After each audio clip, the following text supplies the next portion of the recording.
Who buys the same dress as their friend and wears it to the same party? And she's here all the time, and when she leaves, she keeps calling you. That's just crazy. It doesn't bother me, and I don't even know why you care. I just ignored Angela. She'd never liked me since we were kids, and of course she was gonna pick faults with my best friend. My 16th birthday came around soon, and my parents announced that they were throwing me a huge birthday party. I knew they were only doing it to show off to their friends, but I didn't care. I invited loads of kids from school, and we were having a really good time when suddenly, Shirley climbed onto the stage where the band was playing. Nadia, you've been the bestest friend to me, and I wish that all your dreams come true, and I hope that I'm with you every step of the way. Happy birthday, my dearest friend. I was touched by how much she cared for me, but just then, Shirley stumbled and fell off the stage. I ran to help her up, and she said she felt really dizzy. She asked me to take her home, and I called the car around immediately. When I got to her house, I was surprised to see that her house was huge, way bigger than mine. I realized just then that she'd never invited me, and she hardly ever spoke about her family. It turned out neither of her parents were home, and she begged me to stay. Please, don't go. I really don't feel well, and I don't want to be alone. Seeing her so sick, I just couldn't leave her. So I called my parents and told them to send everyone home because I had to stay with Shirley. The next day when I woke up in her room, I nearly fell off the bed in fright. Shirley was sitting by my side, watching me with a smile. Oh my gosh, you scared me. Were you watching me sleep? I was just waiting for you to wake up, silly. Here, I made you coffee, and breakfast is waiting for you downstairs. Oh, and you can wear my clothes. I've laid them out for you. It looked like her chef had cooked up a feast for a party, but it was just the two of us. Her parents still weren't home. As I was heading out, Shirley hugged me warmly. I'm so glad you stayed. I feel so much better now. Yeah, I'm glad too. Shirley had her driver drop me home, and 5 minutes after I'd left, she sent me a text saying that I was the most caring friend ever. I felt sorry for her. It seemed like her parents were even more neglectful than mine. The year flew by, and soon we were graduating high school and going to different universities. Shirley was really quiet during the graduation ceremony. After it was over, we walked out of school and carved our names on a tall oak tree outside the gates. Promise you'll call and text me every day? Every day? I'm gonna miss you so much. Me too. We hugged and she held me so tight, I thought she wasn't gonna let go. Soon after I joined university, Angela started working in Mom and Dad's insurance company, and they moved to Europe to set up another branch there. It was just me and Angela now, which wasn't that different from before. I started interning at their company during my free time. One day I was walking out of the office kitchen with my coffee when a guy bumped straight into me, and it fell all over his shirt. Oh my God, I'm so sorry. No, it's my fault. I wasn't paying attention. He took his shirt off right there to wash it in the sink, and boy was he ripped. When he turned to me again, I tried really hard not to stare at his abs. He introduced himself as Ryan, one of the general managers in the company. He seemed to have no idea that I was the boss's daughter, and I didn't mention it. We kept bumping into each other at the office every now and then, until one day he asked me out on a lunch date. So, how come you didn't tell me you were the boss's daughter? Oh, so you knew all along? No, but I asked around about you right after the first time we met. Well, I didn't want to scare you away. Ryan was sweet and funny, and I had a really great time with him. As we walked out of the restaurant, he gently helped this old woman with her heavy bags to get onto the bus, and my heart totally melted. We started seeing each other often, and once we took a selfie at the park that I posted on Instagram. Shirley immediately sent a heart reaction to my post and said she missed me and would come to see me soon. But later that evening when I got home, I found her sitting outside on our porch. She was crying non-stop, refusing to tell me what was wrong. I took her inside and made her a cup of tea, and she calmed down. Okay, are you ready to tell me what happened now? I had a fight with my parents, and I don't want to talk about it. I just don't want to go back there right now. I hugged her and told her she could stay for the night. Just as the two of us had settled into bed to watch a movie, Angela walked in and stopped short when she saw Shirley. You again? When are you gonna leave my sister alone, weirdo? Angela, can you not be a jerk for once? Angela stormed off, and just then my phone rang. Hi, I was just thinking about you. I couldn't stop smiling when I heard Ryan's voice. We'd just started talking when suddenly, Shirley started choking on popcorn. I quickly hung up and ran to the kitchen to get her some water. Oh, thank you. I don't know how that happened. Who was that on the phone?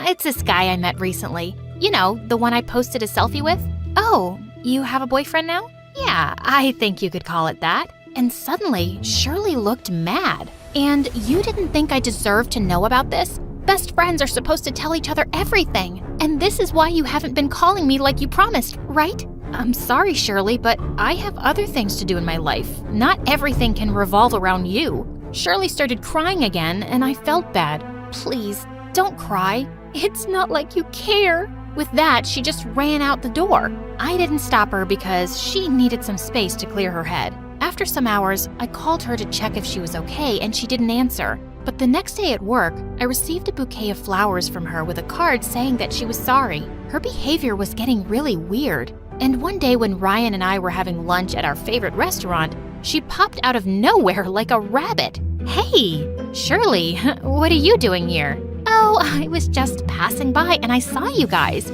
I'm Shirley, Nadia's best friend. Oh, yes, she told me about you. But she's hardly told me anything about you, and I'm dying to know more. Tell you what, I'll buy you guys lunch today. Ryan and I were lost for words as she just joined us. Shirley went on and on about how close we were in high school, and then Ryan said, I haven't known Nadia for that long, but yeah, she's amazing. I think I'm in love with her already. I blushed as he spoke and took his hand. I think I'm in love with you too.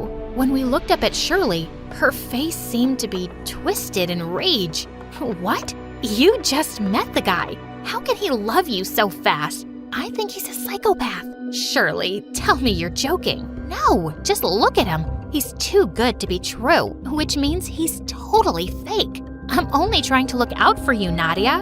What the heck? I don't need you to do that, Shirley. In fact, I think you should leave. Shirley looked at us like a crazy person and then left. But a few days later, I received a call from the police station that Ryan had been arrested for attacking a woman. When I got there, Ryan said the police had picked him up from his place because Shirley had complained that he'd attacked her in the park. I got him out on bail, and then I told Shirley to meet me. Shirley, are you insane? Why are you doing this to me? Ryan attacked me. You're gonna take his word over mine? Yes, I will. You have a problem, and I need you to stay away from me and my life. After that, Shirley dropped the charges on Ryan and started sending me cards and flowers to my house, telling me how sorry she was. One day, she even came by my house at midnight and started screaming and crying outside, begging me to talk to her. But she went running when Angela got up and chased her away. I told you this girl was crazy, Nadia. I know, and I don't know how to stop it. I broke down and started crying, and for the first time ever, my sister comforted me. It's okay. I won't let anything happen to you. Promise. Angela took me to the police station that very night to get a restraining order against Shirley, and I blocked her from all of my social media accounts. After that, I never heard from her again, which was a huge relief. Soon after, I graduated university, and Ryan and I got married. Angela was my maid of honor, but my parents didn't even bother showing up, and I really didn't care. A year later, we had a beautiful baby girl, Rose. She had red hair like mine and Ryan's beautiful blue eyes. My life was going good until one day, while I was pushing Rose in a stroller in a store, Shirley appeared in front of me. Hi! My heart started pounding because a part of me was scared of her, but I tried to calm myself down. Hello, how have you been? I got myself into therapy, and since then, I've been great. Is this your baby? Oh, it's your hair. I mean, our hair. Yeah, I'm in a hurry. We'll catch up soon. I quickly went up to the counter to pay, and just then, a couple of girls behind me started screeching as they looked at their phones. OMG, a new episode is up on My Story Animated. I was waiting for it all day. It's my favorite channel on YouTube. As I looked away from them and turned back to my stroller, I froze. My baby was gone. Just then, I spotted Shirley outside, running away with Rose. I screamed and went after her, but she got into her car and started reversing. I managed to catch up and opened the back door and jumped in. What are you doing, you crazy witch? You never should have left me, Nadia. I was your best friend, and I would have done anything for you. Best friends don't hurt each other. Stop, right now. Shirley drove the car faster, and I secretly dialed a call to Angela. Thankfully, she answered, and I kept it on speakerphone so she could hear everything. Where are you taking us, Shirley? We're going to our high school, so we can show little Rose where we first met. And when we got to the school, she took my baby and walked to the tree where we'd carved our names. You see, this is where your mom and I made a promise to stay friends forever. And then she broke that promise. I couldn't bear to see Rose in her arms, and I leapt forward and attacked her. She let go of Rose, and as the two of us fought, we suddenly heard police sirens. The officers quickly arrested Shirley, while I held Rose tightly to my chest. Just then, Angela arrived on the scene too, and she threw her arms around us. Oh my God, I was so scared. I just knew you'd pick up my call and would know exactly what to do. You were always right about Shirley. You've been trying to look out for me since then, and I ignored you. I don't blame you, Nadia. I wasn't the best sister growing up, but you're an amazing sister and aunt now. I'm just glad you're both fine. Rosie, are you okay? Rose pulled a strand of Angela's hair and said, "Ooh, gaga," and we both started to laugh.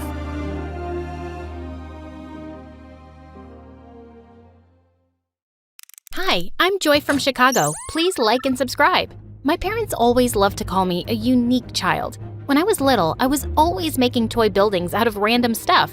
Seashells, bottles, cereal boxes, anything I could get my hands on. I was also kinda shy and found it more fun to help out with chores at home than play with other kids. One day, Mom was teaching me how to make pancakes when she suddenly stopped and stared at me. Sweetie, what's the matter? Am I going too fast for you? No, Mommy, everything's fine. But you keep blinking a lot, like there's something wrong.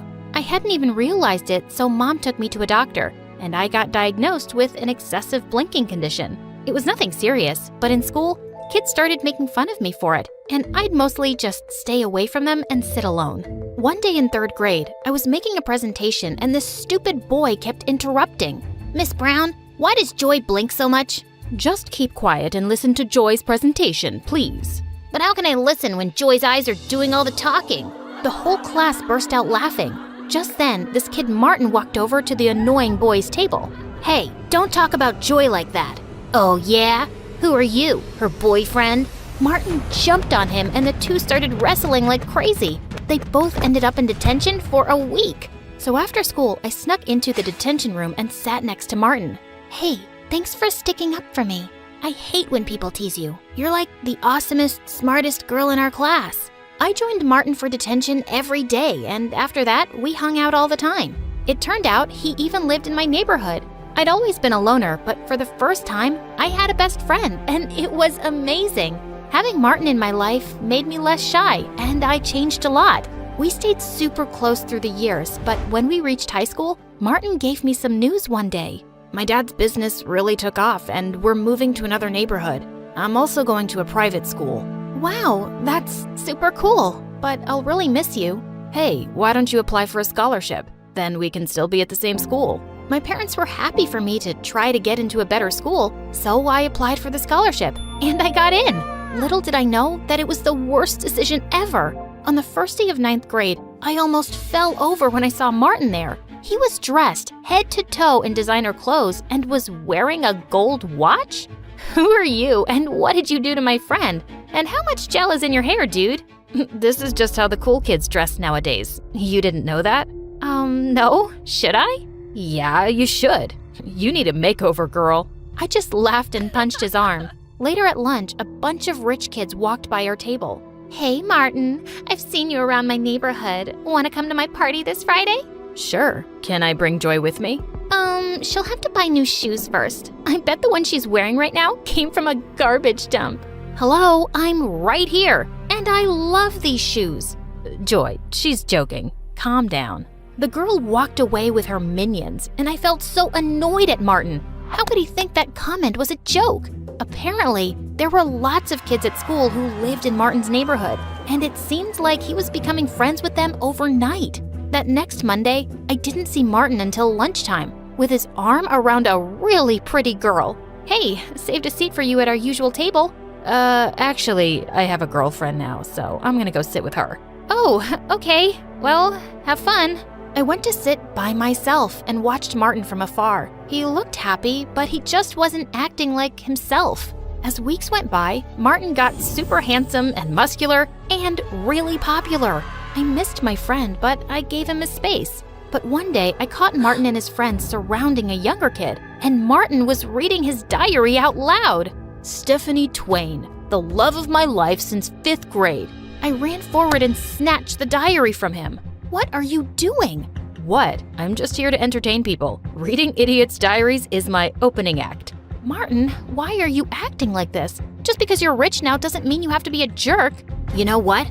I think you're just jealous because I have other friends now and I'm not a nerdy loser like you. Look at me. I'm Joy and all I do is study in the library because I have no life. Then Martin started blinking really fast and shaking his head. Are you making fun of me? Before I could stop myself, I slapped Martin hard across the face and ran away from there. The whole rest of the day, I had to fight from crying. What a jerk! But when I got home, I forgot my troubles when I found Mom sitting in the kitchen, looking really worried. What's wrong, Mom? Joy, your dad and I are in serious debt. If we don't find a way to get some money soon, we could lose the house. Lose the house? Are we gonna end up homeless?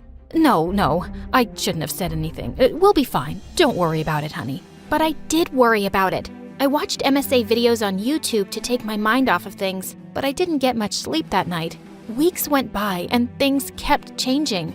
I just focused on my studies and saw Martin from a distance, turning into a completely different person. Then one day, a new guy named Cameron arrived at school. He looked like Harry Styles, and based on his Lamborghini, he was clearly rich. All the girls were drooling over him, but I just rolled my eyes and walked away. He was probably just another snooty brat. But I was surprised when Cameron came and sat next to me in my robotics class. He seemed super impressed with the robot hand I was building. I've been working on it for almost a year. Are you like a genius? You can tell me the truth. You don't have to be modest. I laughed and ended up sitting with Cameron for lunch, and he never once made fun of my blinking or even asked about it. We were having a great time until Martin walked over. Dude, what's a guy like you doing with someone like Joy? I'll introduce you to my friends. They're more your type. Martin, why are you such a… Sure, I'll come and say hi right now. Cameron leaned over to me and whispered, Trust me, you just sit back and enjoy the show. I wondered what he was up to as he walked over to Martin's friends. And when Martin introduced his girlfriend, Cameron suddenly took her hand and kissed it. I'm heading to a yacht party tonight. I'll offer you $500 to be my date. His girlfriend instantly pushed Martin away and put her arm through Cameron's. You got yourself a deal, cutie. Wait, what the heck? I thought you really liked me. Cameron pulled away from Martin's girlfriend. Your friends really are something. I just wanted to show you that. And I don't like hanging out with fake people. Don't ever come near me or Joy again, okay? Cameron walked back to me, and I saw Martin's face had turned really red as he stormed off furiously. I hoped he'd had some sense knocked into him. Later that week, I got some amazing news. My teachers wanted to enter my robot hand into a huge science fair with a big cash prize. If I won, I could help my parents out. Your hard work is finally gonna pay off, Joy. I wish I were as talented. Wait, what if you enter the science fair with me? You can help me with the finishing touches. Are you serious? You're the coolest girl ever. Cameron and I worked hard on it all month. The night of the fair, I reached the venue before Cameron, who was bringing the project. But hours passed, and he just didn't show up. I called and texted frantically, but he wouldn't answer his phone. I was called to the stage empty-handed. The judges couldn't wait any longer.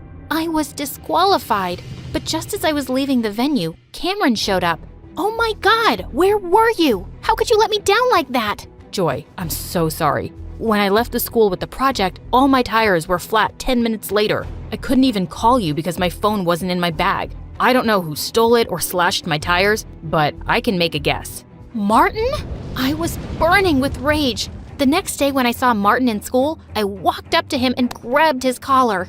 You heartless jerk! You did that to Cameron, didn't you? Hey, back off. And yeah, I did. But why are you so worked up? So your lover boy had to wait on the road for a while. Big deal. It's not just about him. Martin, I missed the science fair because of what you did. You know I've been working on that project for a year. Doesn't that mean anything to you? For a second, he looked taken aback, but then he just shrugged. How was I supposed to know all that? Anyway, I did you a favor. You've been a nerdy loser since I met you. It's time you found a new hobby, Blinky. I sprung forward and pushed Martin to the ground. I'm just through with you. I used to think you'd be the last person to ever hurt me, but I don't even recognize you now. You're just a big jerk bully. I turned around and fled from there. At that moment, I hated him so much. A few days later, I was studying at the library for exams and realized it was really late. As I walked out of the building, I heard laughter coming from the back alley. I went over to see what was going on and nearly fell backwards. Martin and his friends were spray painting the principal's brand new car. Are you crazy? What are you doing? Ugh, what are you doing here, Joy? Martin, just please stop this. You could get in so much trouble. As if you care. Just keep walking and pretend you never saw this. I had no choice but to leave, but seeing him this way was so frustrating. The next day when I went to school, all everyone was talking about was how the principal's car was wrecked, and he was raging mad. But in the third period, I was shocked when I was called to the principal's office. I saw on the CCTV footage that you were on the premises last night when my car was destroyed. But sir, I had nothing to do with it, I swear. Oh, I know that, but I think you saw who did it. I just stared back at him and then spoke. It was really dark. I wouldn't be able to tell you who it was for sure. Joy, you're here at this school on a scholarship. If I don't have a name by Monday, you'll lose it for next year. I suggest you be smart and think about your future. I walked out of the principal's office in shock. Just then, Cameron caught up with me. Joy, what's going on? Why were you called to the principal's office? I told him everything that had happened. You can't just throw away your scholarship like that. You have to turn Martin in. How can you even suggest that? He used to be my best friend, and I'm not a snitch. He's not your best friend anymore. He's a jerk, and he deserves this. If he was a nice guy once, he's changed, Joy. But I didn't change. I just can't do this, Cameron. I won't do this. I'll go to another school. It won't be as great as this one, but I'll be okay. Tears stung my eyes. I thought about the colleges and opportunities I'd never have now, but I was doing the right thing. That Monday, I went to the principal's office with a heavy heart, ready to lose my scholarship, but he told me the most shocking news. Martin had come to his office and confessed to destroying his car. So what's gonna happen to him now? He's already expelled, of course. I couldn't believe it. Why did he suddenly confess? And he even took the fall for his friends. I found the other two brats who were with him that night snickering in the hallway, and I asked them, "We don't know why that loser did it. We'd all gotten away with it. It wasn't his idea. He just does whatever we tell him to, always trying so hard to be one of us." I've known Martin for years, and trust me, he's 10 times better than all of you. I shoved them aside and left. I was totally off the hook, but Martin was gone for good. My head was spinning, but when I got home that day, I found my parents in the living room with huge smiles. "Joy, we have the most wonderful news. We're not in debt anymore." Are you kidding? That's amazing. But how? Some anonymous donor paid off all the money we owe for the house. We have no idea who did it. It was probably Cameron. He's an amazing friend. I just know it was him. I rushed to my phone to call Cameron and thank him, but suddenly I realized Cameron didn't know my landlord or anything about my house. There was only one person outside my family who did. The next morning, I took a bus to Martin's new place and knocked on his door. Hey, I have a weird question. Did you pay off our mortgage? Yeah, I did. But hey, don't worry about it. Our moms ran into each other and your mom told my mom everything. I told my parents I'd help them out at work every weekend if they paid your loan. Martin, I don't understand. I thought you hated me now. Why would I hate you? Cameron told me what you did for me. After how horrible I've been, you were gonna give up your scholarship and ruin your future for me. I guess I'm not really surprised because that's just who you are. The best friend one could ask for. I couldn't let you do that though. I got expelled because I deserved it. And I'm really sorry about everything. I was so touched to see Martin's teary eyes. Hey, don't make me cry, bro. It's okay, and thank you for apologizing. I'm just glad to see my old friend back. Me too. And for the record, Cameron's a really good guy. You have my blessing to be with him. Yeah, I didn't ask for your blessing, but thanks anyway.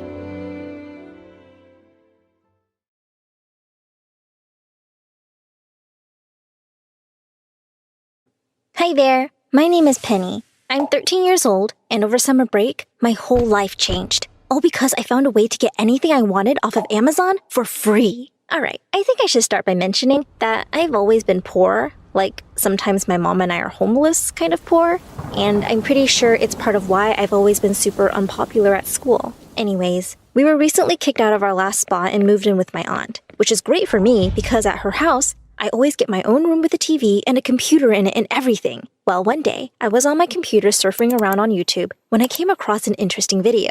The title said, "How to Get Everything for Free from Amazon." I didn't really think it would work, but I was interested. I clicked in and began watching. "If you're watching this video, you must be ready for your whole life to change," the guy started. I was hooked. "This video is brought to you by a bug in Amazon's system." The guy continued with a sly wink. As he went on, I followed along, making sure to copy each step exactly. The whole process didn't take long at all, and before I knew it, I was at the last step, enter. Nothing seemed to happen. Just as I figured. I sighed. It must have been some weird hoax. I'm not going to lie. I was a little bit bummed. I had tried not to get my hopes up, but I mean, after living a whole life of having nothing, the thought of being able to get anything I wanted delivered to me, for free, on demand, was like a dream. While I was already on Amazon, I figured I might as well order some new school supplies. School was just around the corner and I would be going into the 8th grade. Like every other year, I wouldn't be able to afford the new cool clothes that all the popular kids would have. But my mom always saved up just enough so that I could buy some brand new school supplies. She felt it was important, and it was special for me. "Education is your golden ticket to creating a better life for yourself, Penny Pie," she would always say. Now, don't get me wrong. I loved learning, but I hated going to school. I was always mocked for wearing the same clothes or looking like I hadn't showered, which, to be fair, I often hadn't after a night of sleeping in mom's car or something. Anyways, I browsed around Amazon, putting things in my shopping cart, careful to stay on my budget of $15, which for us is a lot. Once I had found everything I needed, I went to pay. But where there should have been a price, there was only the word free in all caps. No way, I whispered to myself. I couldn't believe my eyes. Had it really worked? My heart was racing a little bit with some newfound excitement. Carefully, as I might mess something up if I moved too fast, I dragged the mouse to where it said, "Confirm order." Click. Off my order went, and up came a notice saying that my package would be delivered in 2 days. Only 2 days? I looked at the top corner of the screen and noticed that I somehow had Amazon Prime. I checked on my subscription, and it said my Prime membership had just been activated for $0 per month. The code must have automatically given me free membership. Suddenly, my mind was filled with all of the possibilities, but I didn't want to get too far ahead of myself or get my hopes up just to be let down. So I decided to place another order for a slightly bigger purchase, and I knew exactly what I wanted. It was a super trendy backpack that I knew all the cool kids would have this year. I had seen it while browsing for supplies, but it was $50, so I didn't even bother clicking on it. Until now. I found the exact backpack I wanted, and I picked my favorite color, which made the price jump up to $57. It felt weird not to care. I went to pay, and there again was the word free where the price should have been. Click. Order confirmed. 2-day delivery. Woohoo! I was ecstatic. I wanted to go bonkers, ordering everything my heart desired. But I figured it would be best to wait and make sure the orders actually arrived first. Sure enough, 2 days later, while my mom and aunt were out job hunting for my mom, there was a knock on the front door. I opened it up to see 2 packages by my feet and an Amazon Prime truck driving off. I could hardly contain my excitement. I quickly grabbed both packages, slammed the door shut, and raced off to my room. I wanted so badly to just tear them open right then and there, but this moment was too sweet. I looked the packages over and ran my fingers over my name. My name on a package sent to my house. Well, my house for now at least. But still, it was something that I couldn't recall ever experiencing before. After taking it all in, I slowly unsealed the first package and pulled out each item. First, it was the pencils and school supplies. There it was, the smell of fresh plastic and the subtle squeak of newness in my hands. I opened the next package and slid the backpack out. For a moment, I was just frozen,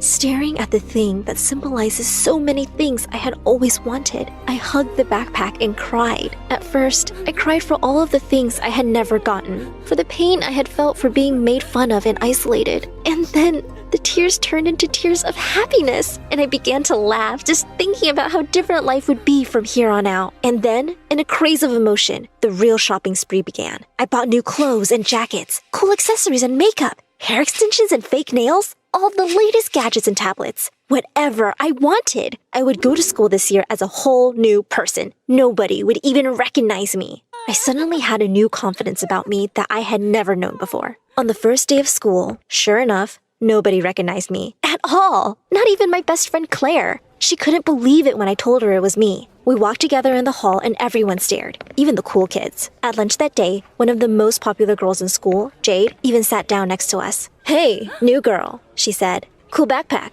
I have the same one, but in jade, which is my name. What's yours?" I laughed and said, "Jade?"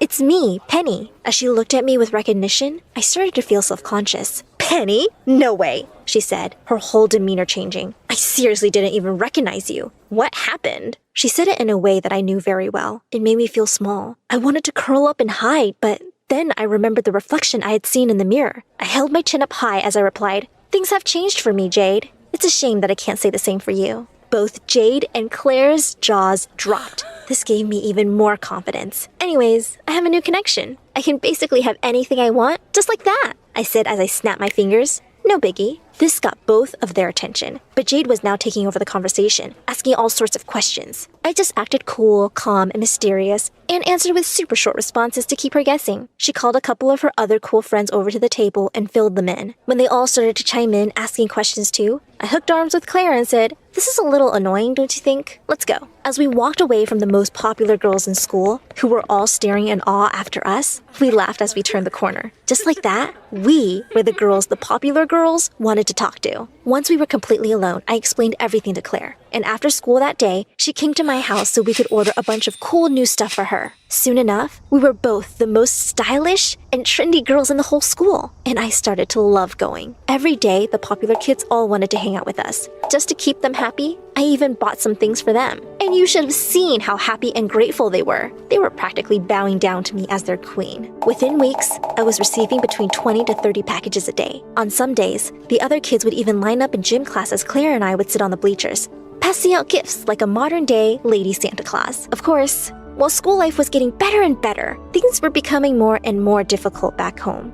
As my mom and aunt became more suspicious, I had to lie and tell them that all the packages were for a job I had found on Amazon. I told them that companies were paying me to test out all sorts of products in exchange for my raving reviews. I almost felt worse when they believed it, but I couldn't stop now. I was the happiest I had ever been. That is, until one day, when along with around 35 packages, I received a letter from Amazon. It was laid out for me on the kitchen table when I got home from school. I guess my mom had gotten it first, but it was still sealed. She trusted me too much. I was nervous as I opened it. Amazon had never sent me a letter before. I read in horror as the letter explained that I had been the biggest spender that month. They were wanting to know how I had been receiving all of those shipments, stating that they were unable to track any of the receipts. In a panic, I tore the letter up into tiny little pieces and buried them deep in the bottom of the trash can. My whole body felt like it was in knots, but I tried to shake it off and tried to get it out of my head. There was no time for worrying about that now. Not when I was the most popular girl in school and had the life of my dreams. But I couldn't just ignore it completely. Amazon was obviously onto me, and I was worried that my free-for-all shopping spree could soon come to a halt. So that evening, I started buying some of the big-ticket items. I wanted to make sure I had all of the best and most expensive things that I knew I may never be able to afford again. I ordered laptops, expensive watches, beautiful porcelain chandeliers, and even spendy decorations for my room. I even bought all sorts of nice things for my aunt's house and nice jewelry for my mom. I had been too nervous to shop for them before, but knowing that this may be my last chance, I went wild and would just tell them that they were also given to me for reviews. To no real surprise, within just 2 days, I logged in to find that I no longer had all free access. I didn't even have Amazon Prime anymore. And just a day after that, I got another letter in the mail. This time, Amazon told me that they had found the bug in their system and fixed the issue, and that they would be in touch soon. I honestly didn't think about it too much. I was just happy that I had gotten all the really expensive stuff before it was too late. Well, let's just say that my happiness about that pretty quickly turned into a total freak out, because now I was getting tons of letters from Amazon every day. Between 20 to 30, as a matter of fact. They were all receipts for every single purchase I had made, along with the occasional letter threatening a lawsuit if I didn't reimburse them by the end of the month. Now that I was no longer receiving packages and only letters, I had to come up with another lie for my mom and aunt, who were becoming more and more suspicious.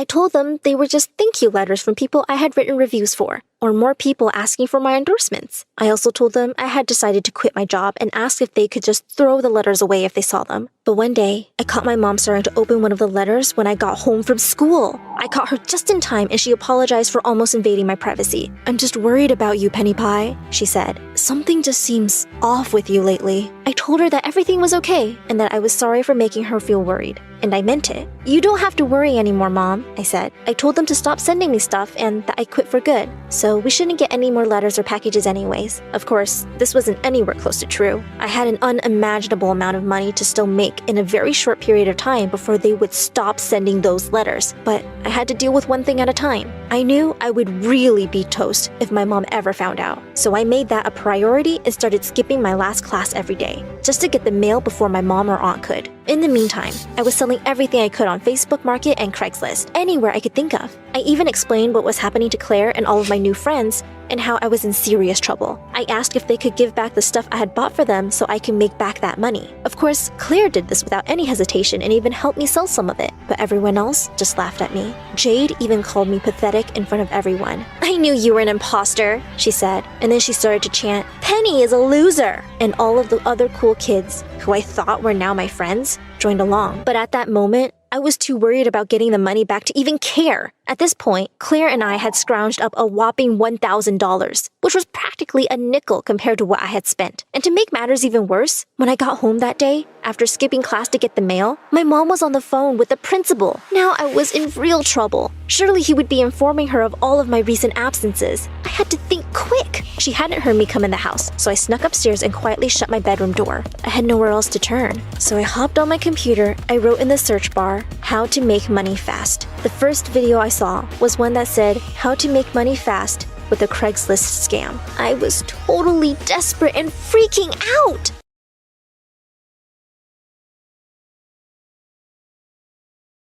Hello, my name is Simona and I'm from Spain. Please like and subscribe. Growing up, what I hated most was when my parents argued and yelled at each other. And it happened a lot. But there were some moments when we'd all laugh together. Like when I turned 3, Dad came home with the biggest unicorn doll for me. And Mom baked my favorite vanilla cake. It was the happiest day of my life. Simona, you're the best thing that's ever happened. When you were born, our world changed. Yes, darling. You mean everything to us. Mom worked as a secretary at a big insurance company, and Dad worked at a local store. So we lived a pretty average life. But then one day when I was 4, Mom came home driving her boss's expensive car and told Dad that she was leaving him. "Please don't go, Mom. I love you." Oh, my baby. Tell you what, you will visit me at my new house every weekend. I watched Mom pack her bags and drive away, and Dad was so sad. He told me that he and Mom were now separated. Months later, he took me to visit her at her new fancy house, and she was sitting with her boss carrying a new baby. "Simona, I'd like you to meet your baby sister, Luisa." Luisa was the luckiest little baby because her dad bought her all the toys in the world. I liked going to their mansion, and Mom would be so happy every time I visited. But soon Luisa started crying so hard for Mom's attention that it became difficult for us to spend any time together. Once when I was 5 and Luisa was a toddler, Mom took us to the zoo and bought us both candy. But Luisa threw hers into the baboon cage, and then she started crying hysterically for more. She even started pulling Mom's hair, and I gave her my candy so she'd calm down and give Mom a break. Oh, Simona, thank you so much. You've always been such an understanding child. I hope your sister grows up to be just like you. Thanks, Mom. We just want you to be happy. Since Mom had left, Dad always tried to hide his sadness and make me laugh with his jokes and dramatic bedtime stories. And I tried my best to always make him proud and happy too. Once in 2nd grade, Dad came to my school for a parent-teacher meeting, and my teacher, Esmeralda, told him all sorts of nice things about me since I was the top student in her class. Wow, I'm so proud of you, darling. You should be. Simona is a very special little girl. Right after the meeting, Dad invited Esmeralda to come with us for pizza. He looked really happy around her, and soon after, he started seeing her more often. And I didn't mind at all because she was very nice to me. Once in 4th grade, we went to the ice rink together, and Esmeralda showed me how to skate. Okay, I'm not letting go of your hand until you're strong on your feet. I think I can skate on my own. Look! I let go of her grip and twirled around, feeling like I was flying. And then suddenly my leg twisted and I fell down hard. I felt dizzy and I saw Esmeralda running towards me as I blacked out. I was rushed to the hospital and my leg was put through so many scans and then bandaged up. Esmeralda couldn't stop crying. This is all my fault. I am so sorry, Simona. No, please, don't blame yourself. I wanted to skate on my own. Dad hugged Esmeralda to make her feel better. And just then, Mom barged in with Luisa. How could you let this happen? She started yelling at Dad, and they both got into a big argument, forgetting all about me. Guys, stop! Everyone looked at me, and then Luisa came closer to my bed, looking angry. I had a big concert today, and I was the lead, but now I'm here because Mom was worried about you. You ruined my concert.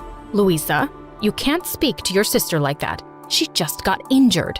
Luisa pulled an ugly face at me, and just then the doctor walked in with some bad news. He told my parents that my leg would never be normal again. I walked with a limp, and at school I couldn't participate in any sports, but I still remained the top student in the class. And everyone was so nice to me since I'd never had trouble making friends, and I always helped them with their homework. One day when I was in 7th grade, Esmeralda watched how I helped some kids understand a math equation, and she was so impressed. Simona, you would make a really good teacher one day. Yes, I would love to be a teacher one day, just like you, Esmeralda. Esmeralda really cared about me, and when I was in 8th grade, Dad told me that he wanted to marry her. I was so happy for them. Dad even invited Mom and her family. This was his way of finally making peace. Just before the event started, I found Luisa standing and glaring at the big wedding cake. What are you doing here, alone? Whatever I want. This cake looks so delicious. Yes, it is, but don't stand too close. We don't want any accidents. She smirked at me, and then suddenly, she stuck her finger out and scooped the frosting off the cake. Hey, you can't do that. But she just laughed and reached for the cake again. I ran forward to pull her away. As she tried to push me off, we both started wrestling and crashed straight into the cake. Just then, Mom and Dad appeared, looking speechless. What have you girls done? It wasn't me, Dad, honest. Mom surprised me when she yelled at Luisa. I'm so tired of your behavior, Luisa. Your father has spoiled you so much that everywhere you go, you ruin things. Simona was such a good child compared to you. Well, maybe I should tell Dad to send you back to your poor family. Both Dad and I were so shocked at the way Luisa spoke to Mom. And after the wedding, when I visited Mom again, I noticed that Luisa was awful to Mom all the time and bossed her around because her dad gave her the power to do so. Mom, my Prada jacket still has a stain. Get it cleaned right now. I need it for school. Okay, dear. Why are you so mean to Mom? Because she never does anything right. And if she doesn't listen, my dad will kick her out. She's our mom. Don't you love her? Well, she loves you more, so I guess I love my dad more. When I tried to talk to Mom about what was going on in her life, she told me not to worry and said she could handle it. There wasn't much I could do to help her. One day in 10th grade, I was studying in the school library when a boy came out and sat on the table opposite to me. I knew exactly who he was. Jared. He was one of the hot, popular guys at school and was reading one of my all-time favorite books. My eyes kept wandering to him now and then, and I tried not to make it too obvious. But he was just so gorgeous. And while I sat zoned out in my fantasy, he suddenly started waving in my face. Hey, are you okay? Oh, I'm sorry. I wasn't staring. I was actually, It's okay. I'm used to it. That's why I sometimes come in here to hide away from the girls coming after me. My parents wanted me to be a model because of all the attention I get. Yes, you're very good-looking. Modeling would suit you. I actually like books and reading. I don't like being in the spotlight. I was so surprised because I always saw him surrounded by girls. I was never after him because he was way out of my league. But after meeting him in the library, we actually became good friends because we had so much in common. One day, he asked if I'd like to see the latest Star Wars movie with him, and I was so excited that another kid in school liked that kind of stuff. We even dressed up like the characters and had the time of our lives. I'm so happy to finally have a Star Wars partner. Me too. You're such a cool person to hang out with. He looked deep into my eyes, and then he leaned over and kissed me. I was so shocked because it all felt like a dream. And then I looked down at my leg and started doubting myself and wondering if any of this was real. Hey, what's wrong? Jared, you're like the hottest guy on this planet, and there's so many pretty girls without any issues like mine. So why me?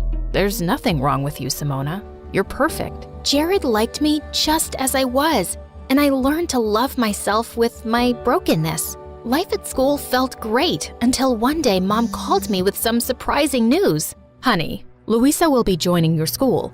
She got expelled from her fancy private school because she was bullying kids. But Mom, she won't fit in at my school. No other school will accept her. Please look out for her and show her around. Maybe she can learn something from you. The next day, Louisa walked into my school wearing a white fluffy coat and black shades.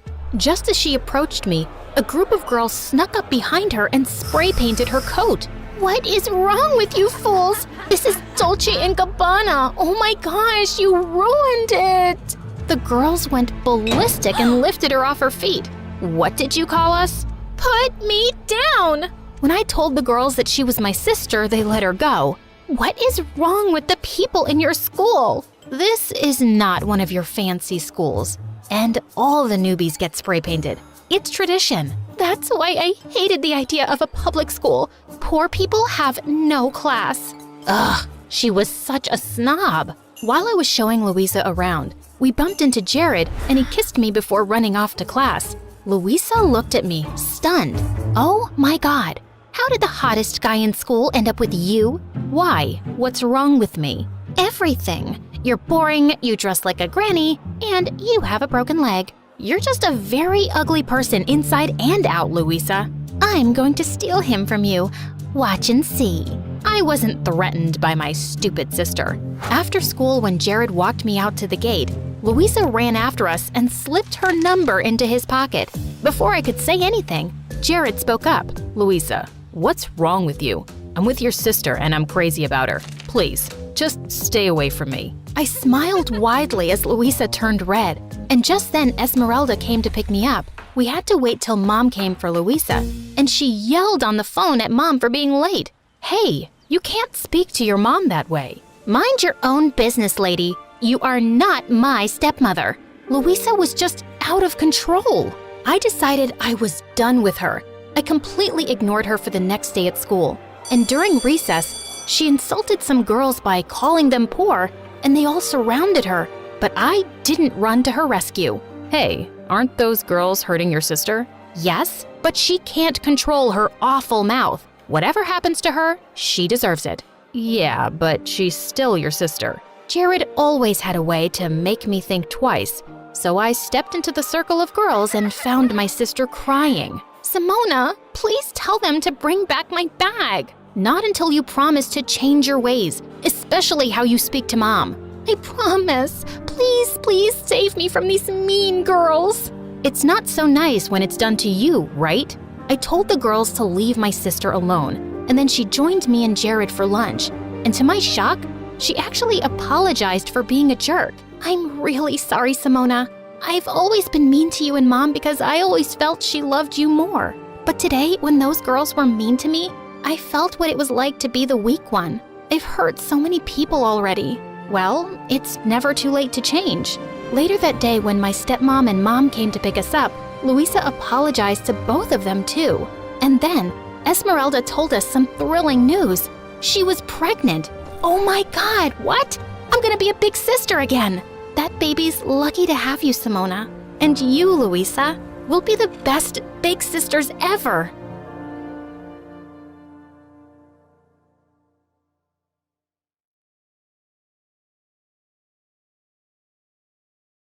I was in my room catching up on MSA when my parents had their 100th argument of the day.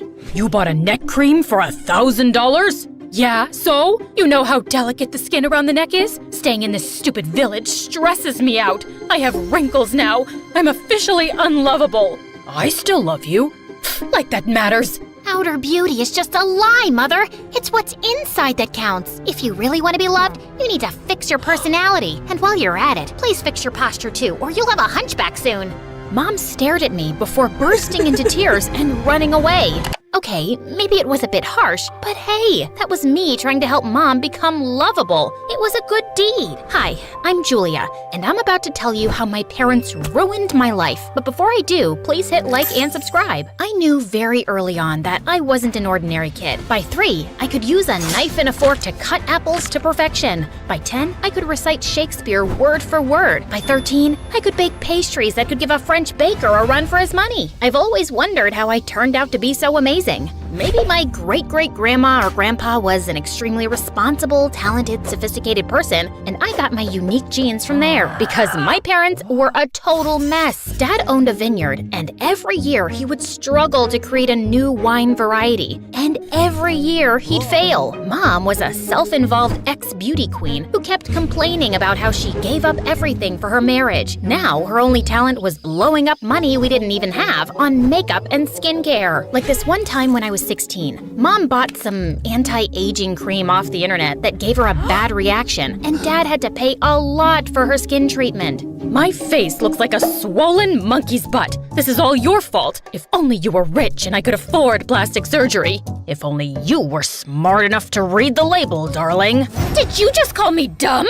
If you keep screeching like a banshee, Mom, we'll have to get you new vocal cords too. But before I could finish, she picked up a tray next to her bed and flung it at Dad. Dad ducked, the tray hit the TV screen on the wall, and he ended up paying more to the hospital. Even though Dad was pissed, he went home early and arranged a surprise welcome home party for Mom. But she decided to surprise him instead by packing her bags and leaving for good. And divorce papers soon followed. How could she leave me like that? I've done nothing but love her. Please compose yourself, Dad, and let's not cry over spilled milk. What? You'll get over it. I'm not some stone-hearted witch, trust me.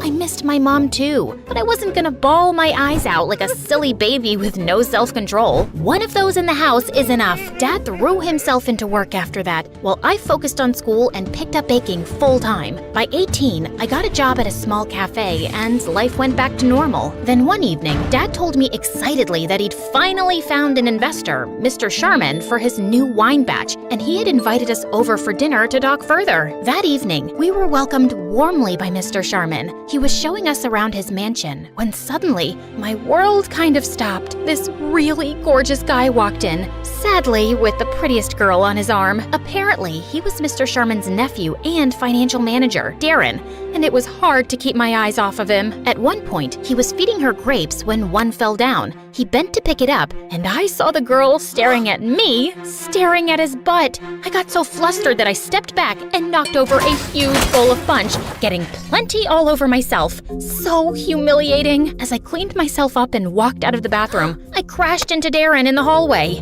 Wow, are you always this clumsy? Or do I have this effect on you?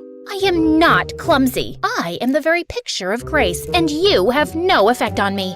My date said you were staring at my butt when the accident happened. That's a false accusation, a blatant lie. Why would I be staring at your rear end? It's okay. I don't blame you. I work out a lot. Yes, it shows, and your behind is perfectly sculpted like a Georgia peach. But what does that have to do with me? Your girlfriend sounds like an insecure lady just making up nonsense.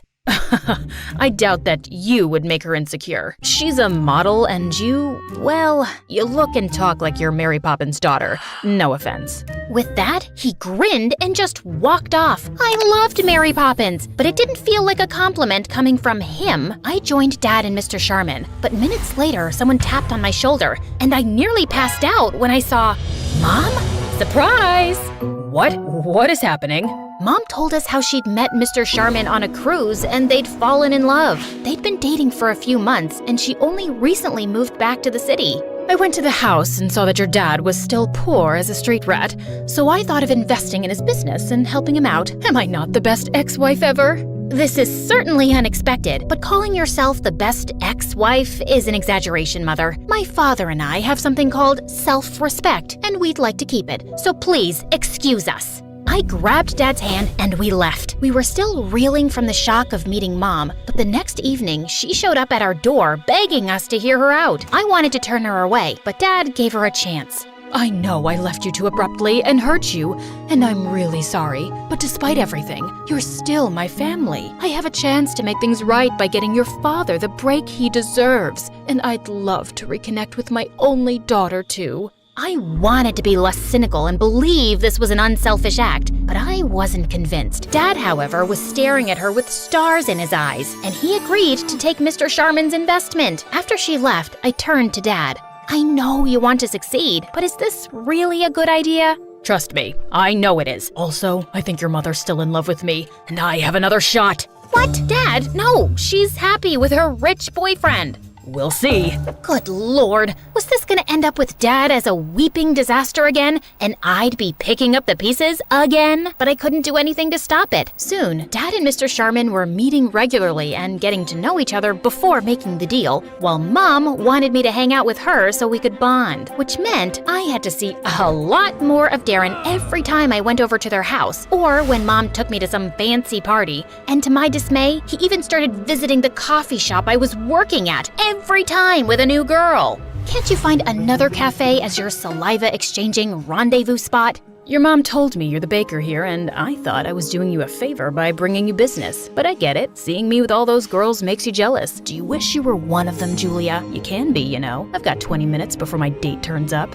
As if I'd ever want to date an insufferable Neanderthal who thinks he's God's gift to women. One kiss from me, and you think I'm God's gift to women too. I'm curious, have you ever kissed anyone? I mean a boy, not your cat or your grandma. Of course I have. I have a very steady boyfriend of 2 years, and I'm wildly in love with him. Wow, does he also talk like he has a stick up his butt? I'm dying to meet him now. Let's have a double date tomorrow. How about a movie and dinner? I'll text you the details. Just then, his date of the day turned up, and I walked off. I had to find myself a boyfriend by tomorrow. I asked one of the newest interns at the cafe to be my date and showed up at the movie theater the next evening. After I'd introduced my boyfriend happily, we took our seats and the movie started. But Darren and his date kept giggling and whispering like teenagers. Sorry to disturb you guys, but my boyfriend Billy— Actually, it's Bobby. Billy, Bobby, tomato. Anyway, Barry and I are trying to watch the movie and would appreciate it if you guys could keep it down. Darren simply smirked and looked away, but minutes later he started making out with his date. You're still noisy. You're still annoying. Cut it out. Bite me. I grabbed Darren's soda and spilled it on his head. He got angry and knocked down my tub of popcorn, and we got into a huge argument. Soon enough, we were thrown out by security. Wow, this was a terrible date. I'm so sorry. Let's part ways with these two and grab some burgers? Sure, if you can tell me my name. You're so funny. Baby? It's Bobby. My date stormed off angrily, and I caught one look at Darren's smug face and fled the scene. But the next morning, as I was walking to school, a car slowed down by me, and I saw it was Darren. Hop in, I'll drop you. No thank you. I do not need you to rub last night in my face. You're clearly troubled if you can't manage to have a real boyfriend. But I don't have time for that right now. I need to talk to you about your mom. That caught my attention, and reluctantly, I got in. I've been working with my uncle for years, but ever since he started dating your mom, things have been a mess. The business is running in losses, and the accounts are all over the place. I can't help thinking she's stealing from my uncle. How are you so sure? Call it a hunch. She has really expensive taste, and she's not really rich, so... So, just because she doesn't have your kind of money, you think she's a thief? Have you ever thought that maybe your accounts are a mess because you're too distracted with your girlfriends and you're bad at your job? Julia, This conversation is over. Stop the car. He did, and I got off. I was so annoyed at Darren for accusing Mom, but but I couldn't shake off the nagging feeling that he might be right. Mom had always valued money more than relationships. Could it be true? I didn't have to wait too long for an answer, because late that night, I woke up from my sleep when I heard a car pull up in my driveway. I looked outside and spotted Mom and Dad talking in the garden. I went out the back door and crawled behind a bush close to them. Darling, I was a fool to let you go, but now everything will be perfect. Once we have the money, we can leave this place and go anywhere. But what if we get caught? My boyfriend's an idiot. I've been stealing money from him for months now, and he has no idea. By the time he realizes it's me, we'll be long gone. And baby, don't you want Julia to have a better life? Dad nodded, and then they kissed. Mom left, and as soon as Dad walked in, I cornered him. Hello, Dad. Oh my God, Julia, you scared me.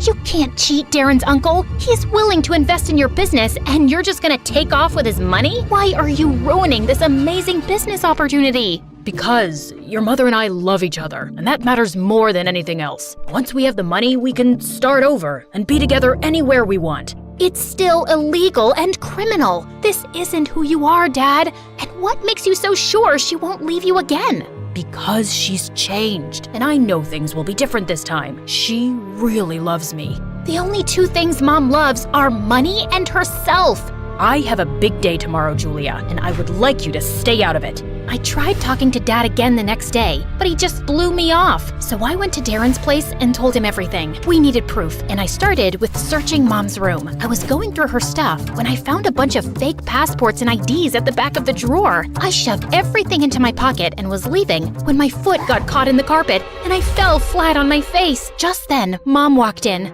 Julia, what are you doing in my room? I came to see you, and I was just admiring this carpet. The thread count is amazing. The embroidery is exquisite. So elegant. Your taste is so chic, and you passed it all to me.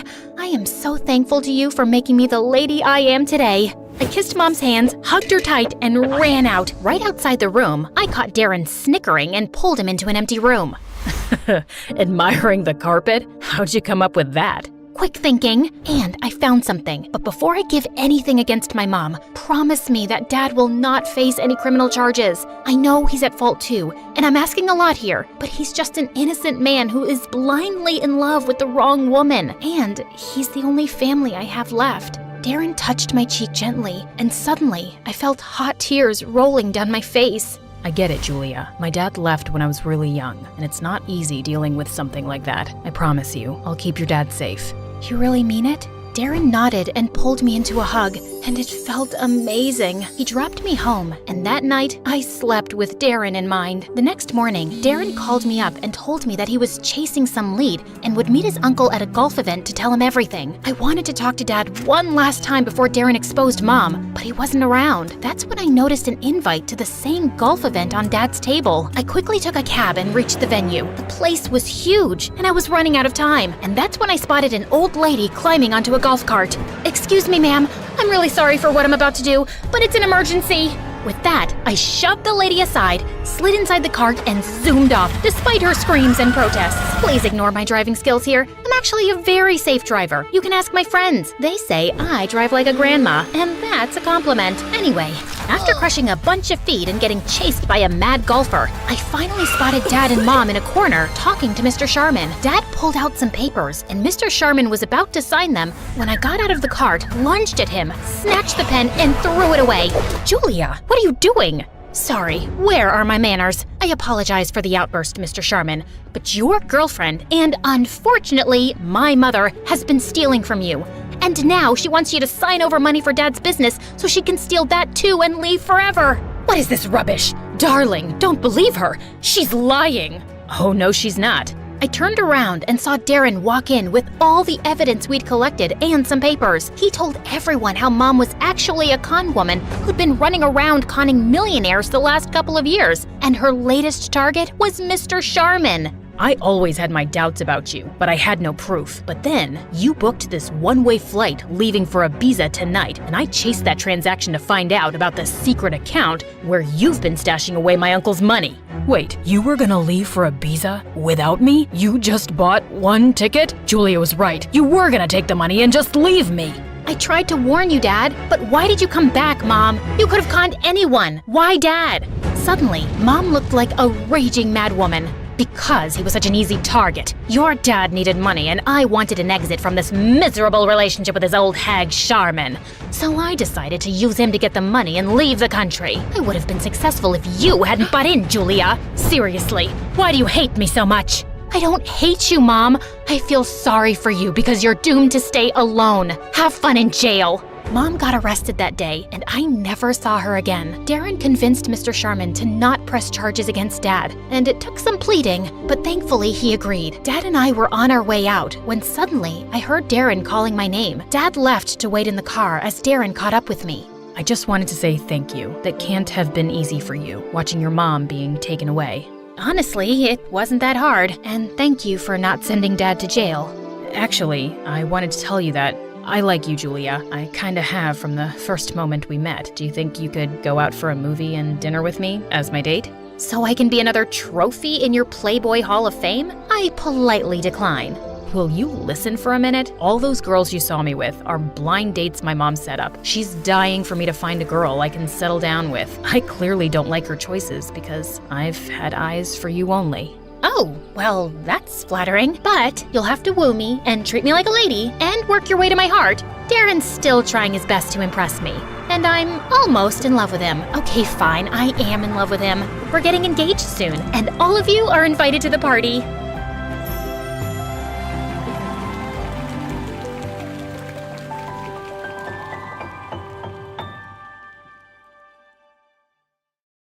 Hey everyone, I'm Nia. Please like and subscribe. Most stories around here start off with unhappy families. Growing up, I always felt like I'd lucked out with mine. We weren't very rich, but we were always comfortable. Mom and Dad completely doted on me, and even after being together since high school, they were still crazy about each other, which they didn't hide. Even though I sometimes found them embarrassing, I secretly loved how in love they were. The only thing they ever disagreed on was me playing soccer. I'd always been sporty, and when Dad enrolled me in the local girls football club at 10, the wires in my brain connected the second I kicked the ball. 2 extra hours of training every day till the big match, okay? You're pushing her too hard, honey. She needs to focus on school right now. She's born to be a football star. Once in 7th grade, I was walking back home from practice when I spotted 2 older boys roughing up a skinny boy my age. Well, hello, Mr. Lame. Looks like you're a poet. What's that around your neck? A woman's necklace? Please give it back. It's my mom's. As they kept teasing him, I charged towards them, kicking one bully hard in the knees and headbutting the other. Don't you morons know there's some lines you just don't cross? Then I grabbed the skinny boy's things, took his hand, and made a run for it. The bullies came after us, but we hid behind a garbage dump as they ran past. Hey,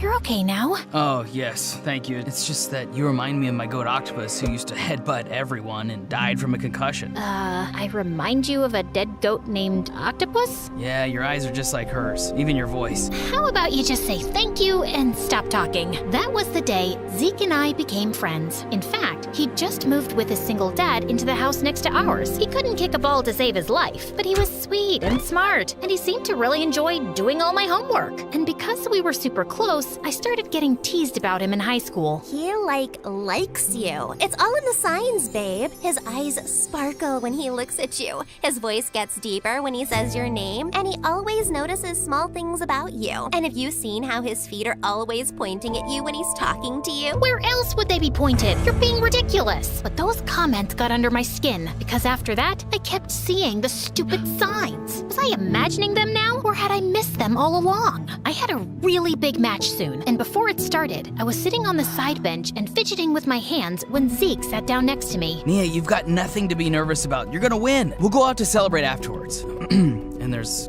also something I need to tell you. What is it? It can wait a few more hours. Just came to wish you luck. He gave me this strange look as he left, and my heart fluttered. Jeez, what was that? But all thoughts vanished as soon as the match started. It was an intense one, with our team having a slight lead. But as I was hovering near the goalie, an opponent kicked the the ball hard and sent it flying at my face. I was knocked back, and my head hit the metal goalpost. Then everything went black. When I opened my eyes next, I found myself alone in a hospital room. I couldn't recall why I was there. Feeling panicked, I tried running out, but my legs felt like jelly, and I found myself falling face forward, straight into someone's strong arms. I looked up into the warm brown eyes of a tall, really cute guy who instantly pulled me into a tight hug. Nia, oh my god, I can't believe you're finally awake. Nia, how do you know my... Oh my god, Zeke, is that you? Why do you look so different? I just upgraded my wardrobe a bit. A bit? You look like the lead singer of a boy band. Also, how are you suddenly taller? Nia, you might want to sit down for this. And what he told me next knocked the wind out of me. 3 years? I've been in a coma for 3 years? I didn't even know how to begin processing this. And when I asked him to call my parents, Zeke went pale. I don't know if I should tell you this, although it's kind of important. Okay, I should. Don't get upset, because you might. Spit it out. I don't want to send you back into a coma. I swear to God, I will twist your arm so hard. Okay, your parents got divorced and your dad has a girlfriend who seems to be a total witch. What? I'd lost 3 years. My parents were divorced. My dad had a witch girlfriend, and my geeky best friend had become hot. After the doctors had run all their tests, I was told I'd need physiotherapy, but I was ready to be discharged. Soon after, Mom and Dad both arrived at the hospital, and we had a teary reunion. Mom said she'd take me home with her and answer all my questions about their divorce. As we went down to the hospital entrance, suddenly 4 men in black suits surrounded us, but no one else looked surprised. I think I'll leave this first. I wouldn't want the crowd outside to overwhelm Nia. Did I miss something here? You know how you said earlier I look like a lead singer of a boy band? Well, actually, I am. I'll tell you all about it later, okay? And the minute the hospital door opened, the crowd broke out into frenzied screams. I looked on in complete shock at Zeke smiling and waving while his bodyguards escorted him to a car, and then he was gone. Holy mother of what? On the way home, Mom explained that a year ago, Zeke had joined some neighborhood kids to form a band. They'd won a talent competition with a song Zeke had written, which shot them to instant fame. His fans are usually camping outside the hospital because they know he visits often. His fans? Man, I was not getting over this anytime soon. It also turned out that he no longer lived in the house next door. And then, Mom finally explained everything that happened with Dad. After you went into a coma, I started getting really angry at your dad. I knew it wasn't his fault, but I kept blaming him because he'd always pushed you to play soccer. We were fighting all the time and growing distant. Then one day I received pictures in the mail of him and a woman from work looking like a couple, and that was the last straw. He denied having an affair, but I had proof, and soon after the divorce, he started dating that same woman. Maybe it wasn't fair to blame him for your accident, but he betrayed our marriage. My heart broke at how my perfect family had been torn apart, but somehow I was having trouble believing that Dad would cheat on Mom. Adjusting to my new life was quite tough over the next few days. I had to get used to Dad not being around, and he couldn't even visit immediately because his girlfriend Rachel had a family emergency out of town. I couldn't play soccer till I was done with physiotherapy, and I was 3 years behind everyone in high school, which also meant that Zeke and I were no longer in the same class, and it was almost impossible to even have a conversation with his bodyguards lurking in the background, or his fangirls all over him. Just a week later, Mom suddenly had to go overseas on a business trip and was worried about leaving me alone, and I suggested I could stay with Dad. I can't leave you with him and that woman. Mom, I haven't had any time with him since I woke up, and I miss him. Mom reluctantly agreed to arrange things with Dad, and the next day, she dropped me off at his mansion. Apparently, his company had skyrocketed to success while I was in a coma. Dad greeted me with a bear hug, and just then, I saw Rachel walk in. She was pretty, but like a witch. Oh, I finally get to meet Nina. It's Nia, sweetheart. Close enough, my. You look just like your mother, don't you? Definitely didn't sound like a compliment. I'll get Nora settled in, babe. Why don't you order something nice for dinner? Yeah, of course. Not so fast. You forgot to hug me when I came home earlier, honey buns. Oh, sorry about that, sugar booger. Ew, I was about to vomit. As soon as Dad left the room, Rachel turned back to me with a cold smile. Oh, darling, isn't it just divine how fate brings people together? Here I am, the new beacon of light in your dear father's life. And there you are, the previous light. But let's not dwell on the past. We must look to the future. And sweetheart, the future is Rachel. Previous light? I'm his only daughter. Yes, but till last week you were a vegetable, and people move on. One must keep up with the times, mustn't one? Oh, and speaking of time, I imagine you'll be wanting to spend a considerable amount of yours at boarding school, summer camps, perhaps even a nice long exchange program. Oh, the places you'll go. I'm not going anywhere. And why are you talking like that? I don't think you're listening to me, my little chickadee. While you were sleeping, a new world order was established. There's room for only one queen bee in this hive, and you're looking at her. Oh, but don't worry. I'm sure we'll find a lovely little worker bee role for you. Good job, Aunt Rachel. You've been practicing that speech all morning, and you nailed it. A boy my age walked in behind us, and he was drop-dead gorgeous. Rachel just made a face and introduced him as her nephew, Brian, who was staying with her for some modeling gigs in town. As the two of us talked, I felt rather relieved that Brian was around. He seemed cool and fun, and easy on the eyes, too. Later that evening, we decided to play Twister, and we couldn't stop laughing as we got tangled up. Left foot yellow. As Brian reached over awkwardly, his elbow bumped into a table, and the huge vase on it wobbled. We both jumped up to catch it, and Brian ended up wrapping his arms around me instead of the vase before we collapsed on the floor. Just then, the door opened, and we found Zeke looking down at us. Am I interrupting something? Oh, no, nothing. What are you doing here? I dropped by at your place and your mom was just leaving for the airport. She told me you were here, and I thought you could use some company. Well, luckily for her, I'm staying with my aunt here for the next few weeks, too. Wait a minute, you're that boy band singer, right? I'm shooting a shampoo commercial with you tomorrow. Ah, right. You're the model. Small world. As Brian excused himself, I told Zeke about how weird Rachel was. I just don't know what Dad sees in her. Also, I'm finding it hard to accept that Dad cheated on Mom. I want to find out more about how exactly Rachel ended up in Dad's life. Yeah, she's shady. Don't worry, if there's some dirt, we'll dig it up. We? I doubt a celebrity like you has the time. I'll always make time for you, Nia. I remembered what Mom had said about him visiting me in the hospital often, and my heart skipped a beat. I'd be careful of Rachel during your stay, and maybe you should stay away from that Brian dude, too. I mean, he is her nephew. He seems nothing like her, though. So much free time. It's called time management. I can give you some tips. Won't you have paparazzi or fans following you here? Oh, no. I have a foolproof plan. I went wearing a mask to this small cafe no one visits, then changed my outfit there and my car too. Then sometime later I ditched my car for a scooter my bodyguard was waiting with. And we zoomed on our way through some quiet back alleys, and here I am. Can we rewind the movie to the start? Hey Nia, I thought you'd like to go watch a movie, so I booked the whole cinema for us. We'll go through the back entrance. No one will know I was there. That sounds amazing, dude. Can't wait. I meant me and Nia, us. There isn't space for you. It's a whole cinema. Of course there is. You look a bit cranky. Here, have a cookie. Dude, did you follow us here? Of course not. It's my favorite place. I practically live here. Nia, you've got to try their slushie. Can't you see we've already ordered them? Oh God, brain freeze, brain freeze!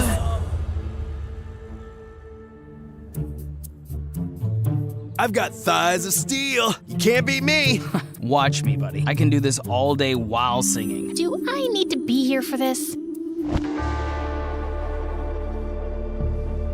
They seemed to be fighting for my attention, but I was beginning to feel rather ignored. And worse, whenever I tried to spend any time alone with Dad and talk to him about what happened between him and Mom, Rachel made sure I couldn't. Sorry, honey. A bee slipped into Rachel's dress and the poor thing's traumatized. We'll go to the mall another time. Sorry, honey. Rachel didn't receive an important package and she's very upset. Rain check on the breakfast plan? Soon, I was cleared by the physiotherapist for some light soccer practice, and Dad was so happy that he wanted to accompany me to the club. Of course, Rachel had to tag along. Just as I was exiting the girls' locker room, I found Rachel outside pinching her nose. Ew, you'd think the girls' locker room would smell a little better. Ugh. Anyway, I just came by to say good luck. Break your arms and legs. I just rolled my eyes and kept walking. Oh, also, your dad and I are getting married soon. My heart dropped to my stomach. You're making that up. Dad wouldn't just ask you to marry him without telling me about it first. Yes, he would, Nancy. Just like he got divorced while you were sleeping. Now, don't you want your dad to be happy? He certainly wasn't with your mom. You don't know the first thing about my parents' relationship. Oh, trust me, I know more than you think. work. And if you're harboring any secret desire to go all Parent Trap on them, don't think for a second it'll work. It's so over between them. So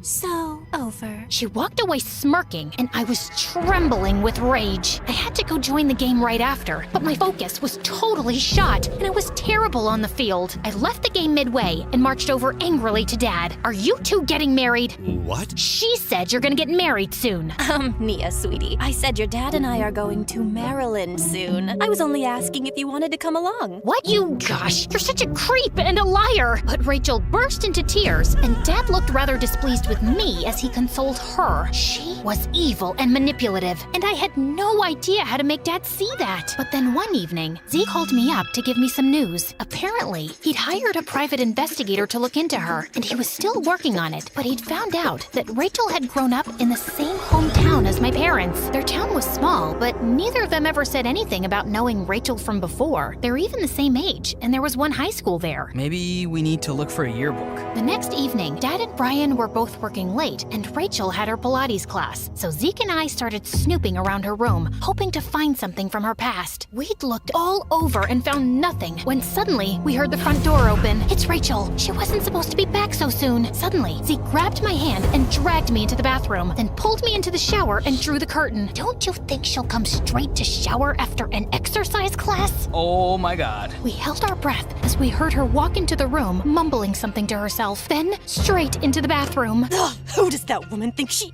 is? Telling me I can't attend class because I was late? Oh, she's crossed the wrong blonde. Maybe her gym will be infested by rats soon. Or maybe it'll catch fire.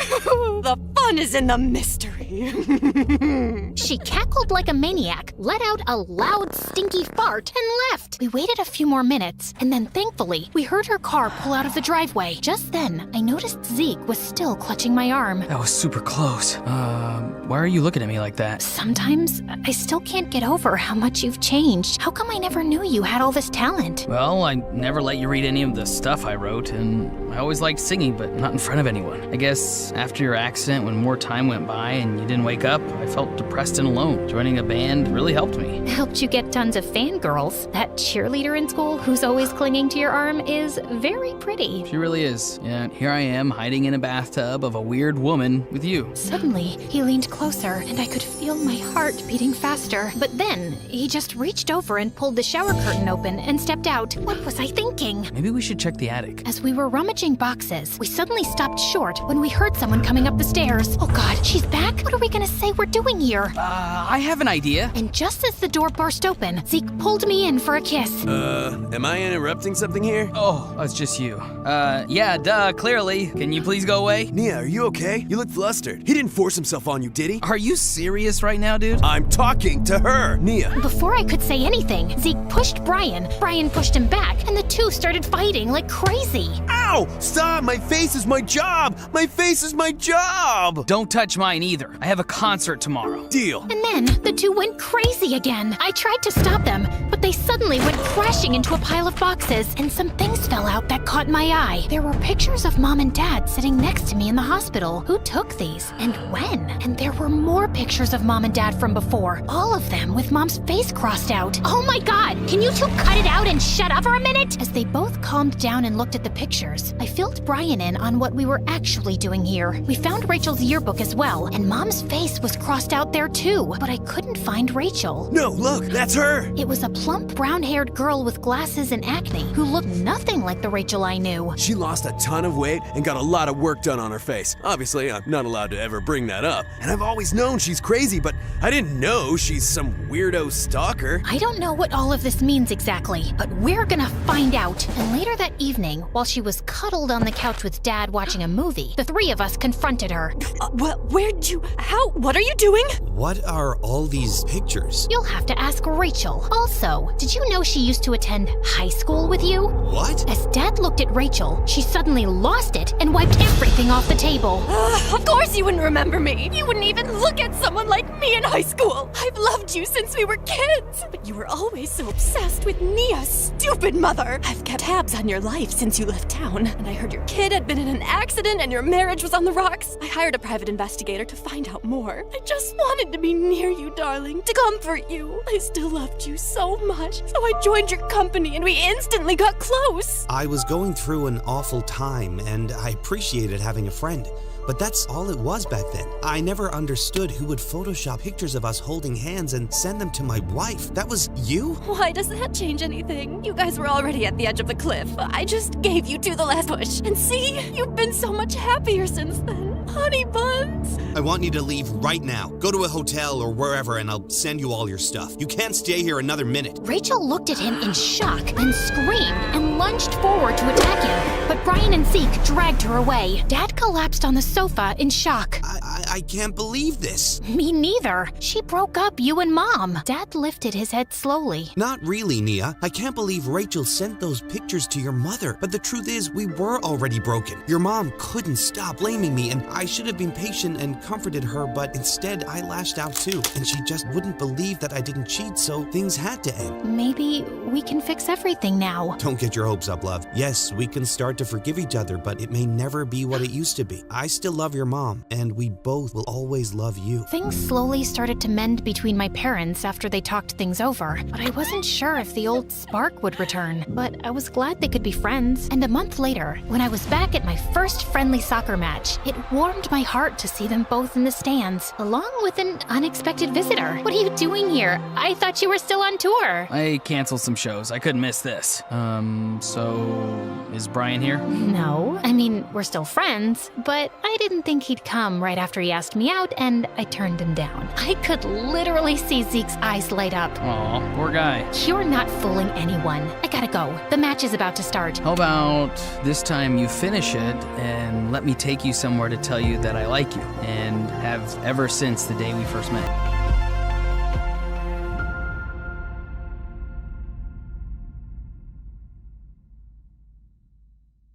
Hi, I'm Clarissa, and this is my story. Please like and subscribe. My twin sister Bella and I look identical in every way, right down to the dimple on our left cheeks, and I hate it. Anyone who thinks it's cool to be identical twins is stupid. Mom and Dad thought it was super cute to dress us up in matching outfits all the time, but growing up, it started getting so annoying. No one could tell us apart, not even our parents, so they just called us the twins or the girls. It's like I had no identity of my own. I was just part of a pair. Yeah, we got a lot of buy one, get one free jokes too. Also, it was everyone's favorite game to try and spot any differences. I think this one's shorter. Her nose is bigger, right? Her ears stick out more. Also, if I pinch your cheek, will your twin feel it? If I punch your face, will your mother feel it? You're basically a part of her. We were in the same class in school, and we did all the same extracurricular activities, and there was always so much pressure not to be the worst twin, because everyone made that instant comparison. Clarissa got an A on her maths test. Why do you have a C, Bella? Bella beat you in that race by a mile, Clarissa. Aren't your legs just as long? Why was it so hard to understand that we didn't have matching abilities to go with our matching faces? But by 4th grade, our personalities started changing. I was academically stronger, but Bella was more athletic. We'd both been attending dance classes since we were kids, but I eventually dropped out because she was clearly better. I started slipping into the quiet nerd mold, while she was more outgoing and loud. So she always got more attention. Like on our 10th birthday, Bella got her way, and the whole party was Hannah Montana themed. All my Harry Potter requests were ignored. Mom had baked our birthday cake, and it read, "Happy birthday to our beautiful beauty, Bella and Cla." Mom, what happened to my name? Bella told me she wanted this text on the cake, honey, and there just wasn't enough space left. Our classmates were gathered around Bella as they danced away to her playlist. I spotted a new kid sitting in a corner and playing some game. Hey, you think this party sucks as much as I do? Yeah, kinda. Sorry. Wanna play? I was having a really good time, till Bella and her friend started a crazy water fight and attacked us too. And they ruined the boy's gaming console. He left the party crying and never talked to me again. Yeah, Bella always found a way to ruin things for me. Then one day in 7th grade, we found Mom waiting for us at home with an envelope each. OMG, no way. You signed me up for the tween beauty pageant? Oh, thanks, Mom. A flyer for the middle school mathletes? Well, what do you think? One for my beauty and one for my brainiac. It's perfect. It's fine, I guess. From then on, my sister got more and more popular, and I became more invisible. By the time we were in high school, Bella's pageant trophies were on full display all over the house, while my mathlete trophies collected dust in my room. My parents clearly loved to show her off more. Well, at least my mathlete's teammate Eugene thought I was really cool. The way you gave that answer right before the buzzer went off, what an adrenaline rush. You're so smart. You're too nice, Eugene. And you're like a 45-degree angle. You know, 'cause 45 degrees is an acute angle. You're a cutie? Yeah. Good one. So I was thinking, maybe you'd like to have my phone number? I was only half listening because just then, the football team captain Mika walked into the cafeteria. Man, he was some descendant of Hercules. Just sheer perfection. I'd never have the guts to say hi to him, and he'd never notice me. Clarissa? Yes, sure. I'll take your phone number. So you'll call me then? If the need ever arises, then definitely yes. Thanks, buddy. I gotta go to class now. Then one day, things took a bit of a turn when Bella came down with the flu. Oh, my head hurts, and I have a fever. I can't perform at the mall pageant today. Oh, no, my poor baby. Go lie down, and Clarissa will bring you some tea. She can make her own tea, and I'm busy. She's unwell, and you're not doing anything important. Now go. I was so sick of being second to my sister, but when I got back with the tea, I found her snoring, and then I got a crazy idea. Next to her bed was her pageant bag, all packed and ready to go. I grabbed it and snuck out the front door. I was just as beautiful as Bella, and I was gonna prove it. When I got to the mall, everyone was smiling and waving at me. I felt like a movie star. Her dress fit perfectly, and the show went super smoothly. And the winner is Bella. Just as I was accepting the trophy, I heard the most annoying voice in the world. She isn't Bella, I am. Mom couldn't find you at home, and when I saw my bag gone, I knew exactly where you were. How dare you? So what? You're just mad that I could be as good as you any day. Shut up, loser. You mean winner? Bella leapt onto the stage and attacked me. The fight not only lost us the trophy, it also got us banned from all pageants in the area for life. Our parents were furious with me. I was grounded for 2 weeks, and Bella basically pretended I didn't exist after that. She even blocked me on all social media. But at school, it seemed like everyone had heard the pageant fight, and people were noticing me more. And I almost turned to jelly when Mika approached me. Hey, not Bella, right? Right. I'm, what's my name? I forgot. Clarissa. I'm Mika, the football captain. I loved that gutsy stunt you pulled at the mall yesterday. We're having cheer tryouts tomorrow. Why don't you come too? Cheer tryouts? Sure. I'll be there. Perfect. But, change your look or something. I want to be able to tell you apart from Bella, okay? Sure, Mika.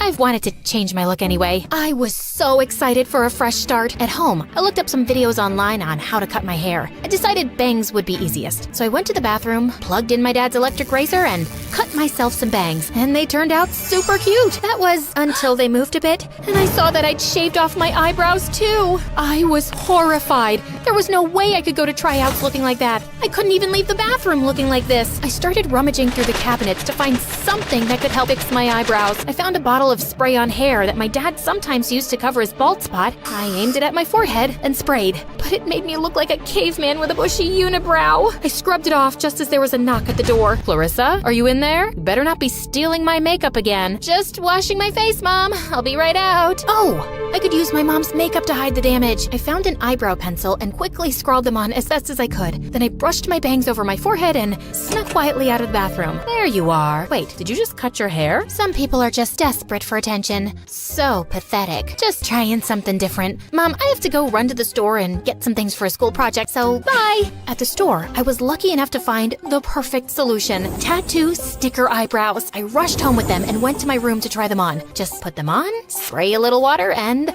voila! I set the timer on the phone and laid back with the washcloth over my forehead, awaiting my beautiful new eyebrows. But when I looked at the results, I almost fainted. They looked super crooked. I scrubbed and I scrubbed, but they just wouldn't come off. I laid in my bed, sobbing uncontrollably. Why are you making sounds like a dying whale? OMG! What happened to your face? I just wanted to change my look for the cheer tryouts, but it's all gone so horribly wrong. What am I gonna do? Well, maybe if you hadn't pretended to be me and ruined my pageant career. Wait, that's it. You can pretend to be me. Oh, please, Bella, I need this. Mika himself asked me. You know I've always had the biggest crush on him. Yeah, I've read your Dear Diary sob stories. What? Not important right now. And okay, since you're begging and you look so ugly, it's almost sad. I'll do it. But only if you do my homework for a whole year. Are you kidding? Ugh, fine. I'll do it. Just get me the cheerleading spot, okay? You got yourself a deal, Uggo. Mom let me stay at home for a few days when she saw what I'd done, and Bella left for school the next morning. But I didn't really trust her not to mess things up for me at the tryouts. I needed a spy, so I called Eugene. Hey, I know this is a lot to ask, but I'm really unwell. And I asked my twin Bella to do the cheer tryouts for me. Could you just go and see how she does? I don't know who else I can trust. Of course I'll do it. Want me to drop by later with some soup too? We could watch some MSA videos, or I could show you my cat's pictures. That sounds amazing, but what I have is really contagious.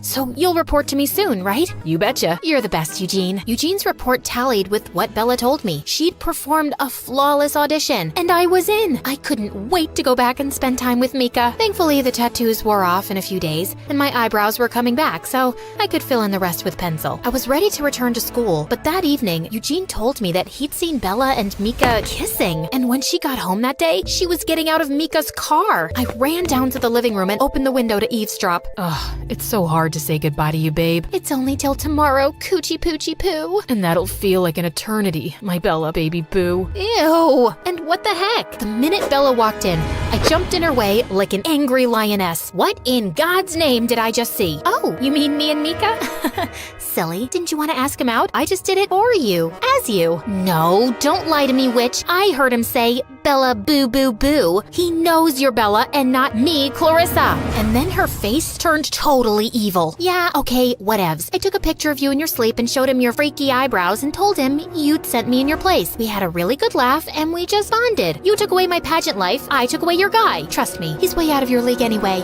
I let out a snarl and attacked her. My parents came running when we crashed into a table and pulled us apart, and I swore I'd never speak to her for the rest of my life. But watching her and Mika together in school and thinking of how they must have made fun of me made my heart burn. And then I found something in the mail one day that gave me the perfect opportunity for revenge. I knew I was successful when Bella screamed at me in the school hallway one day. Clarissa, what did you do? What are you talking about? Something boring, probably. Why do I have a rejection letter from the dance academy of my dreams, which says that my audition was way below their standards? I never went to any audition. Oh, yeah, that. See, I received the invitation for the audition and I decided to go as you. Now, I haven't danced in a really long time, so I was kind of rusty, but I thought I did an impressive chicken dance. I will kill you! Well, that was effectively the end of our relationship. Somehow, it didn't feel as good as I thought it would. No one at home was talking to me now, and even Eugene seemed distant. Hey, am I imagining it, or are you avoiding me? No, Clarissa, you're not. I just don't like what you did to your sister. What? She started it? No, you started it when you went to the pageant as her. You don't really know everything about us, Eugene. It gets really tiring being overlooked and invisible. Actually, I do know something about that. I literally joined the mathletes to get close to you. I dropped every possible hint that I like you, and you're not so dumb that you didn't pick up on it, but you just used me when you needed me. And now you need me again because I'm guessing other people in your life aren't talking to you. Well, I have a little more self-respect than that. Goodbye, Clarissa. The last few months of high school were really lonely. Bella got into an amazing dance school across the country, but she still didn't seem willing to forgive me. And even though we hadn't gotten along in a really long time, I felt sad that she'd be out of my life soon. But during the summer break, Bella suddenly fell really sick. After a number of tests, the doctor told us that both her kidneys were weak and she needed a healthy one soon. And of course, I was a perfect match. No freaking way. I am not taking her kidney. Are you crazy? Listen, guys, can you give us a minute? When my parents and the doctor left, I turned to her. Look, you need this, okay? I know I did some awful things and I'm really sorry. And for better or for worse, you're my other half and I can't lose you. So just shut up and stop smirking, and you're taking my kidney. Say you're my better half, Bella. Don't push it. Okay. I know I haven't been very nice to you either, and I'm sorry too. I didn't even like Mika that much, so thank God he cheated on me and we broke up. Serves you right. Which reminds me, I gotta call Eugene before the surgery and apologize to him too. What kind of name is Eugene? That's Latin for ugly, girl. Well, Latin is a dead language, Bella, much like your love life. Some things never change, do they?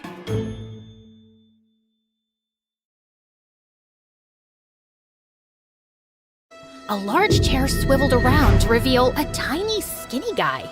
What? You think all mafia bosses are tall, fat bald and wear gold rings? Sorry to disappoint you with my looks, but trust me, I am every bit as ruthless. Something about his steely gray eyes sent a shiver down my spine.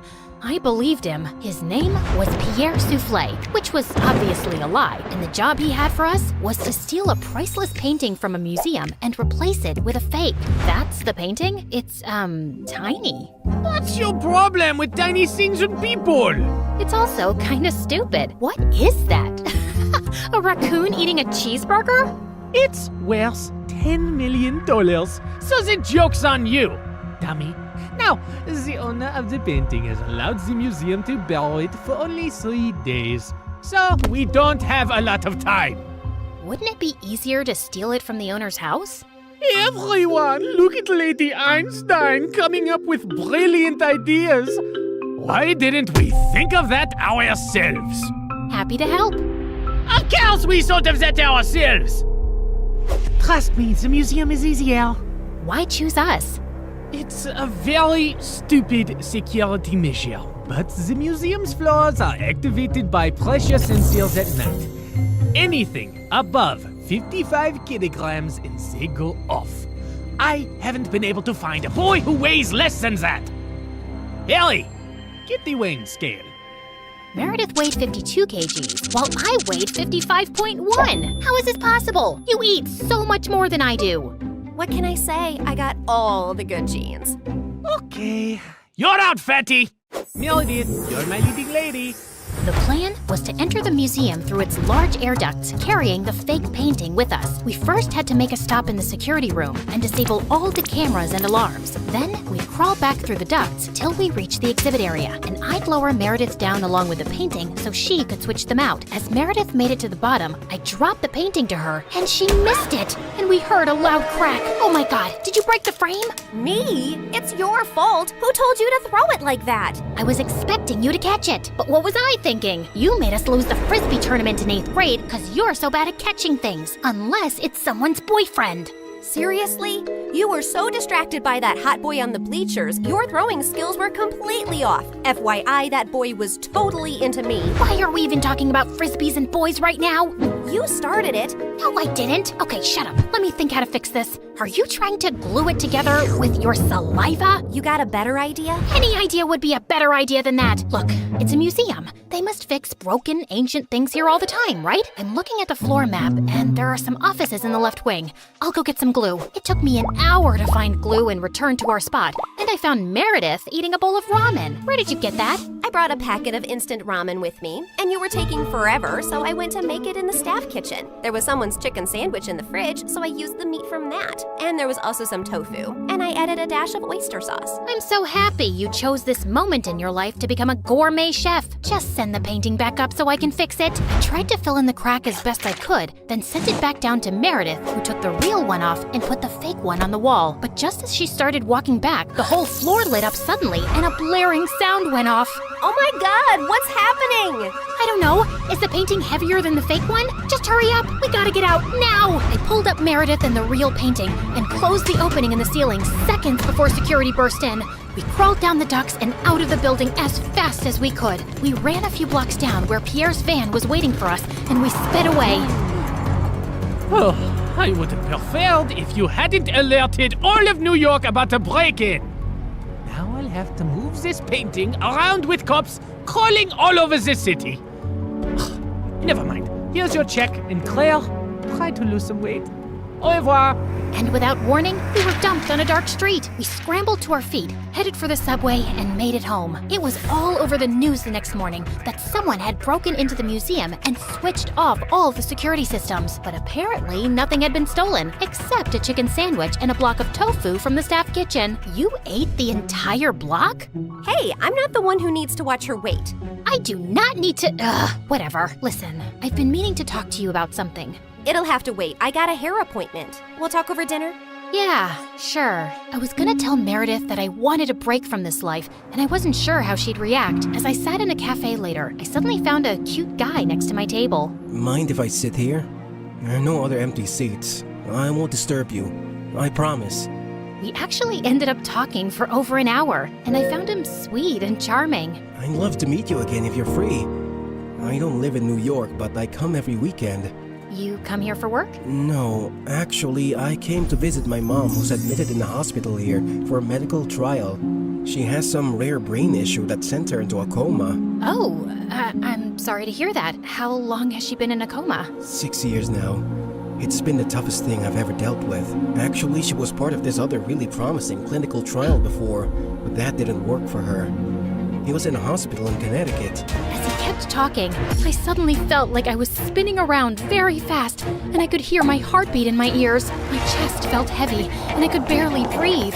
I don't know what I said to the boy, but I just ran out of there and didn't stop till I got to our hotel room. Hey, I was about to call you. What's wrong? Claire, are we in trouble? I am a terrible person. Hey, you're not that terrible, just a bit ugly. You don't have cops after you, do you? Meredith, I met someone. It's not a cop, is it? No, I met a random guy in a cafe, and his mom was in a clinical trial. I hope this gets interesting at some point. In a hospital in Connecticut. Oh my god, the same hospital Mom was in? And the same trial? What a small world. No, it's not the same trial. It's a different hospital, too. Okay, I'm bored again. The coincidence made me interested for a bit. Meredith, his mom's been in a coma for 6 years. We did that to someone. Didn't you just say it's not the same trial? Yes, but for a few seconds, I thought it was the same trial. And I just realized for the first time today that we did something awful to someone out there. When we switched the patient files, we took away someone else's chance to get better. You realized this just now? Are you dumb or something? Of course that's what we did. I mean, I never really thought about it like this. It was just a name on a file. But meeting someone who's going through that with their mom for years, it just made it so real. We're really bad people. Not really bad, if you consider all the bad people in the world. Okay, look, we didn't have a choice. If I had to do something like that to save Mom all over again, I'd do it in a heartbeat. Okay, so we did that to save Mom, but what about everything else? We had a choice to not continue living this life, but we didn't stop, and I want to stop. What's the big deal, man? It's not like we're stealing from poor people. It doesn't matter who we steal from. It's not about them, it's about us and the people we've become. I don't want to be this person anymore. Look, just calm down. I'll get you a pina colada and everything will seem better. But I pushed her away angrily and she landed on the floor. She looked up at me, stunned. No, I am done.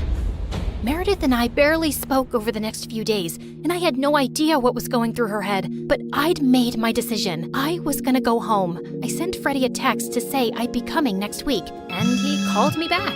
Hey, I'm actually in New York with my parents for the weekend.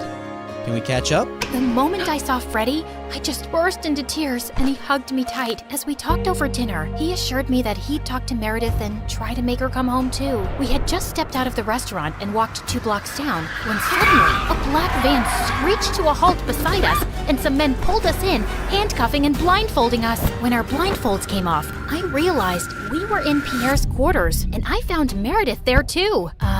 What's going on here? Welcome. We just gathered here to discuss a teensy-weensy, itsy-bitsy issue.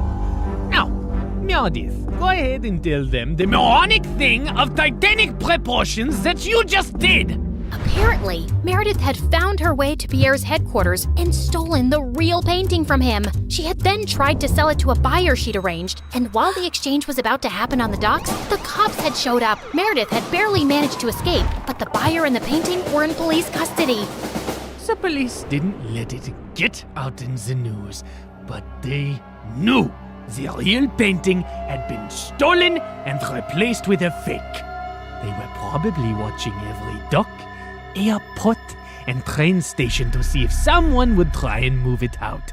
And your sister practically handed it to them. What were you thinking?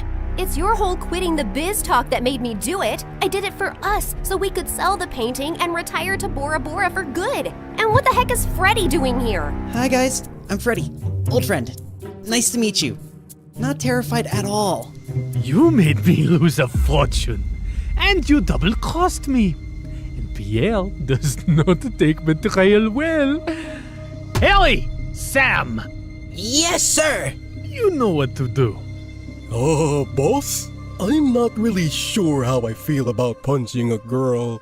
Yeah, boss, I am not really comfortable with this. Maybe we can just punch the boy. I'm not really a boy. I used to be a girl. Ask Claire and Meredith, we practically grew up like sisters. Please don't hurt him. He has nothing to do with this. Silence! You buffoons! I didn't say hurt anyone yet. I just wanted you to threaten them. But of course, you're useless. I'll do myself. Torture Harry and Sam after this meeting. Now, get lost. Then Pierre shifted his cold gaze to me. That painting is everything to me, and I want it back. And now the only way we can get it is from the owner himself. You, Claire, will be executing this mission. The heir of that painting is a young, charming millionaire. And you will get to know him, become his girlfriend, kiss, cuddle, yada yada. You need to earn his trust completely, so he lets you into his life and his home. Then, when the time is right, you will steal the painting from a high-security vault inside his house and bring it back to me. You will do this if you care about your moon sister and this girl/boy and his family and your mother and your stupid husband and your whole neighborhood. What if I fail? I don't think you want the answer to that. But once you succeed, I'll give you two enough to go to Bora Bora and never return. I'd be ecstatic to never set eyes on you annoying girls again.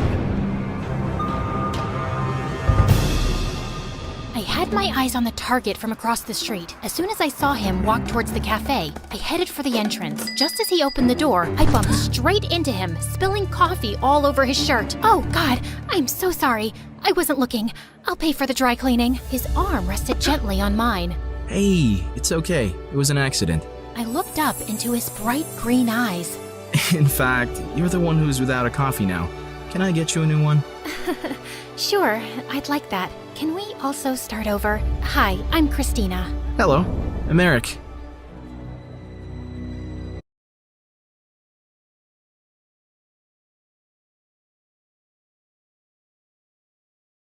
Hi, I'm Blake, and this is my story. Don't forget to like and subscribe. My childhood was pretty weird. My mom could be a little dramatic. She was either very happy or very sad. She would do cartwheels on the lawn just because the sun was out, and cry like a baby waving the trash goodbye on garbage day. On the first day of school, she strung balloons in my hair. Everyone made fun of me. This one boy, Sam, made a game out of who could pop the most of my balloons while they were still attached to my head. I went home crying. They're just jealous of you. You're the prettiest girl in your class. But I didn't like the way people looked at us and talked about my mom behind her back. I heard she serves candy for dinner. So irresponsible. That poor child, stuck with a crazy mother like that. I didn't want anyone talking about us like that. So I started dressing myself for school and packing my own lunch. I was super serious about my studies and tried to be as invisible as possible. But Sam made it his mission to make my life miserable. Where'd you get that dress, loser? Because it's screaming for some color. What did you do to your face, dingbat? Because it looks good enough to punch. I didn't want to give kids like Sam more stuff to use against me, so I purposely didn't invite anyone to my 10th birthday. I have a surprise for you. Come out to the garden and see. My entire class was there. Mom dressed up as a clown and danced around. She even had one of those comically large flowers on her coat that squirted water on people. It was so humiliating. Everyone was laughing at her. It was so cringe that I ran to my room and refused to come out. Honey, what's wrong? Is your tummy hurting? Is it gas? Do you need to poop? Mom, please leave me alone. Oh, I guess it's the hormones. My little girl is growing up. Other than Sam always torturing me, life was going as well as it could. Years went by and I was acing my classes and even volunteering at the library when a transfer student from LA joined us in the middle of 11th grade. Kiara was something else. She had the most ridiculous hair and wore super bright colors in every shade. But somehow she thought I was the fascinating one. Why is your hair tied up so tight? Aren't you afraid you'll pull the skin right off your skull? Whoa, what's the prescription for your glasses? Are you like legally blind? No, I'm not blind. Yeah, she is. She uses echolocation like a bat. See? That's why she has massive ears. Get lost, Sam. Oddly, it was our combined hate for Sam that brought us together as friends. We got closer over spring break, and Kiera told me about her parents, who both owned a tech company. They think I'm a weird hippie. We have nothing in common. I visited her house for dinner once. The place was so huge, I got lost twice looking for the bathroom. Despite what Kiera said, I thought her parents were awesome. They even had vegetables for dinner. What do you plan on doing after high school, Blake? I was hoping to study law at Harvard. That's amazing. If only Kiera had some ambition too.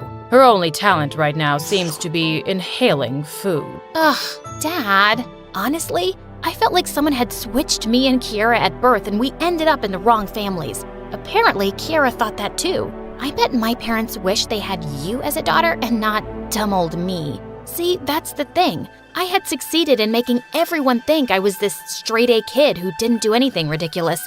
But I had one dark secret. I was obsessed with mermaids, and I secretly drew comics about a mermaid archaeologist who discovered shipwrecks, and I never wanted anyone to find out. I felt bad for Kiera, so I invited her over to my place because I knew she and Mom would get along really well. Kiera, you're like the daughter I never had. Hello? I don't get it. How could a cool mom like you have a boring daughter like Blake? It's a mystery. Marshmallow stuffed cookies and pixie dust sandwiches for dinner? I was cleaning the dishes after dinner when I heard a squeal from my room, and I found Kiera going through my drafts. OMG, these are so cute. Who made them? Why are you going through my private stuff? Why are you getting so mad?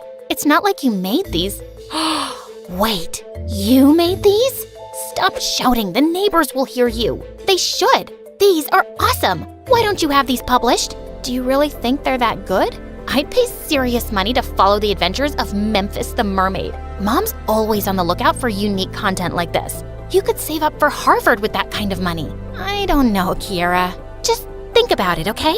I tossed and turned all night thinking about it. I'd built up a spotless reputation over the years, and no one could call me a freak anymore. Was I willing to risk all of that now? But what if it paid for my dream education? And suddenly, I had a great idea. The next day, I met Kiera in the library. I'm in, but I have a condition. You have to give the draft to your mom and say you made it. Are you nuts? No, think about it. Your parents want you to succeed, and I need the money, but not the fame or publicity. This could be a win-win for both of us. Well, if you're sure. The plan was a huge success. Kiera's parents were over the moon at her hidden talent, and the comic books were an instant hit. Kiera was called on all the morning shows and did a countrywide tour promoting the book. Back in school, she was suddenly this huge celebrity. Can you sign my copy, Kiera? Do you like my Memphis hairstyle, Kiera? Suddenly, Kiera didn't have time for me. She was too busy with her fans and new friends. I tried telling myself I didn't care, but a part of me was hurt and a little jealous. But wasn't this what I wanted? No one to notice me? Smellogram. Sam, you moron. I'm gonna end you. Like your friendship with Kiera? That must have been rough. I guess I'm your only friend now. You're not my friend. Your words hurt me, Blake. Haven't I always made you smile and brightened your day? You've made me think of several ways to end you. See? I provide motivation and creativity. Now, how about as a thank you, you get me a date with Kiera? Why was stupid Sam interested in Kiera? And why did I care? He was a pain in my butt, but he was also really good looking now. Why do you want to date her anyway? Why do you care? Are you jealous? As if. Well, I want to date her because she's awesome. Have you read the comics? They're epic. I've heard several Hollywood producers are interested in the movie rights.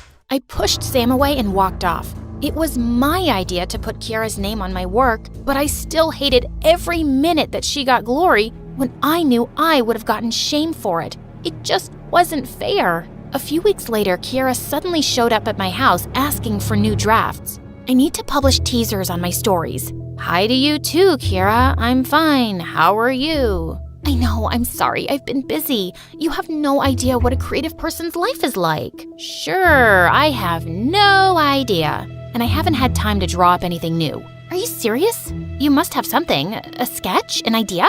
Here's an idea. How about you do something yourself for once? What's gotten into you? You're the one who practically begged me to take the credit, and now you're acting like I stole the idea from you? You know what? You're right. It was a stupid idea, and I'm glad it stops now. No! What will I tell my parents? It's the first time they've thought I'm good at something. I don't see how that's my problem. You can tell them the truth, that you have no talent. You're a horrible person, Blake. I wish we'd never met. I felt terrible for all the hurtful things I'd said. Just then, Mom came into my room wearing a hollowed-out watermelon as a helmet. Is everything okay? I was already upset, but Mom's ridiculous hat made me ballistic. She was the reason people thought I was weird, and that made me insecure about my art. How can you ask that with that thing on your head? Geez, Mom, when will you act your age? I'm sick of being the adult around here. Why are you speaking to me like this? Because you're an embarrassment. I regretted my words instantly. Mom looked so deeply hurt that I wanted to hug her and apologize, but she immediately left. What had I done? Mom didn't kiss me goodbye the next day, and Kiera didn't show up at school. I skipped lunch and drew a quick outline for Kiera when a shadow loomed behind me. Is that Memphis the Mermaid? You're the original artist? Are you nuts? I was just copying Kiera's work. She's really talented. Nah, I don't believe you. No one's that good at copying stuff. Wait till I tell the whole school. What do you want, jerk? Just the truth, actually. Why won't you take credit for your own work, loser? It's because of you and other people like you. My whole life, you haven't missed any chance to ridicule me, and I've worked so hard to seem normal. I was afraid everyone would think I'm a dork or a freak for writing those comics. So, yeah, I asked Kiera to put her name on it, and now it's ruined everything, and I don't need you making things any harder for me. For the first time ever, Sam actually shut up and looked guilty. I'm really sorry, Blake. You always seemed tough, and I never realized how much my jokes actually affected you. You're amazing, and you shouldn't have to hide who you really are because of me or anybody. He leaned in and gently kissed me on the cheek before running off. What just happened? And why was my heart racing? After school, I went to Kiera's house, but I was in for a shock. Kiera left for Japan this morning. I don't know what happened, but she was really upset and said something about not having any talent. She's gone to study anime drawing for a year. I was heartbroken to learn that my words had affected Kiera so much. My best friend was gone, and she'd probably hate me for the rest of her life. When I got home, I was in store for an even bigger surprise. Mom was in a boring dress making a roast dinner with vegetables. Welcome home, Blake. I'm sorry for making your life tougher than it is. You're such a good, hard-working daughter, and I'll try my best to be like other moms. No, I'm sorry. I shouldn't have said those things to you. I was so obsessed with being normal that I pushed away the two people I love the most. And you're awesome, just as you are. I told Mom everything that had happened with Kiera. People make mistakes, honey. Write to Kiera and explain everything. I'm sure she'll forgive you. Want to have chocolate cake for dinner? That sounds perfect, Mom. That night, I wrote an apology email to Kiera, but I never heard back from her. I still visited her parents once a week, and they'd tell me about her life in Japan, but I really missed having her around. Soon after, Sam asked me out and we started to date. He was still annoying, but he also knew how to make me laugh. A year flew by, and I started working on a new comic about a unicorn girl with rainbow hair and the habit of wearing every color at once. I was nervous about handing it to Kiera's mom for publishing, but Sam encouraged me, and she loved it. She said it reminded her of Kiera. My life turned upside down after the comics became a success. I sent Kiera a signed copy with a note saying it was inspired by her, but I never got a reply. One day, I was drawing in my room when there was a knock on my door. It was Kiera. Kiera, I'm so sorry. I was such an awful witch to you. I'm sorry too. I took credit for your talent without even thanking you. It was never going to last, and I'm glad it ended when it did. But I'm sad that our friendship got caught up in the mix. I needed to get away to figure myself out. I've missed you so much. I know, and I guess I missed you too. It was a novel about a prim librarian that looked a lot like me, cataloging in the mornings and hunting vampires by night. I guess I am very inspiring. Don't push your luck.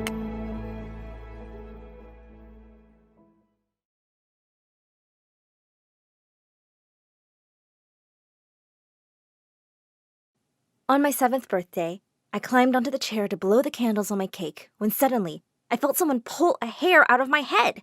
Ow! I turned around to see that it was my older sister, and she was staring at the hair in horror. Oh my God, Mom! Bonnie has inherited the problem from you! You shush! Everyone, sing the birthday song now! Happy birthday to you. What just happened? Later that night, Mom inspected my head like I had lice, and it turns out I had a few white hair. Big deal. But by my next birthday, half my head had turned white. I thought I was transforming into some cool superhero, but Mom totally freaked. She had organic hair dyes imported from Brazil every month to color my hair a lovely deep brown. No one knew anything about my hair until I was 14, when suddenly everything changed. Hi, I'm Bonnie, and I have a condition called achromatrichia, which makes your hair suddenly turn white. Being different makes bullies think you're an easy target, but I showed them that I was not. Before I continue, click like and subscribe. The thing is, my parents used to be super rich, and we'd always live in a huge mansion and attend private schools. My oldest brother was a party animal, and my older sister's life revolved around shopping, salons, and changing boyfriends like clothes.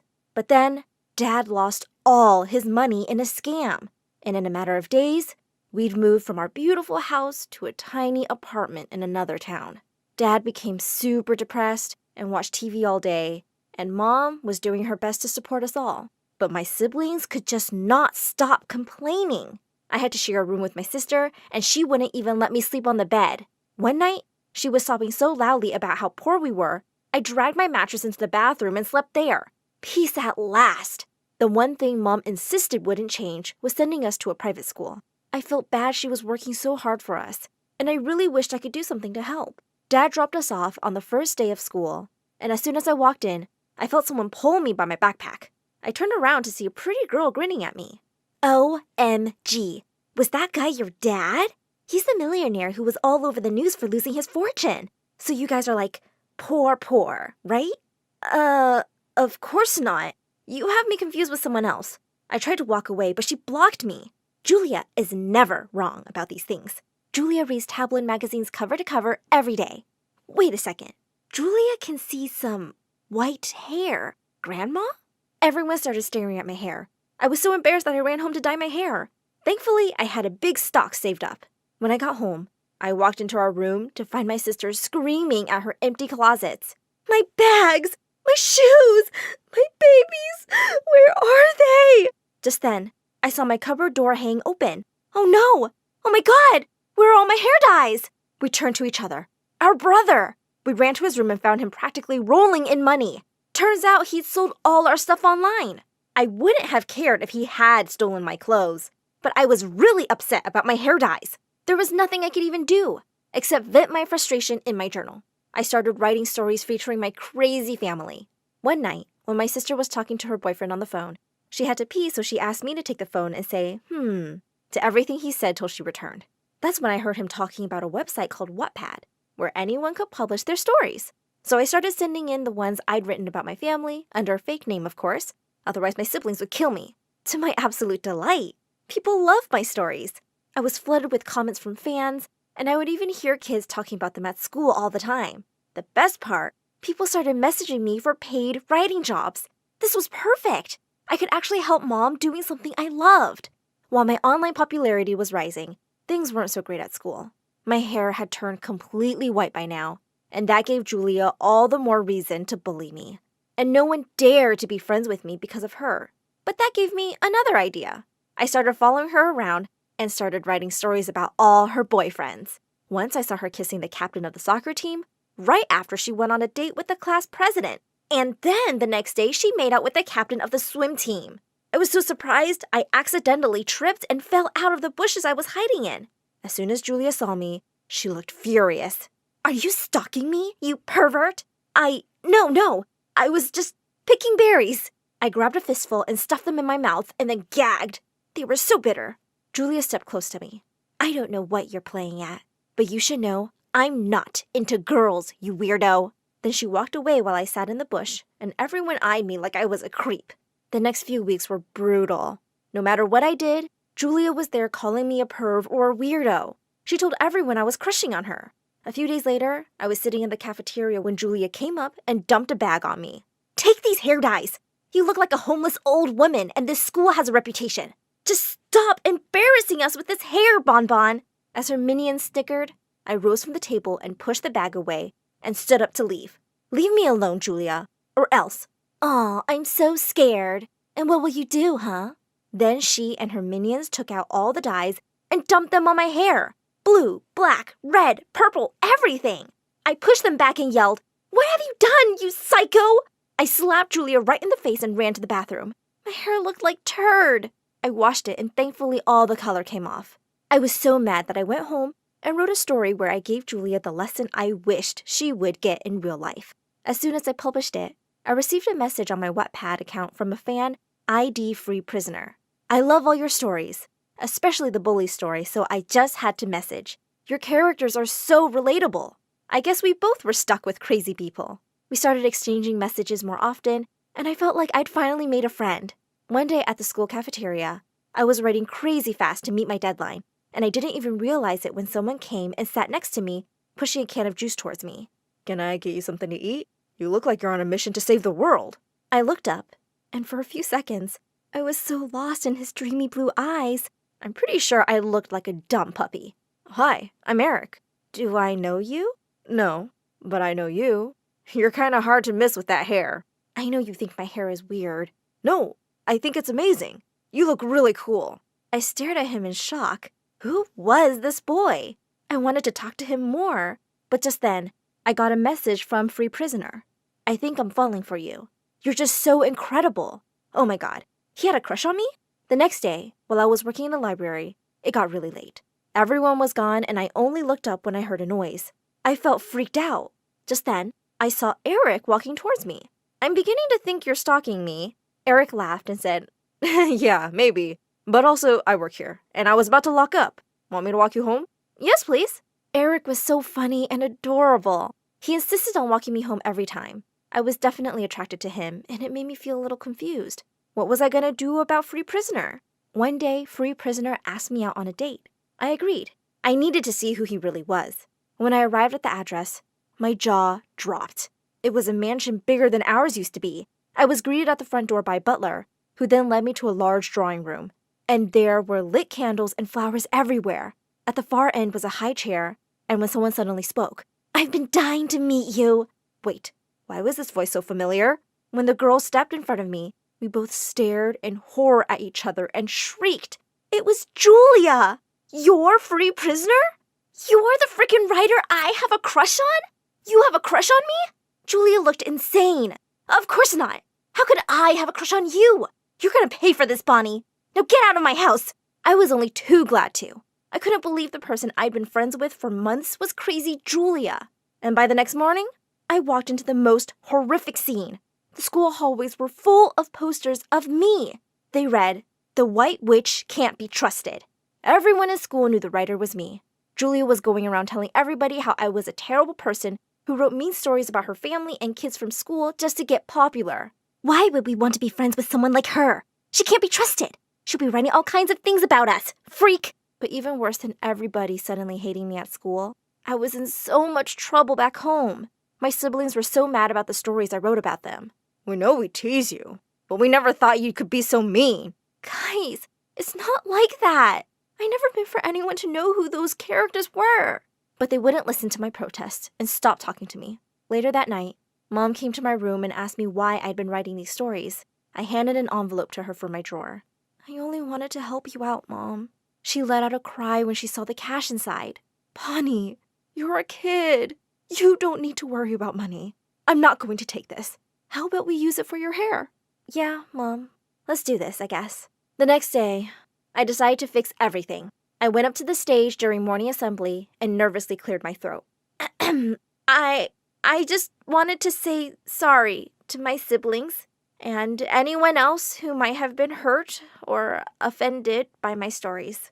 I only used you guys as inspiration, and you made such interesting characters. But it wasn't right of me to use anyone's secrets. And I won't be writing on Wattpad anymore. As I ran out of the auditorium, someone caught up with me. It was Eric. Hey, that writer is you? Oh man, your stories are hilarious! I wanted to ask you something a long time ago. Will you be my girlfriend? I grinned and pulled him in for a kiss.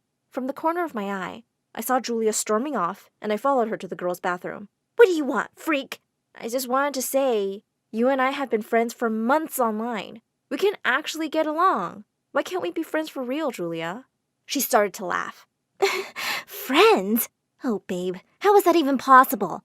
Look at your face, and your personality, and your ugly hair. I give charity to the poor. I don't befriend them. Well, look around you, Julia. I don't think you have any real friends. I'm here if you change your mind. And then I started to walk away. Don't hold your breath!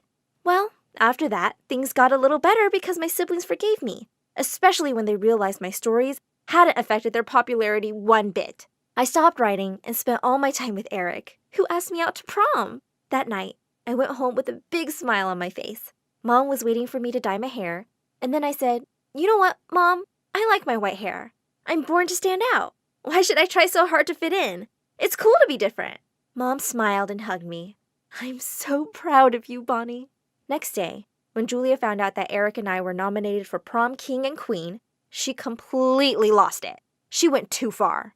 On the night of the prom, she started throwing a huge tantrum and even tried to snatch my crown. That's mine! I'm the only queen this school has. Not this ugly beggar with the ugliest hair I've ever seen. When the principal intervened, Julia called her an old hag and dumped the whole bowl of punch on her. An hour later, she was expelled. Even though so many of the others laughed, I felt sorry for her because I knew there was a nice person inside her. But all her insecurities just made her a big bully. After that, high school was not so crazy. I got a scholarship for a writing program, and 4 years later, I joined a publishing house as a book editor. Fast forward a few years, and I'm married to Eric now, with 2 beautiful kids. And they are the only ones I write stories for. I was falling. A scream escaped my throat. My life flashed before my eyes. You must be wondering how I got here. Trust me, I'm asking myself the same. My name is Ivy. I'm from Maine. Like and subscribe for good luck. I was born to parents who owned a circus, and we loved everything about it. Daddy, I want to be in the circus too. Please, please, please. You will one day, and I know you'll be the star of the show. You really think so? Honey, we know so. Now it's time for your lesson. Take out your books. Let's see who wins today. Mom homeschooled me and my twin brother, and we'd often compete to see who got the best test score, which was me, of course. I was a bright kid, but my heart truly belonged to the circus. So when I turned 8 and Dad told me I could finally join him on the team, I was ecstatic. But my excitement turned to shock when he said I'd have to be a clown. That's so embarrassing. I want to be a contortionist. I've been practicing. But we need a clown, and you'll be able to make everyone laugh. You'll do great, honey. Trust me. I decided to give it a shot, and it wasn't so bad. But then I put my own spin to it. I did a backflip, landing in a perfect contortionist's pose.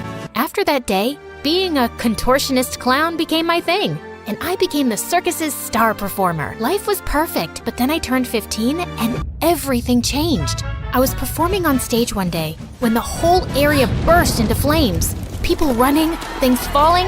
It was bad. Just as I was running away from the burning tent, I heard a woman scream. So I ran back to help her, and we stumbled out, gasping for air. I so wanna...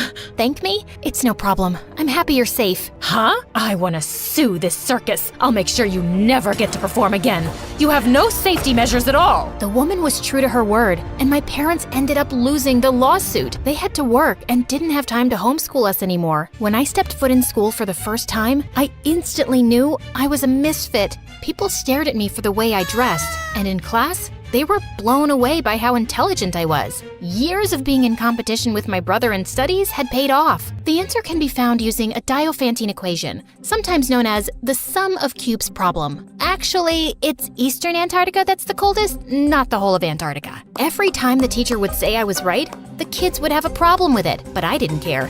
I was having too much fun studying. I became the top student in no time. Life was fine, except Mom and Dad were always short on cash. So during the 11th grade summer break, my brother and I picked up part-time jobs at the hotel. With our first salaries, we took Mom and Dad to a carnival, and I could see how much they missed their old life. I wish I could find a way to bring my parents' circus back. I was in luck because the very next day, I saw a poster in the hotel lobby asking for auditions for a talent competition. But seeing me in my barista uniform at the auditions, I could tell that the judges weren't impressed. These auditions are for the greatest talent, not someone who can make coffee the fastest. Please, don't waste a— Before he could finish, I did a killer backflip and a split that made them stand up in their seats. And just like that, I was in. I ran outside excitedly to tell my brother, when I saw a guy holding him by the collar. Who's gonna pay for this scratch?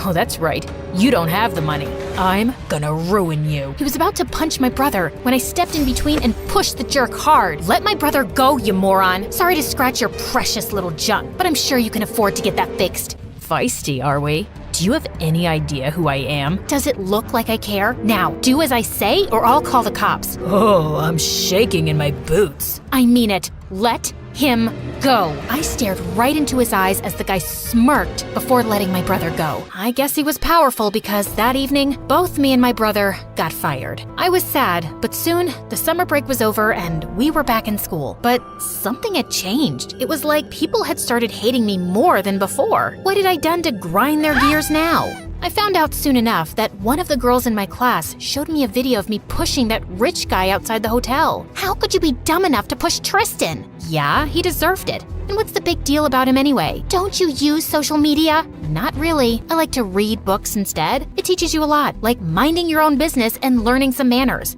Now, if you can step aside, I have a class to get to. The rest of the day, I ignored all the angry stares. Later, I found out that he was some kind of social media influencer with over 10 million followers. Good for him. I thought this whole video thing would die down in a few days, but to my horror, it was worse than I could imagine. I was a public figure now, with all eyes on me, especially because Tristan followed me everywhere. I picked up a new job at a cafe nearby, and Tristan would drop in every day. I'd had it with his stupid face, so I decided to teach him a lesson and poured a bottle full of salt in his food. His face went red as he took one bite. Do you like it, sir? Anything to go with it, like water or maybe some more salt? This is perfect. Can you tell me who the chef is? I'd love to kiss their hands. She's busy. Anyway, if you're done for the day, kindly leave. You're catching too much attention and it's a little annoying. I'm guessing you're talking about all those ladies by the window. I can tell them to leave, if you agree to go out on a date with me. Are you bored or simply crazy? What makes you think I'll ever go on a date with a moron like you? Ouch, that hurt. But I deserve it. I was a jerk. It's just that I had a big argument with my mom and I took all the anger out on you, which was totally not cool. Yeah, it wasn't. And you're really not helping your case by stalking me. I know, but I can't get you off my mind after I saw how you stood up for your brother. That takes courage. All I'm asking for is one chance. If you feel like you don't want to see me after that, I won't bother you again. Tristan, I don't care. Just leave. But the guy just didn't back down. He'd show up every day at my workplace to ask me out, and every day, I refused. And one evening after my shift ended, I found him outside my workplace with my brother. Later, he told me how Tristan was there to apologize and even offered to get him his job back. That was kind of nice of him. I guess he wasn't all that bad. So when he asked me out again, I decided to give it a shot. I was expecting him to show off and take me to some fancy restaurant in the city, but instead, he took me to my favorite taco place. Wow, you're cheap for someone so rich. And you're too pretty for someone that tough. Anyway, what were you doing at the hotel that day? You know, when you hit my brother? You won't let that go, will you? I was there for an audition. Wait, for the competition? I'm in it too. I didn't know making good coffee was also counted as a talent. Ha ha, very funny. Just then, I showed Tristan a few basic contortion moves and he was blown. Then he showed me his awesome tricks with cards. And I was really impressed. Wow, how did you do that? That's amazing. I wish my family would feel the same. They think I'll end up making a fool of myself on the show. When we do things that give us joy, it doesn't really matter what people think. Tristan and I went on multiple dates after that. And soon, he asked me out officially. My brother was happy, but the girls at school just weren't digging it. I didn't care. With Tristan by my side, I felt like a whole new person. He was so much gentler and calmer than when I first met him, and it made me super happy. And then one day on his birthday, he invited me to his home for a party. I'd just stepped one foot inside when suddenly my whole world came crashing down. Ivy, that's my mom. And Mom, that's the clown? What is this circus freak doing here? You said you were bringing your girlfriend home. If you think I'm a freak, you should see yourself in the mirror. Guys, what's going on? You know each other? Your mom is the reason my family is struggling. She sued my parents and bled us dry. I hate her. And I would do it all over again in the blink of an eye if I saw you around my son. You think I'm the same stupid girl who saved you that day? If you come close to my family, I'll be your worst nightmare. I wanted to say more, but I was too shocked and upset, so I just turned around and left. Tristan tried his best to reach out to me, but I just didn't want to talk to him. If he was her son, then there was no chance of us ever being together. Soon, it was time for the competition, so I forgot about my issues and started practicing. The competition lasted for days, and I was able to reach the finals. People rooted for me, and I was confident I'd win it too. But on the last day, I twisted my ankle and lost to a really amazing musician. I was devastated and locked myself up at home. I just didn't have the strength to talk to anyone. Then one day, Mom and Dad sat down next to me. A dumb competition can't dampen your spirits, Ivy. You're too good for that. But I wanted the money. I needed it to get the circus back. I know you guys miss it. I just wanted to make you happy. That's not your job. And we're happy as long as you are. Now come on, we need you to get out of the house. How about some ice cream? Or a trip to the petting zoo? Anything you say. After talking to Mom and Dad, I felt a lot better. But there was something that still troubled me a lot. Tristan and his mom. I had been ignoring them for the past few weeks, but he was back to being his stalker self, and it was super annoying. Then one day at home, I was busy watching an MSA video when my dad told me I had a friend waiting for me downstairs. And of course, it was Tristan. What do you want? I know you don't want to see me, but Ivy, you have to know this. My stepmom… Hold on, stepmom? Yeah. Mom left us when I was a baby, and Dad married her so I would never miss Mom. So did that help? What? No, you're missing the point. After you left, I did a little digging and realized that your parents aren't the only one Mom has wrongfully sued. She does it often to scam people for money. Tristan went on to explain how his stepmom was a lawyer and sued people for damages they couldn't afford. Once you get stuck in the whole thing, she makes sure that she gets the most money out of you by creating fake issues, like the fire at your circus. She started that. How do you know she started the fire? And why are you telling me this? I heard her talking to her assistant yesterday. I guess when she saw you, she felt threatened and started planning another lawsuit so you wouldn't get in her way. I don't know what to say. Even if what you're saying is true, how will anyone believe us without proper evidence? I'm her son, so if I give a statement, maybe the police can start an investigation. It'll be worth a shot. Tristan was right. I had to try something to make his stepmom pay, so I went with him and filed an official complaint. It took some weeks, but finally the police were able to gather all the evidence against Tristan's stepmom. They froze her account, but before they could arrest her, she simply vanished. My parents won huge compensation from the court and used that to build the circus. I was so happy, and I only had Tristan to thank for everything. I always liked him, but this only made me fall for him more. We were walking over the bridge one day when suddenly Tristan turned to face me. Ivy, I love you. I'm sorry, I tried to let you go, but I can't… I wanted to tell you, but before I could complete my sentence, someone pulled me hard. Tristan's stepmom. You witch! You ruined everything I had built! You'll pay for this! Saying that, the woman pushed me. As I backed up, I tripped and ended up falling. Okay, so here we are, right where we started.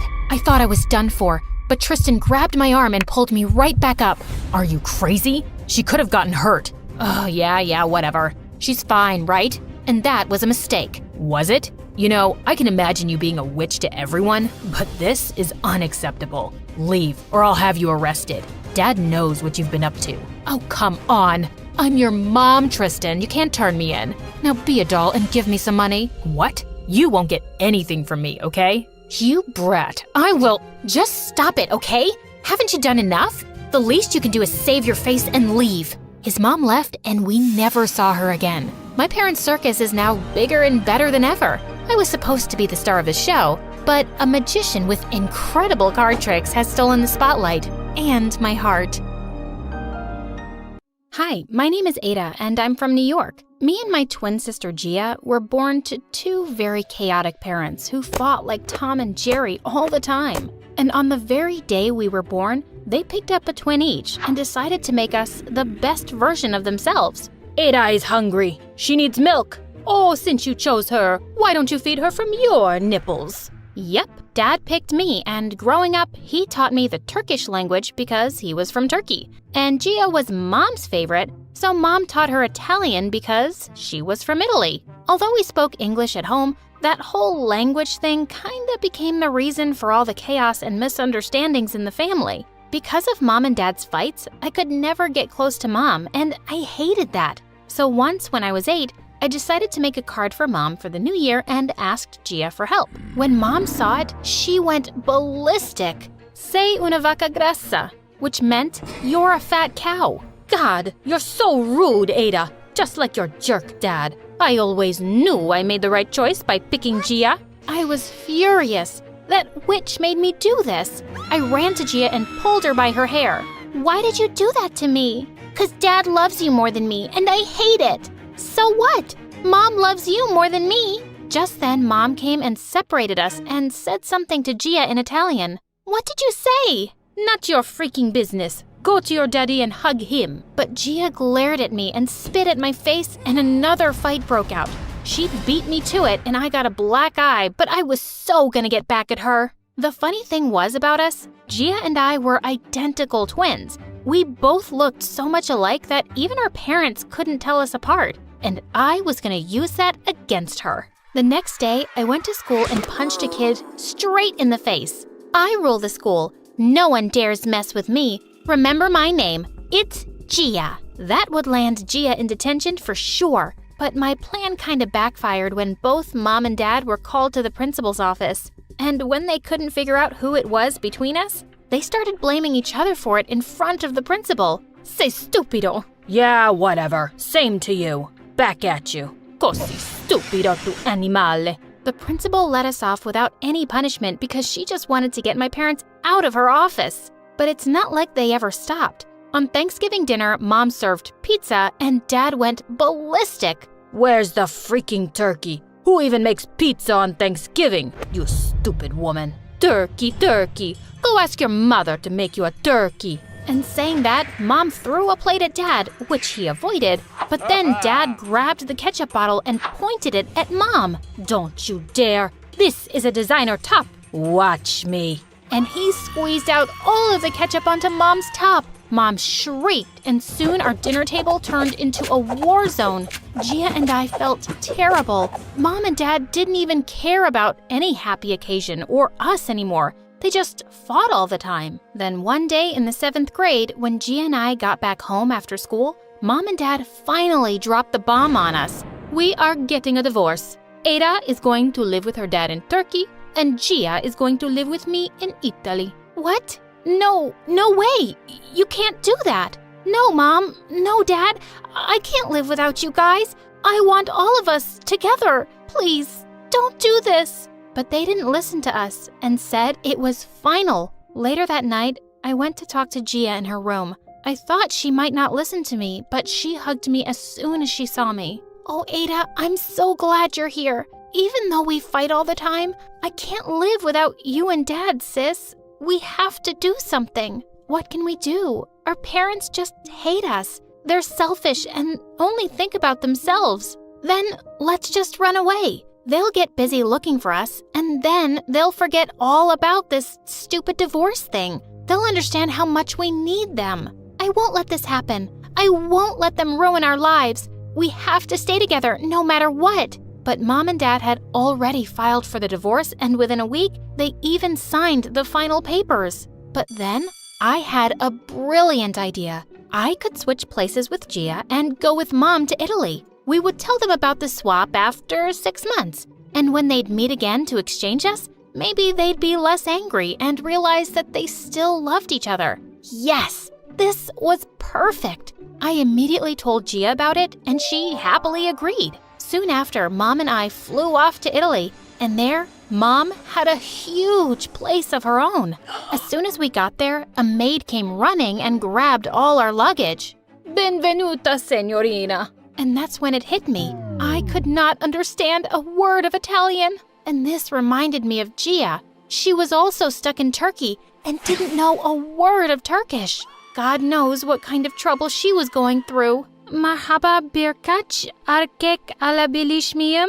What are you saying, kid? Are you out of your mind? Soon after, Mom enrolled me in school, and my first day was a complete mess. The teacher asked me to introduce myself, and I said, Ciao, mi chiamo Gia, siete tutti brutti. Everyone gasped and looked at me like I'd cursed them. All I said was they were nice, but for some reason, none of them would talk to me now. The next day during lunchtime, pizza was being served in the cafeteria, but I noticed there wasn't enough cheese on top. Can I get more cheese on this? The server stared at me like I had asked for her kidney. And dude, this was a clear mistake. Asking for more cheese in Italy is considered super rude, but I didn't know that. Cheese? Vacca grassa? The lady glared at me and jumped over the food counter to attack me. She chased me for a mile around the school until the principal caught us both. She sternly told me off for being rude and said she was going to call my mom later.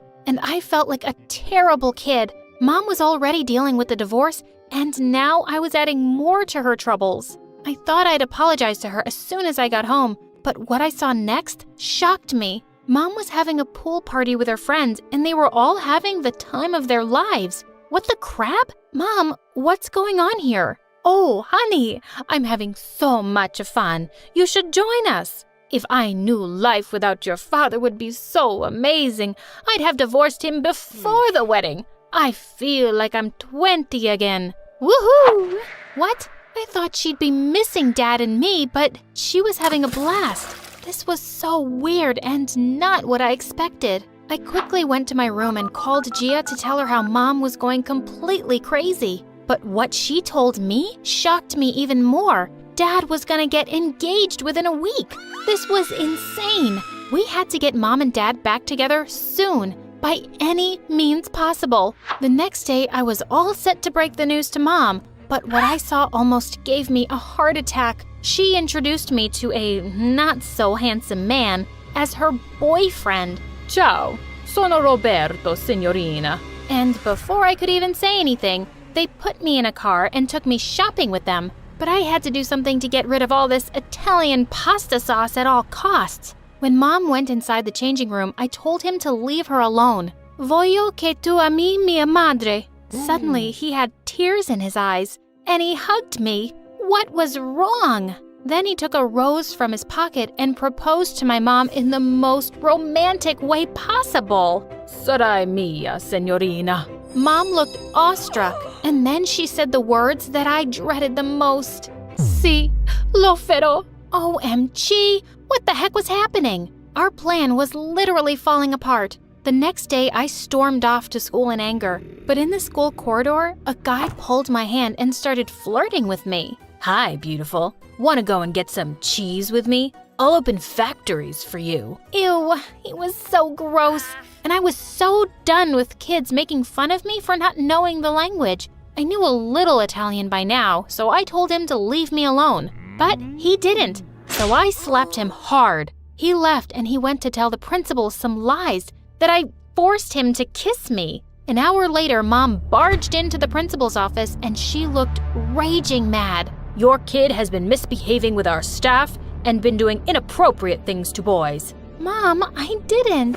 Oh, I know my daughter very well. It's the school that's stupid, and I'm putting her into a better one. We are done here. Oh my God, she was so unpredictable. While driving me back home, I thought Mom would scold me, but instead, she said something that completely shocked me. It's okay, honey. If you're ever in a place where you're unhappy, then you can always move away. Just like I did, Ada. What? Did she just call me by my real name? Mom, you know? Of course I know. You're my child. Really? Well, no. This morning after you left for school, I went to your room and I saw your pink-colored undies, which Gia hates. But why did you do this, honey? Imagine everything Gia has been going through there. She doesn't even know the language. We want you guys to get back together. But Mom didn't say a word to that. and as soon as we reached home, she called Dad and told him everything.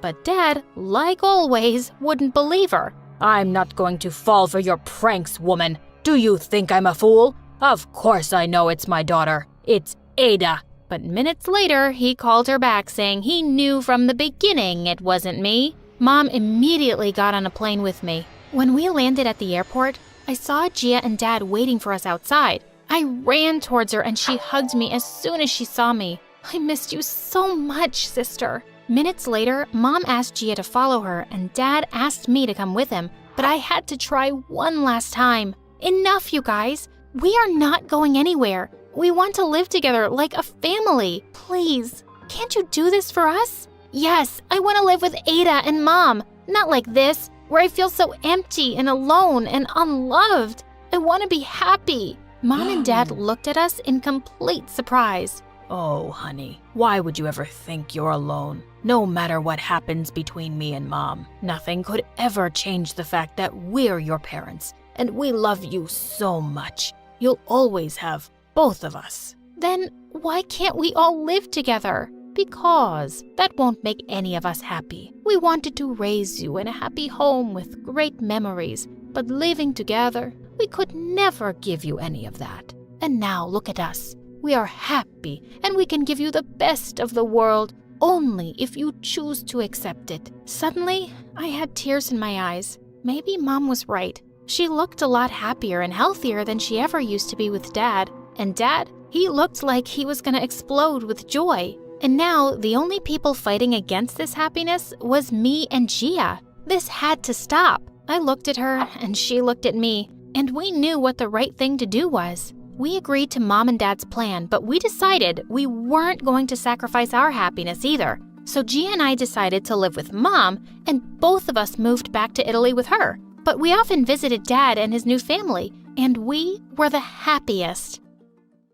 I'm Maya from New Orleans. Please like and subscribe to For Eve. I lived in an old house with Dad who worked as a potter. Mom left us when I was 4 to make it as a big movie star and never came back. With gorgeous hair and porcelain white skin, I looked exactly like her, and no one believed my dad and I were related, especially our nosy neighbors. Once when I was 6, Dad got a big order from the city. He worked all night to make all 20 vases. I was admiring them when I accidentally knocked them off, shattering them to pieces. I am so sorry, Dad. I didn't do it intentionally.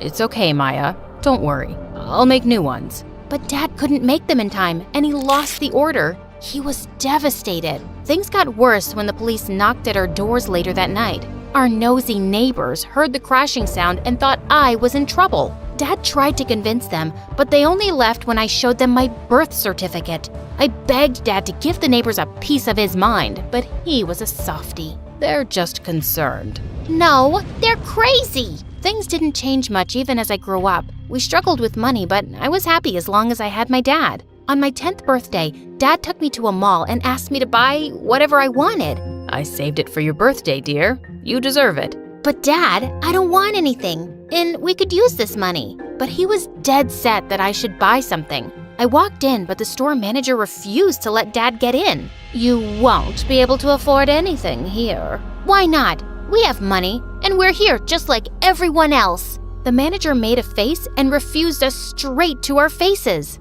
Eventually, Dad gave in, and we left. It was humiliating. That day, I decided I'd never let anyone bully us like that. Soon after, I got into boxing, and by the time I was in 12th grade, I was the toughest girl in my class, and I started participating in all the major competitions around town and aced them all. One time during practice, I felt a sharp pain in my hand. Dad took me to the doctor, who confirmed I had a minor sprain and needed some rest and medicine. But Dad looked extra worried. Dad, relax. It's just a small sprain. It's not that. Your mom called this morning. She wants you to complete your school year with her. What? No way. She never looked back once, and now it's too late. This is only temporary till I look for a job. I don't even have the money to buy your meds, and you'll be starting college soon. I'll work hard and win a scholarship. I'm good at what I do. Please, don't send me away. But I knew Dad had made up his mind when the next morning a big car arrived in front of my house with Mom in it. When she saw me, she hugged me tightly. Oh, my sweet Maya. You're all grown up and so pretty, just like me. I pulled myself away as Mom smiled at me. It was the first time I'd seen her after so long. If not for her movies, I would have never recognized her. I am nothing like you. And please, don't think that I'm happy to do this. As long as I have you. Mom got her staff to pack my stuff, and I was ready to move within minutes. I was still unsure if this was a good idea, but Dad promised he'd get me soon and we'd be together again. So I left him with a heavy heart. The next few days in Mom's mansion were a nightmare. I wanted quiet time away from her, but she was stuck to me like gum in your hair. I was forced to take long walks with her and go on unnecessary shopping trips. And then one day, she changed my entire wardrobe. Where's all my stuff? Your old stuff was rotten, so I threw it away. But those things were important to me. Dad gave me those things. I want it back. You're my daughter. I can't let people see you as a poor girl anymore. So, that's what it's all about? That's why you took me away from Dad? Stop twisting my words. I was just too angry to hear her out and slammed the door shut on my way out. Every passing day I spent there made me miss Dad even more. But he spoke to me whenever he could, and I was happy. When Mom told me I'd start school soon, I couldn't be more excited. Anything to get away from her would work. On the day I was supposed to start school, I woke up late to my mom screaming at someone. I went down to see it was the cook, and a boy stood next to him holding a bagel. How dare he steal from our kitchen? But I found this in a pile of food you were throwing away, ma'am. I'm talking to your father. If your son does this again, I'll fire you. They nodded and left. I went after the boy to see him give that bagel to a helpless girl on the sidewalk. That was the kindest thing I'd seen since I'd come here. When he looked in my direction, I noticed how cute he was. She was hungry. I'm not some thief, but your mother didn't seem to believe me. I believe you. I'm Maya. He introduced himself as Zach, the cook's son. We exchanged smiles, and when the driver arrived, he continued on his way. At least there was one kind person in this strange place. My first day of school was nothing like I'd imagined. Thanks to my mom, everyone knew who I was, and to make things more awkward, a really good-looking guy approached me in the hallway. Wow, you're even prettier than your mom. I looked at him, clueless. I'm Marco. Your mom must have mentioned me. She's best friends with my parents. Nope, doesn't ring a bell. I started walking to class, but Marco stopped me again. I wasn't done talking, princess. Too bad. I was, and I'm late for class, Franco. Marco. Don't care. After that day, Marco did everything to get my attention. He started showering me with expensive gifts and flowers, and it almost looked like he was on a mission to get me to date him. Only later did I learn he was the mayor's son and one of the most powerful guys in town. Not that I cared. I already had an obsessive mom, so my hands were full. One day, it was Mom's movie success party, and the entire town was invited. She was so excited that she even bought us matching dresses and begged me to wear them. We'll look like twins, baby. It'll be fantastic. First, that's weird. And secondly, that dress looks like poop. I'd rather wear a tent. There was no way I was doing anything she wanted me to. So I went ahead and bought myself the weirdest dress I could find, just to embarrass her. The party was boring, and my eyes hurt from all that bling.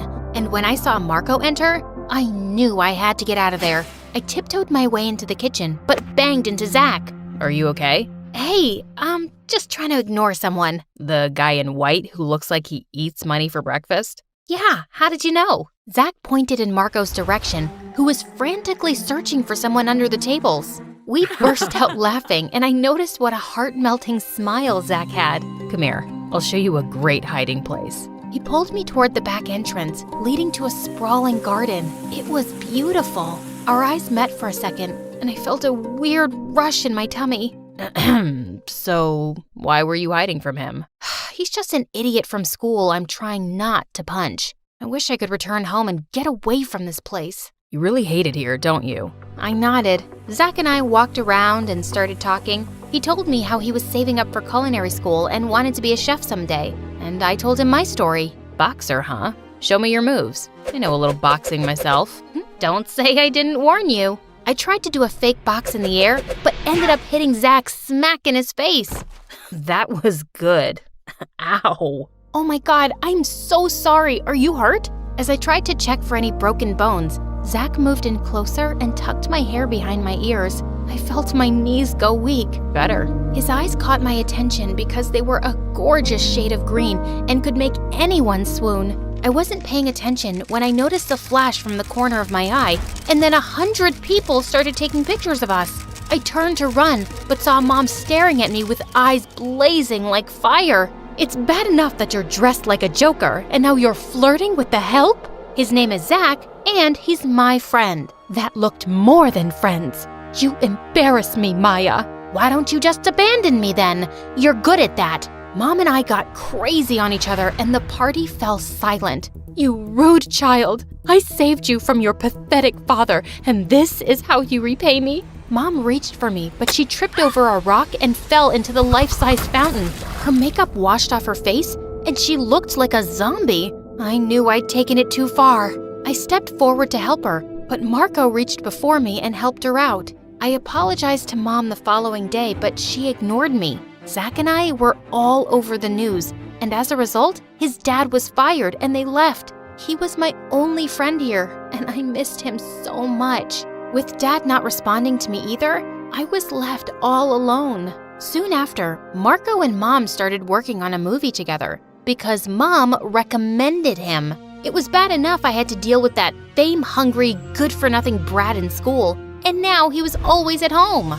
A week before my 18th birthday, I was already feeling low, so I decided to treat myself to some ice cream. But while I was walking back home, I saw a hooded figure following me. Come out, you jerk! What are you hiding your face for? I was all set to knock his teeth out when suddenly the guy came forward and revealed his face. Zach!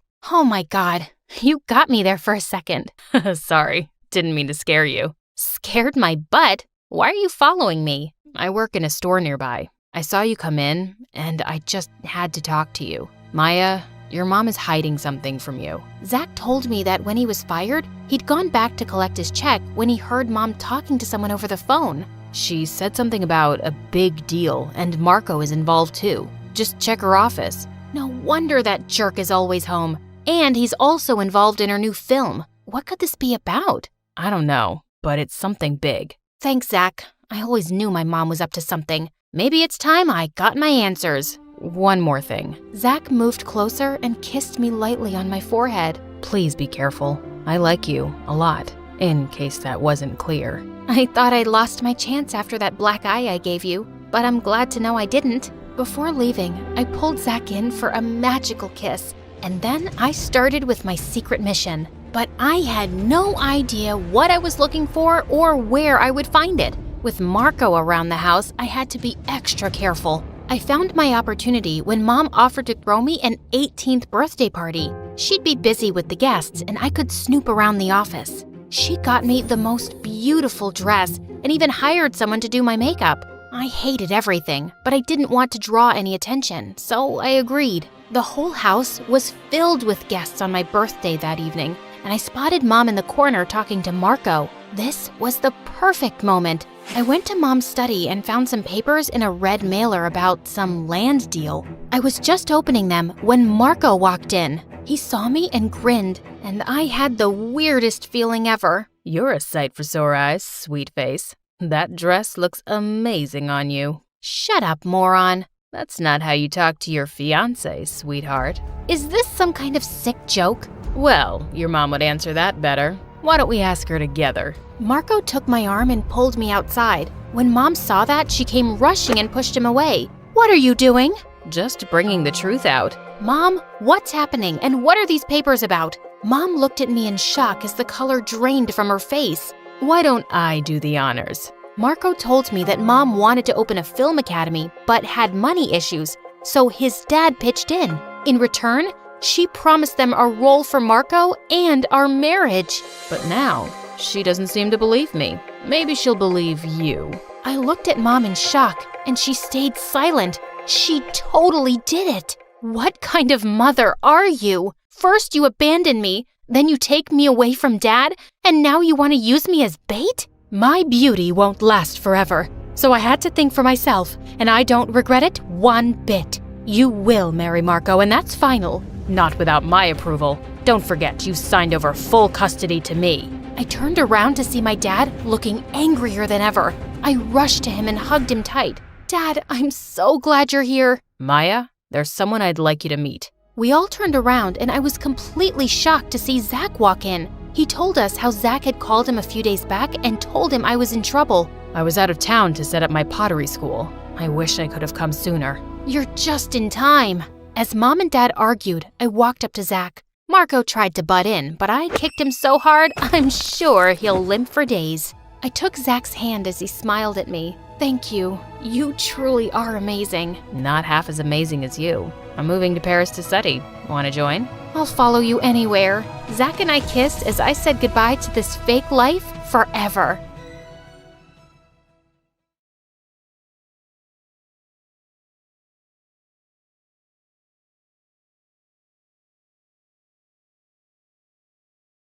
The first sound I ever heard in my life was a beeping so loud I thought my ears were going to explode. For 17 years, I'd lived in a bubble of silence. But my mom worked super hard and finally, she was able to afford hearing implants for me. Honestly though, the beeping wouldn't stop and I thought if this was what the world of hearing was like, I'm not sure I would ever cope. I looked at my boyfriend and he was making all these weird sounds. My boyfriend is still deaf. He'll be getting the implants soon, so I signed to him to stop crying. And that's when he laughed and signed that it was me who was crying like that. I'd waited for this moment for so long, but little did I know how many crazy things I'd now be able to hear, including some big secrets that would change my life forever. Things were about to get wild. Before I share everything that happened to me, click the like and subscribe button, and who knows, maybe your hearing will become as sharp as mine, and you'll find out some secrets of your own too.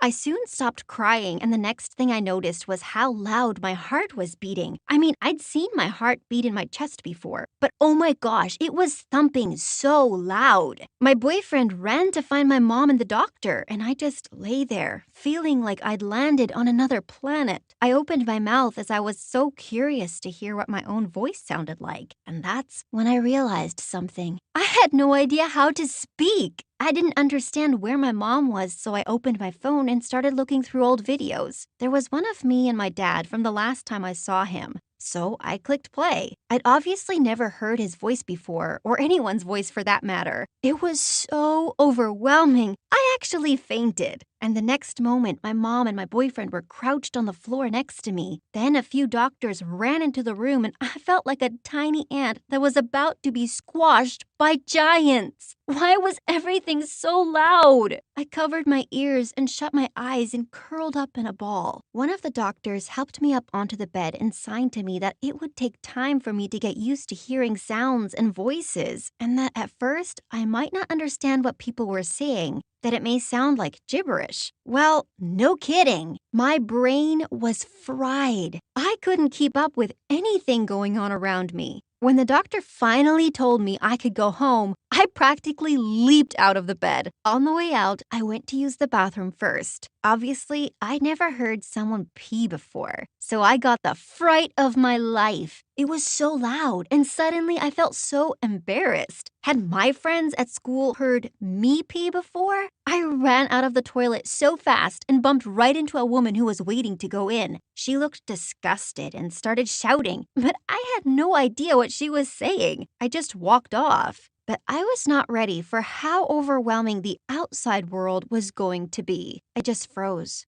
Cars were beeping, sirens were blaring, birds were flying everywhere and were making noises. Every time one flew near me, I ducked. They sounded so angry. I must have looked like an insane person. Then I heard something that sounded like a gunshot, and I just bolted across the road without even looking. I had no idea cars beeped, and I noticed just in time before a car almost crashed into me. The guy driving wound the window down and started shouting at me. And that made me think, was everyone always this angry? I ran straight into the park that I used to come to with my dad, and two of my friends from school were there. I felt so self-conscious about my new implants, and I didn't want them to see me. I hadn't told anyone at school about it, so I quickly ducked behind a tree. From there, I could still read their lips, and I couldn't believe what they were saying. How my boyfriend was only with me because it was easier to be with someone like him. But as soon as he gets his implants, he could get any girl he wanted, and that he was way too good for me. These girls were my so-called friends. How could they talk behind my back like this? A second later, my mom and boyfriend appeared in the park, and my mom looked angry. She was calling my name, and then the most awkward thing ever happened. She spotted my so-called friends and ran over to them asking if they'd seen me. She even told them I just had my implants done. They both went bright red and shook their heads, and suddenly I felt like they didn't deserve to get away with this. I climbed out from behind the tree, not realizing there were twigs and leaves in my hair, and walked over to them, smirking. I could see them whispering to each other, "Do you think she heard us?" Then my mom just grabbed me and said I needed to stop acting like a child. I looked back at my old friends, and they were laughing. It sounded like the most evil sound ever, and I decided I'd never speak to them again. I had no idea what was coming, and that getting the implants would ruin my life and reveal all our family's dark and dirty secrets. On the way home, I thought I was going to have a panic attack. My mom put the radio on, and I just sat there. I couldn't believe my ears. I was finally hearing music for the first time, and all I could do was think of my dad. Every time he'd take me out in the car, he'd turn the radio on, and then his head would start bopping along, and he'd do all these hilarious dance moves. To a deaf person, he looked insane. But now that I could hear the music, all I wanted was to be in the car with him, dancing like a nutcase too. We finally got home, and I needed to lie down. I got out of the car, and then I spotted Sweetie Pie waiting for me at the window. She's been my dog since I was a kid, and she's the sweetest little thing, hence the name. As we walked up to the house, something wasn't right. I ran back towards the car, feeling scared, and my mom said it was just Sweetie Pie barking. Oh my gosh, it sounded like a monster, like even worse than crying. My mom opened the door, and Sweetie Pie came racing towards me, and I'm not joking, I freaked out. The first night at home was horrible. I looked forward to hearing for so long, but so far it had just been a disaster. I couldn't sleep because everything was so loud. And then late at night, I heard voices. They were coming from my mom's room, and I figured she was on the phone. I wanted to go tell her to be quiet, but when I tried to get into her room, her door was locked. I knocked, and suddenly I heard my mom say, "Shh." Then she poked her head out of the door and told me to go back to bed because she was on a work call. I didn't believe her for a second. Over the next few days, I felt more alone than ever before. My boyfriend came over to watch movies one night, and we always watched with the subtitles on. I know I should have kept the volume up to get used to hearing voices, but I couldn't stand it. It was giving me a migraine. Anyway, my mom came home in the middle of it and asked why I turned the sound off. Then she started shouting that she'd worked her butt off to afford these implants and that I was nothing but an ungrateful little girl. Then she stormed upstairs. I was so shocked. My mom was acting so different. And come to think of it, so was my boyfriend. He seemed quiet somehow, like something was wrong. He asked if we could talk, and I made a joke that only I could talk. After that, he got up and left, saying he was tired. I woke up the next day and decided I would pay my mom back. I didn't want to feel like she could use this against me, so I asked my boyfriend's sister if I could work in the diner with her. She said I could probably do some dishwashing, but she didn't want me serving customers in case I got overwhelmed. I mean, I couldn't argue with her there. At first, everything was going okay. I just had to collect the dirty dishes and wash them. It was simple, really. After a while, I needed to use the bathroom, so I headed out front to find the toilet. That's when I spotted him. It was my boyfriend. How sweet. He must have been waiting for me to finish my shift. I walked up to the glass and was about to surprise him, but realized he wouldn't hear me knock. Then a girl appeared and he gave her a big hug. Who was she? Suddenly they were walking off together. I quickly ran back to the kitchen to get my phone. Then I smelled burning. The next moment, there was this insane beeping sound, and people started running. I was running too, because I had to catch up to my boyfriend. I looked around the kitchen. and it was up in flames. But I didn't care. My heart was up in flames too, and that was more important to me. I could hear my boyfriend's sister screaming my name, but I just kept running. I caught up to my boyfriend, but it was too late. He was kissing this girl. I started screaming. It was the first time I'd heard such a crazy sound coming out of my own mouth. People were looking at me in shock, but the only person I wanted to notice me was completely ignoring me. Of course, he couldn't hear me, but I thought at least the girl would. I noticed a woman running towards me asking if I was okay, but I just screamed at her and she quickly backed off. I was clearly scaring people. I tapped my boyfriend on the shoulder and he looked so shocked to see me. The girl he was with was so pretty, and I could tell she was deaf too. She signed to him asking who this monster was, and I swear I almost lost it. My boyfriend started walking away, and I signed back to her saying the only monster around here was the guy she was kissing, who just so happened to be my boyfriend. She looked really upset, and I thought it served her right. What did she have that I didn't? I chased after my boyfriend, and he just said that I'd changed too much and felt like he couldn't relate to me anymore. He said he'd tried to tell me, but I hadn't given him a chance to explain, and that he'd met that girl online and thought it was better if he dated someone who was also deaf. I couldn't believe it! What had I gained from getting these implants? Nothing, except one disaster after another. The day just went even more downhill after that. I got fired on my first shift, and my boyfriend's sister was so mad at me because it made her look bad. Great, I'd upset everyone. I went home and buried my head under the pillow, trying to block out all the sounds. My life was over. I'd been dumped because I could hear. I mean, how ridiculous is that?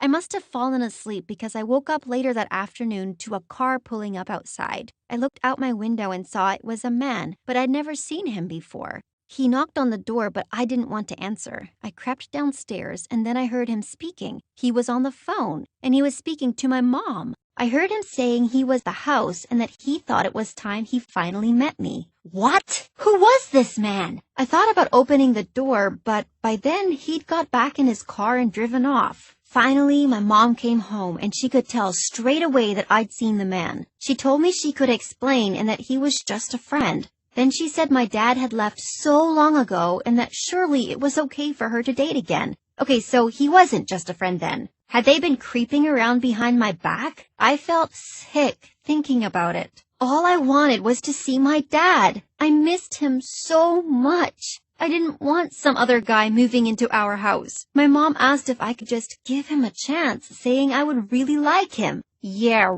right. But what choice did I have? So that night, he came over for dinner. He acted like he knew everything about me. It was so weird. And then, when my mom was getting dessert, he said I was a lucky girl to have gotten these implants. I didn't like this guy one bit. My mom came back in and kept telling me to try practicing my speech, but I refused. At least if I used sign language, her boyfriend wouldn't know what I was saying. I signed to my mom that he was a loser. And then she screamed at me to go to my room. I couldn't wait to get out of there. As soon as I did, her boyfriend asked my mom if they could finally kiss now. And my mom told him to stop because now I could hear them. Ew!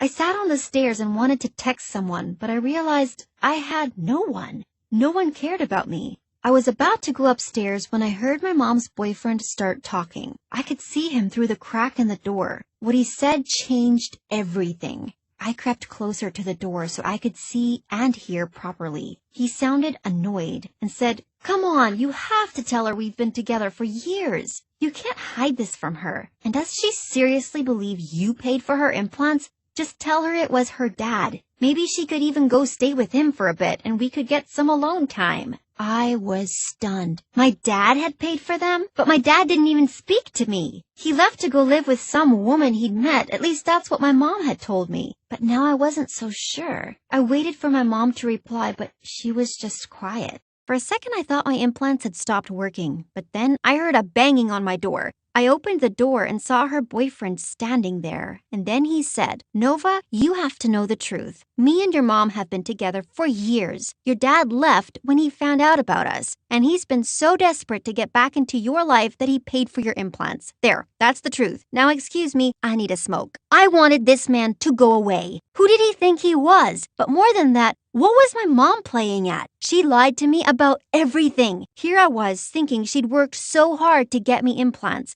But the whole time she'd been out on dates with her boyfriend, and it was my dad who'd been working hard. My mom told her boyfriend to go home, shouting that he'd ruined everything. Then she tried to apologize, but I didn't want to hear it. I didn't want to hear anything. All that had happened to me since getting these implants was that my life had been turned upside down. Sure, I could hear music and the sound of rain and Sweetie Pie's bark, but now I'd heard my friends talking about me behind my back. I'd lost my boyfriend, and now worst of all, my mom was a liar and my dad was actually the good guy. All these years, I'd been made to believe that my dad had run off with another woman when it had actually been my mom. I told my mom to give me my dad's number. All I wanted was to hear his voice. She'd done enough damage so she couldn't fight with me on this. She gave me his number and I called him. I was completely shaking. When he answered, I just started crying. And then he was crying and saying, "Nova, is that you? Oh, Nova, I miss you so much." I tried to speak, but nothing came out. My dad just kept crying, saying, "My baby can hear." It is so good to have my dad back in my life. As for my mom, things are still a bit weird between us, but we'll figure it out. I guess I am glad I finally got to hear, otherwise I might never have found out any of these secrets. But seriously, the world is loud. It's gonna take time to get used to it all, and as for speaking, well, one word at a time for now.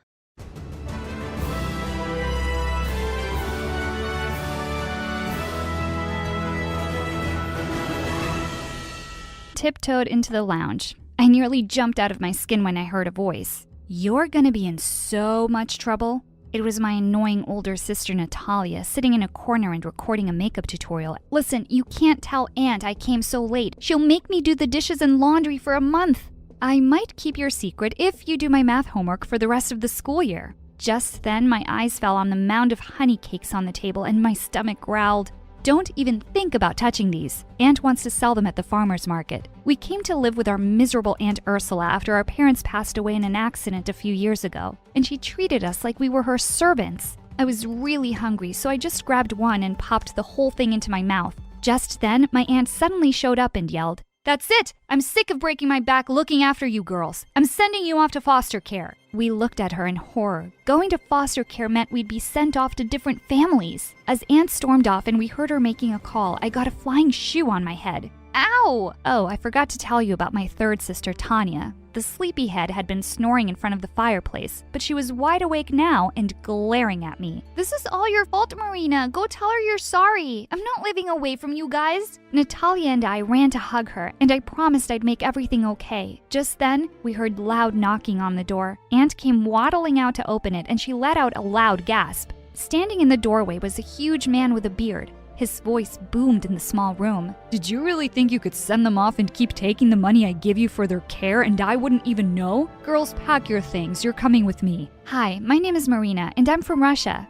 My life turned around when Mom's eccentric brother, who I never even knew existed, took away me and my sisters to live in his old mansion. But it gets even crazier from here. Before I continue, click like and subscribe. The next few weeks living with Uncle Ivan was like a dream. He got all three of us into the best school in town right away. A few days later at dinner, while Natalia and I were busy arguing over something, Tanya suddenly said, Guys, is Uncle Ivan okay?" We looked at him and saw that he sat slumped in his chair. "Oh, no, no, no." Natalia poked him, but there was no response. I bent down to check his pupils, and just then he yelled, "Do svidaniya!" We all screamed and nearly fell back in shock. He glared at us. "Can't a man take a nap in his own house?" Uncle Ivan startled us again by suddenly banging his goblet on the table. "I've just decided something. I want to give you $1 million.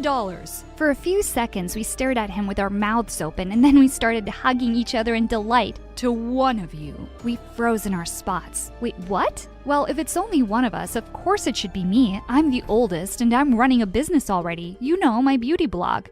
Your business is just Dumbos watching another Dumbo putting on makeup. I'm going to be a big shot singer one day, so I'll need that money for my album. Guys, come on, $1 million is a lot of money. We can share it. But the other two weren't even listening to me. How dare you call me a Dumbo, you little bug? I'm 11 and I can kick your butt. And before I knew it, they were attacking one another while I was trying to break it up. Uncle got up and looked at us with sad eyes. I will make my decision in 3 days. And with that, he walked off. The next morning, when I peeked into Natalia and Tanya's rooms and didn't find them there, I knew exactly where they'd be. And sure enough, I found them standing outside Uncle's bedroom with breakfast trays loaded with his favorite foods. Seriously, guys, we're family. I swear if I find the money, I'll happily split it with you two. Well, I wouldn't do that for you. Yeah, me neither. It's gonna be all mine. And with that, Tanya knocked on the door loudly, but there was no reply. We opened the door, and to our surprise, the bed was perfectly made and the room was empty.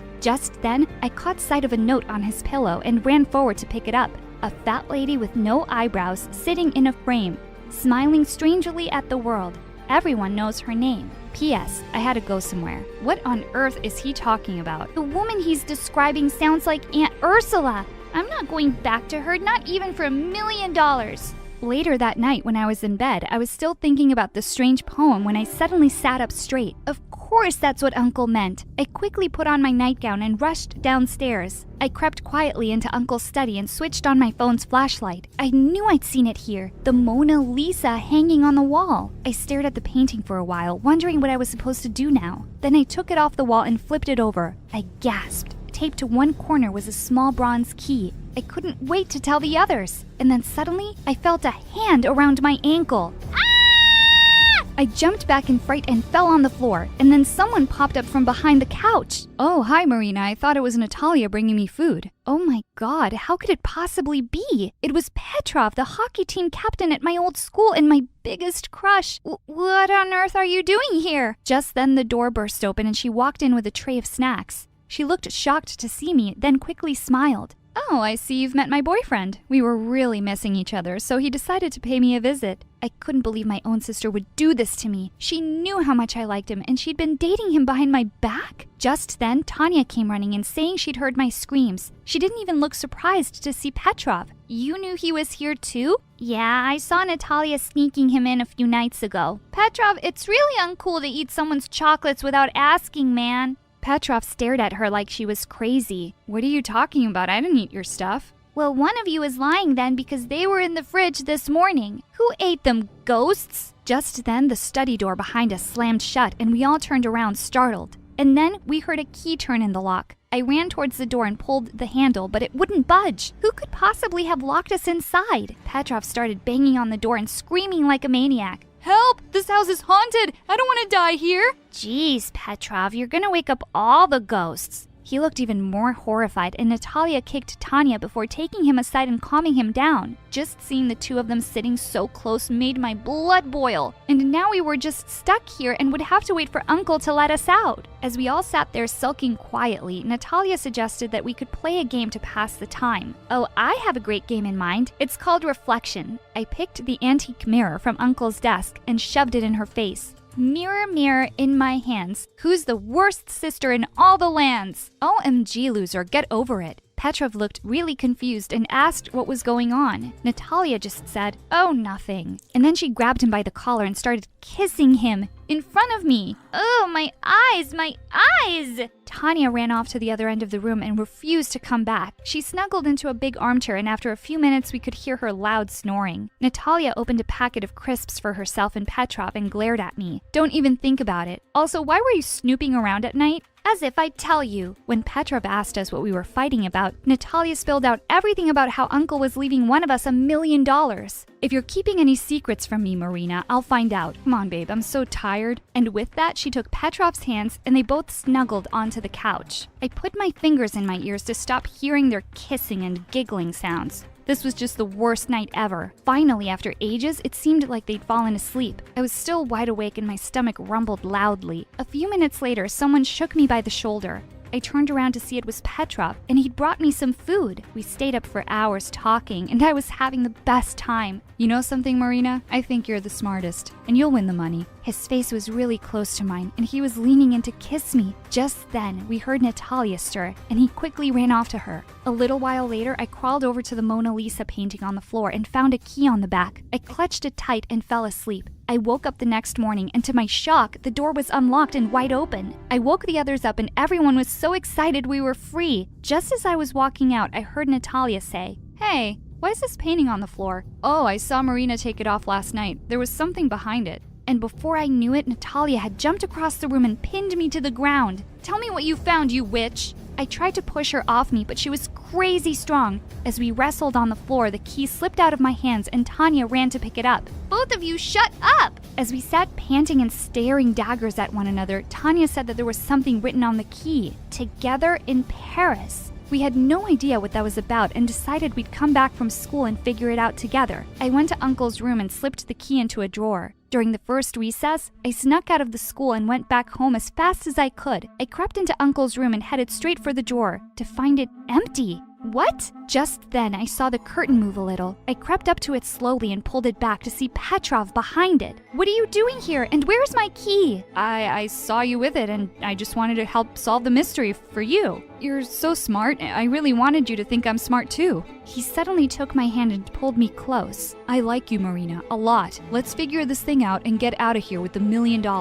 We could go anywhere, just you and me." Just as he was about to pull me in for a kiss, I pushed him away. "Seriously? You were just making out with my sister this morning. You're such a cheater, and I'm no idiot. Give me the key, Petrov, now!" Suddenly, Petrov pushed me aside and made a dash towards the door. He bumped into a small table and knocked everything over. I jumped towards him and managed to tackle him to the ground. The small key flew out of his hand and went skidding across the floor and landed at Natalia's feet. She looked livid. "Oh, so you were going to just take my money and run off with my sister?" He crawled up to her on his knees. "Don't be silly, babe. I didn't mean a word of that. I was just doing this for the two of us." "You mean the three of us?" Tanya and I stared at her in shock, except Petrov, who just looked stupidly confused. "It's not some riddle, idiot. I'm pregnant and you're going to be a daddy." He stared up at her in horror for a second, then ran out of the room screaming. We heard the huge main door slam shut. I ran to Natalia and hugged her. "I had no idea. Petrov's such a jerk.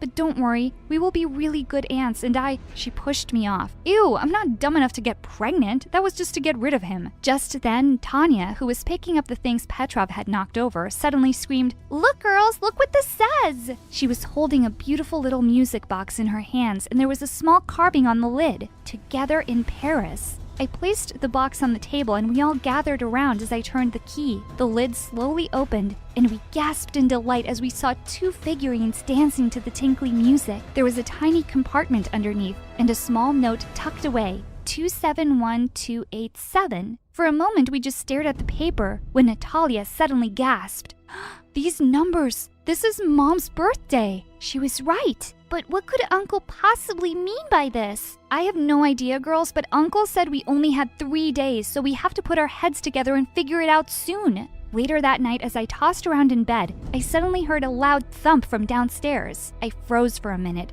then quickly crept out of bed and tiptoed down with a baseball bat. I couldn't see anyone around, and just as I was about to turn away, something on the floor caught my eye. Muddy shoe prints. We definitely had an intruder in the house. I followed the shoe prints down the corridors that led to the eastern wing of the house. I'd never been here before. Suddenly, they faded away, and I looked up to see a door at the end of the hall. Holding my breath, I slowly opened it. There was no one inside, but it was the oddest room I'd ever seen. It seemed like a museum of forgotten things, and there were hundreds of clocks on the walls of all shapes and sizes, ticking away and all telling the wrong time. And in one corner was a shiny bronze safe. The minute I saw it, I had a light bulb moment. Of course that's what the numbers were. The combination to a safe. With trembling hands, I entered the numbers and heard a small click. I opened it and squealed when I saw what was inside. Stacks of money. It definitely looked like $1 million.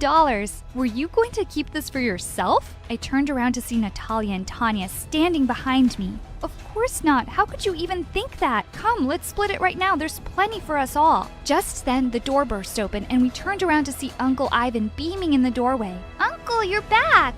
"I was here all along. Who do you think locked you up when you girls were being so noisy? I just wanted to see how you would play my game. Marina, you really know what family is all about. Good girl." You get to keep all the money. The other two looked horrified. I turned to Uncle and smiled. Thank you, Uncle, but I couldn't. It'll make me happier to share it with my sisters. I knew you wouldn't. Now only time will tell if your sisters deserve their share. Yes, we deserve it. We'll prove it. We'll be so good to each other. I laughed and put my arms through theirs. Let's divide it and go shopping tomorrow, shall we?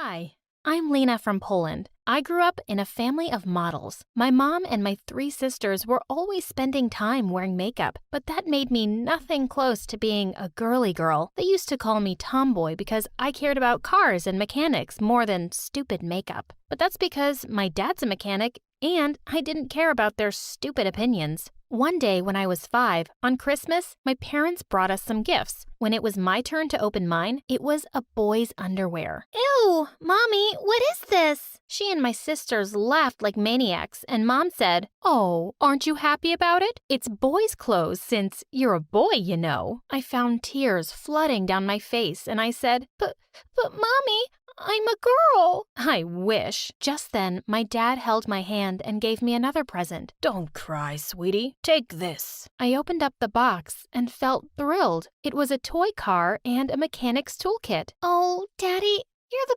best. But does this make me a boy? No, of course not. You're you. Don't be embarrassed to be yourself. And my sisters laughed even harder. Yeah, that suits you better, tomboy. I looked at my dad to say something, but he simply patted my head and smiled. Well, the truth is my mom and sisters thought they were models, but they only worked as waitresses and kept applying for modeling jobs for as long as I could remember. Mom believed that people were coming to the cafe only to see her and her daughters. One day, when I was in the 4th grade, Mom barged into my room screaming because her skirt that she used to wear 10 years ago was too tight. We're such beautiful ladies. I was prettier and more attractive, but getting pregnant with you ruined my body. I don't know why I wanted a kid after an 8-year gap.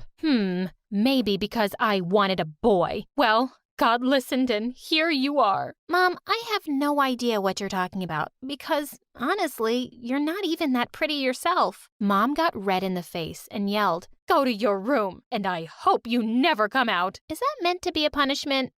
Because I enjoy my time there. And just like that, from that day, I started to spend my time in my room learning about mechanics, reading books about it, or helping Dad around the garage. But there was one major perk of living with 3 mean sisters who cared about fashion and makeup. I met a lot of cute guys coming and leaving our house because my sisters dated half of the guys in town. And to be honest, I started to wonder how it would feel to kiss a boy. So when I was in the 7th grade and my aunt visited us with her son, I took him aside to show him my mechanic toys. Then I cornered him and blocked his way. "Kiss me if you want me to let you go." My cousin started yelling until his mom and mine came running to us. He said, "Ew, I don't kiss boys." But instead of being angry, Mom looked pleased. "Oh, Lena, I never thought you'd like boys. I thought you were into girls. I can't believe I'm saying this, but you just made me so proud. Not all is lost." Ugh, like I cared to make her proud. I just wanted a kiss, and I was determined to get one. So I turned to my only other option, school. At school, I had the same reputation at home, but there, at least, I could kick anyone's butt if they tried to mess with me. Anyone except Monica, the school queen. Once when I was in the 10th grade, she came to me and said, "Hey, Robin,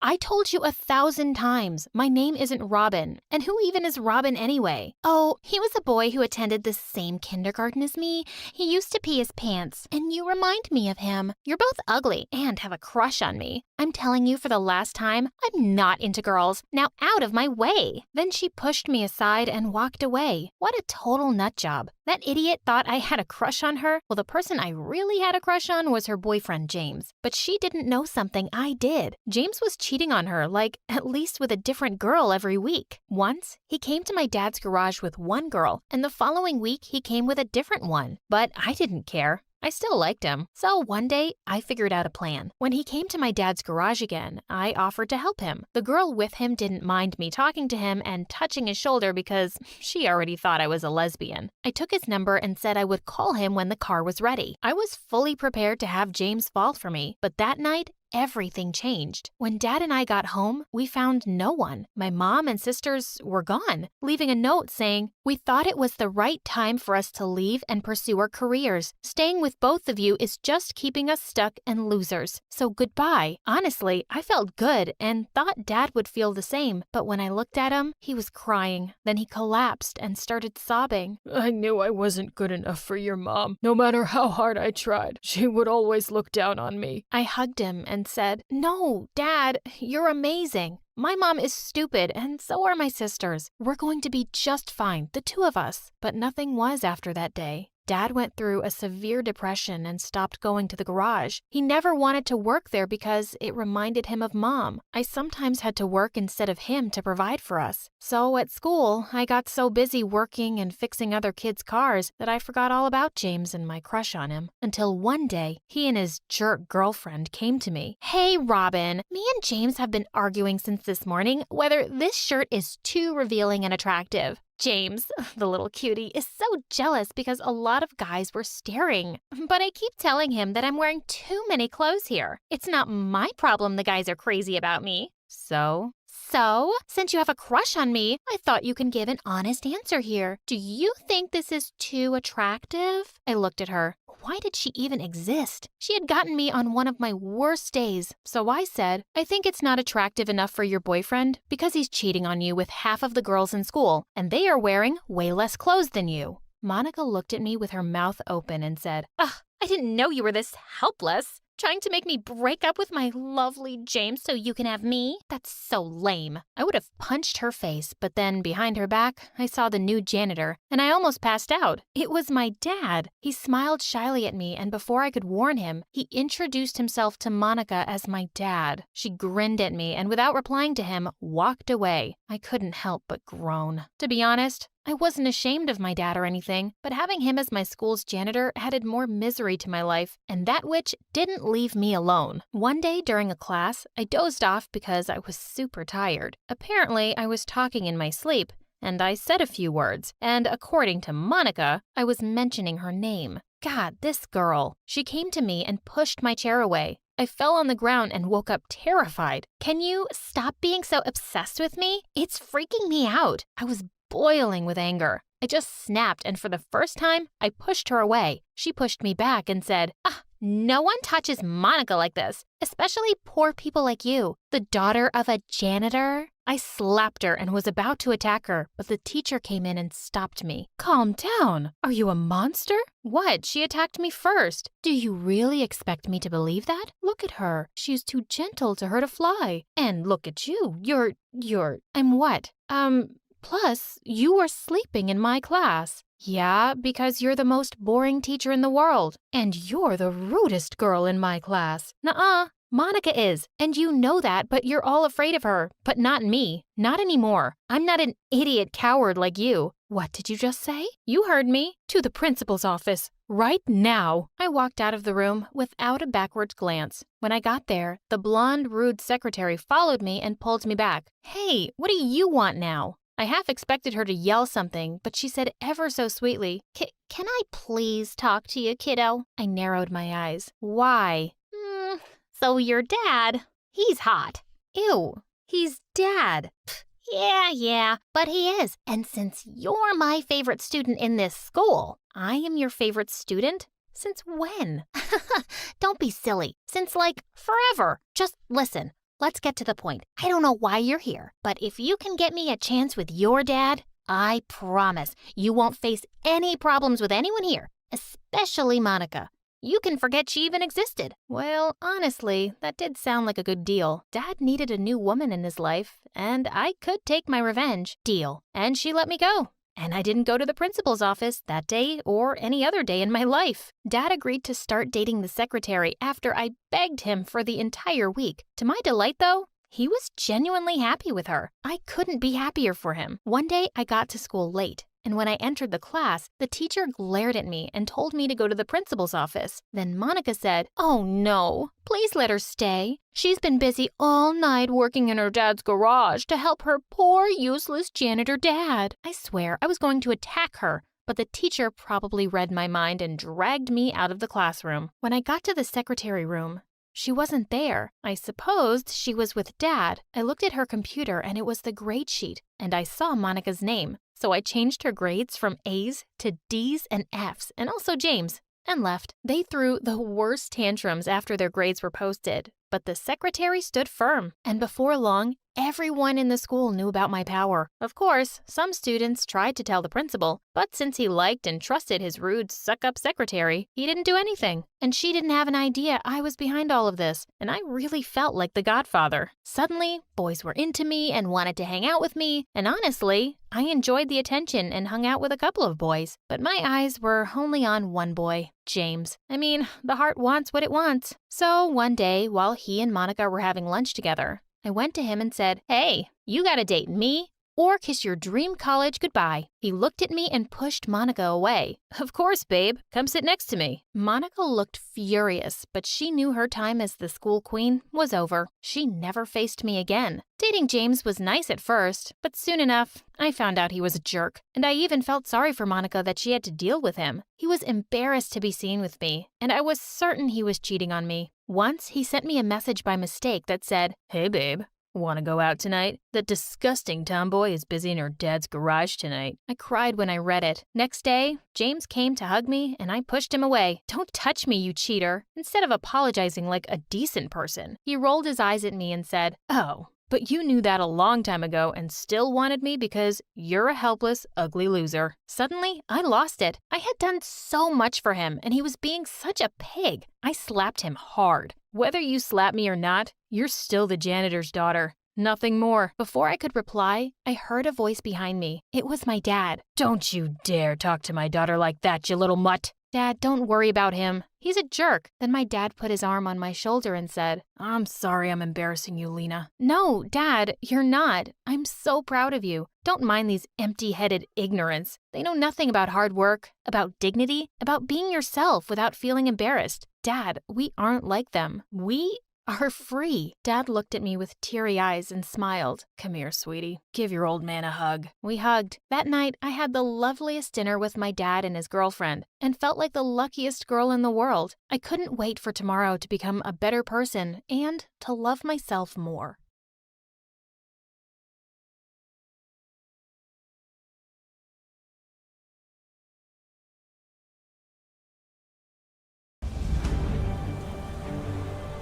Before I tell you my name, let me tell you the story behind it.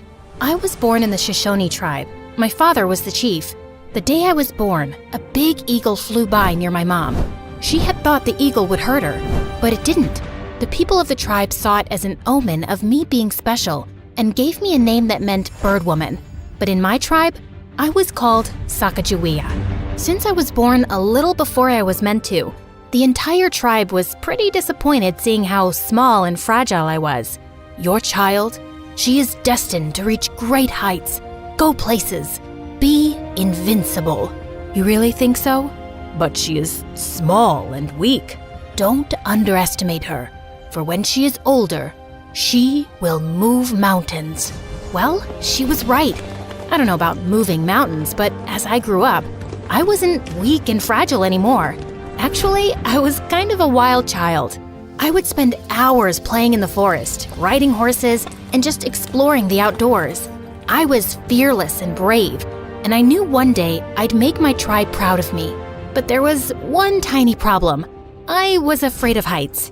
All my friends would be climbing trees and rocks, and it would always scare me. I didn't really mind. I knew I could do so many other things. But a girl, Redfeather, who was from another tribe, always made it a point to tease me about it. I knew why. It was because she had a big fat crush on my best friend Miko and hated that he cared so much for me. "What kind of bird woman are you if you can't even climb a tree? Look, Miko, I can climb so high." "So what? Sacagawea can ride a horse, backwards. She can catch a fish with just her hands, and she's not a show-off like you, Redfeather." Ugh, what do you even see in her? He just told you. Strength, ability, class. Now shoo off before I whoop your butt. You wouldn't dare. Oh, but I dared. In seconds, Red Feather and I were tangled like two wrestlers, but I instantly let her go when I saw my dad coming. He had told me so many times not to argue with Red Feather. Her tribe was always looking to get into a fight with ours. Once I was home, I got the lecture of a lifetime. And even though I tried to tell Dad how that witch had started it, he just wouldn't listen. Frustrated, I left the tent and sat near the river. Angry at Dad? No, not at all. I'm angry at myself for not being brave enough to climb a tree. If I could, I would have proved, hey, you don't need to prove anything to anyone. Got it? And who said you aren't brave? My love, you are the bravest girl I know. You can definitely do anything you set your mind to. Here, it's time for you to have this. Mom, why are you giving this to me? It's the most precious thing you have. No, you are my most precious thing. Saying that, she hugged me tight. After that day, I tried to steer clear of Red Feather. The girl was nothing but trouble. But one day, as Miko and I were hanging out near the big waterfall, the witch came and yanked my necklace. Give it back, now. Red Feather, I swear I'll... But before I could even finish my sentence, the witch gave me a smirk and dropped Mom's necklace down into the waterfall. I felt my blood run cold, and even though I was scared of heights, I did the unthinkable. I jumped. I felt like I was flying, and in the water, I managed to reach the necklace.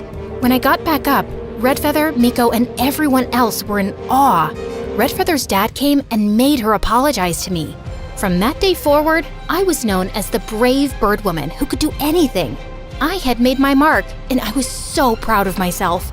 A few years later, my dad announced Miko and my wedding, and I couldn't be happier. Our wedding was going to be the biggest event in the tribe, and everyone was preparing for it. Even Red Feather, who had been surprisingly friendly since the necklace incident, was helping out with the decorations. One night, Red Feather asked me to meet her by the waterfall. I was a little hesitant, but I thought maybe she wanted to apologize for her past behavior. I was wrong. As I approached the waterfall, I saw several men standing in the shadows. Red Feather stepped out of the darkness and smiled at me. What's happening? Who are these people? I can't let you marry Miko. Take her away. Before I could say anything else, the men dragged me away and everything went dark. When I finally opened my eyes, I was in a carriage.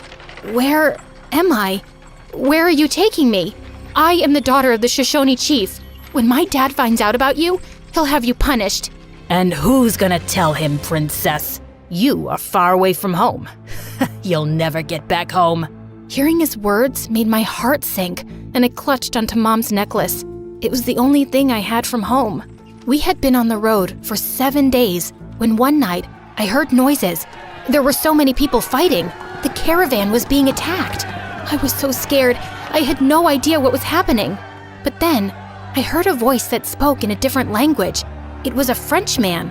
He and his soldiers had attacked the caravan and freed me. They kept talking, but I didn't understand a word. And when I spoke, they didn't understand my language either. But even with the language barrier, I knew they meant well. I didn't know how to get back home.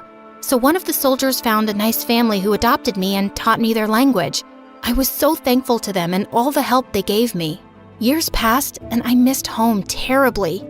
Unfortunately, we had traveled too far in an unknown direction, so I didn't know my way back. When I turned 18, I got married to a Frenchman, and just when I had my son, my husband left me. I was disappointed. As a little girl, I had thought I would go places, have a life filled with adventure, make my tribe proud. But everything had gone so wrong. But things changed when one day, 2 men, Lewis and Clark, came to my town. They had heard about me and wanted to know if I could help them find a new route to the Pacific Ocean. Sacagawea, we heard you used to be from the Shoshone tribe. We need your help to find a new route to the Pacific Ocean. I'm not sure I can help you. I have been away from my home for many years. You don't need to worry. We have maps and guides to help you. We just need your help to navigate the terrain and communicate with the locals. That sounds like a lot of work. Why should I take up the offer? Because we're headed west. This might be your chance to get home. What? All right, I'll do it. I was so excited to be joining the expedition in April of 1805 with my newborn son tied to my back on a sling, ready to set off on the adventure of a lifetime. As we made our way along the river, I helped out in any way I could. I showed the men how to find edible roots and plants, and how to identify which ones were not safe to eat. Everyone was amazed at how much I knew, and some even joked about me being the team's official hunter. It was everything my mom had taught me. We had been traveling for months, and Lewis and Clark were always friendly to me. I realized how important the mission was for them. One day, as we were crossing a river, our boat capsized. Oh my God! Our documents and supplies! All our hard work will be gone! Quickly, I jumped into action and was able to save most of the supplies and important documents. Sacagawea! That was amazing! Oh, thank you so much for saving these. I owe you for life. It's no big deal. I'm here to help, aren't I? That you are. But your bravery needs a reward. I had thought they'd give me some coins as a reward, but when they named the river after me, I was speechless. Wow, I am so honored. Just promise us you're gonna stick around with us till the end, because I know for sure we can't finish this journey without you. I promise, I will. Our journey continued for months, and when it was summer, we stepped into a land that was familiar. I ran into the forest, and when I saw the waterfall at the end, I felt like my heart stopped. I was home. It was the land of the Shoshones. I was ecstatic. When I walked into the chief's teepee with Lewis and Clark, I was stunned to see the new chief. It was Miko. Sacagawea? Is it really you? Yes, it's me. But how is this possible? We thought you were lost forever. I was taken away by some men and adopted by a nice family. Miko was filled with joy, and tears of happiness rolled down his face. He then asked Lewis and Clark to give us some alone time. He called my mom and dad, and the moment they saw me, they hugged me tight. Sacagawea, I can't believe my eyes. I am so happy to see you here. Me too. I missed my family and my tribe so much. We never knew what happened to you. We searched for you for months and months. It was then the hatred I had for Redfeather came back, and I told Miko, Mom, and Dad everything. Miko had his guards bring in Redfeather from her tribe along with her father. The moment Redfeather saw me, her face went pale and she fell on her knees in front of me. You witch! I knew you were jealous of me, but how could you stoop so low? Sacagawea, I am so sorry for all the wrong I have done to you. I am sorry. Please forgive me. I wanted to tell her no, and how could she even ask for me to forgive her? But just then, Miko declared that Redfeather would be kicked out of her tribe, or else the peace pact between our tribe and hers would be broken. To my surprise, Redfeather's father didn't hesitate a bit and agreed. I apologize for what my daughter did to you. I'm ashamed of her. It was her doing. You don't have to apologize for her. Once Redfeather left, Miko and my parents asked me to stay in the tribe, but I just couldn't. I had made a promise to Lewis and Clark. While my parents agreed to let me go, Miko was making it hard. You just came back. You can't leave now. Please, Sacagawea, stay. I will, Miko. I give you my word. Once the journey is finished, I'll come back here, to the tribe, to you.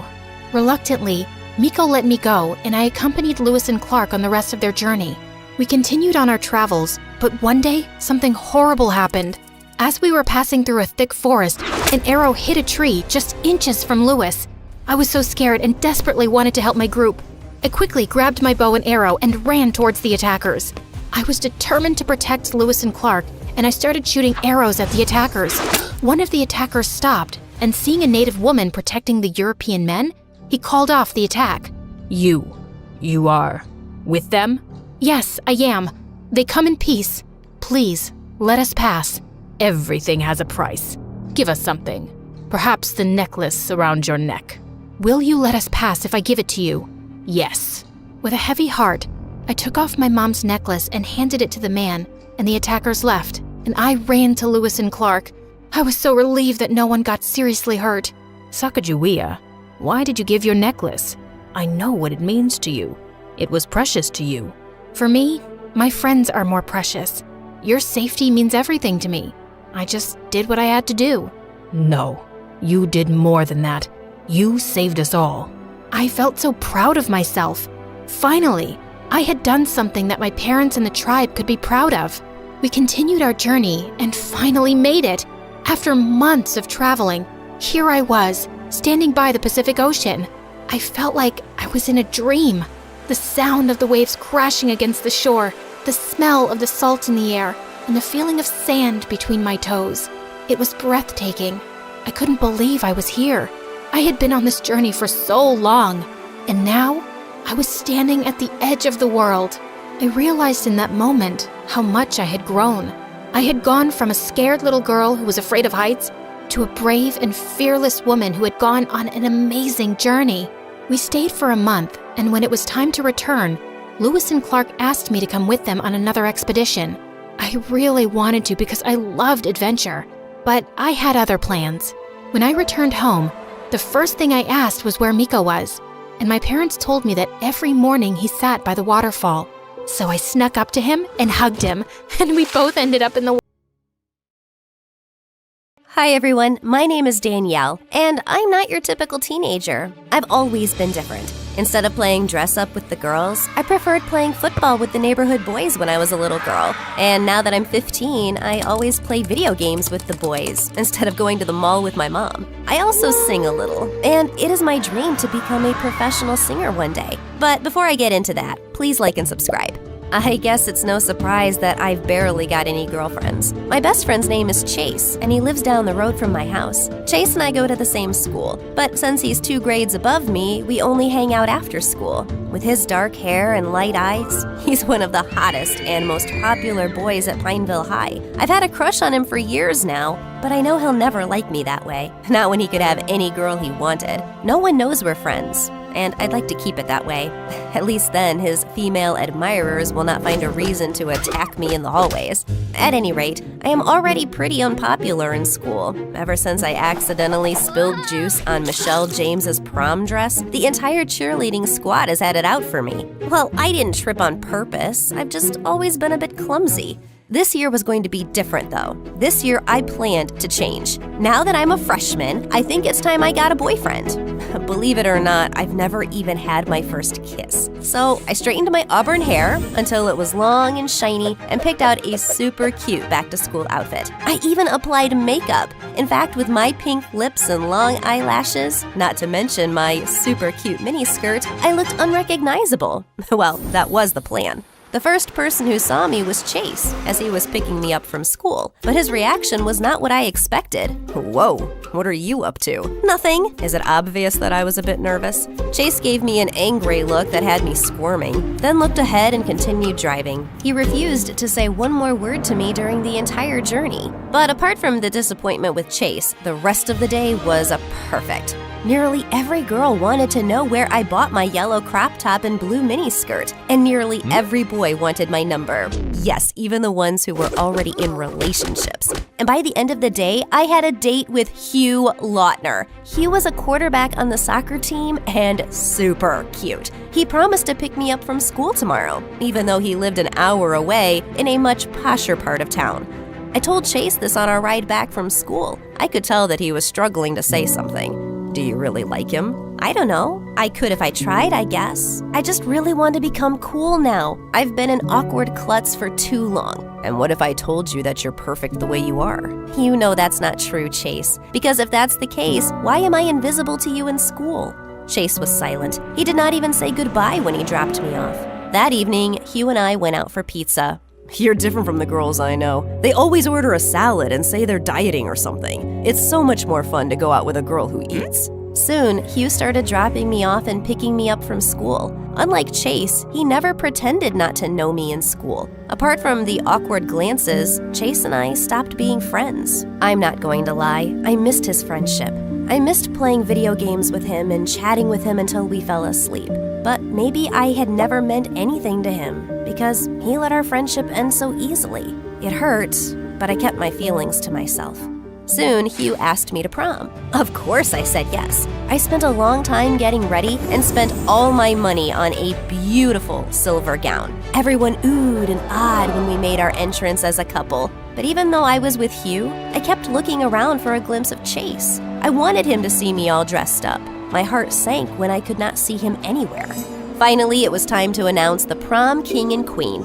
It was no surprise that Hugh won prom king. His queen, though, was head cheerleader Michelle. Michelle gave me a smug look before she grabbed Hugh for the official dance. Soon, she started getting close to him. I thought he would stop her, but he seemed to enjoy it. Then suddenly, she kissed him, and he started kissing her back.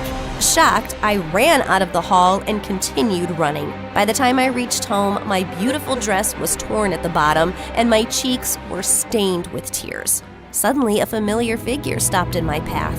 Chase. He was wearing a tight-fitted jacket and looked, so handsome. What happened? I told him everything, and he took me into his arms. Let me go beat him up. No! Will you please stay with me, though? I missed you. But you chose him. What? What do you mean? You threw away our friendship. You completely changed yourself just to be with him.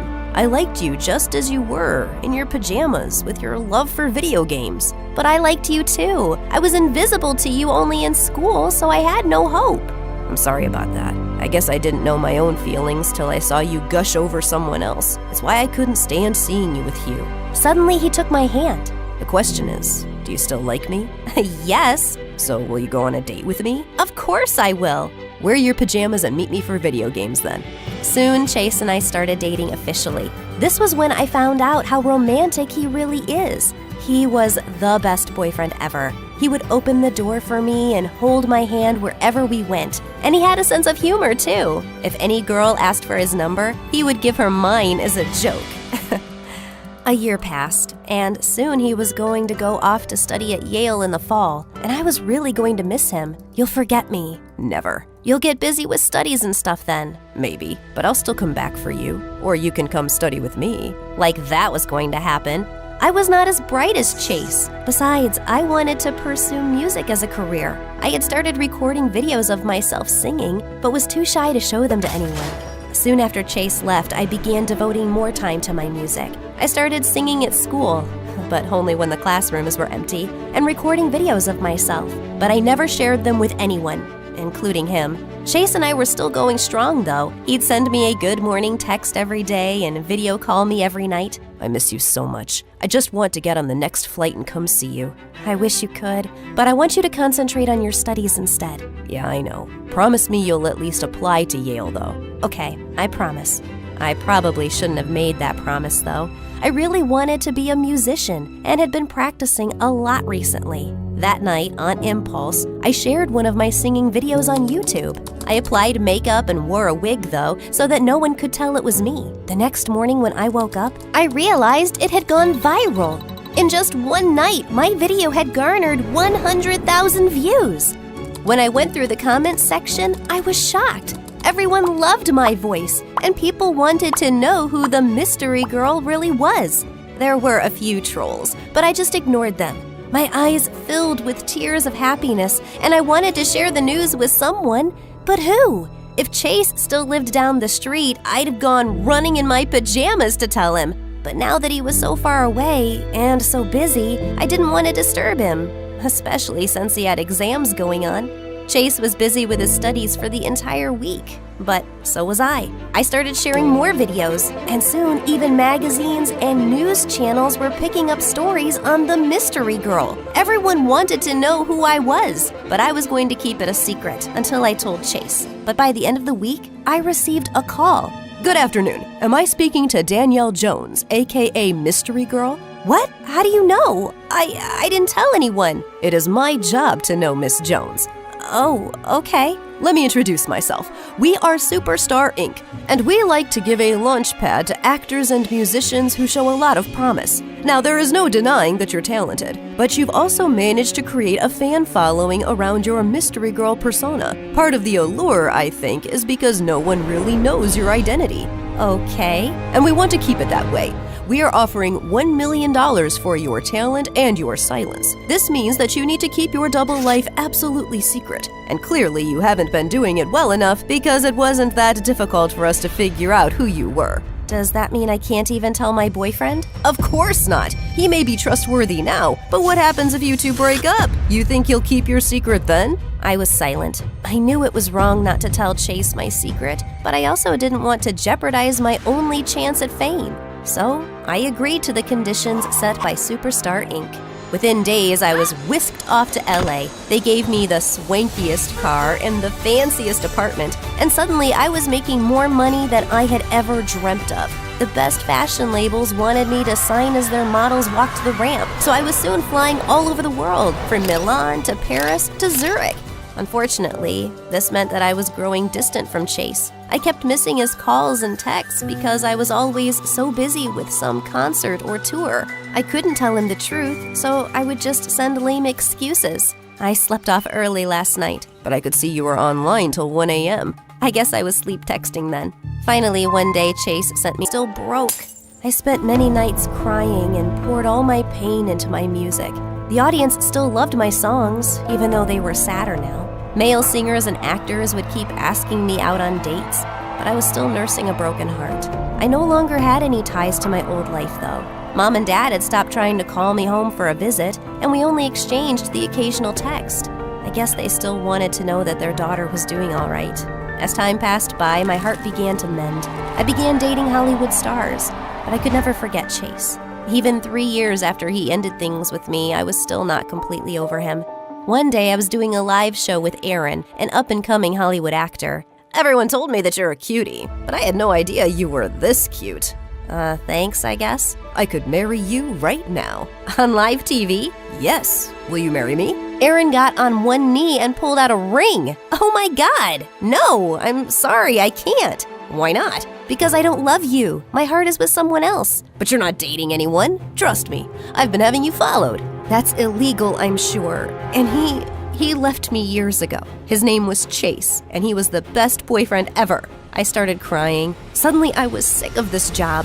It may have brought me fame and money, but it cost me my relationship with my parents and boyfriend. It was time to tell the truth about who I was, whether Superstar Inc. allowed it or not. Suddenly, I took off my wig and wiped off my makeup on live TV. My name is Danielle Jones, and I am the mystery girl. Only I don't want to remain a mystery anymore. I am real, and I want to live my truth for myself and my fans. My confession sent Superstar Inc. and the rest of the country into a tizzy. By the next day, I was the top trending topic on all the news sites. Superstar Inc. fired me and took back my apartment, but I didn't care. I had made so much money that I could live anywhere. The only place I wanted to go, though, was home.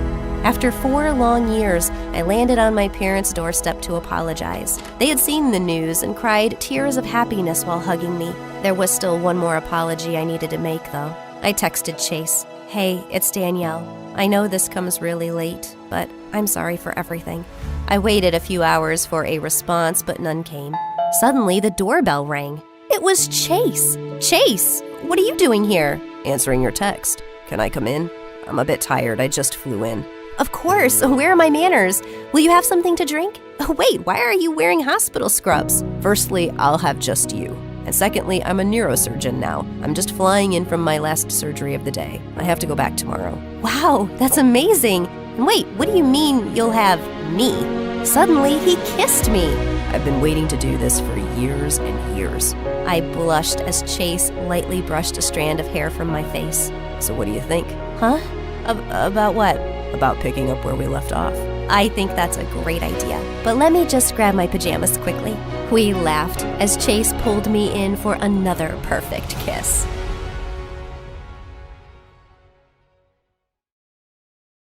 You may think your parents are cheap, but believe me, you've got it good. My mom takes saving to the next level. My mom saved up everything, literally everything. Our house had different stations where we recycled plastic, fabric, paper, and so on. But worst of all was the compost bin in the kitchen for recycling food and leftovers, and I can't even describe the horrible smell that came out of it. My mom, of course, refused to put it outside. The squirrels would ruin the compost we've been saving up, is what she claimed. Because of that, every time my friends would come over, they'd complain about the terrible smell. Until the day I was known in school as the girl whose house smells like a pig stable. When I was 7 years old, Mom stopped driving her car and designed her own special rickshaw with 2 seats in the back for my brother Mark and I.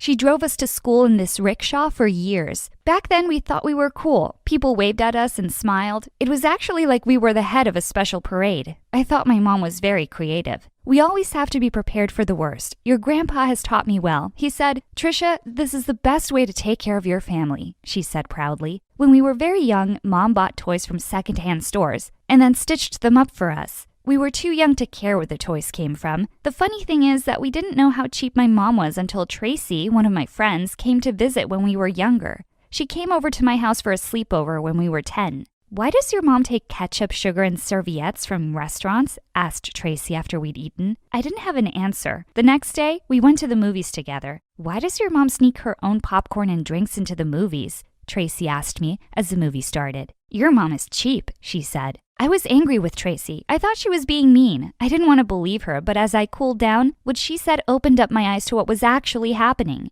From then on, things started to make sense. I realized that people were actually laughing at us in my mom's rickshaw.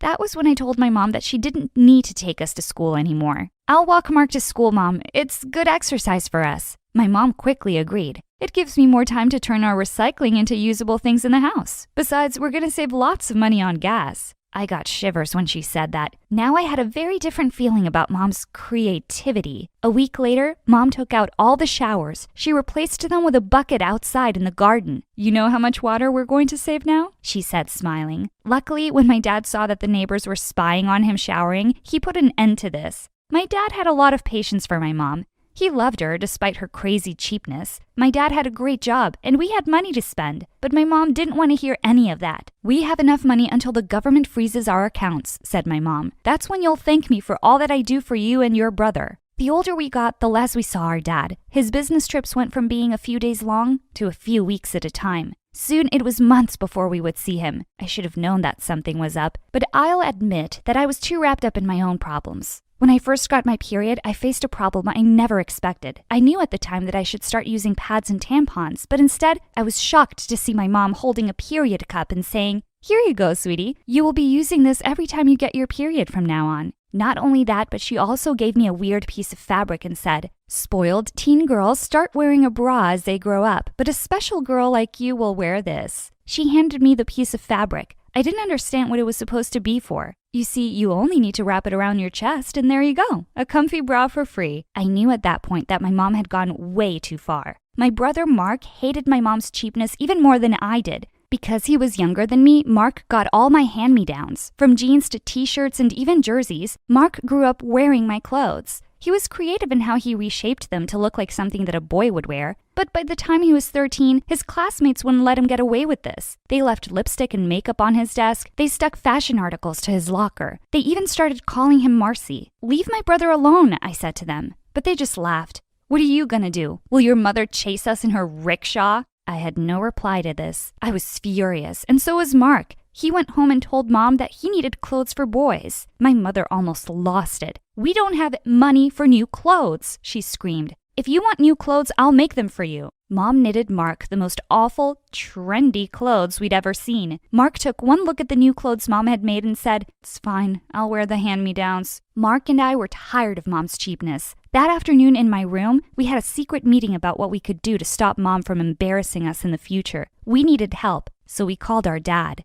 Dad didn't like to fight with Mom. He was a calm man who didn't like complications and fights. So whenever Mom went into one of her raging cheap spins, we made an arrangement with Dad. He sent us the money we needed, and in return, all he wanted us to do was keep these transactions from our mom. We agreed. Now we were able to buy all the clothes and items that we needed. The next part of our plan was pretty simple. My best friend Tracy lived down the road from us. We kept our secret stash of clothes at Tracy's house. Every morning, we left home in Mom's clothes. Then we stopped at Tracy's house, changed, and then went to school in our new clothes. We did this for years, and there was peace in the house. But nothing lasts forever, especially when you've got a mom that has a PhD in cheapology. Summer vacation arrived, and I was excited. I'd just started dating a boy that I really liked. His name was Devin. He didn't judge me like the other kids did. I was looking forward to spending time with him and getting away from my bizarre life. That idea didn't last long. A week into the vacation, Mom arrived home with shovels, pickaxes, and other digging equipment. "Mom, what's going on?" I asked. Mom smiled. "We're going to build a bunker. I've borrowed all this equipment from our neighbors so that we can get it done quickly." "We're going to build a bunker?" As in, Not just you? Correct. My hands make light work, and we'd better get this done before your grandpa comes to visit. He's always said that every house must have a bunker. I was surprised to hear about this visit. Grandpa hadn't left his home in 20 years. My grandfather was in the Second World War. It left him paranoid about the future. He turned his home into a doomsday bunker and taught his family to save everything they could. Nothing useful was ever thrown away, and it had to be used at least 3 or 4 times before it was thrown out. Grandpa was the reason Mom was the way she was. Mark and I didn't have a choice in the matter. We were going to build a bunker. I had to cancel plans with Devin. I made as many excuses as I could, but he wouldn't believe any of them. "I'm coming over to see you," he said. Before I could stop him, he hung up. A few minutes later, he arrived at my house. Up until then, I'd managed to keep him outside. I greeted him at the front door, covered in dirt. "What's going on?" he asked. I knew that no excuses were going to make any sense now, so I told him the truth. To my surprise, he didn't run away or even laugh. "Cool, I've never seen a bunker before. Can I check it out?" I let Devin in. I introduced him to my mom. He held out his hand to greet her. She put a shovel in his hand. "If you're going to be here, then you're going to work," she said. At that moment, I could have died, but Devin just smiled and said, "Thank you." We spent the rest of the day digging. How romantic, right? We dug for hours and hours, only resting to have breakfast, lunch, and dinner. Dad was away on yet another business trip and was basically unreachable. We worked like this for a week, with Devin coming over every day. We dug until our hands ached. When our neighbors started seeing what Mom was doing, they became suspicious. They called the police on us. A squad car came around and asked Mom what she was doing. She told them about the bunker. They nodded while she spoke, but we could tell that they wanted to laugh at her. The police left soon enough, asking Mom to make sure that the structure was safe. Mom told them that it would be, but knowing Mom, she'd never hire an architect to design this bunker. "It's a waste of money," she said. Anyway, my father taught me how to make a bunker when I was 9 years old. 9? I couldn't believe it. I felt sorry for Mom. She'd had a pretty tough life. Mark and I got back to work. It was becoming easier now, and it would have been fine if the news reporters hadn't arrived. Someone must have contacted the newspapers telling them about what was going on in our backyard. A day later, we had reporters outside the house. Cameras popped over our wall. Some of our classmates came to watch and laugh, too. We live in a town where not much news happens, so when someone starts building a bunker, it gets onto the front page of the newspaper. Mark and I were totally embarrassed the following week when we saw Mom smiling on the front page of the paper. The headline read, "Doomsday Lady Builds a Bunker." I was so grateful that we were on vacation. I was so grateful for Devin. He stayed through the whole ordeal and held me when it became too much. I knew then that he loved me. I also knew that I couldn't live this way much longer. A few weeks later, the bunker was finished. Mom called Grandpa to tell him that she was ready for his visit. He canceled on her, saying that it wasn't safe to leave the house. Mom was upset, but I was furious. I couldn't do this anymore. The day I turned 18, I left home. Mom wasn't happy and neither was Mark, but I wouldn't let them stop me. Devin and I found jobs and made enough to rent a small apartment. A few years later, we got married. A few years after that, we had 2 beautiful children. Being a mother was tough, but I promised myself I'd be nothing like my mom. I kept in touch with Mom, but only through calls and messages. I kept my distance from her. Mark came to visit often. Dad, well, he was so busy with work that we barely heard from him. When my kids were about 5, Mom called me with news. "Your grandpa is coming to visit," she said excitedly, "and I'd like you to come and see him." I didn't want to go, but Devin talked me into it. "Family is important," he said. So we went. The next day, we went to my mom's house. "He'll probably come on the bus," said Mom. "Back in the old days, he would have walked, but his hip is acting up now." Mark and I looked at each other. What kind of family had we grown up in? "Go to the bus to pick up your grandfather," said Mom. Mark and I walked down the road to the bus stop. The first bus arrived, but Grandpa wasn't on it. He wasn't on the second or the third bus. An hour later, we walked back home. As we arrived back at the house, a brand new car pulled up to the house. Mark and I couldn't believe it. It was Grandpa. He looked nothing like we remembered him. The Grandpa we remembered wore old clothes, cut his own hair, and had a beard longer than Santa's. This Grandpa stepped out of the car looking different. He was dressed in sick clothes and looked like $1,000,000. "Kiddos, so good to see you both. Come give Grandpa a hug." We hugged him and smelled his cologne. It was definitely something expensive. Then we helped him with his bags. If we were shocked by what we saw, Mom's reaction was even worse. She just about fell over when she saw Grandpa. He was different, calmer, friendlier, laid back, and full of jokes. Mom showed him around the house. She went through each room and explained how she had used everything that he had taught her when she was a girl. Grandpa smiled politely, but we could see that he was surprised and a little shocked by Mom's efforts. Finally, Mom showed Grandpa the bunker. We could tell how proud she was of her design. And we put it together in just over a month, she said, filled with everything we'll need for 10 years. Grandpa's face went white. That's great news. Why don't we get some fresh air? And I could use a glass of water. Mom said she'd get it for him. While Mom was away, Grandpa pulled us aside. What's happened to her? He asked. What do you mean? I said. She's always been like this? Always? Asked Grandpa. He paused a moment and then dropped his head. It's my fault. I raised her believing that the end of the world was always just around the corner, although I was rich. But after my wife was gone, I realized I was a lonely man and that I missed out on a lot in my life. I decided to change. I'm sorry, kiddos, but don't worry. I'm going to talk some sense into her. Mark and I could have cried at that point. We were so relieved. We hugged Grandpa and thanked him. That evening after a tinned food dinner, Grandpa sat Mom down and had a heart-to-heart with her. I sent Devin home with the kids. Mark and I listened from another room. You've done a great job of preparing for the end of the world, Trisha, but it's not going to happen anytime soon. Mom looked shocked. What do you mean? Grandpa stopped her. I know. When you were growing up, I thought that the world was in serious trouble. I filled your head with a lot of ideas that I now see are a bit extreme. After your mother was gone, I started to think about life differently. Trisha, it's important to save and be sensible with what we have, but it's also important to enjoy life. It was the toughest conversation that Mom had ever had. Everything that she had ever believed in had just been pulled out from under her. She was quiet for a long time. Dad, it's okay. I'm going to keep doing what you taught me. We need to be prepared for every disaster. Grandpa tried to reason with her, but she didn't want to hear it. Mark and I tried to. Enough of this, Mom, I said. This is the reason why I left. And it's the reason why Dad left too, said Mark. Mom shook her head. She looked completely confused. No, he's away on business. He's been away on business for 10 years now, Mom, said Mark. He told me that he's not coming back, and it's because of you, because of all of this. My mom burst into tears. So I just let go? Give up? My mom said quietly. You have this skill and it's so great, but you can't always be sacrificing the present for the future. The world is not going to end anytime soon. Grandpa chuckled. A long pause followed. Then her eyes became wet with tears.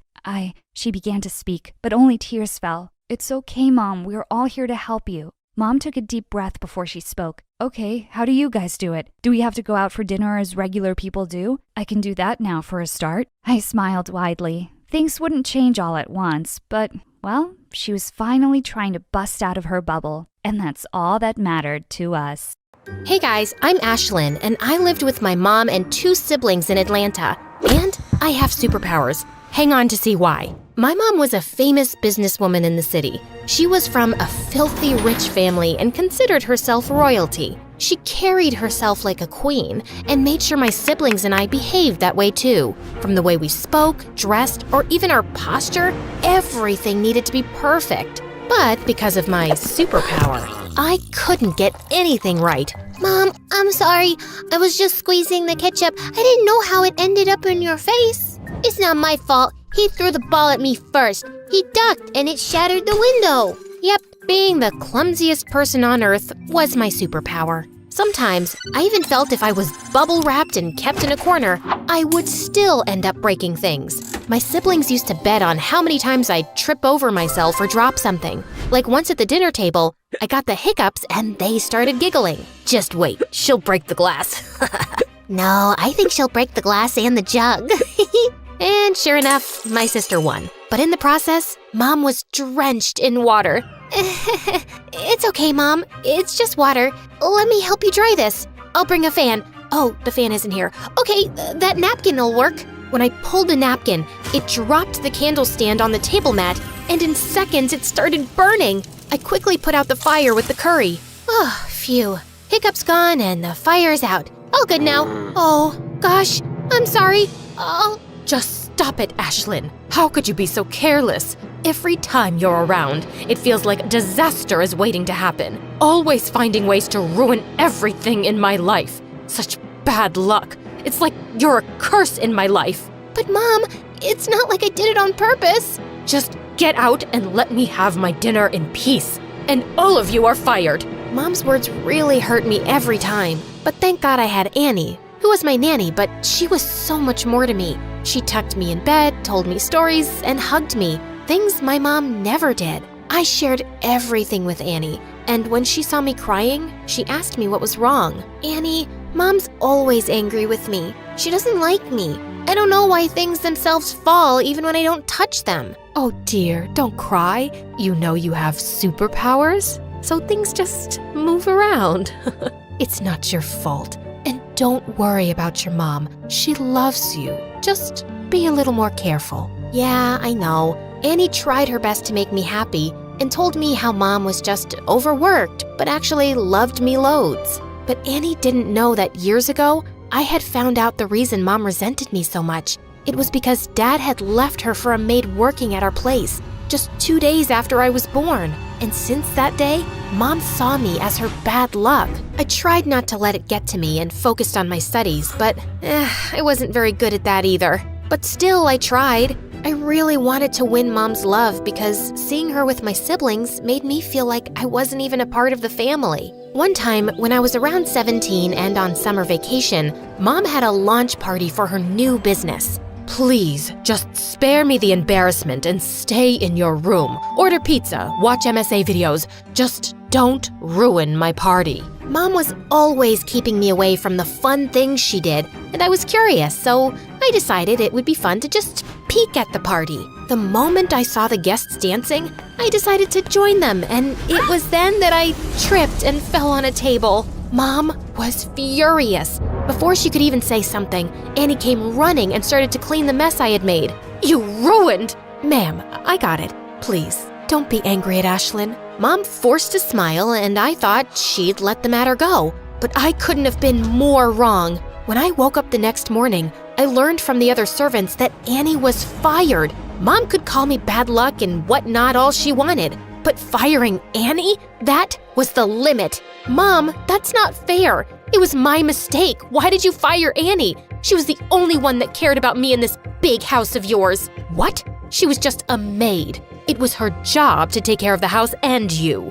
I can't take it anymore. You're heartless. I won't live here a minute longer. You want to leave? Fine. One day out in the real world, you'll realize how much you take for granted. I want to see you try. You're not serious. In fact, I am. I left the house in a haze and found myself standing at Annie's door. When she saw me, she was worried and tried to send me back, saying how mad my mother would be. But I was determined, and eventually, she invited me into her small house. Have a seat. You must be hungry. I'll get you something to eat. Yeah, I'd like that. But as I sat on the chair, I ended up stuck. Just then, I heard a girl laugh. Bet you never used a chair like that before. No, I didn't. She helped me up and then introduced herself. She was Michaela, Annie's sister, and she was as nice and welcoming as Annie. I really liked their cozy home, even though the things were old and some were even broken. At night, I slept peacefully on the couch, which was far better than my luxurious mattress. But old habits die hard, and the next morning, when I told her I wanted an omelet with a fresh fruit smoothie and a pancake, hearing my words, she looked stunned. Your Highness, this is not your palace, and I'm not your servant. Serve yourself. I'm so sorry. I don't mean it. I can do it myself, but could you please tell me the thing that works like a grrr? What? I just forgot the name of the thing that was used for smoothies. A blender. Princess, here it is. She left me, and after watching a bunch of videos on how to cook an omelet, I couldn't make it and ended up burning my hand. Michaela came running when she heard me scream. Like, why did you even come here? The real world is a difficult place to survive. I don't know why you would give up such a chill lifestyle for this. Yeah, it might be kind of tough, but I'm confident I can work it out. She was kind enough that she made me breakfast and fed me herself. And in no time, we became friends. It had been several days, and although Mom was angry, I still hoped that my being gone would make her realize my worth. But she hadn't called me once, like I didn't exist to her. One day, when Michaela saw me sulk, she suggested we do something fun. I was totally up for it. We ate popsicles and cotton candy, which had previously been a big no for me, and even rode a bicycle. And it was just one more thing where I ended up with bruises all over my legs that I got by falling several times off the bike. A few days later, the summer vacations were over and Annie got me into Michaela's school so I could finish my final year of high school, since I didn't want to go to my previous one where I would have to face my siblings and even Mom when she'd come to drop them off. On my first day, everyone looked surprised to see me. I guess I might have overdressed. Ugh. Oh wow, Michaela, who is she? She looks so pretty. I love that fragrance she's wearing. All of them were really sweet, and everyone gathered around to chat with me. You have a Gucci bag? Is that a real one? No, thrift store. She bought it from there. You want to fit in or stick out like a sore thumb? Fit in? Good. So from tomorrow, don't dress like you're modeling. Michaela was right. I needed to blend in, so I bought new stuff for myself. Things were going well at school, like really well. I even made friends and started to do well in studies. One day, we were walking down the hallway and I noticed a poster for a speech competition with the topic self-esteem. Michaela suggested that I should participate.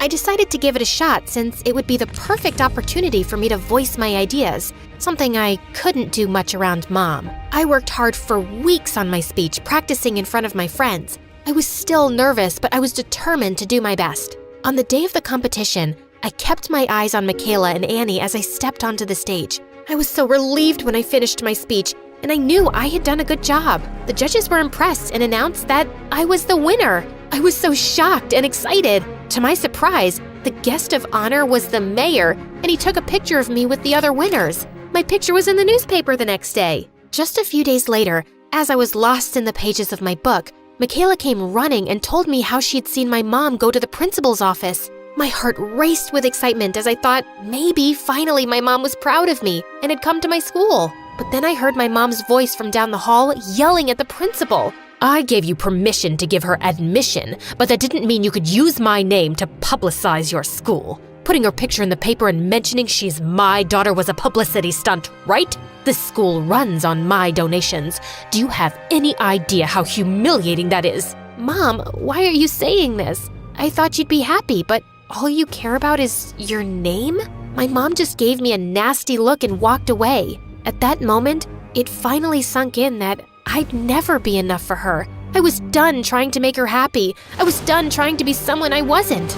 I went to school the next day like nothing had happened, like my heart wasn't breaking. Throughout the day, Michaela and my friends tried to cheer me up. She asked if I could come and watch them practice their cheerleading routine. I'm glad I did because she did a backflip and landed smoothly on her feet. It was amazing. OMG, I can't believe it. I did it. Yay, I did it.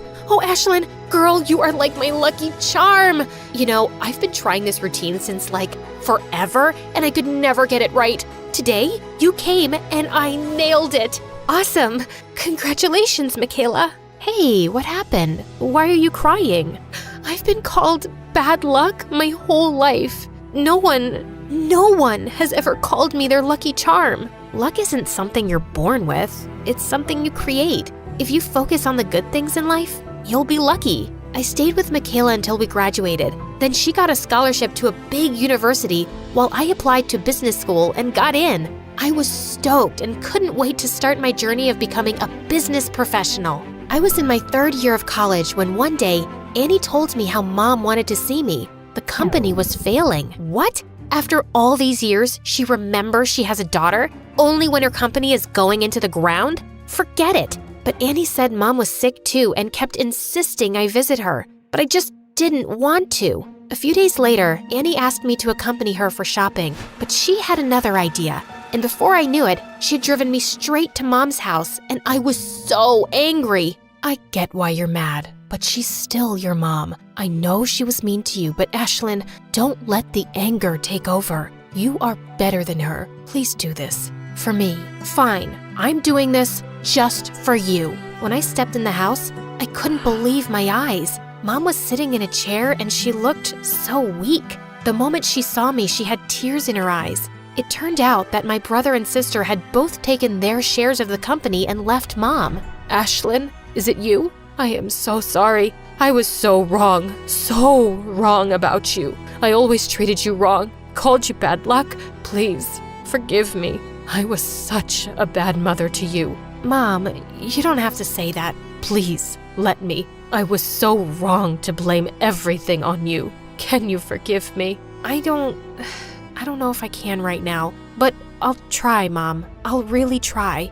And I'll spend every day of my life trying to make it up for being like I was to you. Then Mom and I hugged. She apologized to Annie and thanked her for always supporting me. Mom told me everything about her business and I decided to help her. I spoke to her lawyer and got to know that to save the company, we would need a merger with some big company. I started working there day and night and bagged a meeting with a big company. On the day of the meeting, I was feeling confident and engaged in the discussion. Suddenly, I dropped the pen and it went rolling under the table.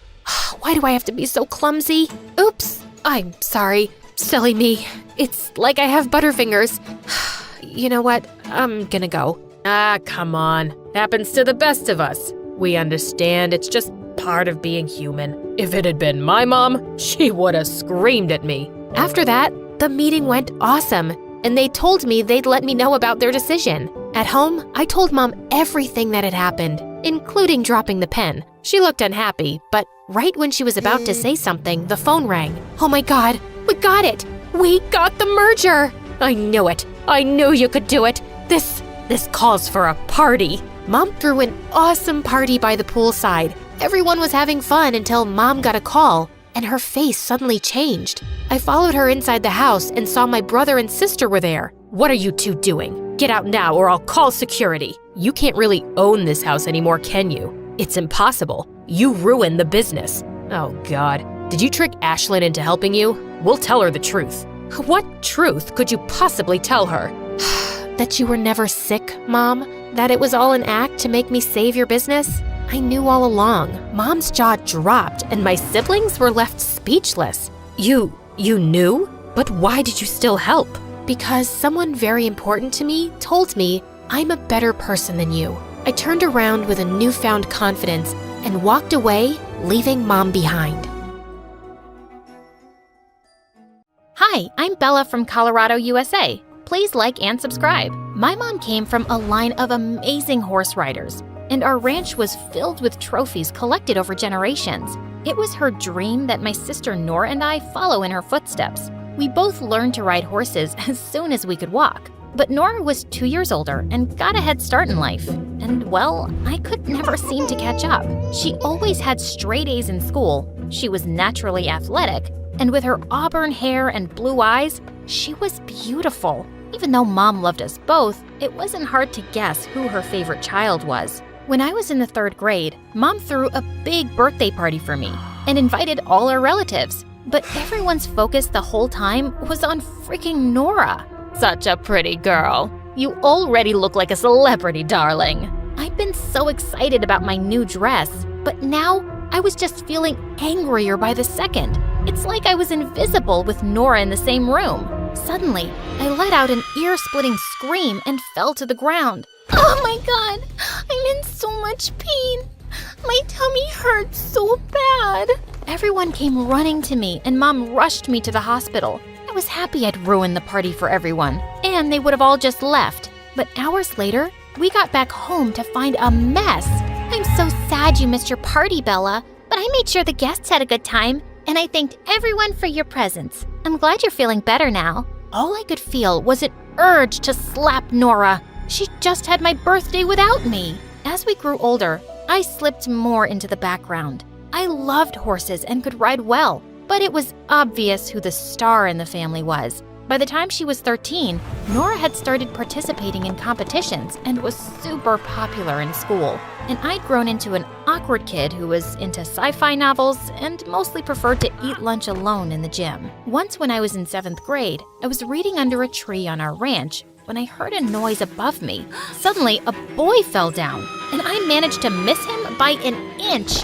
Gosh, you nearly killed me. Who are you and where'd you come from? Fell down straight from heaven. I'm gonna punch you in your face if you don't tell me. Okay. I'm Jeremy and I just moved in next door. I did something to my stepfather and he's really mad, so I'm hiding from him. What did you do? I may have given some important papers to our dog, and he may have ripped them up. But trust me, my stepdad deserves it. He's not a nice guy. Come on, I'll show you a better hiding place. You can hide anytime you want. I helped him up to his feet, but he yelled out in pain. It seemed like he twisted his ankle. Just then, Nora came galloping on her horse, and Jeremy looked awestruck. Whoa, who is that goddess? Ow! You trying to break my other ankle too? Oops, sorry. It was an accident. Nora stopped by to ask who he was, and I explained. You obviously can't walk. Hop on, I'll give you a ride. The two of them rode away, and he looked like a princess who had been rescued by a knight. Why did Nora have to be such a freaking hero?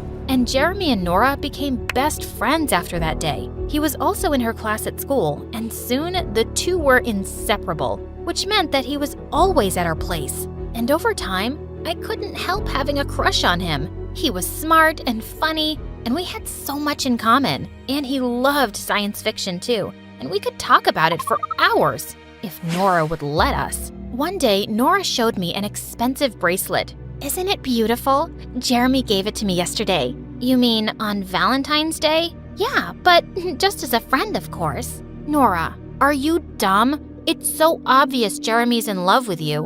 What? No, he's not. You wouldn't know because you don't have any guy friends. Or any friends, actually. And you are so self-absorbed. You're completely blind to everyone's feelings. You're giving him the wrong idea by accepting that present. You don't know what you're talking about, geek, so stay out of it. I knew I was right, but there wasn't much I could do. Soon after in 8th grade, I was so excited when I found out about a huge sci-fi convention happening in town. But as I was telling Jeremy about it, Nora spoke up and said they'd already bought the tickets. Oh, that's amazing. I can't wait. I meant I just got the tickets for me and Jeremy. We're going with our friends. So I can buy my own and come with you guys, right? I can't go alone, it's too far. No, you can't come with us. Why don't you have friends of your own, Bella? Come on, Nora, what's the big deal? I'm not gonna be the only loser with my baby sister tagging along, Jeremy. We're not taking her. You don't even like sci-fi. Why are you being a witch? Jeremy, please take me along. I'm sorry, Bella. Maybe next time? I couldn't believe he was being such a coward, and my heart burned when I saw them leaving for the convention a few days later. I just wanted to hurt Nora, and I had a brilliant idea for something I could do. A week later, I was having breakfast when I heard Nora scream. She came running downstairs and waved a calendar at Mom. How could you mess up my schedule, Mom?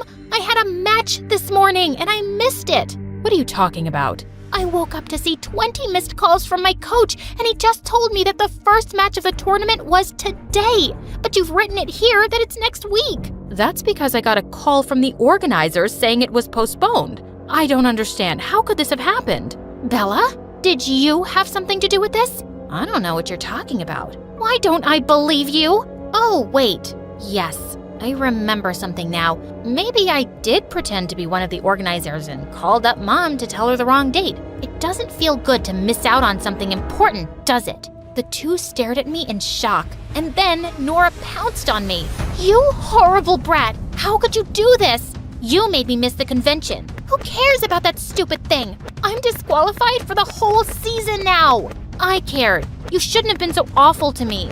I hate you, Bella. I won't forgive you. Ever. Mom managed to pull Nora away, and she stormed off crying, and I was grounded for a month. For the next few days, Nora acted like I didn't exist. I hadn't realized she'd be disqualified for the entire season. Maybe I'd gone too far. I decided to apologize, but I found out that she'd left for a training camp for 2 weeks. But just 3 days later, we got some bad news.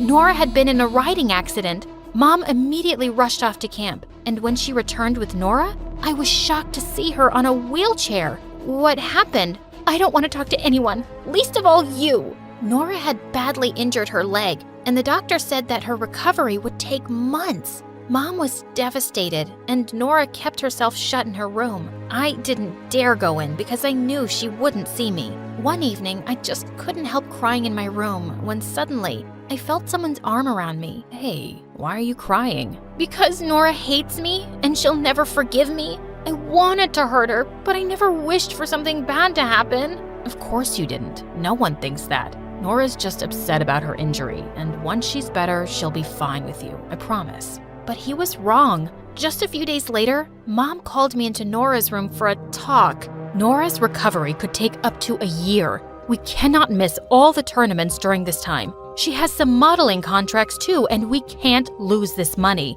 Someone from our family has to represent us, and that can only be you, Bella. But Mom, I'm not half as good as Nora. She's right about that. You've been riding a horse since you were a child, Bella. We have 3 months to train before the next match, and I believe you can do it. You have to do it. Before I could protest more, Mom left the room.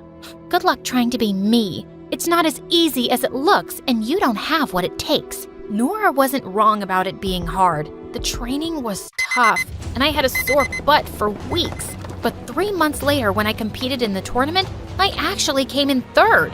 And suddenly, I was the newcomer everyone was noticing. Sure, people just called me Nora's sister at first, but as I kept doing well in matches, more of them knew my name. But I really wasn't looking forward to Nora's modeling contracts. I was awkward, and I didn't have star quality like Nora. After her styling team worked on me, though, I was stunned at the results. I'd never felt so beautiful, and clearly others thought so too.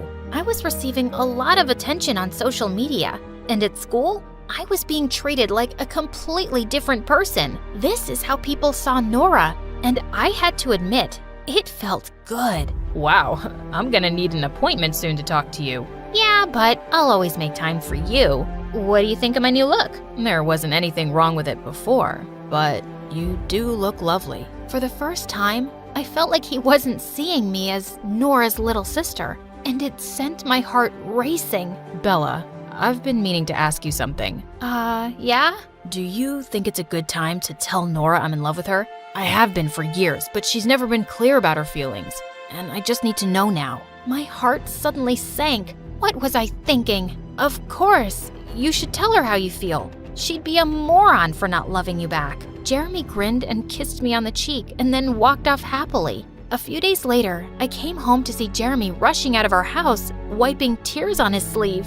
I was a fool to think Nora ever liked me. She said she's never seen me as more than a friend, and she never will. He stormed off, and I felt so mad at Nora for leading him on all this time. I didn't see her till later at dinner, and it looked like she'd been crying, but Mom looked really excited. Bella, I have such amazing news. You've been selected as one of the best newcomers to participate in the tournament in London. This will open international doors for you, darling. I knew it had always been Nora's dream to compete in Europe. As Mom went on and on, Nora suddenly swiped half the dishes off the table. It should have been me, but you've stolen everything from me. Nora, I only started competing because of you and Mom. Oh, shut up. You've always wanted everything I've had. Congratulations. Now you have it. That's not true. Oh, you wanted Jeremy too?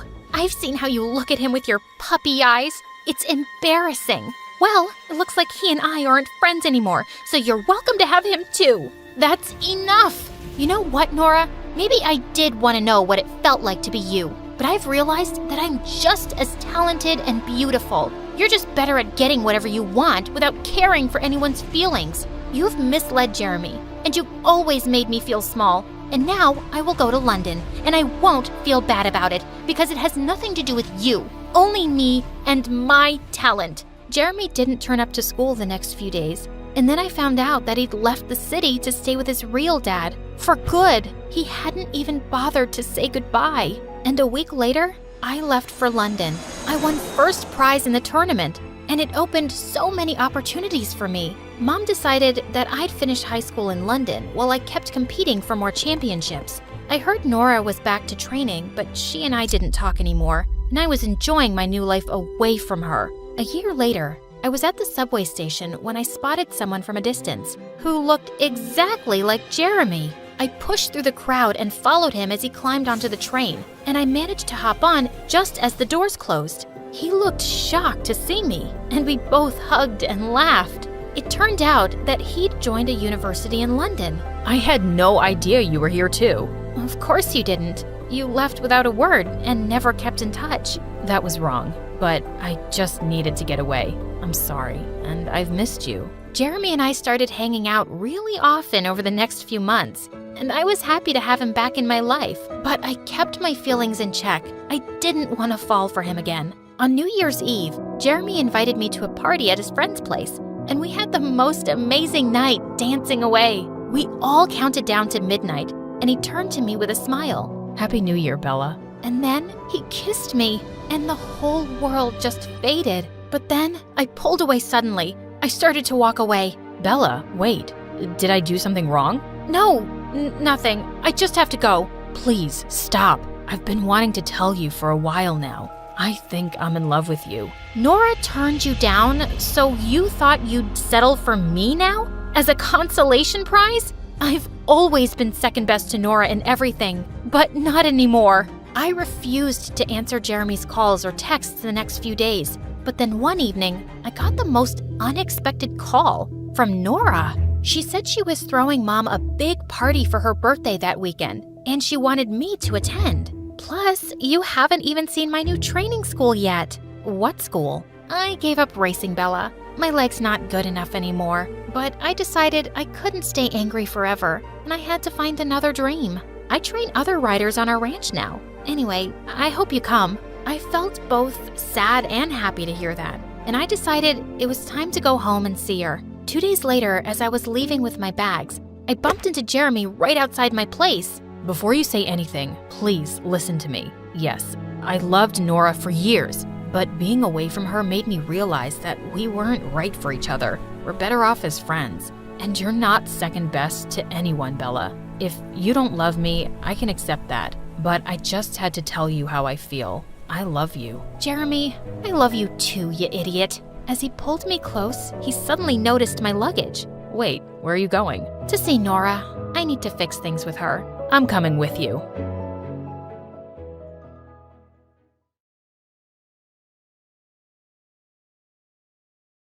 I hoped I looked confident because my insides felt like jello as the most popular girls sat opposite me at recess, their wolf-like stares fixed on me. Okay, so have you ever been to the super exclusive restaurant in Rome that only 1% of the world population knows about? Yes, who hasn't? I mean, other than the 99%. The poached snail pasta with volcano ashes, pretty good. But honestly, I've had better. So when did you watch the new movie Spider-Man Across the Spider-Verse? October last year. Obviously, I wasn't gonna watch it with the general public. Ew. Daddy got a private viewing arranged for me. And who's your daddy? We just got him back after he was kidnapped the 5th time for ransom, so I really can't share this information. You understand how it is, right? I totally get that, girl. Welcome to the gang, Sophia. Phew.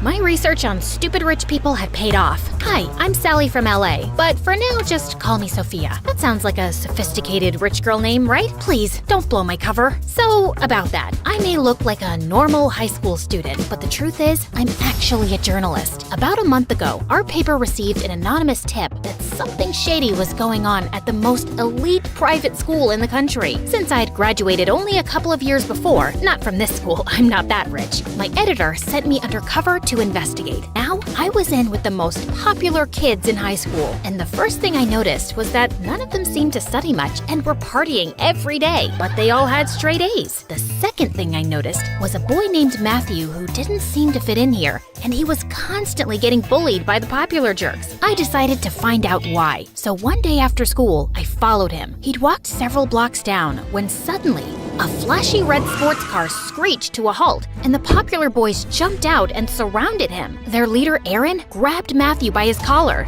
You know you have to do what we say, Pinocchio. You're our little puppet. Why are you being so difficult? I don't have to do anything anymore. I'm gonna expose all of you, even if it means getting expelled myself. And who's gonna believe you?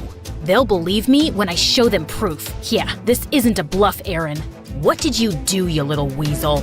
Just then, a policeman came around the corner and Aaron let Matthew go, but then snatched his backpack and threw it on the road. The boys all jumped into the car and sped away. As Matthew was picking up his things, I suddenly saw a bus approaching him at full speed, and he wasn't looking up. Without another thought, I raced toward him and pushed him out of the way. The bus driver pulled over to check on us, but Matthew wasn't moving. We called an ambulance, and I decided to wait at the hospital till his family arrived. And the doctor soon told me that Matthew had hit his head hard and he was in a coma. Gosh, Gosh, so much for trying to save him. Matthew, please wake up and tell me what's going on with you and those jerks. Can you hear me? Hello? I shook him gently, flashed my phone light in his eyes, tried tickling his toes, but nothing. Then I gave him a passionate kiss on the lips. Nothing. Guess that doesn't work in real life. Just then, I turned around to see a couple who looked like Matthew's parents. They were distressed at Matthew's condition, but then, to my surprise, his mom turned around and hugged me. We received the full report of the accident, and you were really brave to jump in and save his life. The doctor's hopeful that Matthew will wake up once the swelling in his brain goes down. Matthew never mentioned you, but we're so glad to find out he has such a caring girlfriend. Girlfriend? Well, of course they thought that with my passionate kissing. I was about to correct them when suddenly I had an idea. Oh, yeah. Matthew's a great boyfriend. Lovely man. I mean boy. Such a weird age. Is he a man? Is he a boy? Who knows? He's a great guy. And before I knew it, I'd received an invitation to dinner at their place the next day. I walked away feeling conflicted. Yes, I was lying to these very nice people about being their comatose son's girlfriend, which was wrong, but Matthew knew something about the popular kids, and I had to find out what it was. The next day at school, I caught Aaron and the other jerks laughing about the accident. Good thing the Matthew situation got taken care of itself. What are you guys talking about? Why do we care about this Matthew loser? Oh, Sophia, you're cute, but you're too new for us to let you in on our secrets. You have to earn our trust, you know? Okay, and how do I do that? I'm pretty sure Matthew was bluffing, but he claims he has some dirt on us. Maybe a video? You think you can find out if he has any such thing and get it for me? That should be easy. I can totally go to Matthew's place pretending to be his sad girlfriend, and I'll look through his things. If there's anything to find, I'll find it. I like your confidence, Sophia. Maybe you can come by my place one of these days and see a slideshow of my abs. Chicks dig that stuff. I gave him a forced smile as I tried not to barf. Later that evening, I arrived early at Matthew's place for dinner, and it was obvious that they weren't rich at all. His parents welcomed me in, and while they were still preparing dinner, I slipped upstairs. I walked through the first door to see tons of sports trophies displayed on the shelves and a guitar on the wall. Clearly, I wasn't in Matthew's room. Just then, I spotted a photo frame with a picture of him next to a hunk who looked a few years older. Mamma mia, who are you? That would be me, Matthew's brother Cody. I turned around in shock to see the hunk standing behind me. He'd just stepped out of the bathroom, wearing nothing but a towel. Are you staring at my abs? I'm guessing you're my brother's girlfriend who my parents invited for dinner. What? I wasn't staring. How dare you accuse me of something so disgusting? I'm just so traumatized by what's happened to Matthew, and he used to talk about you so much. And now seeing you in person without Matthew here, this is all just very hard for me. Look, I'm sorry. I just threw the photo frame aside and ran out of there.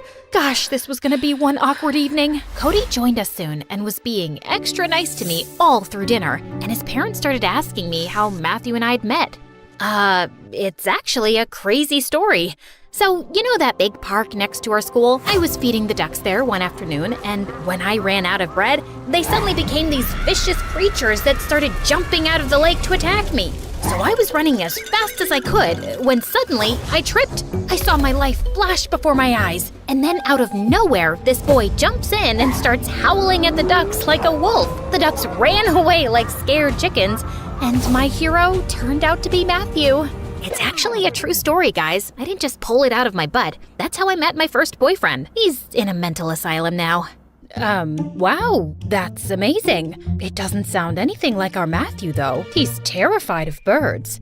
Also dogs, cats, squirrels, butterflies, water, heights, sunflowers, grapes. Oh, right. Of course, I found out later he's a scaredy cat, which made the duck thing even more special. He overcame his fears to save me.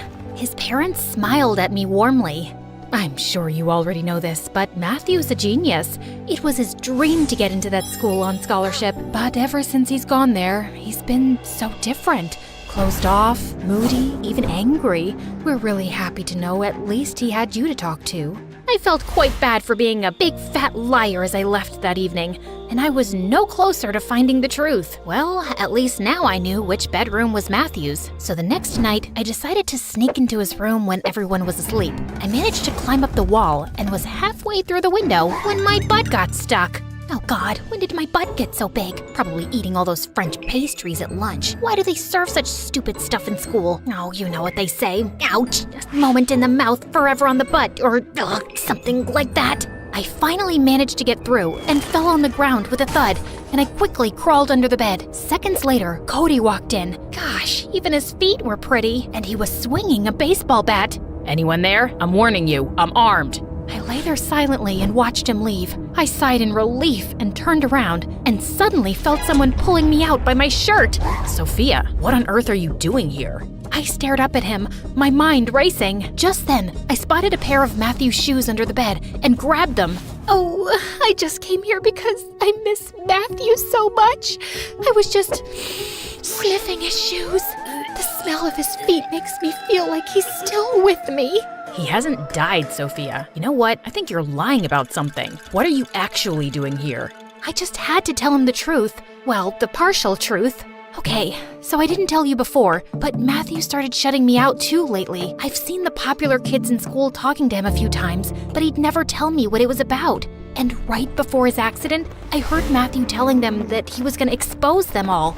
He's involved with these kids in something serious, and I have to find out what. But what were you expecting to find here? The biggest bully, Aaron, seems to think Matthew has something on him, like a video maybe? I need to check his phone and laptop, please. I'll help you. We went through Matthew's phone and laptop, but didn't find anything. We searched all through his drawers and cupboards for any hard drives or any other clue, but turned up empty-handed, except Cody. Since when does Matthew get D's and F's?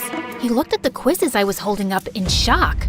Never. Matthew's always shown us his report cards with straight A's. These quizzes are a few months old. If he was struggling with his grades, he never mentioned it.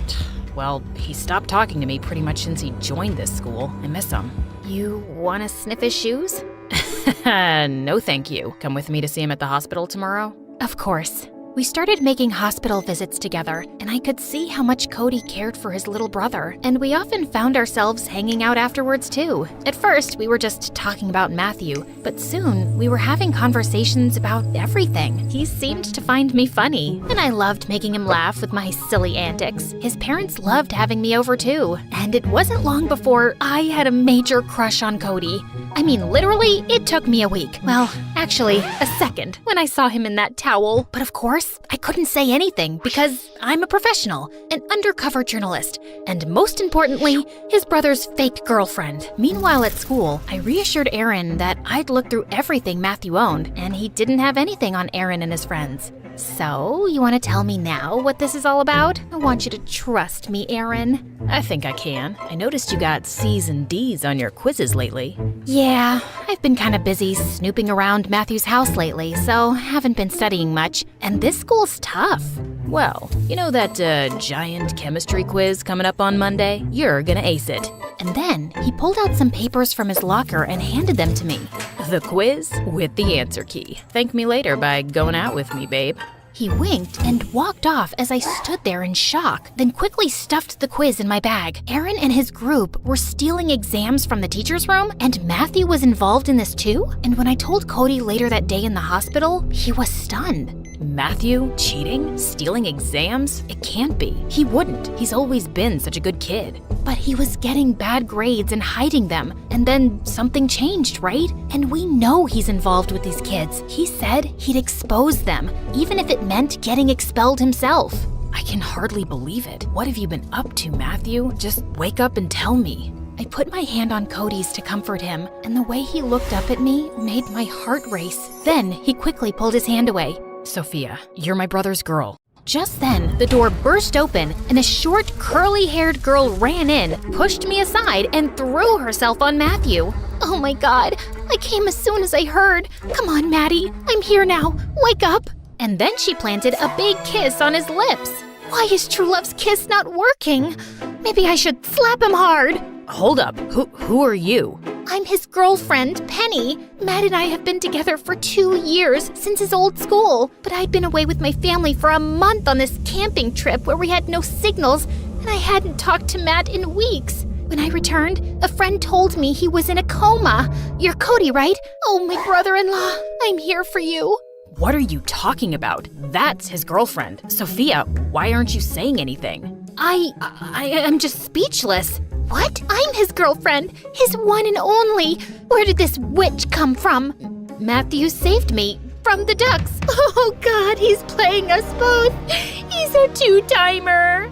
I'm such a terrible person. Ain't no way I'm giving up my man to some Gucci-wearing hoity-toity tree trunk. You and me, outside, now! I had no idea what to do. I couldn't expose all my lies, so I had to go fight this girl for my boyfriend. A crowd gathered outside the hospital to watch our catfight. Ugh, I was really in it now. You want a piece of me, Shorty? What you got in that nest on your head? Wow, your trash talk is pathetic. My mama can do better than that, Godzilla. Then she attacked me, and she was crazy. She knew frickin' kung fu. She kicked me in the stomach, punched me in the eye, pulled my hair, and bit my leg. She might have killed me if Cody hadn't intervened. And then she stormed off back to Matthew. Sophia, are you okay? Let's have a doctor take a look. No, I'm fine. I'll maybe get an ice pack for my throbbing eye. We sat on the bench outside as Cody held the ice pack to my face. I feel like I don't even know who my brother is anymore. Stealing exams? Having 2 girlfriends? Tell me about it. I'm really sorry, Sophia. Matthew doesn't deserve 2 beautiful girls fighting over him. You think I'm beautiful? Well, yeah, if it helps. More than Penny. It helps. Cody was just sitting so close to me, and he looked irresistible, and I found myself leaning forward and kissing him. He kissed me back, then suddenly jumped. This was getting so complicated. I knew by now that Aaron and his group were stealing papers and getting perfect grades to get into the best universities, and maybe this was enough for my article. But my editor said we needed more solid proof, because it was just my word against theirs. Feeling defeated, I went to visit Matthew at the hospital one day. He was alone, and then the nurse told me that Matthew had been wearing a USB on a string around his neck, which had snapped today. I thanked her as she gave it to me, and then quickly took out my laptop and inserted the USB, and I was shocked to see security footage on it, clearly showing Aaron, his friends, and Matthew stealing exams from the teacher's room. This was all the proof I needed. Just then, Penny walked in with Cody. Good, you're here, Sophia. Or should I say, Sally? I was just telling Cody what I found out about you, you lying tall news reporter. With that, Penny shoved her phone in my face, showing my profile on the newspaper's website. So, let me get this straight. You've been here undercover as a high school student to write some article, and for that, you lied to me and my family about being my brother's girlfriend while he was in a coma, and you made us believe he's a 2-timer? Listen, I know it looks bad, but my parents are on their way here, and I think you should leave. Cody, please. Just go. Suddenly, Penny let out a scream as Matthew's eyelids fluttered open. I quickly left the room, and moments later, I saw his parents walk in, and I could hear everyone's excited voices. I was so happy for them that Matthew was awake. The next day at school, Aaron approached me. Hey babe, you want more of those tests? The first one was free, but it's $200 per test now. Wow, that's steep. Look around you, doll. Everyone here can pay. Well, except for that loser Matthew. He was struggling under the pressure and came to us for help, but he couldn't pay up. So we decided to make him our slave in return. We kept telling him that if we got caught, our rich parents would get us out of this mess, but he'd lose his scholarship and get expelled in a second. Right. It all makes sense now. Thanks, but I won't be needing any more of the tests. How come? I'm dropping out of school.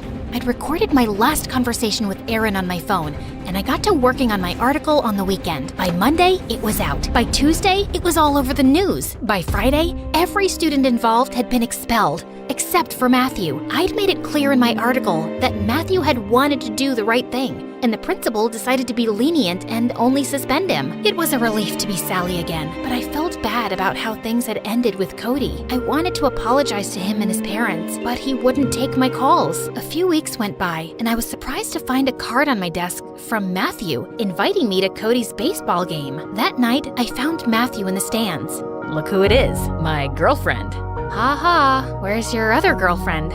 She's on her way here. You better watch out. I liked your article, by the way.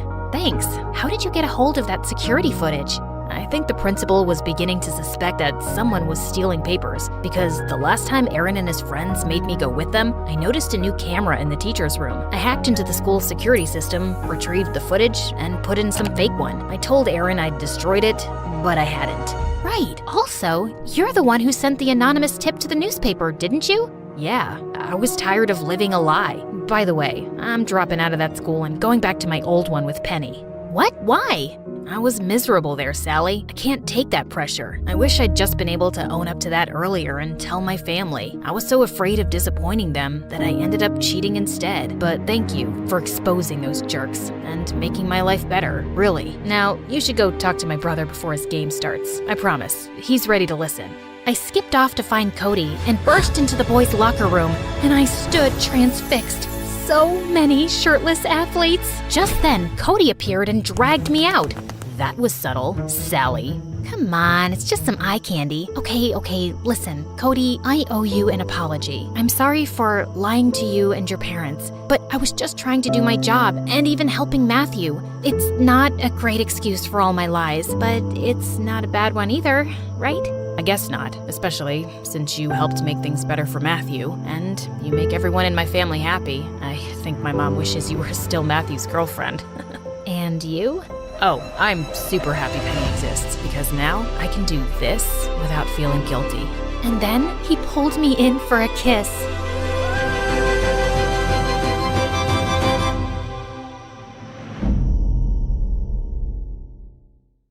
I whispered to myself as I scaled the wall. Just a few more feet. My dad would kill me if he knew what I was up to tonight. I know you're thinking I'm some kind of cat burglar, but it's not that bad. Oh, hi there, Daddy. We need to talk about your behavior, Jessica. I was just out studying with some friends and didn't want to wake you up. I've had it with your made-up stories. I know you've been sneaking off and meeting Armand. Ever since you started dating him, you've been out of control. You need some supervision. I started to laugh at him. It didn't work when I was a kid, and it's not going to work now. My father just looked at me and slammed the door so hard that a picture fell off the wall and broke. The next day, I slept in super late. Oh, it's already 1 p.m. I need to get ready. What the? The shocked boy looked at me with surprise in his eyes. Are you supposed to be Jessica? How old are you? I pushed him down with all my might and ran down the stairs to my dad's office, screaming for help the entire way. The boy chased me all the way.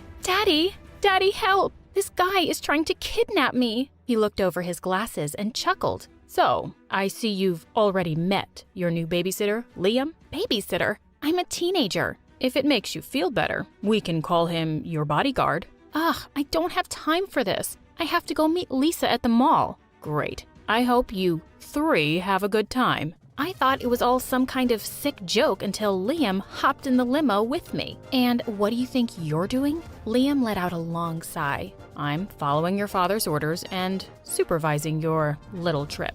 Aren't you a little young to be a bodyguard? Who even takes creepy jobs like following teenage girls around? In my defense, the ad made it seem like it was an actual child who needed babysitting. I rolled my eyes at him. Well, then, why don't you just leave? Well, I made a promise. This is a great job and I intend to stick with it.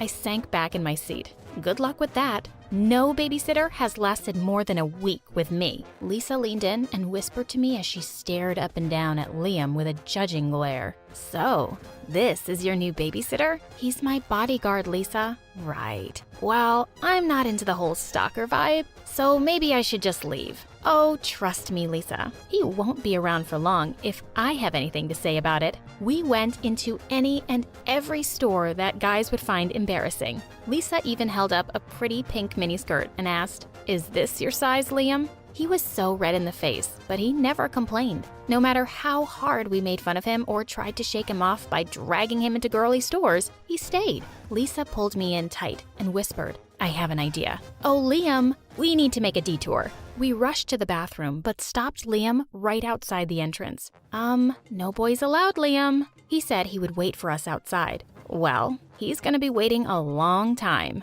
As soon as we made it to the bathroom, we crawled through one of the windows and ran across the street to our favorite cafe. We were there for maybe 10 minutes sipping on smoothies when an announcement made Lisa spit it all over me. We'd like to report a missing child. Jessica went missing from the mall across the street. If found, please bring her to the help desk so we can reunite her with her guardian." The announcement went on to describe my appearance and outfit. People started to stare and point at me. Isn't she a little old to have a babysitter? Wow, something must be wrong with her. I'd be so embarrassed if I were her. Maybe we should go walk her to her babysitter? I ran out of there so fast to avoid any more humiliation. I went right up to the help desk where Liam was standing with a huge smile of relief on his face. "That's the girl I'm watching. You can cancel the announcement." The attendant even handed me a balloon, like I was a child, and told me what a smart girl I was to come there. I was about to flip out when Liam rushed over and hugged me. "Your father said I needed to stay with you. I was worried sick. I'm so glad you're okay." It was actually pretty pathetic how worked up he got over a stranger. Maybe losing him was going to be harder than I thought. Needless to say, Lisa said she was done hanging out with me until the Liam fiasco was taken care of. No matter what crazy things I did or how horrible I was, he stayed. One time, I stole a penguin from the local aquarium and let it loose in the gift shop. I mean, I tried everything. I made him come with me to this super sappy rom-com movie night at the local theater. I thought any boy would run straight out. Liam, he just cried. I was about to go crazy from how nice this guy was, until my prayers were answered by a little text from Armand at 2 a.m. I figured everyone was sleeping, so I scaled down the house again when I heard something rustling in the bushes. "Where do you think you're going?" "Don't you sleep?" "It's my job to watch you." An idea crept over me. Your job is to watch me, not stop me from going places. Why don't you just come with me?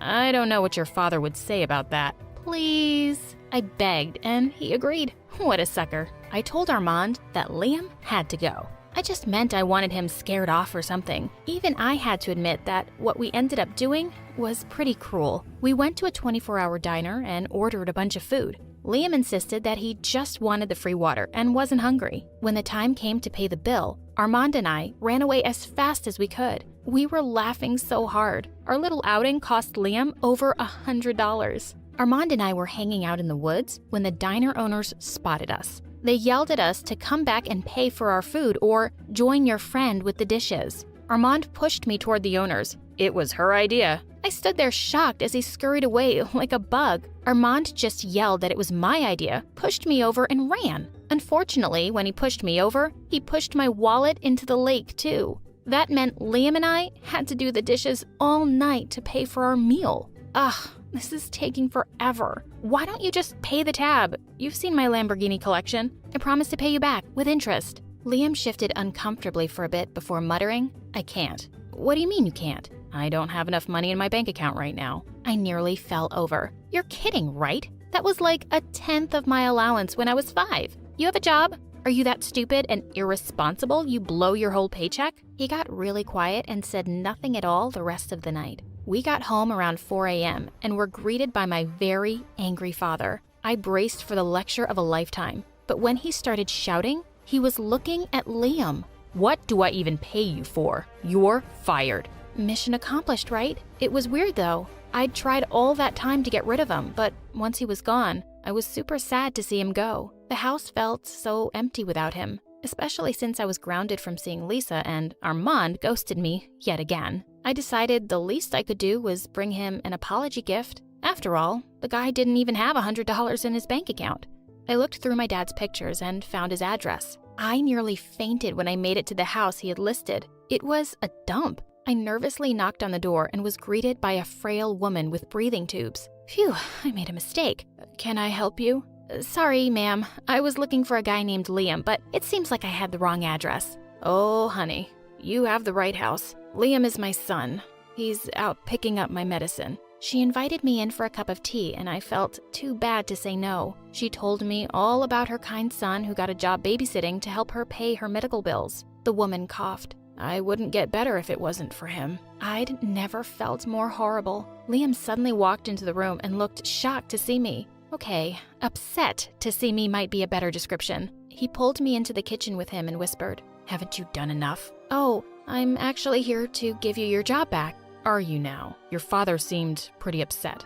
No, Daddy insisted you come back. I'm here because he wanted me to." "I don't know. I don't want your pity." "Don't say that. It's not pity.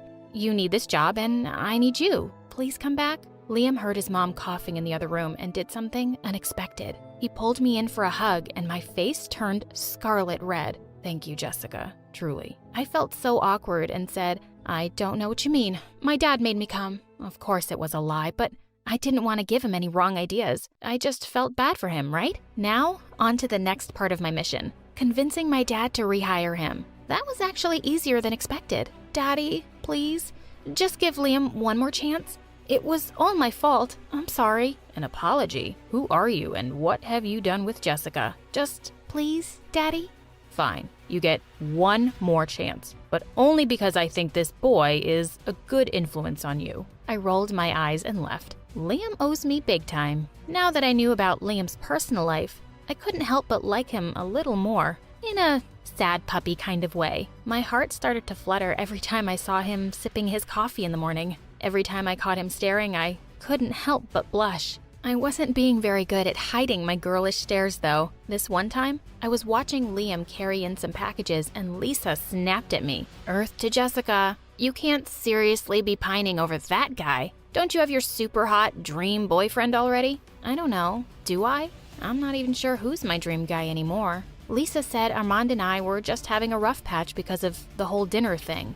I shrugged. When it struck 12 that night, I kept waiting for that loser to message me or call me to wish me a happy birthday. For half an hour, nothing. I went downstairs to get water from the kitchen and saw a nicely wrapped package on the table. I gasped when I opened it. It was a rare, signed edition of Harry Potter. Of course, Liam knew what a huge fan I was. While I was dreaming of Liam and me, my phone beeped. Hey babe, sorry for being missing in action. Meet me at our spot at 2 a.m. I messaged Armand to say I was done with him. Armand reacted pretty horribly, but it was his last text that really hit me hard. Oh, don't tell me you've gone and fallen in love with the help. It was that moment I realized I'd really fallen for Liam. In fact, I loved him. I walked toward his room in the middle of the night to confess. When I heard him talking to another woman, I pushed the door open a bit and saw he was sitting on the bed, hugging a very attractive young woman. I was filled with so many emotions, I ran away. I never wanted to see him again.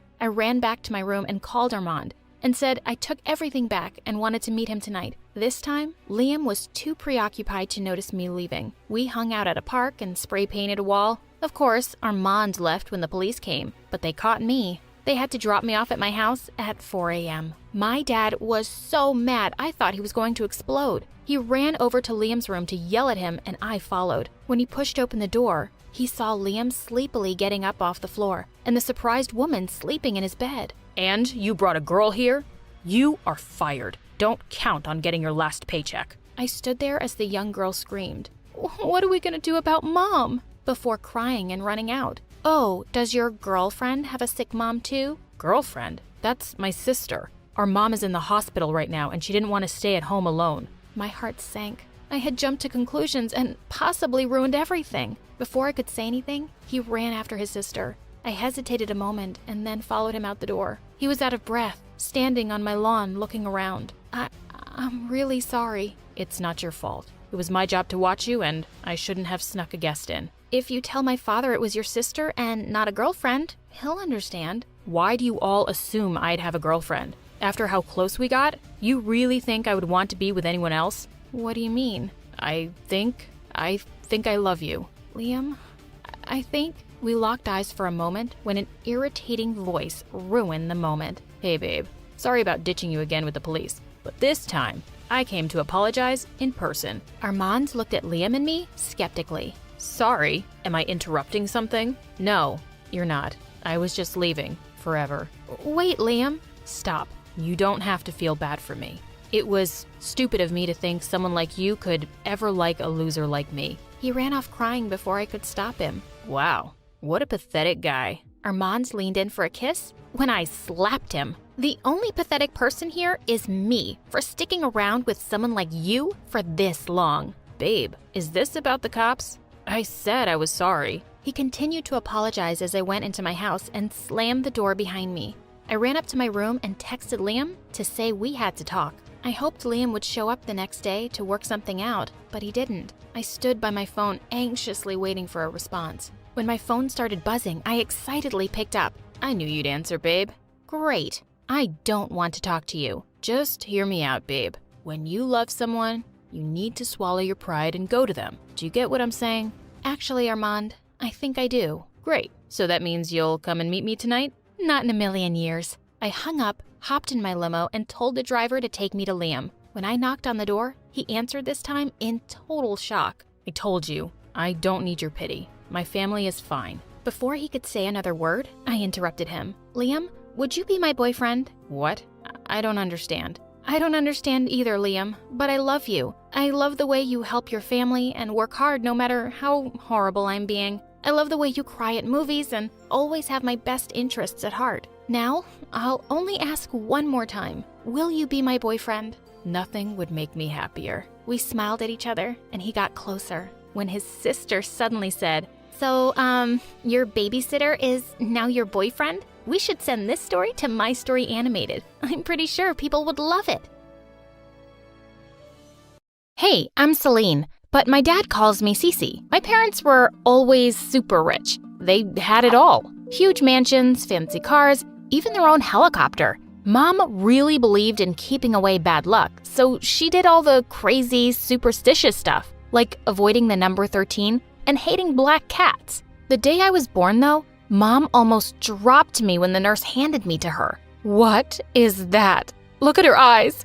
She's Satan. Get this devil away from me. Well, yeah, my eyes were a little different than others. One was blue and the other was green. But for some reason, my stupid mom thought it was the devil and meant bad luck. Growing up, Mom never really cared about me. Once, when I was 4, I gave my mom an invitation to the party that our teacher was having to celebrate Mother's Day. And Mom said, to celebrate what? Giving birth to the devil? My life was way better before you. Your teacher is stupid and doesn't know what it's like to raise an enemy. Yes, you're my enemy. Just get lost. I went crying and Dad hugged me and said he would attend the party himself. And we had a great time. When I was in the 3rd grade, Dad got me a puppy and I was super happy. But the moment Mom saw her, she took her immediately. This puppy is mine. I need someone to make me feel like a mom since I don't see you as a daughter. She kept the puppy for herself, but a week later, the puppy died. Mom went ballistic and said it was my fault.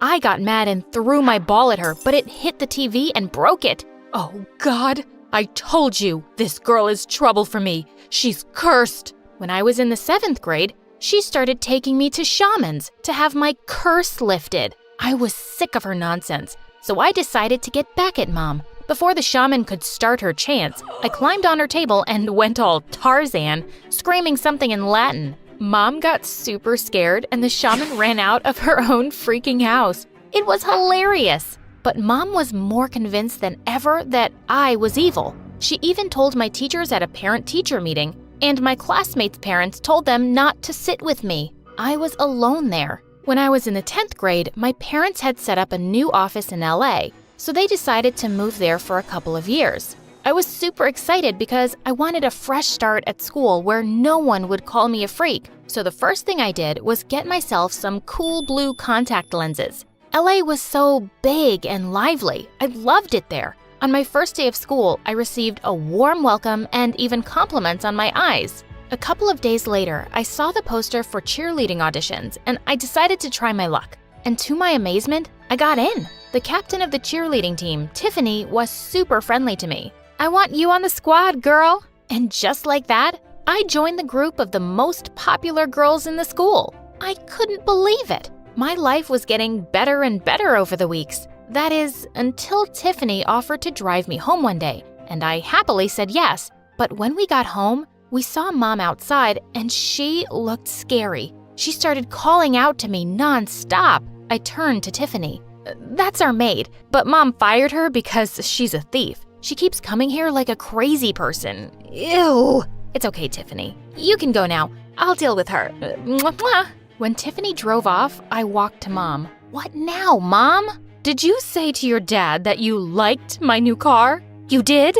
That's why it got burned today. You useless, bad luck girl. Mom, that's the stupidest thing I've ever heard. Just leave me alone. I left her screaming and walked away. Just then, I bumped straight into a boy who was also running like crazy. He held my hand and said, "Run!" So I ran, as fast as I could. After a few minutes, I stopped him and I said, "Why are we running?" "Oh, from my crazy dad. He thinks I brought him bad luck, and he's furious now, and I just ran away. Oh, by the way, I'm your neighbor." Oh, that's a lot of things we have in common. A crazy parent and the same neighborhood. Oh, yeah, I know your mom. She is... Oh, wow, your eyes. They're so beautiful. I've never met someone with odd eyes before. And then it hit me. My lens must have fallen out. Oh, geez, you don't have to be nice. I know I look like a freak. What? No, you look unique. He then came close to me and gently kissed me on the cheek. Don't worry, I won't tell anyone. It's our secret. I felt butterflies in my stomach hearing his words. And from that day on, Sean and I started to hang out in school too. I found out later that Sean was Tiffany's cousin. Oh, you're hanging with the sexiest cousin I have. Lucky you. I'm also dating this hot college guy, and he's rich. It's not like I'm a gold digger, but I made sure he was rich. Tiffany was such a cool friend, and being with her and the cheerleading squad, I felt on top of the world. We were the queen bees, and I felt invincible. One day, we were in the bathroom fixing our makeup when a girl came in and walked towards a stall. But Tiffany stopped her. "Hey, weirdo, leave the bathroom. We're having a private talk here." But I really need to pee." Didn't you hear what I said? Go away." "Hey, Cece, was I clear enough?"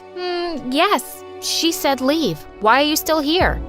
Because I need to go to the bathroom?" "No, she said leave." I tried to drag her away, but I forgot that I was still holding the eyeliner in my hand, and I accidentally poked her shoulder with it. She pushed me away, and I pushed her back hard, and she fell on the ground. She held her arm and screamed in pain. Tiffany and I freaked out and ran away. The girl later complained about us, and Tiffany and I were called into the principal's office. To make matters worse, Dad was there. He was so disappointed. "You weren't letting that poor girl go to the bathroom? This isn't how I raised you, Cece. A bully? Who are you?" His words made me realize what I'd done. I had tears in my eyes, and the way Dad looked at me broke my heart. I didn't mean to.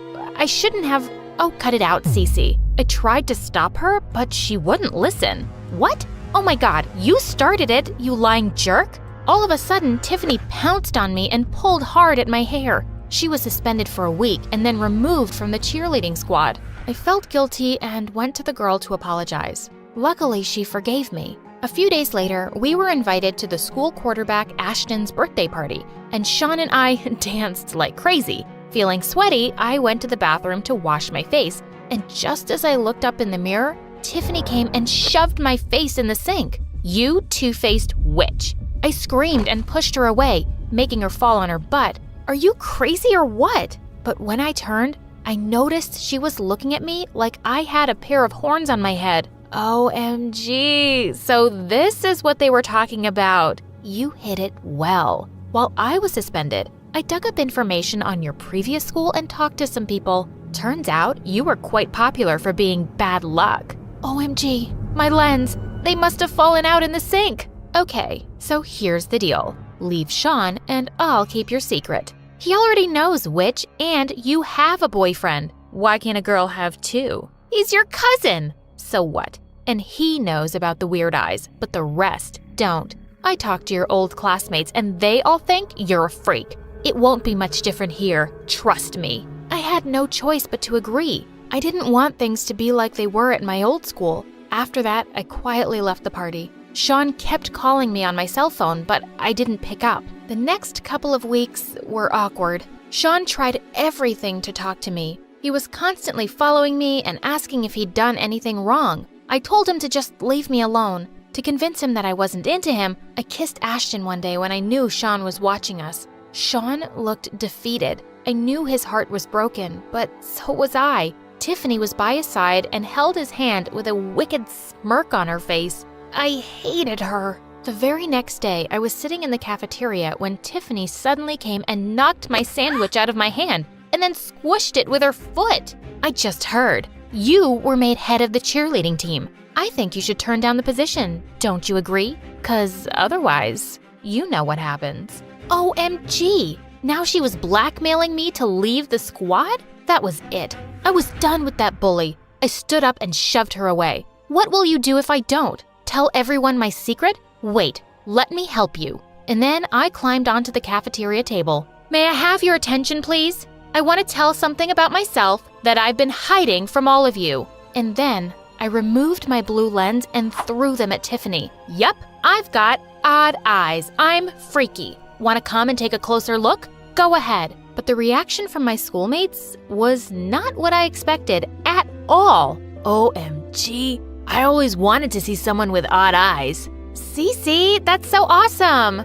It just makes you look 10 times cooler. Everyone complimented my eyes. I was the center of attention, and Tiffany was screaming with anger as she left the cafeteria. But all I could think about was Sean. I searched for him everywhere, and when I found him, I immediately hugged him and started crying. I'm so sorry I hurt you, Sean. I was so stupid and foolish that I let Tiffany blackmail me into driving you away. But it's only because all my life, my mom and other people have made me feel like a freak. Hey, don't cry. It's all right. I told you before, you're not a freak. Cece, you're the most amazing girl I've ever met. And then it happened. I looked up at him and he kissed me. I was back to going around with Sean now, and Tiffany looked crazier than ever. A few days later, we had a soccer match in school. Right at the end of our cheerleading routine, we were in the pyramid position and I was on top when I felt something hit my head. I lost my balance and was about to hit the ground, but the other cheerleaders caught me just in time, and they started screaming. OMG, it was Tiffany! Yeah, I saw her throwing a stone. She's a psycho! I knew Tiffany hated me, but this was next level psycho. Like a raging bull, I charged towards Tiffany and we both fell on the ground. You witch, why can't you just leave me alone? Leave you alone? Oh, I will destroy you, Cece. You became the cheerleading captain and you got Sean? No. Not on my watch. Sweetie, it's already done. The cheerleading squad had called the principal and Tiffany was expelled. When I got home from the game that day, Mom noticed I wasn't wearing my lens, and she flipped out. You've been going around like this? God knows what bad luck is going to come my way now. Go wear your lens. It makes me sick looking at you like this. You know what, Mom? Don't look at me. In fact, don't talk to me either. Just pretend I don't even exist. I'm just so sick of your stupid nonsense. All my life, you made me think I'm some kind of freak. But the only abnormal person I know is you. How dare you? Mom lifted her hand to slap me, but before she could, Dad caught her hand and pushed her away. Pack your bags and get out. What? Get out before I call the cops. You've hurt my daughter long enough. I'm not putting up with you anymore. Goodbye and good luck. Mom kicked and screamed, but Dad just threw her bags out. Then Dad hugged me. I love you, Cece, and I'm so proud of you. I love you too, Dad. And since then, our lives have been so much better.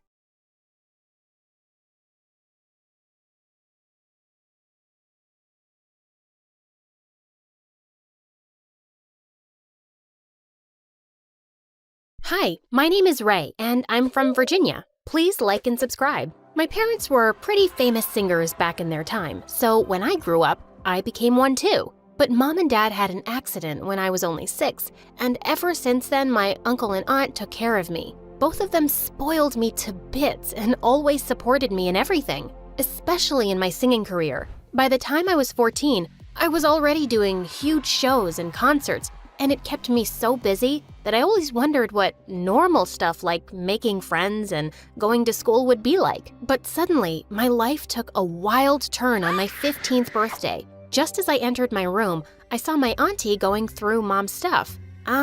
What are you doing in here? Hey, honey, happy birthday.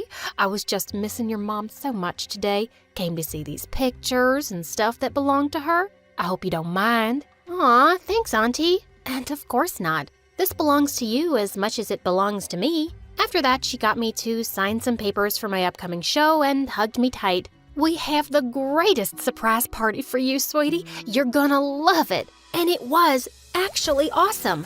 It was my biggest concert ever, and I was gonna sing in front of my biggest live audience. I was jumping with excitement backstage, And that's when I heard the most shocking thing of my life.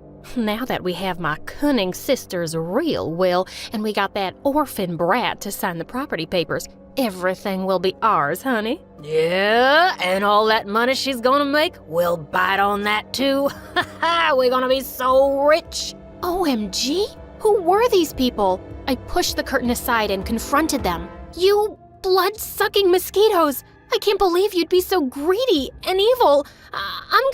You're gonna what? There's nothing you can do now. We are the freaking owners of everything. Your money, your life, and your soul. Yes, sir, and now you're gonna make more money for us, so get your butt on that stage and do what you trained for. No, there's no way. I'm not gonna do anything you guys say. That's enough. I'm not asking. I'm giving you an order. Security, watch over this room and don't let her out until the show starts. Oh, God, no. I tried to kick her with all my might, but that witch got away. And now I was gonna be trapped in this room with two Hulks standing outside keeping an eye on me. I had to do something. I looked at the window in the room, and without a thought, I climbed out of it. I had to run away from these evil people at all costs. But just as I was climbing down, my hand slipped and I fell on something. Ah, my back. I'm so sorry. The guy looked at me super stunned, but he finally spoke. Oh my God. I'm sorry.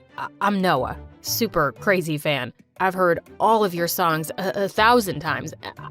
Suddenly, the guards heard me and they were running down to catch me. I didn't have any time for the introduction, but he had a bike. Get me out of here, now! What? He looked shocked and I didn't have time to explain, so I just kissed him and told him to get me out of here. He went into shock for a few seconds, but then he held me and got me on his bike and we rode off. In no time, we were far away from my evil aunt and her potato head husband.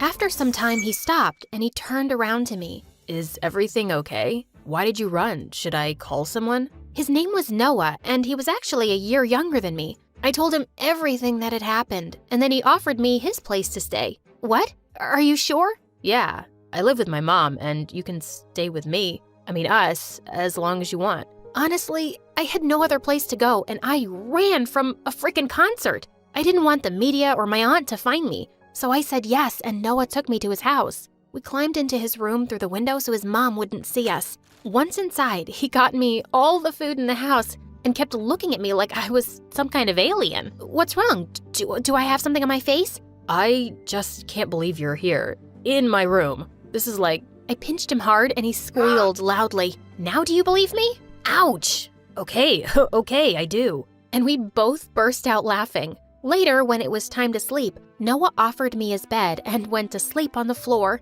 Oh God, he was so cute. But the next morning when I woke up, I was startled to see Noah staring at me. What the heck, dude? Oh, I'm so sorry. I didn't mean to scare you. I was just leaving for school and Mom will go to work. She's a lawyer, so you have the home to yourself. Make yourself comfy, okay? He then got me breakfast and a pair of clothes which were obviously his and left. But the next morning, as Noah was getting ready for school, I had a crazy idea. I want to go to school and see what a normal school life looks like. Will you take me? And he straight away denied. No, what if someone sees you? It's too dangerous for you to step out like this. What? So I was again a prisoner?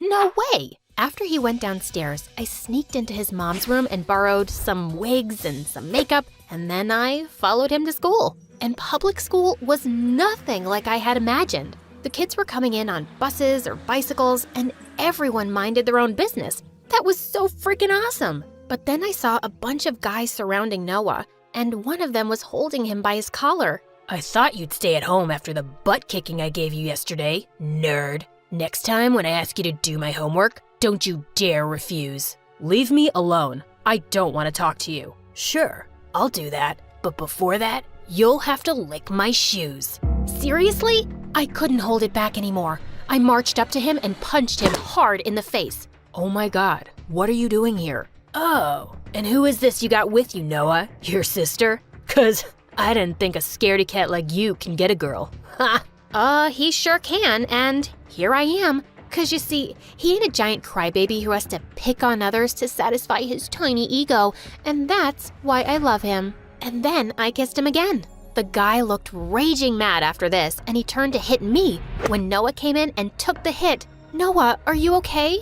Just then, seeing some of the teachers coming our way, the bullies ran away. And I didn't want to be caught either, so I took Noah's hand and ran too. Wait, what are you doing here? This was crazy. "You're crazy. Why didn't you tell anyone you were being bullied? And why did you come in between?" Because he was gonna hurt you. Ugh, you didn't have to save me, you dummy. Look at that. It's gonna hurt. But don't you worry. I'm gonna make those jerks pay for what they did. What do you mean? I showed him the phone camera I had on all this time and recorded whatever those jerks did. Later, Noah showed it to the principal, and those jerks were suspended for 2 weeks. Later that night, I went downstairs to get some ice for Noah's bruises, but just as I picked up the ice tray, I freaked out to see Noah's mom right behind me. Goodness gracious, where did you come from? Suddenly, Noah came running downstairs screaming, Mom, listen to me.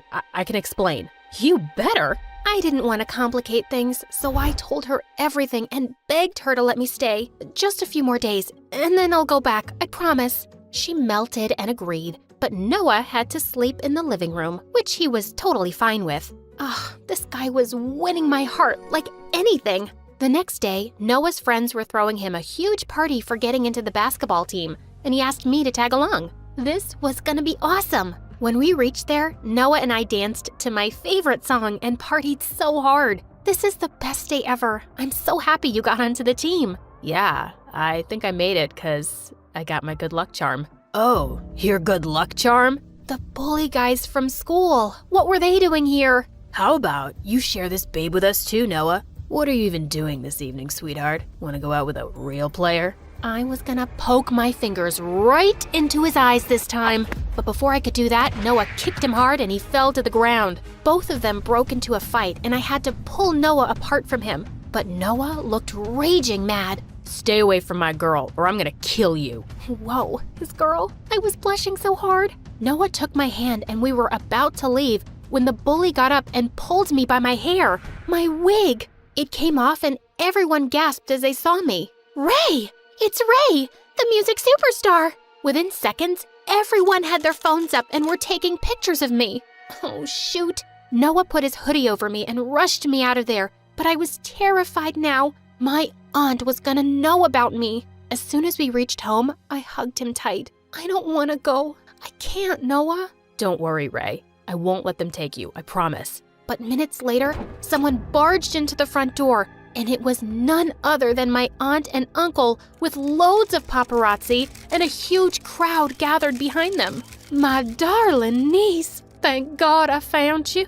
I've been worried sick. Come, let's go home." "Get away from me. I'm not going anywhere with you. And you already have everything. You made me sign those papers and all my money. You have it. What do you want now?" "You little witch, shut up and get in the car. Do you know all the record and concert deals worth billions that we'll lose?" "What's happening here? What papers?" Noah's mom came in and pulled me to her side, and then I told her everything. Oh my God, why would you do that to your own blood? "'Cause it was easy to trick a trusting moron like her into signing whatever we wanted. Ugh, I don't have time for this chit-chat. We're still her legal guardians, and I'm taking her with me." "Not anymore. Say cheese." Apparently, Noah had been live streaming the whole thing since the moment my wicked uncle and aunt had stepped inside, and the media outside was going crazy to bash them now. No, this can't be happening.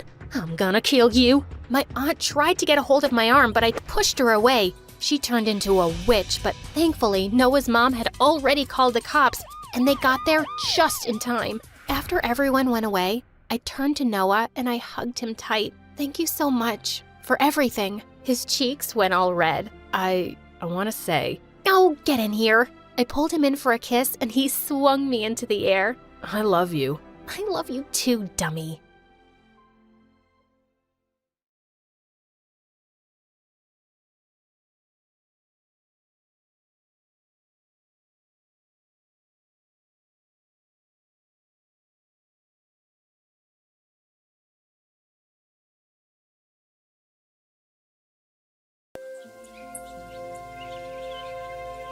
Hello, I'm Lily from Canada. Please like and subscribe to MSA. Growing up, I was a healthy and strong kid who wasn't afraid to jump from high walls or do anything extreme, but I could only imagine all that because my parents were so overprotective. Once when I was 4 and Mom took me to the park, I started doing handstands and cartwheels with another child, and all the moms were cheering us on. But my mom started to panic. Lily, where did you learn to do those dangerous stunts? From TV. There's this cool dance program and… Enough. We need to go home. From that day onwards, Mom and Dad stopped watching anything with dance, gymnastics, or any physical activities. When I was in 3rd grade and wanted to be part of an extracurricular dance for school, they never allowed me. You guys are so unfair. You know how good I am with my feet. Why can't I just dance? Because, hun, we live a very peaceful life right now. What if you become a famous dancer and then there are reporters and the next thing you know you're being published? Do you really want all that attention? Yes? Who doesn't? My parents still refused, and their excuse was ridiculous. And then when I went into high school, I started to rebel against them and become friends with the most rebellious girl in school, Zoe. Everyone in school was scared of her because she did the craziest things. Like this one time when we were in the 8th grade, she set the school's rose garden on fire. Oh my gosh, Zoe, we're gonna get in so much trouble. There's no cameras here, so no one will know. This is my payback to the principal for giving us detention for an entire month. I know, that was so unfair. We weren't the only ones who threw food around in the cafeteria. Even though Zoe was crazy wild, she was the most genuine person I'd ever met. And one day when we were in the 11th grade, she finally invited me over to her house for a sleepover. I can't believe this. This is the first time you invited me to your house. Well, you haven't really invited me to your house either. But anyway, my mom only recently got a decent job to take care of us. We struggled for a really long time after my dad left. Oh, I'm sorry. You mentioned us. I assumed that you were an only child. I wish I were an only child. I have a brother. And just because he goes to a special school, my parents give him all the attention. And just then when we entered her house, the most gorgeous looking guy gazed at me from the living room. Lily, meet my goofball brother, Grant. Hi, Grant. As we walked past him, Grant winked at me and I blushed so red. I was definitely gonna enjoy my sleepover. Zoe's room was exactly what I expected it to be. Creepy and a little scary since she had bats hanging from every corner. And then her mom came into her room limping. I made you girls some cookies. So glad to finally meet you, Lily. Zoe's mom was so sweet, but Lily told me she was sad most of the time. And when I asked why, Lily said she didn't want to talk about it. I was really moved by the story. And then Zoe broke the ice by slamming my face with a pillow. Pillow fight! We had loads of fun pillow fighting, dancing, and just being free until my mom called. Honey, I think you need to come home. But Mom, we spoke about this. I'm sleeping at a friend's house because we're working on a school project. Your father and I are very worried. I'm hanging up now and I'm not coming home tonight. Zoe saw how frustrated I was and I ended up telling her all about my crazy parents. Maybe they're hiding something from you. Because why would any parent not want their kid to participate in any hobbies or activities? Yeah, they're definitely hiding something because my life is not normal. That night, I couldn't sleep, thinking about what secrets my parents had that made them so scared about everything I did. I checked if Zoe was asleep and she was snoring like a bear. I got up to go get some water, and while I was at the kitchen sink, a hand suddenly touched my shoulder and I jumped, feeling freaked out.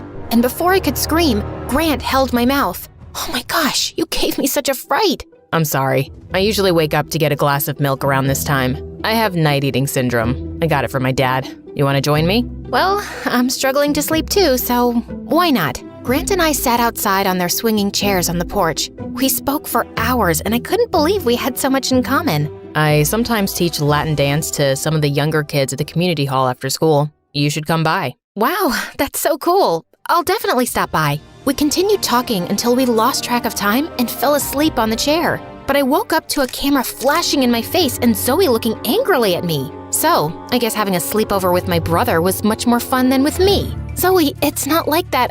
Zoe didn't let me finish and rudely asked me to leave her house. But Grant stood up for me. Why are you being so difficult? I like Lily, and there's nothing you can do about it. Grant took my hand and walked me out. I just felt more and more sparks between us. Zoe started acting weird after that, but at least I had Grant. As time went by, I started going to the community hall after school to watch Grant teach. I was mesmerized by his moves, and one day after his class was over, he called me to dance with him. Grant, I don't know anything about dancing. I'll just watch. He took my hand and held me around my waist, and we almost kissed, until we were interrupted by Zoe. She had her music kit and danced in the hall glaring at me. Oh, don't mind me. I'm just here to practice for the up-and-coming competition. You need a dance partner for the competition. Don't worry about me, brother. You should be concerned with your dance partner, who has 2 left feet. I wasn't planning on taking part in any dance competition, but because of Zoe's new attitude towards me, I took her mockery as a challenge. What if we practice until we shine so bright that Zoe won't be able to open her big mouth anymore? I think I like that plan. After a while, I stood up to Zoe. She tried to make my life a nightmare at school. Once I was reading a book under the school tree during recess, and then suddenly I felt eggs cracking on my head one after the other. And when I looked up, I saw Zoe looking like a koala. Zoe, I'm gonna get you for this, you crazy witch! She definitely laughed like a crazy witch after that, and that wasn't all for the day. When I got back home after school, she was at my house, and thank goodness my parents weren't around. Have you completely lost your mind? I didn't come here to fight. I'm just here to warn you about my brother. He has a girlfriend, so let's just stop being enemies and let's go back to being pals. Your brother and I are not dating, and besides, he would have mentioned his girl. Before I could complete my sentence, my parents came back from shopping and Zoe's expression changed. You know what? I think we should just forget the friendship thing. I felt so confused with her, and my parents acted even more strange when they rushed me into the house and locked the door. Who was that? And why was she at our house? Relax, that's Zoe. I was at her house for a sleepover, and why are you two always on edge? Did y'all commit a crime or something? Lily, we will not have you talk to us like that. To your room, now.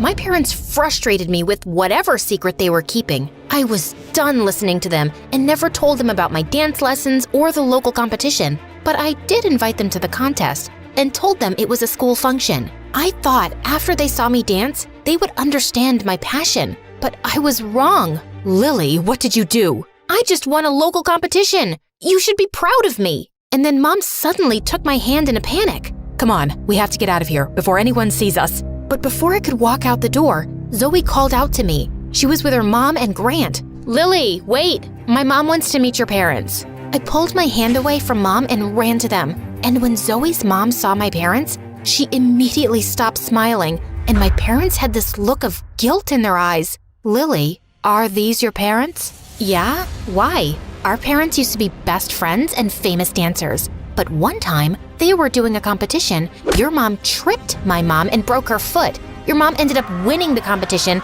and my mom's foot was permanently injured. She was never able to dance again. I looked at my parents, and all of a sudden, Mom started crying, and I looked at her angrily. So all this time, when you were stopping me from doing what I loved, it was to avoid how you felt about your guilt? We did everything for you. When I found out I was having a baby, it came as a shock, and your father and I didn't have any money for a baby. So you cheated and left her to suffer? We are so sorry, Lily. This has haunted us for so long, and we are still ridden with shame every day because of it. Somehow, we thought if we shielded you from pursuing any hobby you loved, we'd prevent you from ever making the kind of heartless mistake we made. Zoe walked away with her mom, and Grant stood watching me with sad eyes. I guess we'll meet in another life. That was the last time I saw Grant, because when I went home, Mom and Dad quickly made plans to leave town. So, I guess you guys are just gonna run away from your problems again? Honey, we have built a good reputation for ourselves and we can't have anyone ruin it.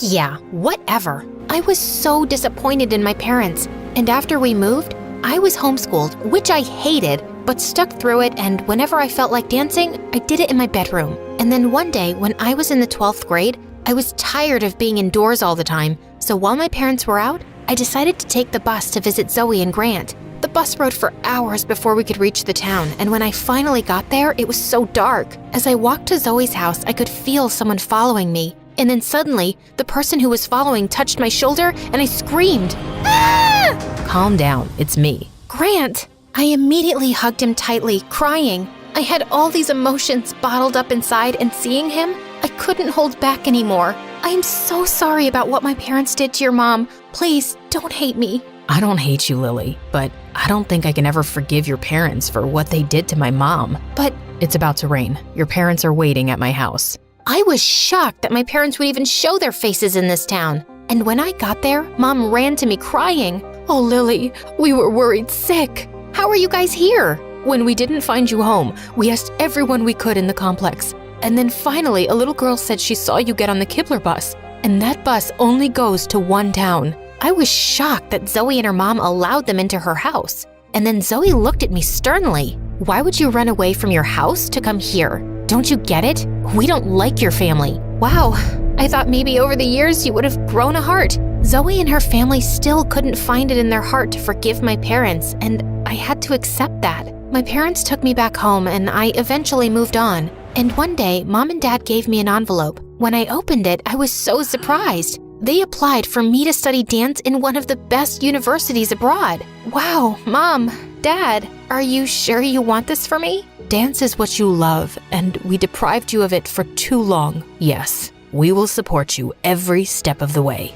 My parents finally started being supportive, and I sent the university my audition clips, and I immediately got accepted. I lived in New York for 5 years training as a professional dancer, and one day I was chosen to perform in the biggest theater production called The Nutcracker. We traveled everywhere, and one day we were set to perform in my previous town. I went to my favorite cake shop and was shocked to find Zoe dressed up like a hobo. Zoe, is that you? Lily, my friend, can you spare me $1? I'm starving. She smelled awful, and instead of giving her $1, I bought her a meal, and after she ate the food, she changed towards me. Don't think this small gesture means I forgive you. You need help, Zoe. I was shocked and hurt that she still had so much bitterness inside her. From there, I decided to go to her house and find out more of what went wrong. And when I got there, I was surprised to find a new family staying at the house. It seemed as though Zoe was left abandoned. I went back to the streets where I found Zoe,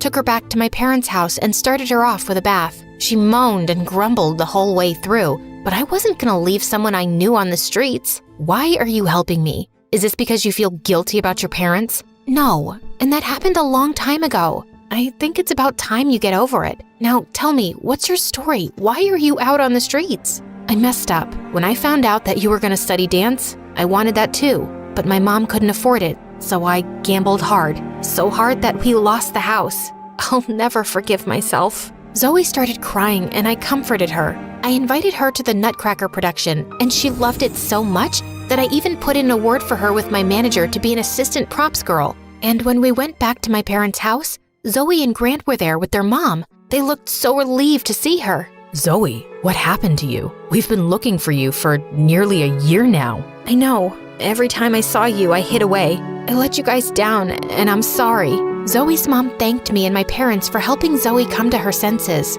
I don't think you'll ever know how sorry I am. Do you think you can forgive me one day? I don't know about that, but we can still make peace with each other. Just then, Grant and Zoe hugged each other and then walked over to me. So, what about our friendship, Lily? Can we have a new start? I would love that, you guys.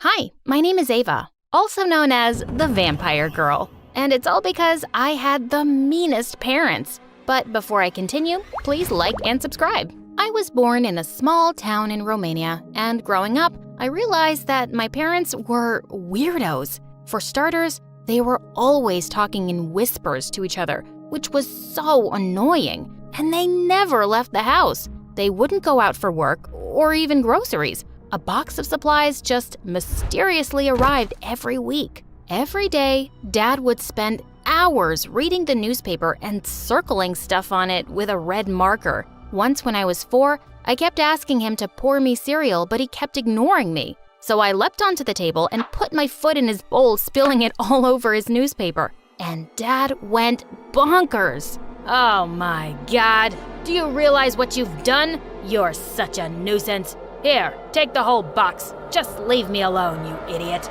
Gosh, I wished I could just leave them forever. They didn't even love me. We never had any visitors, but when I was 5, Grandma came to see us once, and she brought me an adorable cat. I was so happy. But of course, my parents were not. A pet? We already have Ava. It's hard enough to take care of her. No, just take it back, please. No freaking way! I ran up to my room with the cat and slammed the door shut. But when I woke up in the morning, it wasn't anywhere in my room. I looked all over the house. Nothing. I just knew my parents had gotten rid of it.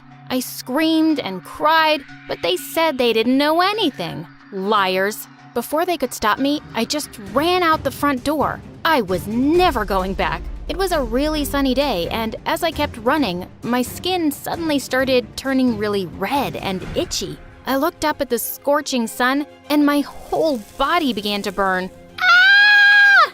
I let out one huge scream and fainted.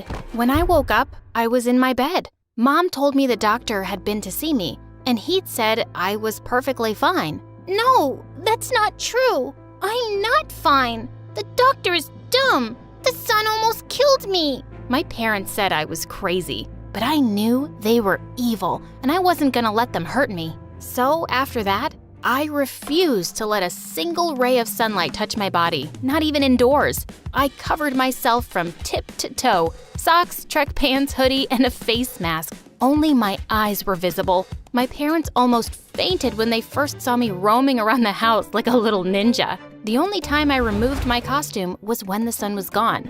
I'd never go out during the day. I even insisted on being homeschooled. But by the time I was 13, my parents refused to homeschool me anymore. There's nothing wrong with you. Just go to school. It's been years since you last walked under the sun. It's because I'm allergic to the sun. You just want me to die? If you keep behaving this way, I swear I'll send you to your aunt's place in Norway. There's only sunlight there for 6 months. Gosh, they were unbelievable, and they thought I didn't know about their plan. Fine, but don't think I won't wear this costume to school. I will, and when people say you're weirdos for dressing me up like this, just know that you asked for it. I joined school in the 8th grade, and the minute I entered the classroom, everybody started laughing and whispering things like weirdo and freak. I ignored all of them and sat down quietly on the first empty seat. During lunch break, I stayed back in the classroom while everybody left, except for this one girl, Jessie. Ava, right? I'm just curious. Why are you dressed like a garbage bag? I'm allergic to the sun. It burns my skin. She started laughing and just left. Soon enough, I discovered she was the meanest girl around, and she'd pick on me every chance she got. Once she put a fart bag on my seat just as I was sitting down, and the farting sound had everyone howling with laughter. Another day, I solved a math problem on the board, and as I was returning to my seat, I slipped on some water and fell on the floor. That's where your place is anyway, weirdo. I ignored Jessie's stupid pranks, but one day, she went too far. I was standing under some shade and enjoying a baseball match when suddenly, Jessie came out of nowhere and dragged me into the sun. She started to pull my hoodie off, and I bit her hand really hard and ran away as she screamed. You crazy freak! Are you a vampire? And that's how I got my name, Vampire Girl. I could hear people calling me a monster, but I didn't care. At least the bullies were a little scared of me now. A few days later, the teacher introduced a new kid, Nick, to our class.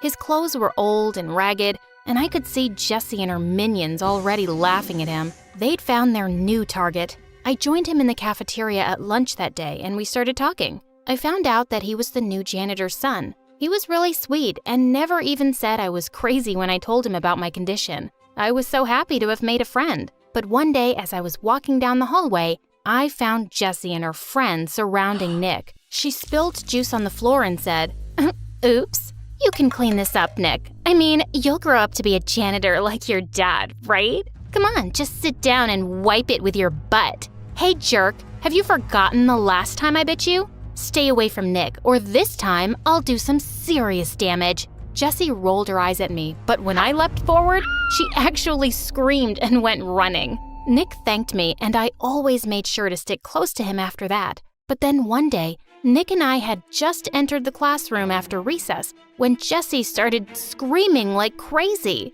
OMG! My brand new iPhone, it's gone. Someone stole it. And then she pounced at Nick and grabbed him by his shirt. You must have done it, you beggar, you thief. Where is it? Hey, knock it off, you witch. You have no proof. Oh, I'll get the proof, girl.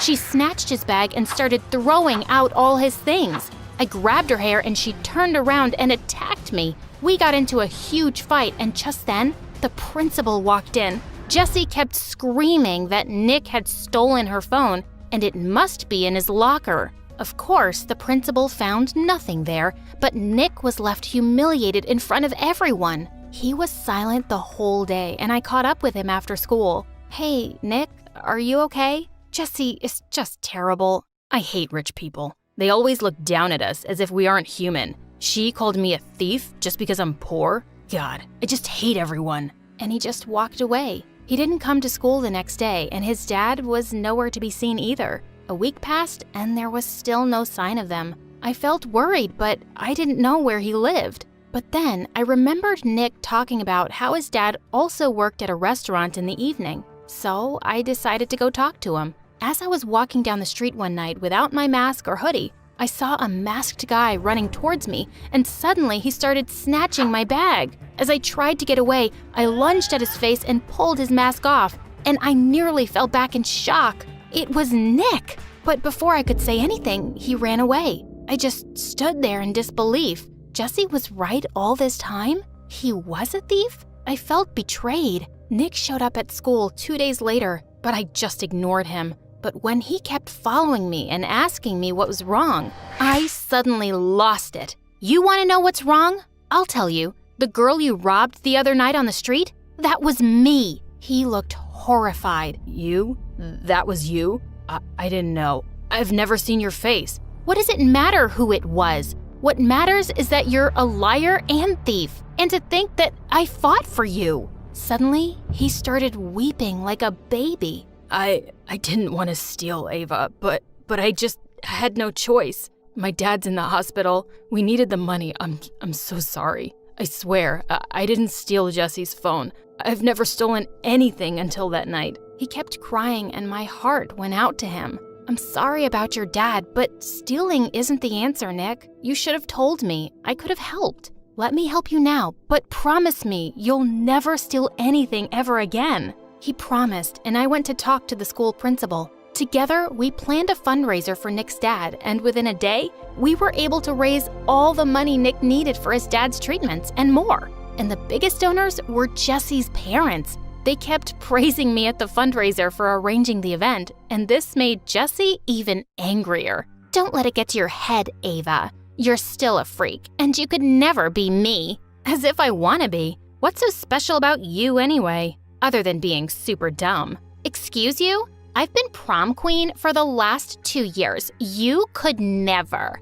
Oh, is that so? We'll see this year. Seriously? It's the prom, not some freak show. You'll never win against me, loser. Nick whispered into my ear. Says the girl who's never seen your face. I bought a beautiful red dress for prom. Since it was at night, it was the first time anyone in school would be seeing me without my mask and hoodie. As soon as I entered the hall, I saw people turning around and asking each other who I was. Just then, Nick came to me and took my arm. Ava, you look beautiful. That's Ava? The vampire girl? I can't believe it was that face behind that mask all this time. She's gorgeous. Jessie looked furious when she saw everyone's attention was on me. And to my shock, I was actually voted as that year's prom queen. As I was being crowned, suddenly Jessie came charging at me on the stage, trying to rip the crown off my head. But then something strange happened. The bullies who used to pick on me saved me. They all stopped Jessie and took her away. Don't lay a finger on our prom queen. That was amazing. Things at school started getting better. Everyone was super nice to me now. Nick was tutoring kids after school, and his dad came back to work soon. Nobody paid any attention to Jessie and her gang anymore, and all they could do was give me death glares. But one day after gym class, I was quickly changing in the dark locker room when suddenly Jessie and her minions barged in. One of them quickly grabbed my hoodie, while the others grabbed me by my hands and legs and started carrying me outside. Oh my God, no! They dragged me out into the sun and pinned me to the ground. This is for stealing my limelight, you witch. Now, let's see what happens to you in the sun. I hope you melt and disappear. Suddenly, someone pushed the girls away. It was a teacher and Nick. While the teacher dragged the bullies off to the principal, Nick quickly took me inside as I cried like crazy. Hey, you're okay now. And your skin? It looks totally fine. It's not even red, Ava. Does it hurt or burn? I looked all over my arms and realized he was right. There were no rashes, and it didn't itch or burn at all. Was my condition gone for good, or had it just been all in my head? When I went back home that day, my parents were shocked to see me. Ava, where's your hoodie and your mask? Mom, Dad, I was out in the sun, and nothing happened to me. Was I just crazy all this time? They hugged me tight and actually started to cry. Sweetheart, we tried to tell you it wasn't real. You just got a bad sunburn as a kid, and you let that fear get so big in your head. I just never believed you guys because, well, I always thought you hated me, and you wanted to be rid of me. You got rid of my cat. No, we didn't, honey. It just ran away. And we never hated you.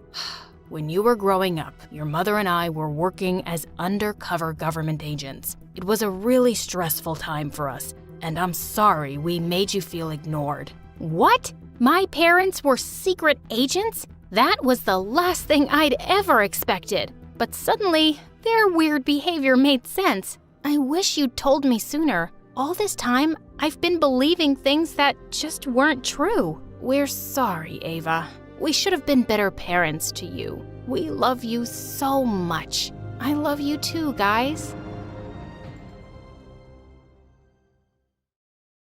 Hi, my name is Raven, and I'm from Texas. Please like and subscribe. When I was born, my parents were delighted with my lovely black hair. She's our little raven-haired beauty. That's what we should call her, Raven. My twin sister Megan was born minutes later with blonde hair just like Dad's. No one ever believed we were twins because we did not look alike. In fact, we were complete opposites in every way. We had a farm and I loved our simple life and I never complained a day. But Megan constantly threw tantrums when she didn't get what she wanted, which was often. Once when I was 7, Mom got me a new pair of sneakers when she saw how worn out my old ones were. But when Megan saw them, she went bananas. I want a pair of sneakers right now. The ones I'm wearing are ugly and useless. I told you I needed new shoes every 3 weeks. Do you understand that? You're such a brat, Megan. You have so many pairs already. You're such a brat. Me. I'm not talking to you. Mom, I need an answer. We just bought you a new pair last month. I knew it. You love her more than me. She threw such a fit that Mom got her an expensive pair of shoes just to shut her up. Life at the farm was amazing, but we were always short of money. To help, Mom picked up a job as a seamstress in the city, and she was really good. Watching her work was magic to my eyes, and she agreed to train me too. I would finally be able to pitch in and help them get some extra money. By the time I was 16, I was so good at stitching that my parents got me my own sewing machine. Megan was so jealous. You won't get me the Gucci dress I wanted while you spoil her with expensive gifts? This is so unfair. Unlike you, I help Mom and Dad pay the bills, so either work or stop complaining. I hate my life. I deserve pretty things. One day, when I'm rich and famous, I will never come back. Seeing Mom's sad face, I felt awful. I had to do something that would make them both happy.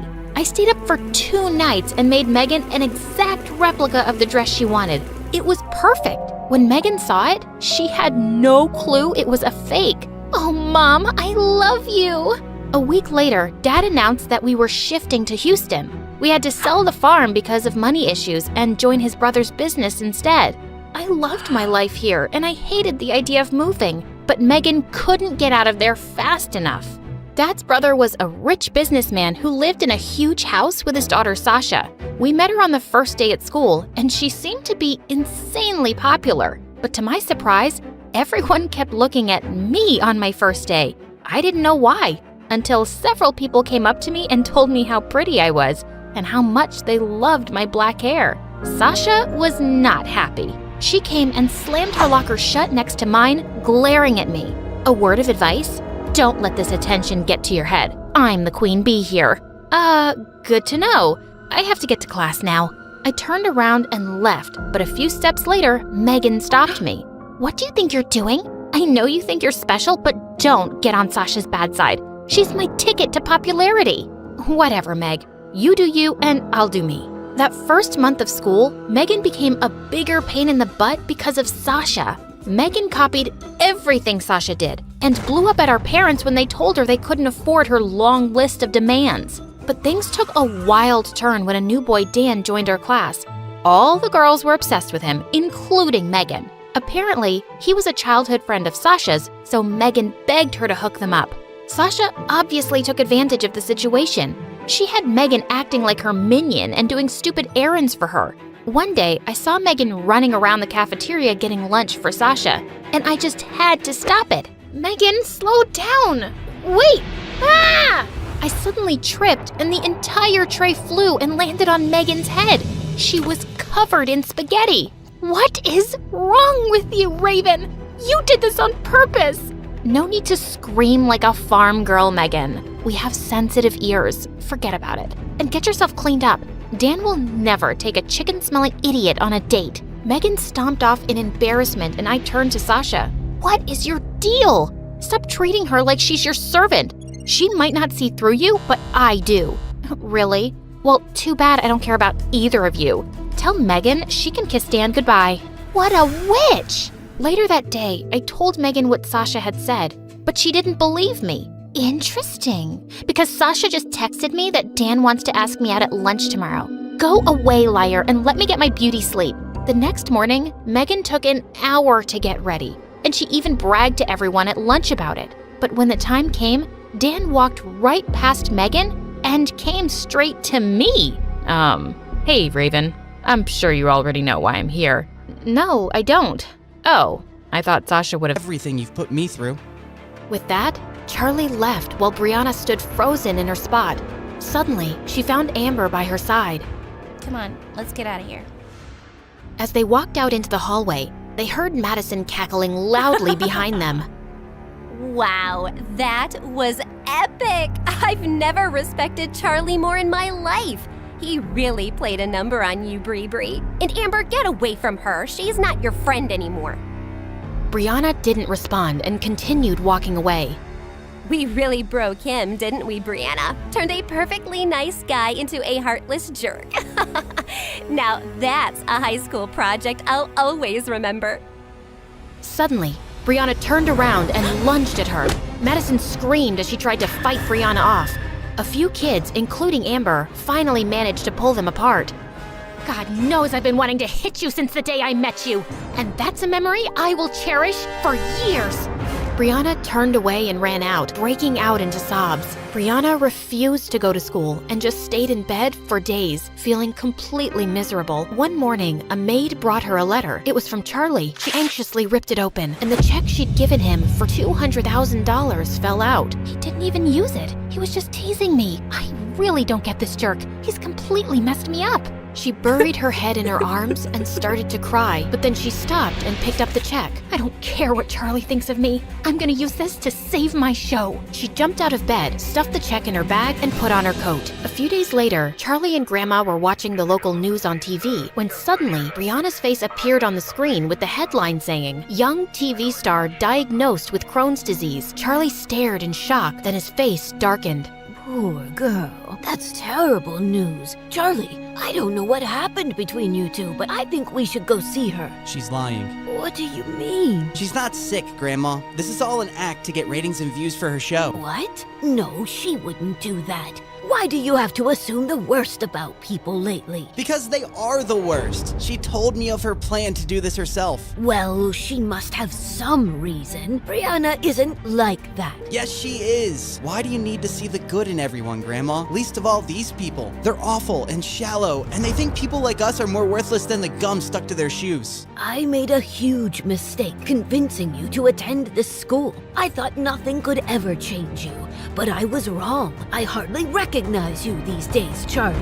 Grandma walked out before Charlie could say another word. A few days later, Brianna was told someone had come to see her downstairs. She made sure she looked pale and walked weakly into the lounge to find Elijah sitting next to her mom. What are you doing here? Mom, I told you, I feel too sick to have visitors. Brianna, please sit down. This is important. Brianna, we both know you haven't been very nice to me, but I've always cared about you. It just crushed me the way that poor scumbag humiliated you. What do you want, Elijah? Oh, I don't want anything, but I brought you something that will really teach Charlie the lesson he deserves. That day at the spring dance, one of the kids standing close to you made a video. Elijah handed her his phone, and Brianna stared at it in shock to see Charlie caught on camera saying, How does that feel? Being fooled and humiliated. I thought you should experience it. Oh, also one more thing. I won't be returning the $200,000 I borrowed from you. I've spent it already, treating myself to some nice things. I figured it's fair compensation for everything you've put me through. Brianna, when were you going to tell me about this? If Elijah hadn't shown me this video,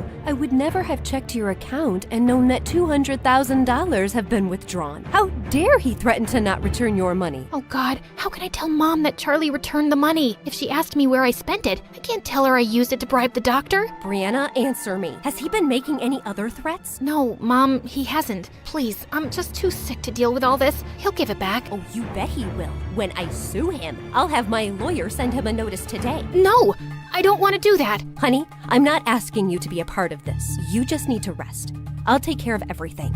There is no way I'm going to let some good-for-nothing beggar rob us blind. He's treated you very poorly, Brianna. Don't worry, we'll make him pay. Brianna got up and left the room, feeling panicked. When Mom accuses Charlie, he'll rat me out. What if the news gets out and everyone discovers that I faked my illness? My reputation will be ruined for good. Oh God, what have I done? The next night, Charlie found a courier at his door, handing him over a legal notice to appear in court the next morning. It was served by Brianna's mother, accusing him of stealing $200,000. He crumpled the paper and threw it aside, holding his head in his hands. Moments later, he got up and looked at himself in the mirror. I gave her back the money, and she used that to bribe the doctor. But of course she didn't tell her mom, and now she's too scared to tell the truth. So her mom thinks I still have the money and I'm some thief. If I said the truth, Brianna's reputation would be ruined. I won't stand a chance against people like them in court. Why should I suffer anymore because of Brianna? I shouldn't even go.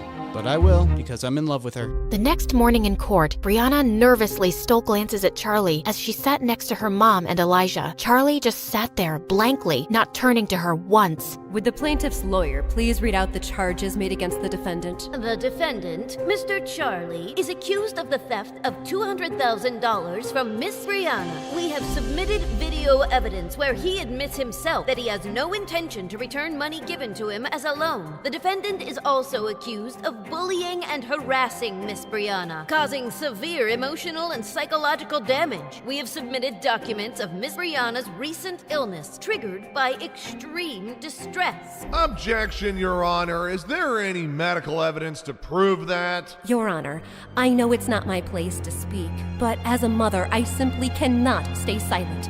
My only child has fallen extremely sick after being harassed by him. Her school, her work, her health, everything has been affected by his actions. Her doctors will vouch for it. And people like Charlie are predators who prey on the feelings of rich young women to get money out of them. He must be made to pay for it. Brianna's mom burst into tears as she took her place, while Brianna stared at her in shock. She's a better actress than I am. Would the defendant like to say something in response to that? Charlie rose from his seat, slowly. No, Your Honor. Did you intend to return the $200,000? No, Your Honor. And do you believe your actions have caused Miss Brianna psychological and emotional damage? Yes, Your Honor. Young man, do you understand that the charges against you are very serious? If you are unable to return the loaned money as well as damages, you could land for 2 years in prison. Charlie looked up and hung his head. I understand, Your Honor. Very well. Since you have pleaded guilty on all counts, the court gives you a day to arrange $500,000 or face prison. No, this is enough. Brianna, what are you doing? What I should have done before. Your Honor, I want to immediately withdraw this case. There is no case against Charlie. He returned the money, and I spent it on bribing a doctor to say that I'm sick. I did it to increase ratings and views for my stupid show. Everyone stared at Brianna in shock. How could you lie to me like this? Because you've made me feel like I'm a failure as an actress, and I just wanted to fix things on my own. I was feeling down, and I wasn't thinking clearly. It was desperate and stupid, and I would have never told you, but this has gone too far. Young lady, you will be fined for wasting the court's time. I understand, Your Honor, and I will pay it, and I am so sorry. Case dismissed. The judge walked out of the courtroom, and Brianna held up a hand to her mom. We'll talk, but not now. Please, just leave me alone, Mom. Just go. Brianna's mom and Elijah stormed off, and soon it was just Charlie and Brianna in the room. And suddenly, Brianna pushed him really hard. Oh my god, what is your problem? You! I swear, Charlie, I don't understand you one bit. Yeah, I wouldn't expect someone like you to. If you hate me so much, why were you about to go to freaking jail for me instead of telling the truth? You answered your question yourself, but I'll give you a few minutes to figure it out. I know you're slow. What are you saying?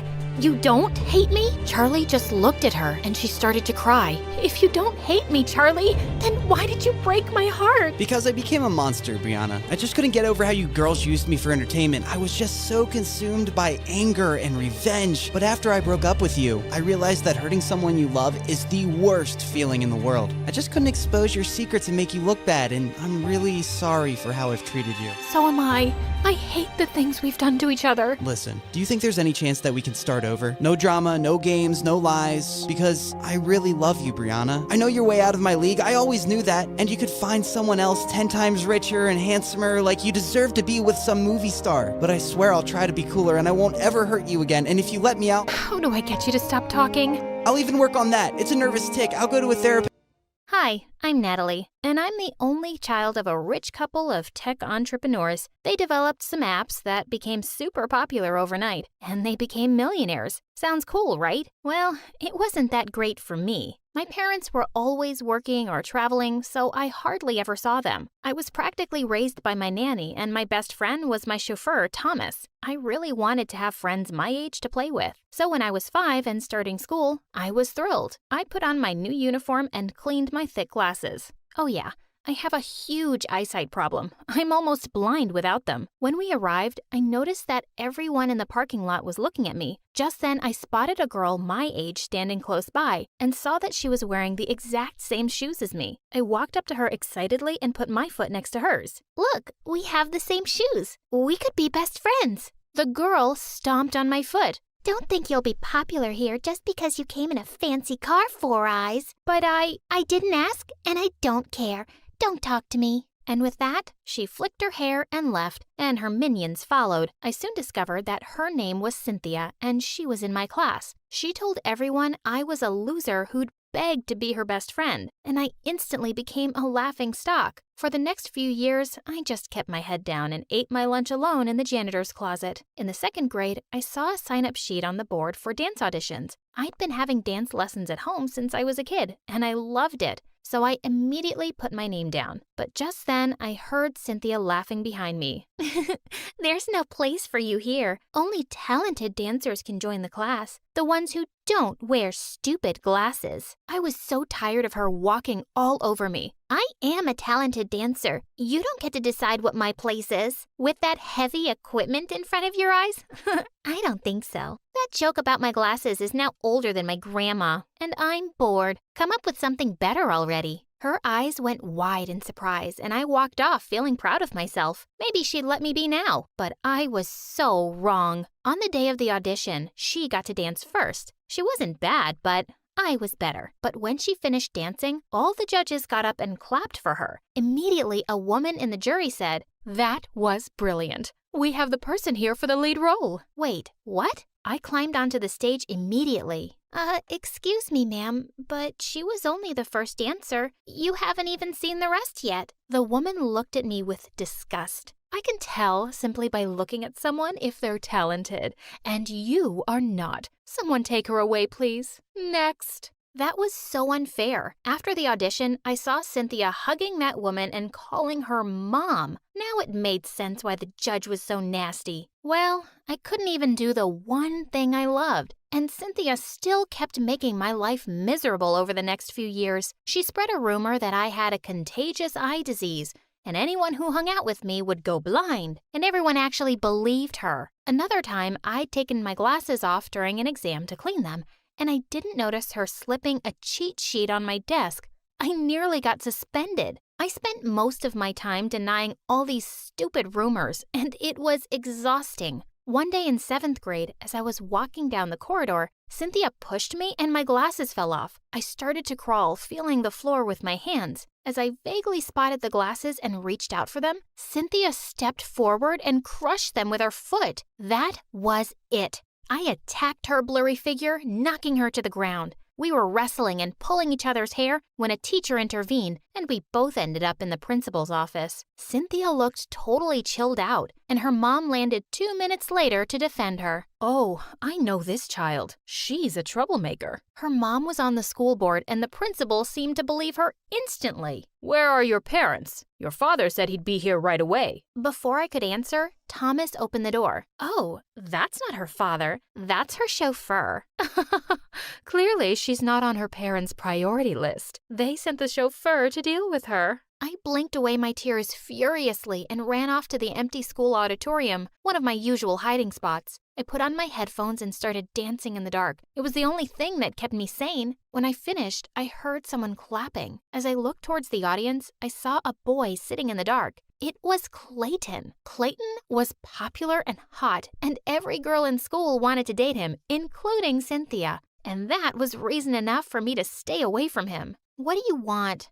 I was just watching you dance. You're really good. Please, just stay away from me. I stepped down from the stage, and as I was walking past him, he gently took my arm. Wait a second, okay? I just want to talk. I stopped, my heart beating a little faster. He removed my glasses. You're really pretty. As he pulled me closer, I shut my eyes, waiting for my very first kiss. But before anything happened, he started to laugh and ran away with my glasses. Hey, wait! I started panting and sweating. Everything was dark and blurry. I heard laughs coming from every corner. Loser. Four-eyed dork. I covered my ears and started to cry. Suddenly, Thomas opened the door and shouted, Natalie, where are you? Oh, here comes the superhero to the rescue. Or should we say, super chauffeur?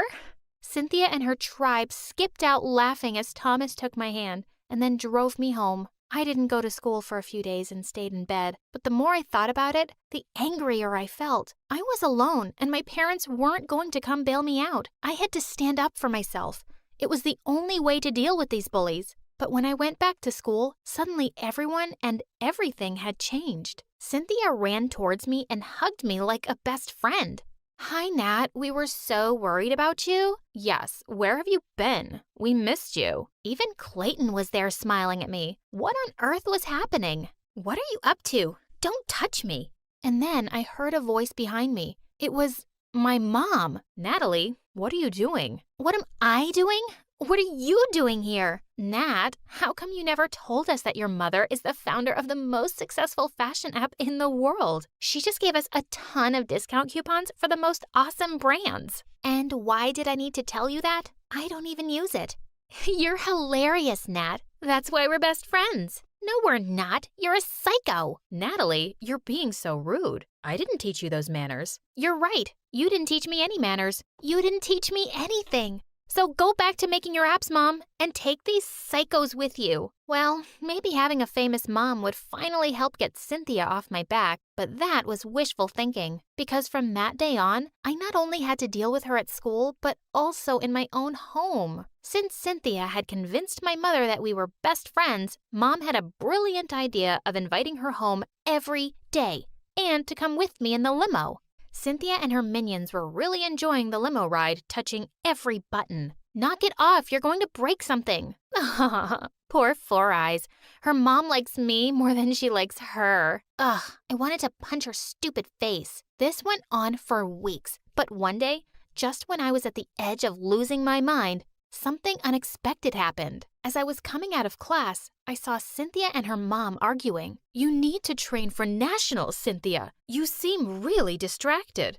Don't worry, Mom. I'm practicing at the studio every day. I know how important the competition is. Okay, just checking. You have to win every competition to get a university scholarship. Your stupid father has left me with no money, and you have to go to Juilliard. It's important for my reputation. I know, Mom. I realized Cynthia had been lying to her mom about going for practice because she was always at my place. Now was my chance to get rid of her once and for all. That afternoon, when Cynthia was at my place as usual, I stole her cell phone, took her mom's number, and called her, acting as a secretary from the dance studio. Hi, I wanted to tell you that your daughter had an accident at the studio and you're her emergency contact. Can you please come over immediately? Oh my God, is she okay? Yes, she's fine, but she's asking for you. I'm sending you the address. I'll be right there. Okay, that was a bit dramatic, I know. When I heard a car screech to a halt outside my house, I went running out.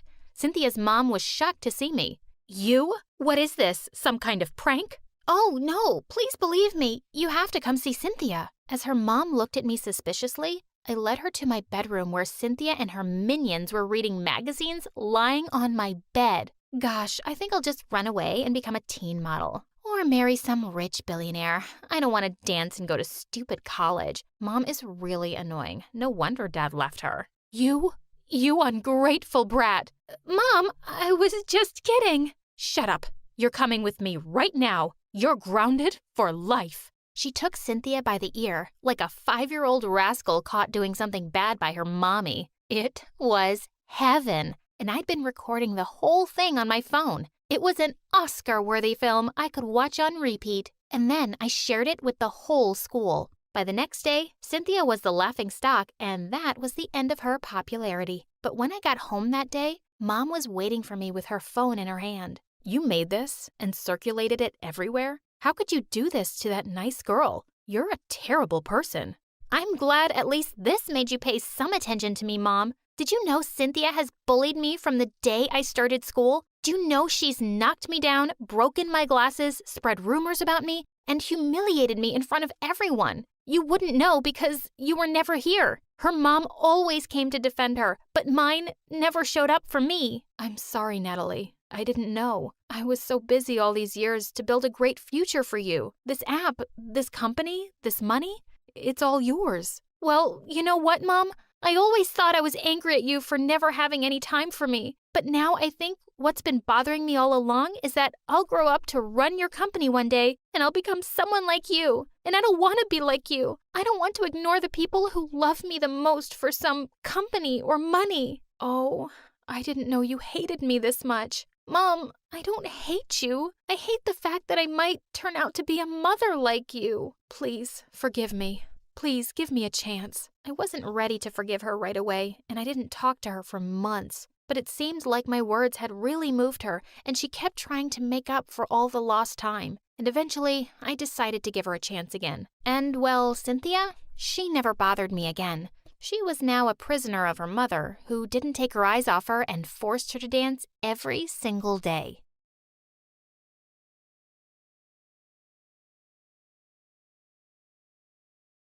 Hi, I'm Tina from New Jersey. Please like and subscribe. I was born to a super rich mom who owned a giant cosmetic company. Dad left Mom when I was 2 because he couldn't cope with her overambitious nature. But to be honest, Mom wasn't so hard to live with, and that was because she was hardly around. Mostly, I saw Mom when she came back from an overseas trip with a gazillion toys for me. I guess that was her way of making up for the absence, but I wasn't complaining. I'd spend hours talking to my toys and pretending they were my best friends. But as I grew up, I started noticing how absent my mom was from my life. She'd miss important events at school all the time. When I was in 5th grade, I was chosen to play Rapunzel in a school play thanks to my silky long hair, and Mom swore she wouldn't miss it. But by the time she reached school, the play was over. I'm sorry, honey, I got stuck with something important. I know, Mom. I can never be as important to you as your work. Sweetheart, I'm doing this for you.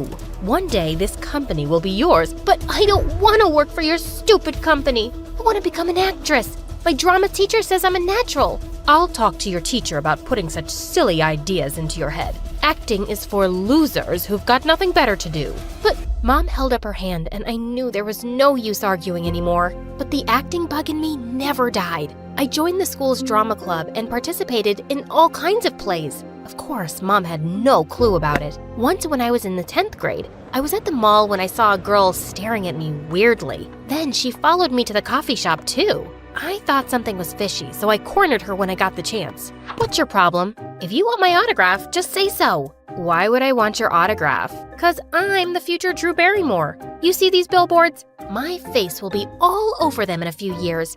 I don't want you to have any regrets later on. I thought you're the girl my brother's dating, but I guess I was wrong. Oh, so this girl thought I was someone else. Suddenly, the acting bug in me started squirming. Actually, I am Jackie's girlfriend, but my brother's name is Fred.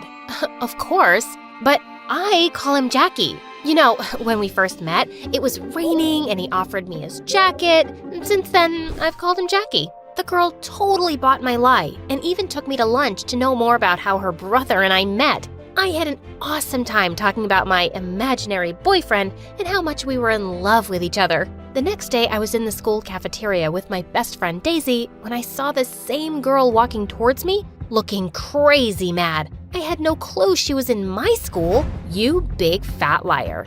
I thought I'd seen you somewhere before, but that was in a play last month. How dare you pretend to be my brother's girlfriend? No need to get so worked up. You assumed I was her, and I just played along. By the way, don't you think my acting skills are next level? The girl stomped off angrily without taking my autograph. Yet again, Daisy looked at me with a confused expression, so I told her everything. Suddenly, she fell to my feet. How could I be so blind? The answer to all my problems has been right in front of me. Girl, what's gotten into you? I'm the one who's supposed to be melodramatic. Daisy told me she wanted to dump her boyfriend Zach since she'd fallen in love with her new neighbor. Since Zach went to another high school, we'd never met. But weren't you telling me last week how you were deeply, madly, and hopelessly in love with him? That was last week. It's been 168 hours since. You just have to make it look like he's been cheating on me so I can easily dump him. Okay, but what do I get in return? The opportunity to practice your acting skills. Future Scarlett Johansson. You know how to push the right buttons, girl, don't you? Zach was supposed to take Daisy out on a date at a fancy restaurant that weekend. Moments after they were seated, I barged in with a massive curly wig and the ugliest glasses. The love of my life, the apple of my eyes. You said you loved my thick curly hair. Then what are you doing with this witch with a boring ponytail? Who are you? Do we know each other? Oh, don't be so cruel, my coochie-coo. I know I've put on 25 ounces, but I promised to put in the extra hours at the gym. Stop it. Daisy, believe me, I've never met this girl before. She's lying. If you want to dump me, just say so. I'm willing to die for you, my precious, but don't call me a liar. I know your favorite color is blue. You love dumplings. You still watch Popeye. And you fart when you sneeze. Am I lying, Daisy? Daisy simply shook her head. That doesn't prove anything. Actually, it does. I can't believe you've been cheating on me with this thing. I'm done with you. With that, Daisy marched off before Zach could make sense of what had just happened. I quietly snuck out too. The next day at school, Daisy and I couldn't stop laughing about the whole thing. Thankfully, Zach didn't try to contact her again, and she got busy dating her new neighbor. At home, things were going from bad to worse between Mom and me. She wanted me to focus on studies, but my heart was in theater. I wanted to join an acting school in New York, but she just wouldn't let me. One morning after a heated argument with Mom, I was rushing to my class when I bumped into something rock solid. What the rock? You got buttons for eyes? I looked up and saw Zach. What are you doing here? I transferred to the school. It was getting hard to stay away from my girlfriend. Let go, you moron. I am not your girlfriend. But wasn't I your coochie-coo just a few days ago? Listen, mister, I was just trying to help my friend get rid of you. Actually, you did me a favor too. I knew Daisy was going around with another guy while we were dating. What? And you still dated her? Are you a nutcase? Well, I was about to confront her that day, but you made things easier. You put up a nice act, by the way. He gave me a lopsided smile, and for some reason, it made my heart flutter. He knew it was me. Zach was actually pretty cute. Then suddenly, he was touching my long, silky hair. Your hair is gorgeous. It's a shame you hid it behind that ugly wig that day. I mumbled an awkward thank you and literally ran to my class. The next few days, I had a feeling Zach was intentionally bumping into me. I saw him near the lockers, during lunch, at football practice, in the auditorium. Heck, he even agreed to play the role of a rock in a play I was participating in. One day, I was coming out of the library when I spotted him standing outside, whistling to himself. Are you stalking me? I could say the same. You were the one falling all over me a few days back. I angrily walked towards him to give him a piece of my mind, but I slipped on something and landed straight into his arms. Did you just fall for me? Again? Before I could respond, he helped me get back on my feet and then gently pulled off the scrunchie I was wearing. Your hair looks better this way. Free. Then he simply turned around and left, leaving me stunned. You'll burn a hole in his shirt if you keep staring like that. Whoa! You scared me, Daisy. You like Zach, don't you? What? Nonsense. He's not my type. I would have never dumped him if he looked at me the way he was looking at you. A few days later, we had to go to another school to perform our play, and I got my period on the bus. As I was getting off, Zach pulled me aside and wrapped his jacket around my waist. I rushed to the washroom and changed, and when I came outside, I found him waiting for me. He stayed close to me throughout the day, and I could feel his eyes on me every now and then. I was slowly falling for Zach, and when I told Daisy about it, she squealed with delight. I knew it! I know he feels the same about you. Why don't you ask him out? Mom has a party planned this weekend, so maybe next week? That weekend, Mom threw a grand party for her business associates. I hated being part of these boring parties, but I had to, for Mom's sake. I was sulking in a corner when I heard a familiar voice. Hey, this party just got 100 times better. Zach, what are you doing here? I'm here with my mom. What about you? This is my house. My mom's the hostess. I spent the evening chatting with Zach, and we had an amazing time. Zach was smart and witty, and at one point, I was about to ask him out when I noticed Mom gesturing to me to meet her outside. Tina, my sweetheart, you're looking gorgeous today. Cut the drama, Mom. Get to the point. Okay, that boy you're talking to, his mom owns a supermarket chain, and they're one of the biggest potential buyers of our cosmetic products. If you date him, it'll be great for our business. I almost told her that I was going to, but then I had an idea. But I don't even like him. Please, Tina, think about the business. I want to see our products on their supermarket shelves.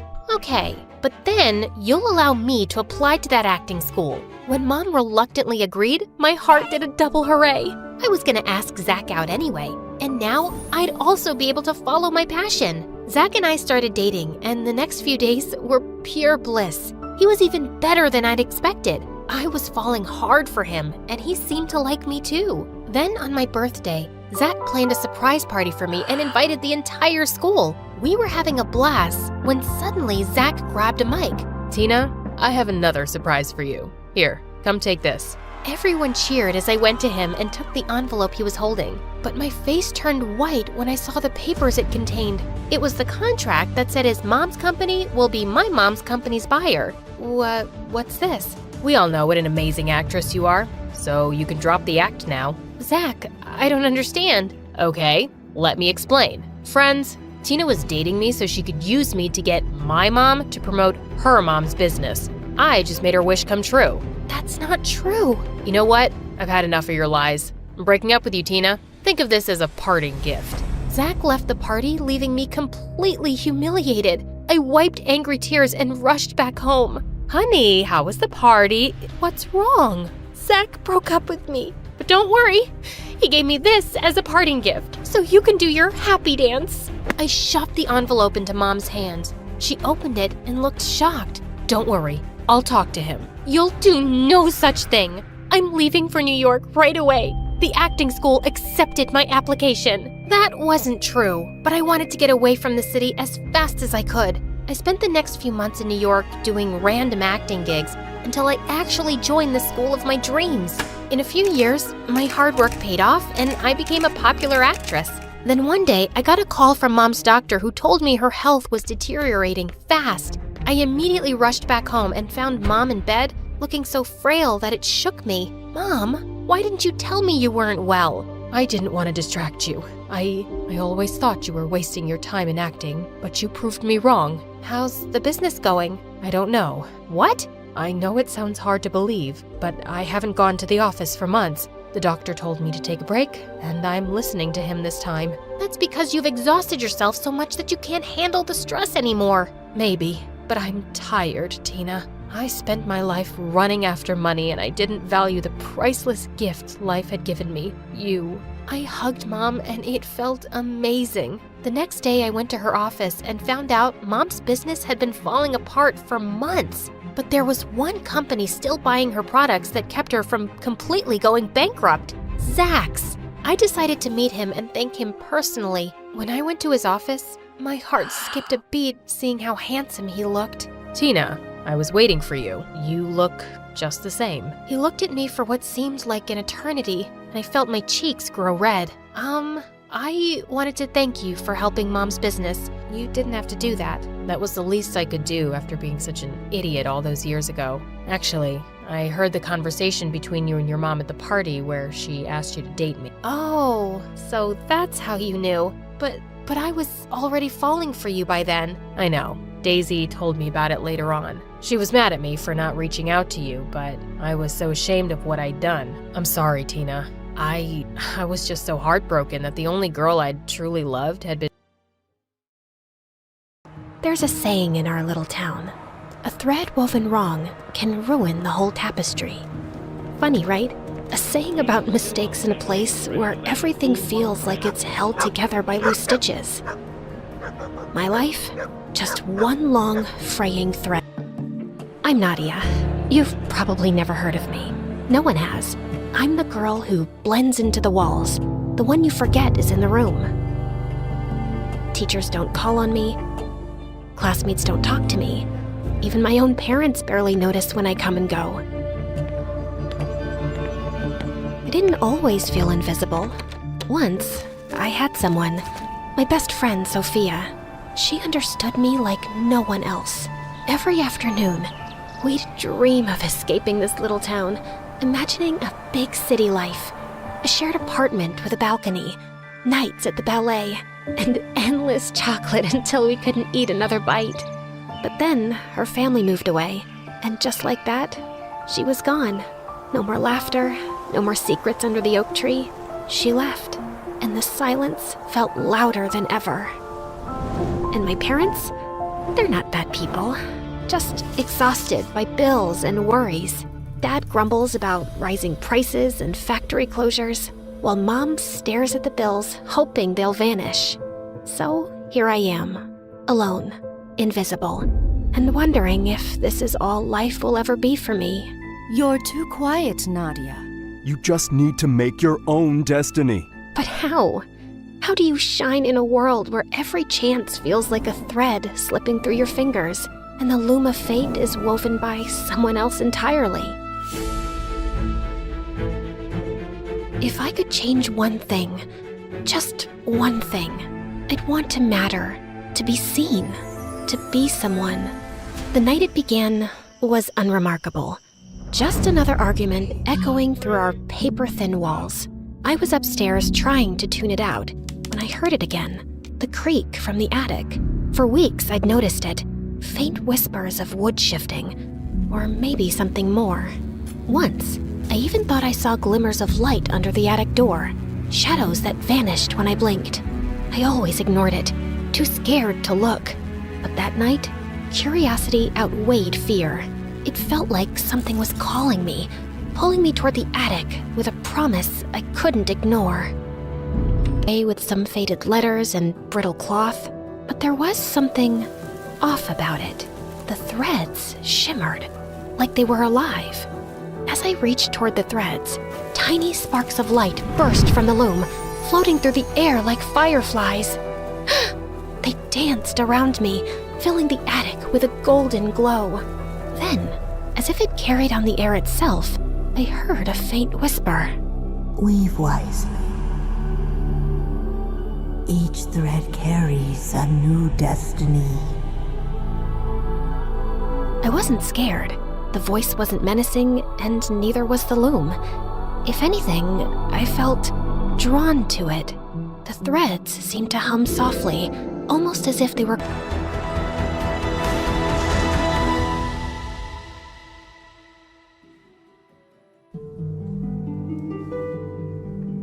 I wasn't sure what I was doing, but when I finished, I felt it, like the world shifted, just a little. The next day, just like I did before, the golden light flashed again, as it had the first time. The next morning at school, something strange happened. A pair of classmates I barely knew waved and spoke to me. Hey, Nadia. I love how you did your hair. Thank you. It couldn't be a coincidence this time. The loom? It was real. And it was powerful. Once you start weaving, it's hard to stop. I mean, why would you? I tried another pattern, this time for my mom. She'd been passed over for promotions for years. But within the week... You're not going to believe it. I got offered a better job with better pay. I never thought this would happen for us. It's a miracle! Suddenly, there were fewer fights at home. I even wove something small for myself. A perfect score on my math test. Not because I didn't know the material, but because I wanted to see if I could. And it worked. No matter what I wish I had, it always worked. Would you want to come to my birthday party, Nadia? You have to come. It wouldn't be the same without you. I wasn't invisible anymore. The world was finally bending in my favor, one thread at a time. And the loom? It seemed almost eager, like it wanted me to keep weaving. Weave wisely. Each thread carries a new destiny. But the thing about weaving destinies, life wasn't just good. It was perfect. Or so it seemed. Nadia, can you sit with us at lunch today? We really want to hear about your morning classes. Sure, why not? I love you guys. Or the loom that I didn't have? After that strange moment with my friends, I couldn't stop thinking about Sophia. Maybe, just maybe, the loom could bring her back to me. That night, I climbed back up to the attic. The loom glowed softly, as if it had been waiting for me. Weave wisely. Each thread carries a new destiny. I didn't hesitate this time. Yes, I know. I want Sophia to move back.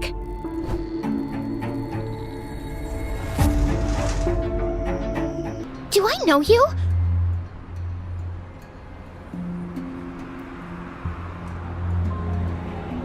She didn't remember me. Not even a little.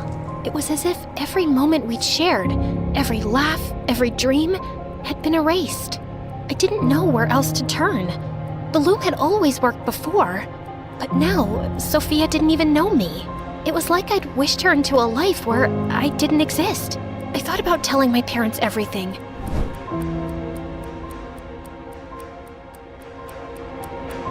Mom? Dad? Can we talk for a minute? What is it, honey? I feel like I've messed something up. I need to talk to someone. What do you think about getting that grand chandelier from the artisan in town? Imagine how it'll dazzle everyone when they walk in. It's about the loom upstairs. I think it's changing things, and I don't know what to do. Let's get the chandelier. I've also been looking into buying a villa by the lake. We can go there in the summers. Would you like that, Nadia? You can bring your friends. Oh, yeah, that would be great. Then it's done. I'll talk to the realtor tomorrow. What did you want to talk about, Nadia? Nothing.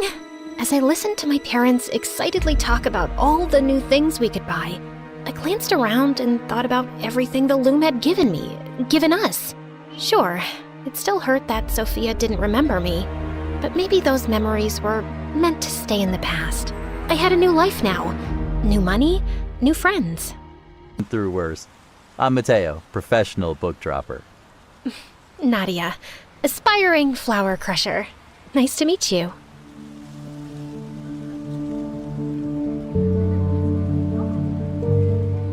There was something about him, something different. We started talking, and it felt so easy, so natural, like we'd known each other forever. As we talked, I started to learn more about Mateo. He was new to the city too, chasing a dream of opening his own book. The time I spent with Mateo, the more I realized how much we had in common. He had a way of listening, really listening, that made me feel seen in a way I had never felt before, in a way I hadn't realized I had been missing. I felt like I'd met the perfect guy. And then, one day, he even surprised me by visiting me at work. So, this is where you disappear to every day? Surrounded by old things? You say that like it's a bad thing. Some of these old things have more stories in them than we do. I don't know. I think I've got a few good stories in me. Oh yeah? Like what? Like the time I walked into a museum and forced the lovely curator into giving me a private tour. This was dangerous.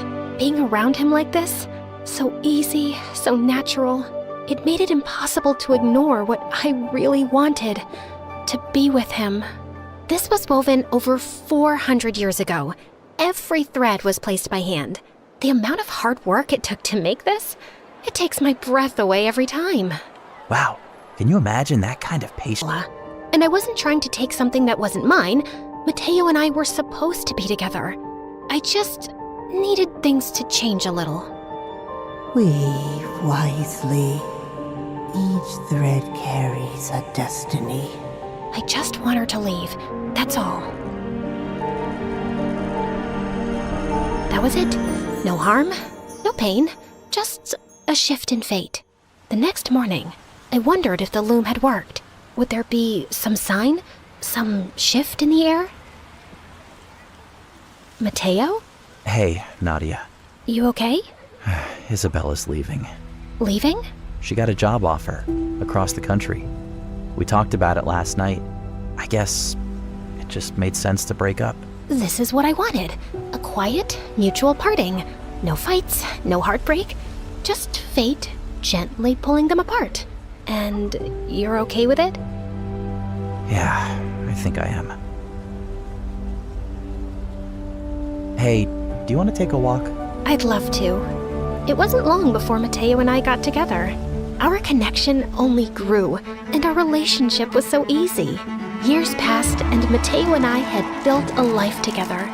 We got married, and our days were filled with laughter and love. He was my best friend, my partner, the person who reminded me every day what it meant to be truly happy.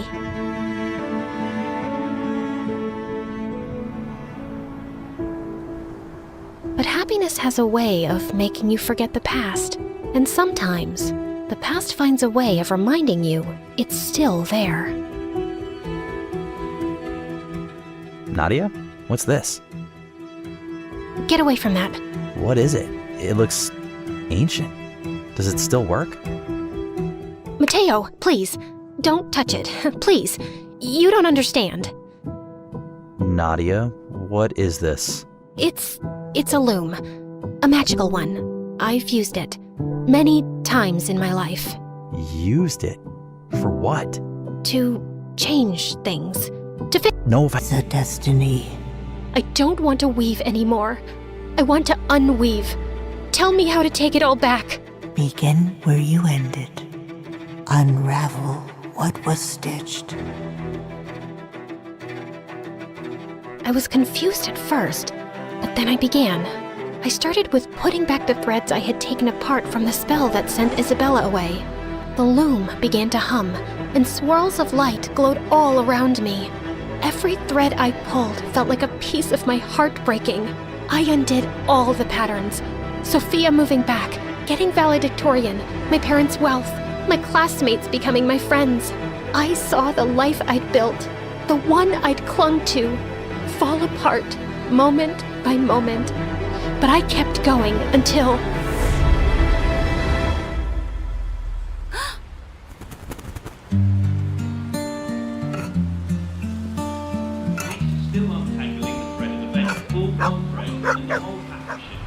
Fate.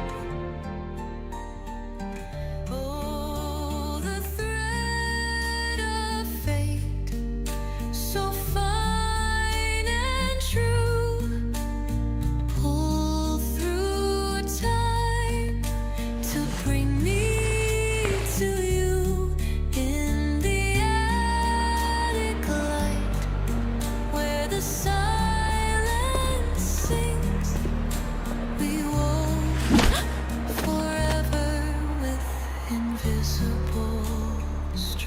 I'm so sorry. My books don't like staying in one place. Are you okay?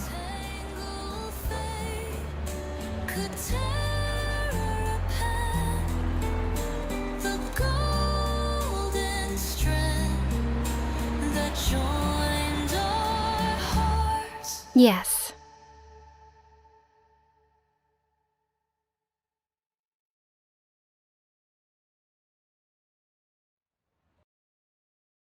Hi, I'm Rue from Chicago. Please like and subscribe. My mom was a renowned doctor and loved me to bits, but when I was 6, I fell from a tree and hit my head. And even though I recovered fine, Mom went crazy. She never let me out of her sight after that. When I started school, she hugged me and cried like a baby at the gate, and she'd even drop by during recess to check on me.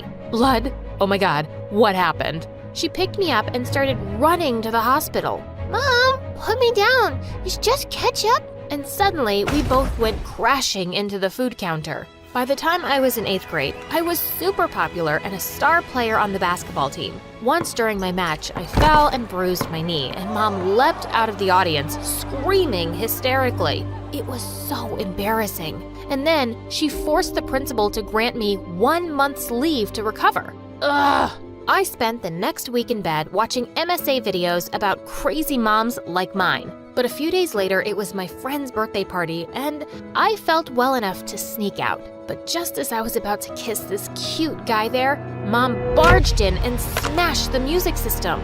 That music's loud enough to hurt my baby's ears. Mom, are you crazy? How did you even find me? Apparently, she had a tracker installed in my phone to always know my location. On the way home, we had a huge argument. If you ever do something like that again, I'm gonna leave for good, and I'll throw away my phone, Mom. You won't be able to find me. And surprisingly, that worked. She kinda backed off, and I was relieved to be back at school soon. Guys, I'm back! I was hoping for an awesome welcome, but to my surprise, no one bothered to say hi. And just as I was about to sit, someone pulled my seat and I fell on my butt. You can't sit there. It's Sally's seat. Wait, what? This is my seat. And who's frickin' Sally anyway? Me. I'm Sally. And you are? I turned around to see a tall blonde girl offering me a hand. I'm Rue, and I think you're new because I've never... Oh, Rue, the one with the crazy mom. It's nice to finally meet you. I just joined this month, and it's okay. You can take this seat. She smiled and went to another seat, and all the kids followed her. What the heck? A new girl had taken my place while I was gone for just a month? After that, I noticed how everyone was just too pleased by her, even the teachers. Oh, Miss Olsen, did you get a new haircut? It looks so nice on you. Thanks, Sally. You're the only one to notice.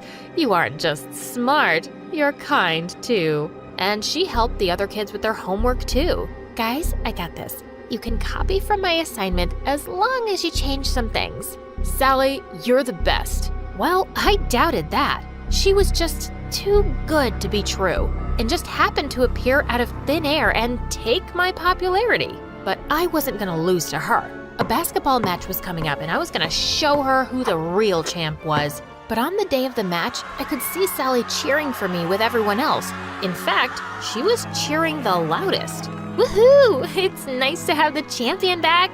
Go Rue! Just then, I slipped on the basketball court and fell flat on my butt with a sprained ankle. OMG, someone help me pick her up. She's hurt. Sally made me lean on her and took me to the nurse's room. She stayed with me the whole time the nurse attended to me. And I was beginning to think I'd misjudged her. She really was quite nice. Later when I reached home, Mom came running and hugged me tight. Oh my God, are you okay?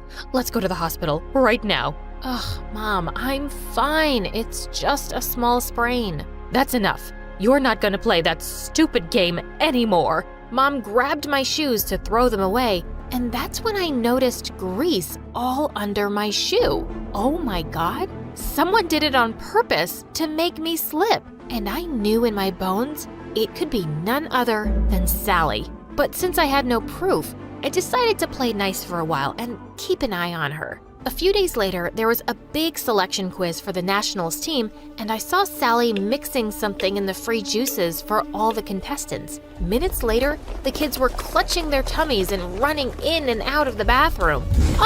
That evil witch! Of course she was selected for the finals, but I knew what she had done and decided to confront her. I followed her to the girls' washroom and pushed her to the wall. I'm not fooled by you, Sally. I know what you did there. I saw you mixing something. Oh, Rue, what's wrong with you? Why are you hitting me? And saying that, she slapped her own face really hard and started crying loudly. What? Suddenly, some girls came out of the washroom cubicles and pushed me aside. Gosh, Rue, look at her face. You slapped her so hard. It's all red. We're gonna tell the principal that you're bullying Sally. No, don't do that.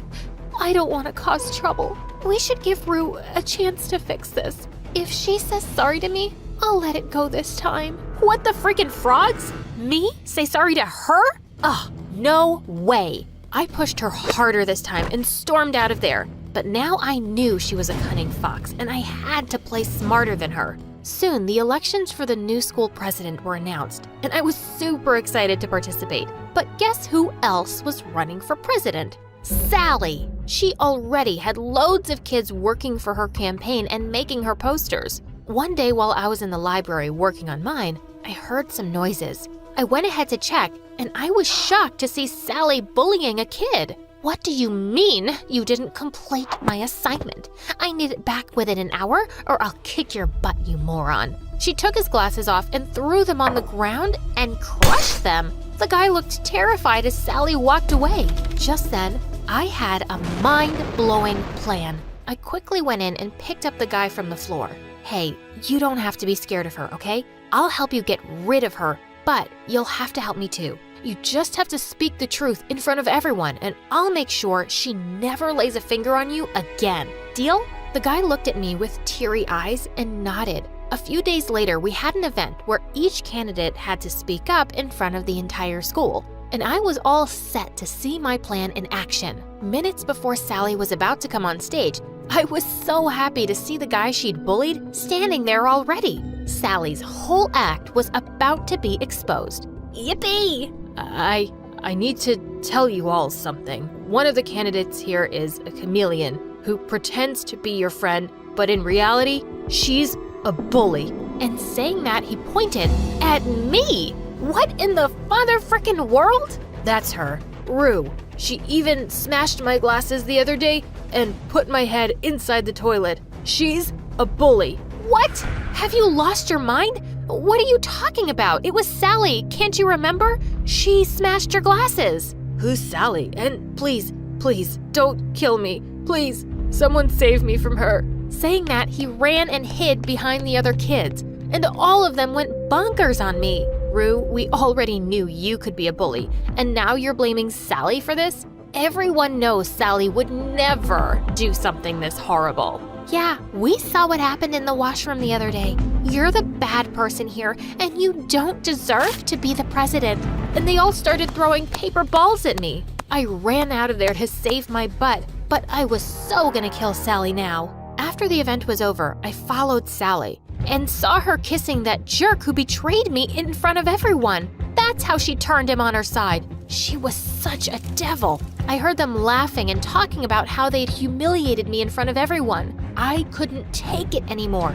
I went ahead and kicked him in the butt. You're such a world-class jerk. You lied in front of everyone for a wicked lizard like her. Watch your mouth, Rue, or I'll tear off your tongue. Whoa, look at that. Finally, your true colors are coming out, Sally. But guess what? I've known from day one that you're a witch, and soon I'll prove it to everyone. You recorded us? Oh, yes, I did. You know, I'm tired of pretending to be nice to you. I wish you had slipped and hit your head that day, but you just got away with a little sprain. But today, I'm gonna kill you, squid face. Saying that, she charged at me like a mad bull, and we broke into a wild fight.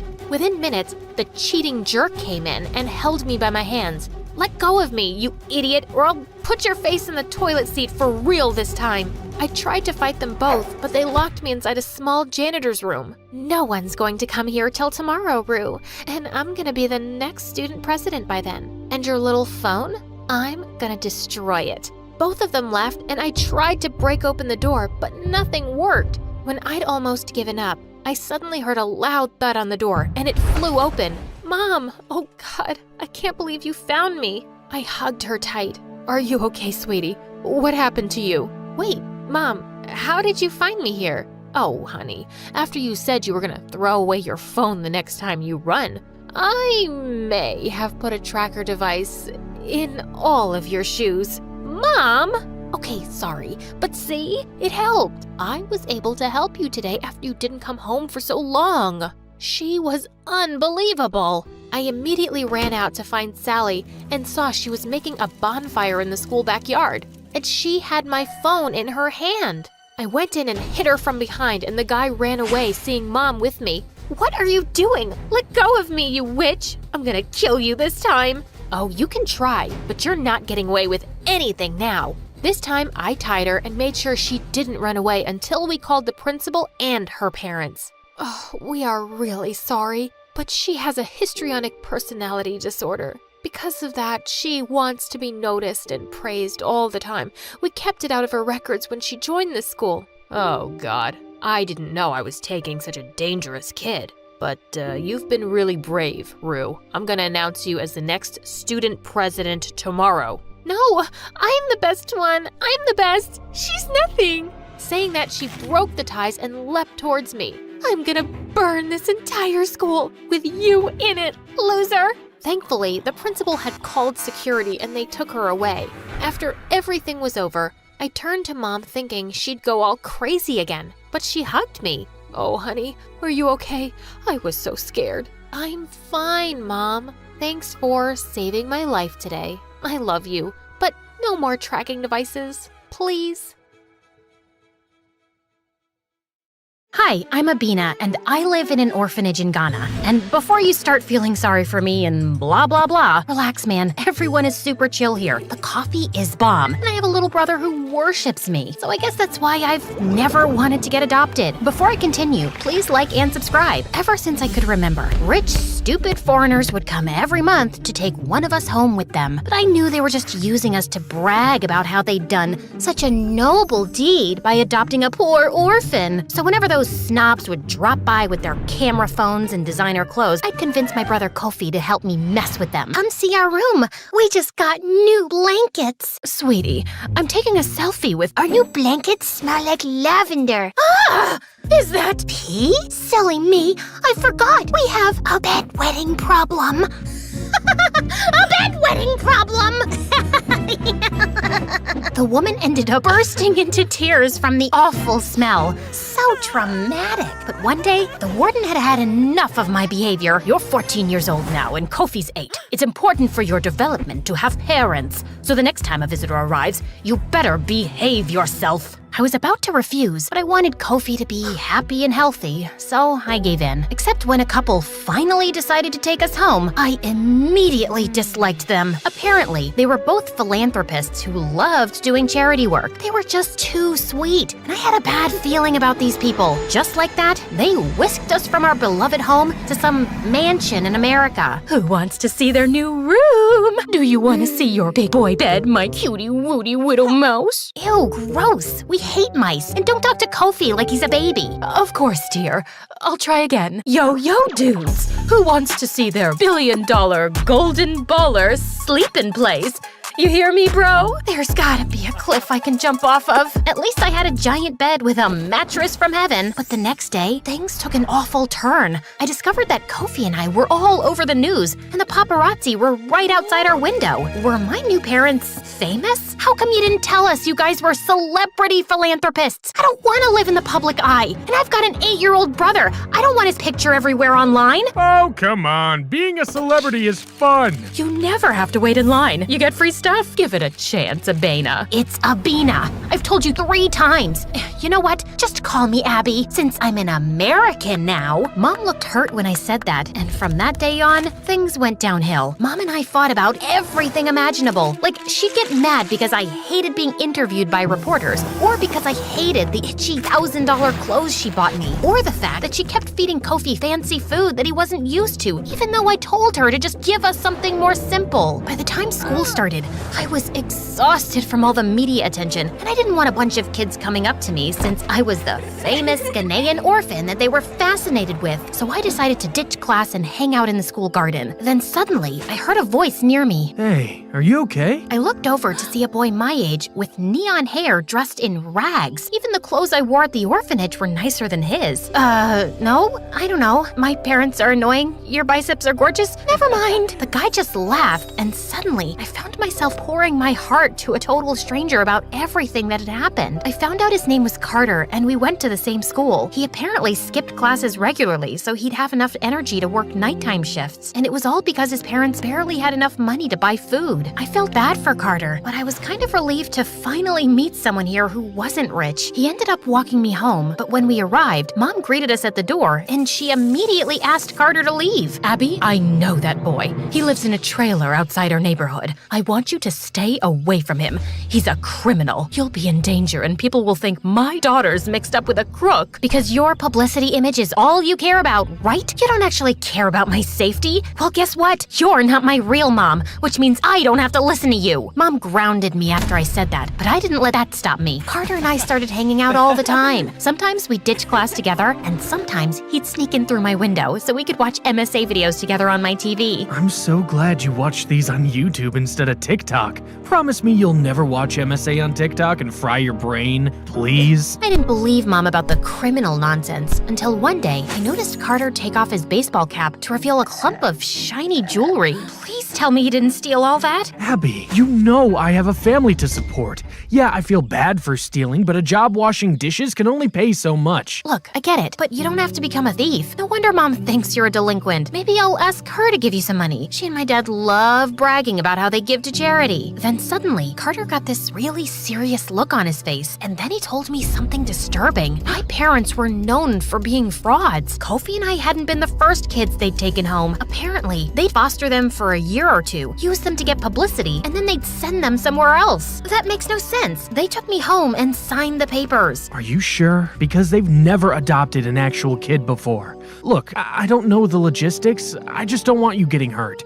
I know it's only been a short time, but I've grown to care about you, Abby. I was about to confront Mom and Dad when I got home, but when I arrived, I was hit with awful news. Kofi was in the hospital due to food poisoning, and he was really sick. This is all your fault. I told you 1,000,000 times not to feed my brother fancy food like caviar because he's not used to it. Now he's sick, and it's all because you two were too stuck up to give him something like rice and beans. Abby, it's not fair to blame us for something like this. The food poisoning could have been from anything. Plus, he'll be fine. Why are you making such a big deal about food poisoning? It's not about the freaking food poisoning. It's about you two being selfish, irresponsible jerks that don't care about us. Mom and Dad apologized and reassured me, but I didn't listen. I knew now that Carter was right. My brother and I weren't safe with these people. So as soon as Kofi was better, I crafted a plan to run away from home. Carter said Kofi and I could stay with his family in the meantime, while he would help find new parents who weren't horribly selfish. So one night at 1 a.m., I turned off the location services on my phone and helped Kofi sneak out the window. I don't want to run away. These people are nice and they take good care of us. They seem nice, Kofi, but they don't really care about us. We'll be living in another foster home in another year. Trust me. Says who? Your new boyfriend Carter, who you've known for like 5 minutes and who also happens to be a thief? I know you're not actually this dumb. It's not like he wants to be a thief. He has a family to support, and I still would trust a thief over any adoptive parents who could hurt us. Carter picked us up in his car a few minutes later, but Kofi wasn't speaking to me. I felt bad, but I was doing the right thing by protecting us, right? Besides, Carter's parents were happy to let us stay with them for the time being. Yeah, they lived in a one-bedroom trailer, and Kofi and I had to sleep on a floor mattress, but it was still so much better than staying with parents who didn't care about us. The next morning, morning, Carter told me that he had disguises in case the cops came looking for us. No, I want to go back home. You can't do this to us. You can't take us away from Mom and Dad just because you heard some rumor to live in a one-bedroom trailer with your boyfriend. It's not like I have a choice. I'm doing this for you and your safety. Mom and Dad are frauds. Why? Because they like bragging to the media about how they adopted us? Big deal. They still care about us, and they're still giving us a great life. You're just trying to find excuses to run away because of what happened 6 years ago. Right then, Carter asked me what my brother was talking about, but I wanted to change the subject. I didn't tell Carter about how my parents had gone missing at work one day, and no one had ever been able to find them. And that's why we'd been at the freaking orphanage in the first place. You'll do anything to avoid being hurt again. You'd even rather live with your criminal boyfriend and believe a ridiculous rumor than let another family take care of us. I knew Kofi was right, and maybe staying with Carter wasn't the best option, especially because as days passed, I learned that he wasn't just poor, and he didn't just steal to support his family. I was drifting off to sleep one night when I heard laughing outside, and I opened the door to find him sitting with a bunch of guys and unwrapping towels filled with money. No, do not tell me you're in a gang. Well, we all have families to feed, and now that you and Kofi are staying with us, I want to make sure I can support you guys. I don't want all of us to have to live in a one-bedroom trailer. Here, babe, I stole $50,000 just for you and your brother. Carter, I can't accept this. You can't keep stealing. It's wrong, and I don't think we should be together either. I appreciate what you're doing for me, but I think it's best if Kofi and I leave. No, please, don't leave me. You're the only thing that makes me happy. Nobody at school wants to be friends with me because I'm a poor loser, and no one in the neighborhood wants to associate with me because I'm a thief. Before Carter could finish his sentence, I heard police cars, and that's when Mom and Dad came running over and crying. I guess they did care about us after all, and Kofi seemed overjoyed to see them. I started to warm up and apologize to my parents for running away. Then suddenly, a policeman handcuffed Carter and said he was taking him to juvie for 3 years. It's thanks to you two that we've been able to do an investigation and track down how much money this guy's stolen. And he dated my daughter and put both her and her brother at risk. My heart suddenly stopped as I saw Carter's parents beg and cry and apologize. I knew it was wrong what Carter had done, but did he really need to be away from his family for 3 years? I tried not to think about it as Mom and Dad drove us home and said we could do whatever we wanted. Watch movies, order in, go to Disneyland. They were good people, and I had been wrong all along. Instead, I'd put my brother in danger and got a boy taken away from his starving family, all because I was too traumatized to trust anyone to adopt me. I felt practically ill with guilt. The next day, I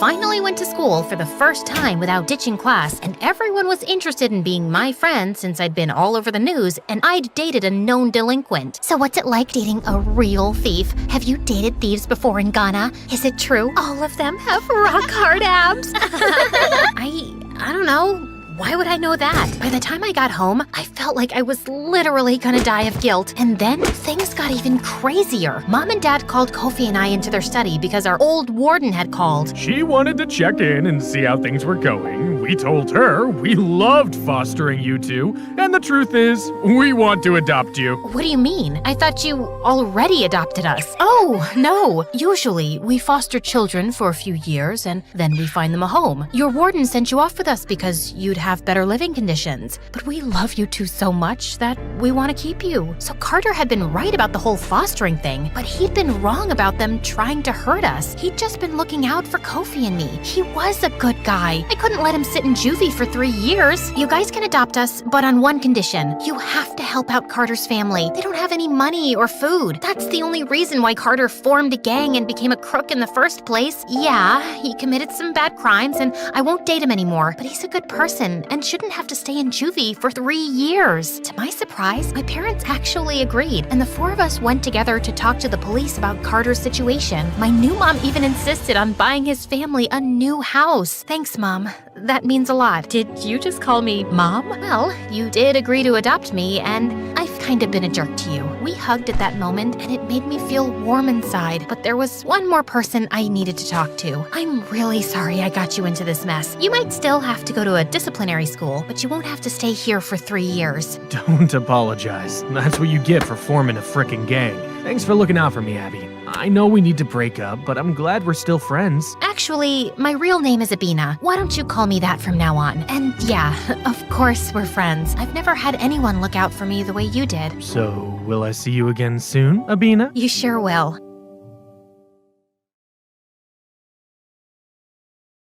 The couple held each other's hands nervously as they walked into the hospital nursery. The nurse pointed out their baby, and the woman screamed. No, this can't be. Oh God, she looks like a monkey's butt. I'm gonna be sick.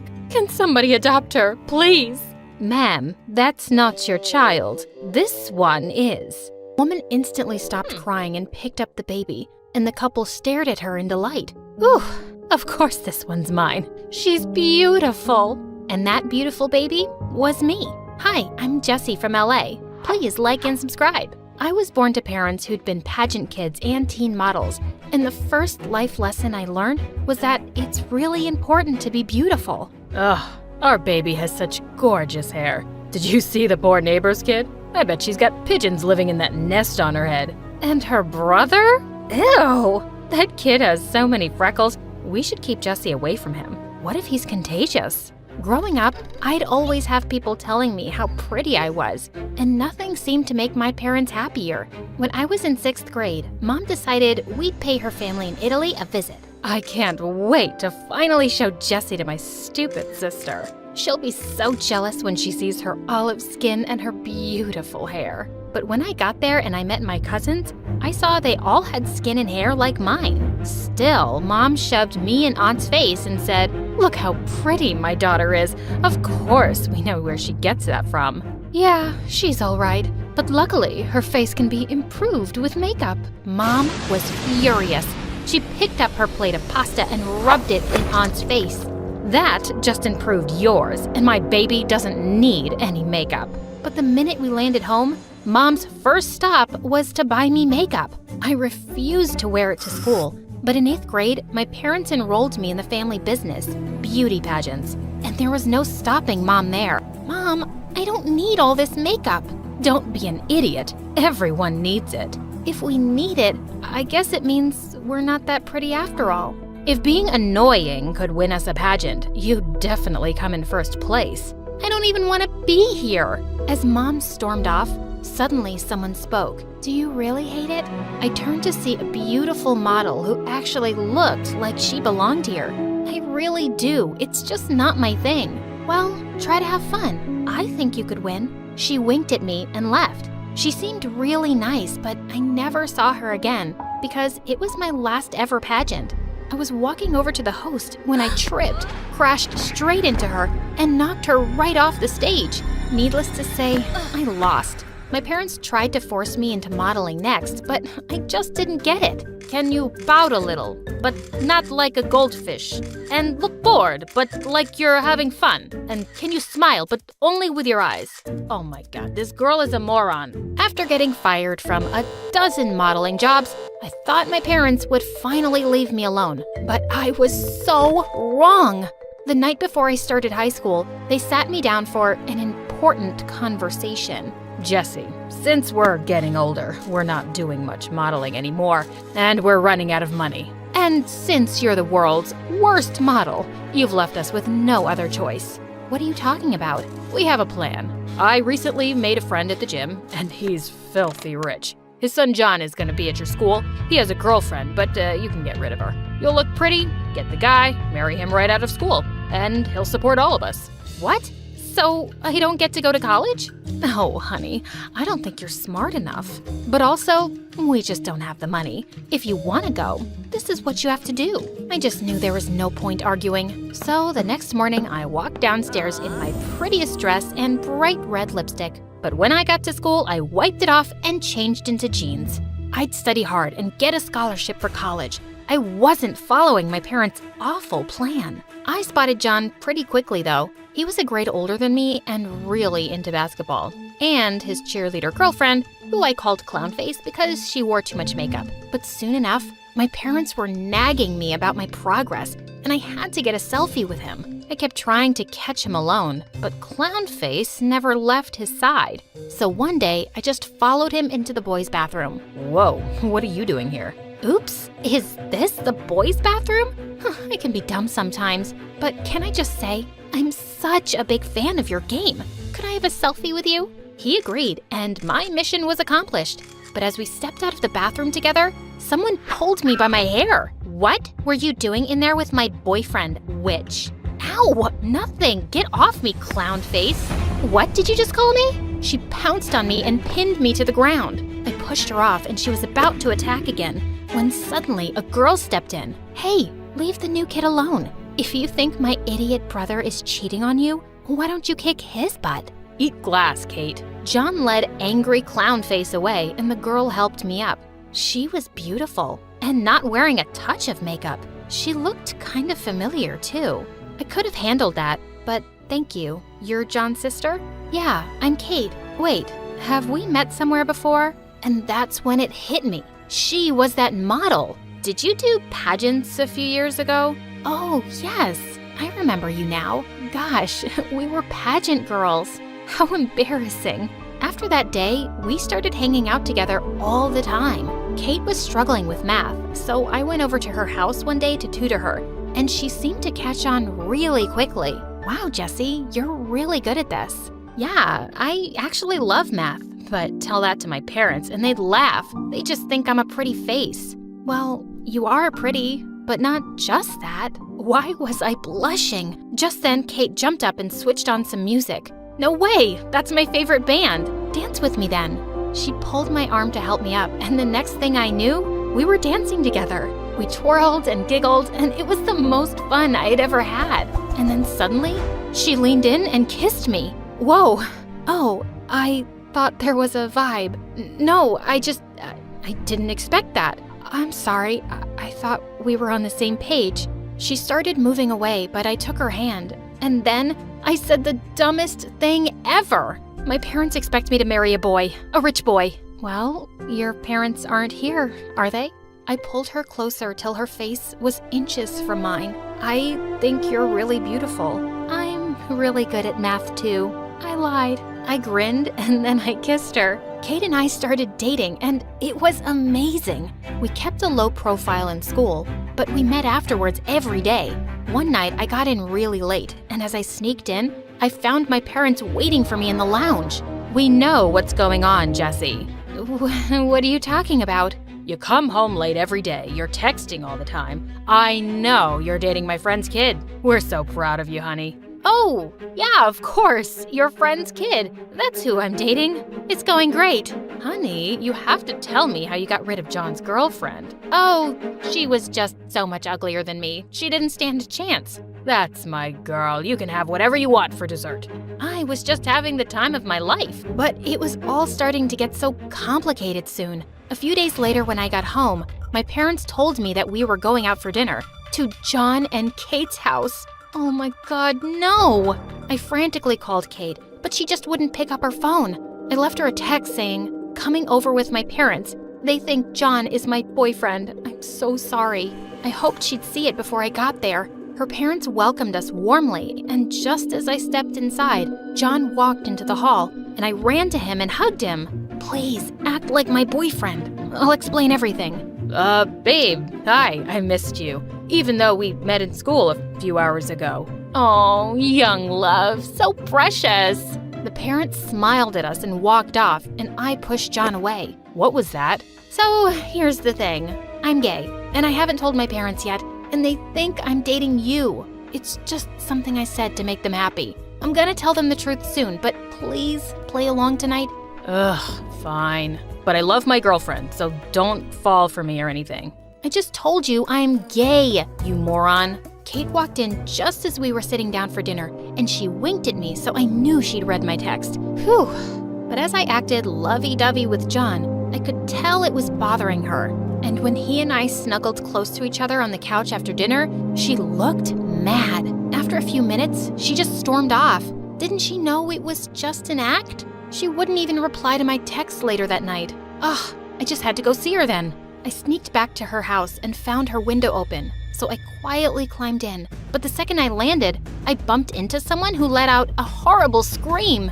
Ah! Someone switched on a light, and I saw frickin' Clownface and John glaring at me. Oh my God, I can explain. What are you doing in my boyfriend's room, you witch? I told you not to fall for me, Jessie. What? Just then the door burst open and Kate walked in. I heard a scream. Jessie? Why are you in John's room? My question exactly. Everybody shut up. I'm in love with Kate. I'm here for her. I got the wrong window. Everyone looked shocked, and I just took Kate's hand and led her to her room. Why haven't you been replying to me? I don't know, Jesse. I know you were acting, but when I saw you with John, I just got jealous. That's what your parents want, right? They want you to date a boy. What if you want that too? I really don't want your brother. And I think I just said I'm in love with you for the first time in front of those idiots. Kate's face lit up.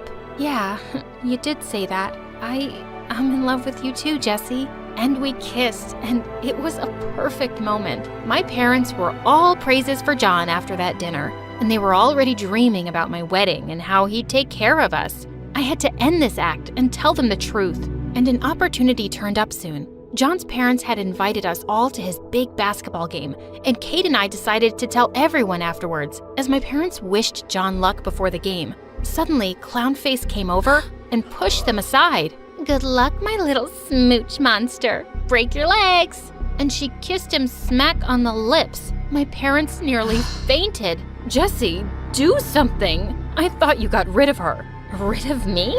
As if. I'm marrying John one day, and we're having so many babies together. As the two walked off, Mom turned to me, horrified. You broke up? How could you let him go? Mom, we were never dating. Never dating? But we saw you two together. Who have you been dating then? That would be me.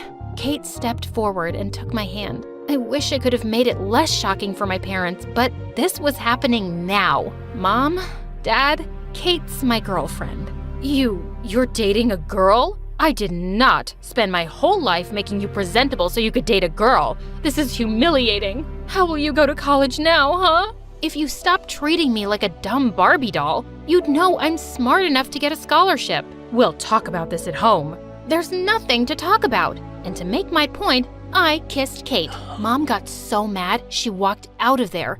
I was waiting for Dad to scream next, but he leaned in and whispered, Jesse, I'm okay with this. She's gotta be as rich as John, right? Of course, Kate was loaded. I didn't care, but it was good enough for Dad. And he eventually convinced my mom that having a rich daughter was more important than having a straight one.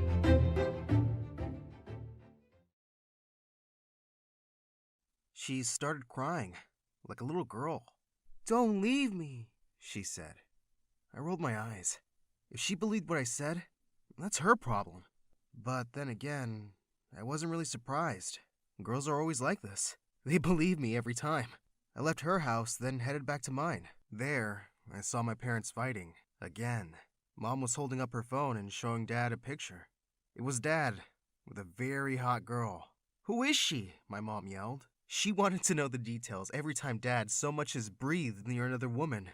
"Give a man some space to breathe," my dad yelled back. I defended him. I was always by his side. He was the coolest and smartest man ever. "Well, for God's sake, Mom! You're being dramatic for no reason. He's not cheating. Just get over it." Mom looked at me, coldly, and then said that I was just like Dad. With that, she walked out. "Thanks for the compliment," I called out after her.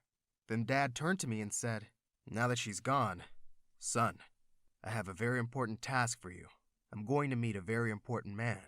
He said that this person was one of the most important businessmen in the state, that he wanted to convince him to become his business partner. Now, this man has a very lonely child who he loves a lot, and your mission is to make her fall madly and deeply in love with you. You have to make her convince her dad to sign the deal. I grinned. "Piece of cake, Dad.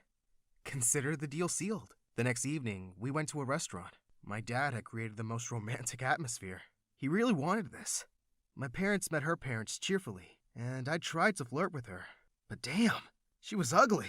Her mom, though, she was gorgeous. To make matters worse, Dad kept elbowing me and winking at me to approach the girl. He even told her mom we'd make a great couple. Ugh, there was no way I was doing it. She also kept batting her eyelashes at me. I was really creeped out. Just then, Josh, a close friend, walked into the restaurant with his parents. As soon as he spotted my date for the night, he really couldn't stop grinning. This was so bad for my reputation. "Hey," he said, walking over to our table. "Introduce me to your lovely new girlfriend." "Gross, Josh. She's not my girlfriend. She's, My sister! Her stupid smile disappeared in a second, and she looked like she was about to burst into tears. I excused myself to go to the bathroom, but instead, I just slipped out of the back exit. What did they expect setting me up with someone like that? I called up one of my girls, and we met to party. When I got home, my parents were in the middle of a fight. I saw the way you were looking at her!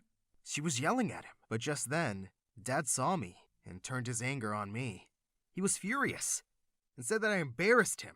If you really want to make the deal, why don't you go out with her? Why set me up with her? I yelled at him. It's just one stupid deal. And she was too ugly. My mom was stunned as she figured out what we were talking about. Oh, so this is how it goes. Dad told her to shut up, and things really escalated between the two of them. Mom kept saying that Dad was a monster, and Dad kept telling her to shut up.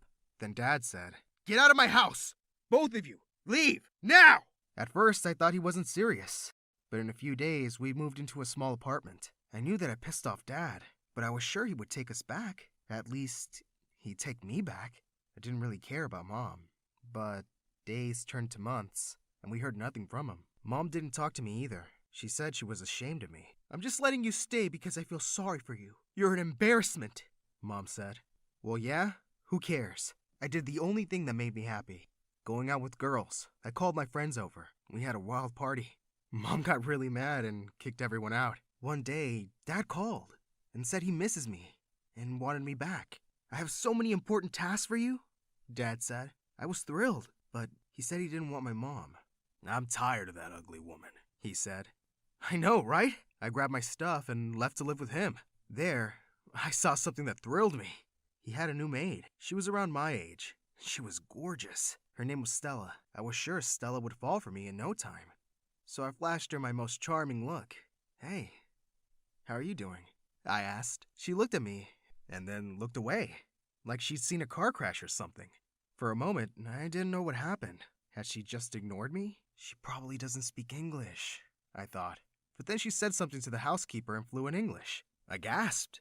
Was she ill then? Terminally ill? But the way she worked, I knew she wasn't.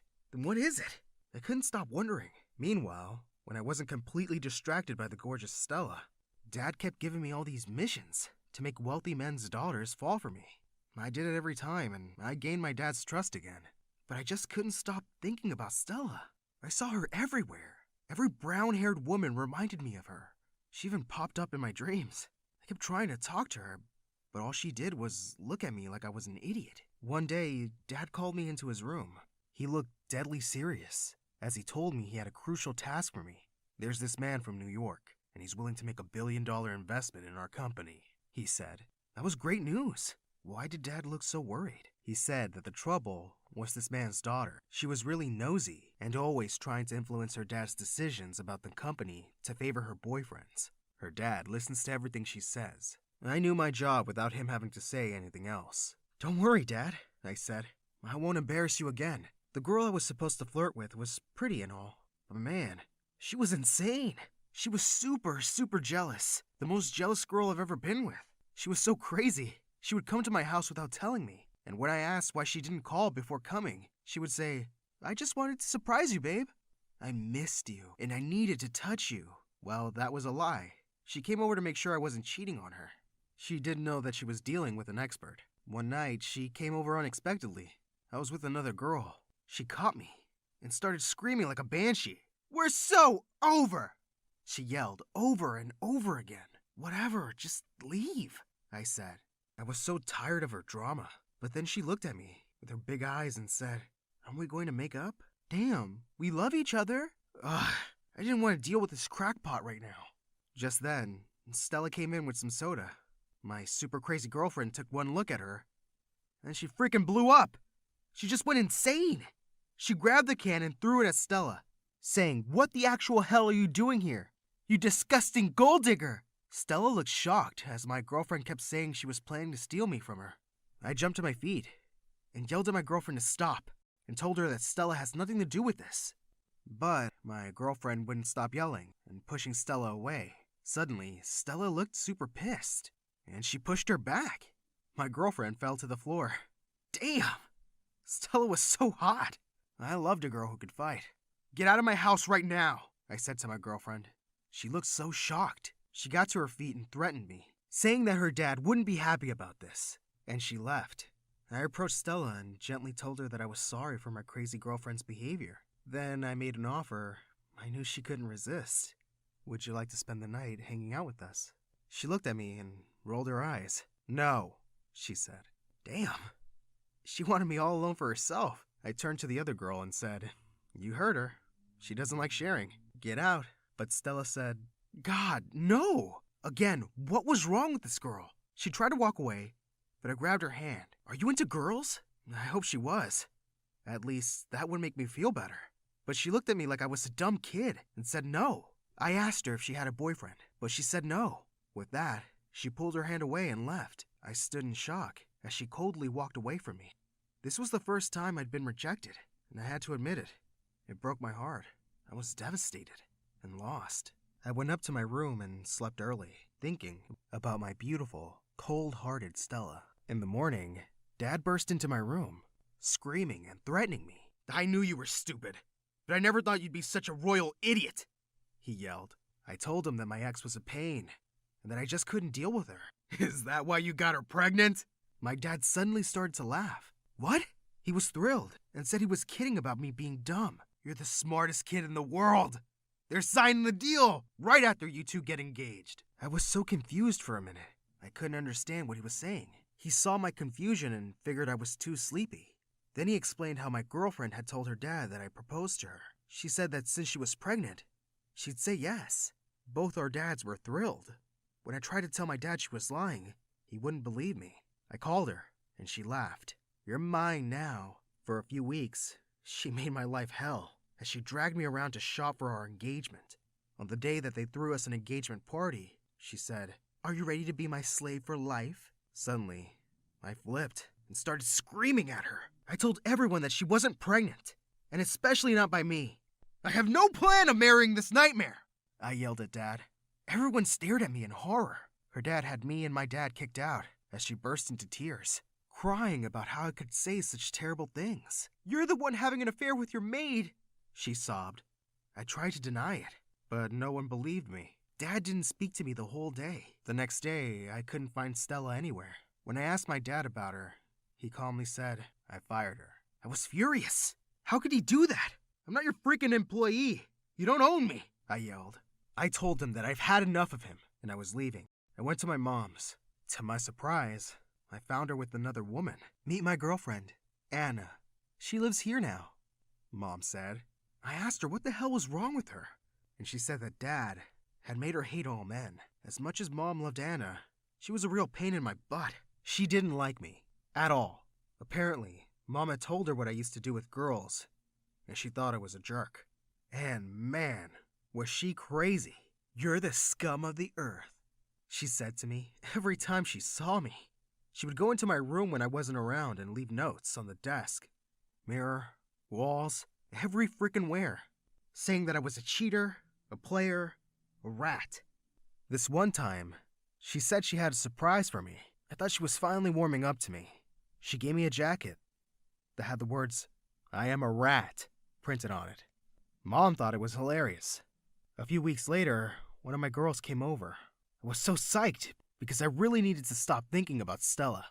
As I was getting ready in my room, my mom's girlfriend told my girl that I needed to change my clothes every 2 hours because I sometimes soil my pants. I had just stepped out when I heard her say it. The girl looked at my new clothes, and with a very disgusted look, she left. Mind your own freaking business! I yelled at Anna, but Mom jumped in to side with her. Shut up! Don't talk to my girlfriend that way. This is my house, and here we respect women, she yelled. I was so incredibly pissed. I wanted to leave, but I had no place to go, so I decided to try to reason with my mom's girlfriend. I'm really not as heartless as you think I am, I said, with the biggest puppy dog eyes I could manage. I told her she didn't know what it was like to grow up with parents who were always fighting. And you think I can't love? Oh, I've loved. I've loved and lost. I said my heart was broken, and all these girls were just soothing balm for my aching heart. I kid you not. I saw some tears in her eyes. She said she would do anything to help me find Stella. So she suggested I go to the police. They'll help you find her. I have a friend in the police. I'll talk to him, she said. I went to the police station and asked about Stella's address. The guy helped me, and in no time, I was outside her shabby little apartment. Her crazy father opened the door. He immediately figured out that I was some rich guy. He took one look at me and said, "Wrong address. Leave." "I know Stella," I said, just as he was about to slam the door in my face. He was surprised and looked at me again, more carefully. Behind him, I was able to see Stella with a lot of kids. She was trying to calm them down while she chased after them. She was feeding one and scolding another. Apparently, they were her siblings. "Stella!" Her dad screamed and demanded she come over. She came to the door, and immediately, her dad went inside. But I could see him trying to eavesdrop from behind the door. I took her hand and said, "I am so sorry, Stella, for everything. I love you. Will you be my girlfriend?" She pulled her hand away and shut the door in my face. I heard her dad yelling, "You crazy brat! Are you out of your mind? He's rich! Marry him!" He opened the door again. Stella looked at me and said, "I can't be with someone like you.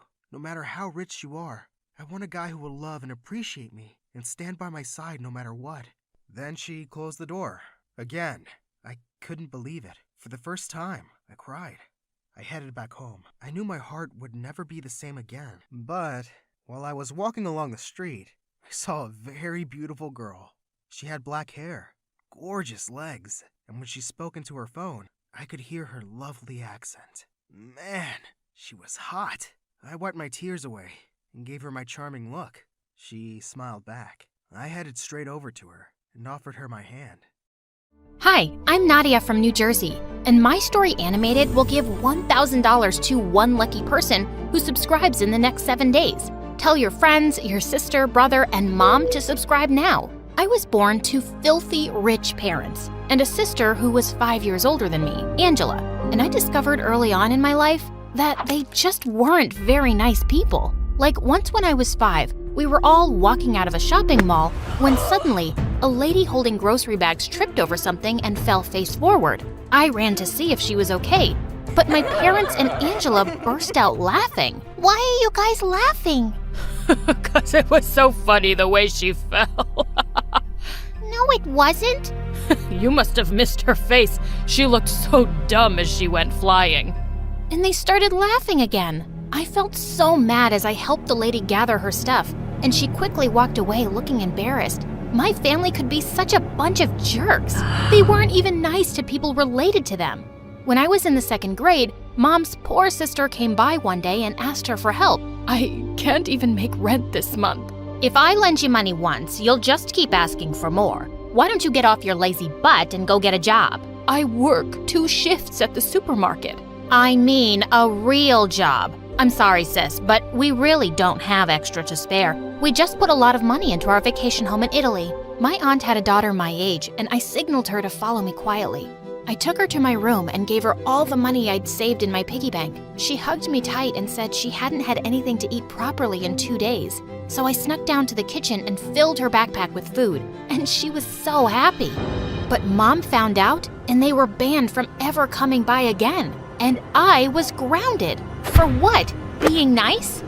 Angela wasn't much better than Mom and Dad. She was spoiled and rude, but she never got grounded. I just stayed out of their way as much as I could because she could be really mean, especially when I didn't follow her crazy orders, like sorting out her 900 pairs of shoes or cleaning her insanely messy room. All my parents cared about was making money, so they hardly paid attention to me and Angela growing up. But I was pretty popular in school. I was that go-to girl whenever anyone needed help with their homework, or if they didn't have lunch money. They'd come to me, and I really liked that. One day in 10th grade, I was walking down the hallway when I saw a bunch of girls from class surrounding a new girl, and they seemed to be mocking her. Hey, what's going on here? Are you guys bullying the new girl? Oh, we're not bullying. You know we just like to have fun with the newbies. It doesn't look like she's having fun. So how about you guys back off? I thought we had a deal. I help you with your math homework and you don't bug anyone. The girls walked away and I helped the new girl pick up her bag and things lying around on the floor. Thanks a lot for that. They were making fun of my Hello Kitty bag. Like, what's wrong with that? Nothing wrong at all. The new girl's name was Shirley. She wasn't in my class, but we started hanging out at lunch every day, and we really clicked. I had plenty of friends at school, but no best friend, and I really felt Shirley could be the one. One day when we were sitting together, a few kids from my class joined us, and I could sense Shirley looked uncomfortable. So, what's your deal, Shirley? Haven't you made friends with your classmates? Maybe I have, maybe I haven't. What's your problem? No problem. Just asking. Jeez, your face is as red as your hair. You look like you're about to burst. Oh yeah? Well, maybe I am. Shirley suddenly grabbed a plate of pasta and rubbed it all over the boy's shirt. He jumped up looking really pissed off and left the table, and the rest followed him. Hey, come on, Shirley. He was just joking. Yeah, so was I. Look what I posted on Instagram this morning. Shirley was a strange girl who didn't get on well with anyone except me, but I enjoyed her company and she made me laugh a lot since she always had the best jokes to share.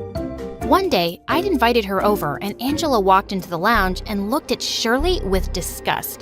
Gosh, my eyes are hurting looking at two redheads. Nadia, do you have to bring your lame friends to the house? Well, you bring your loud friends around all the time, so buzz off, Angela. Shirley didn't say a word, but once Angela left, she asked to see our garden. I thought it was strange, but I took her outside anyway, and her eyes scanned the yard. Suddenly, she started running towards something and sprang forward. When she got up, I saw that she was holding a rat in her hands.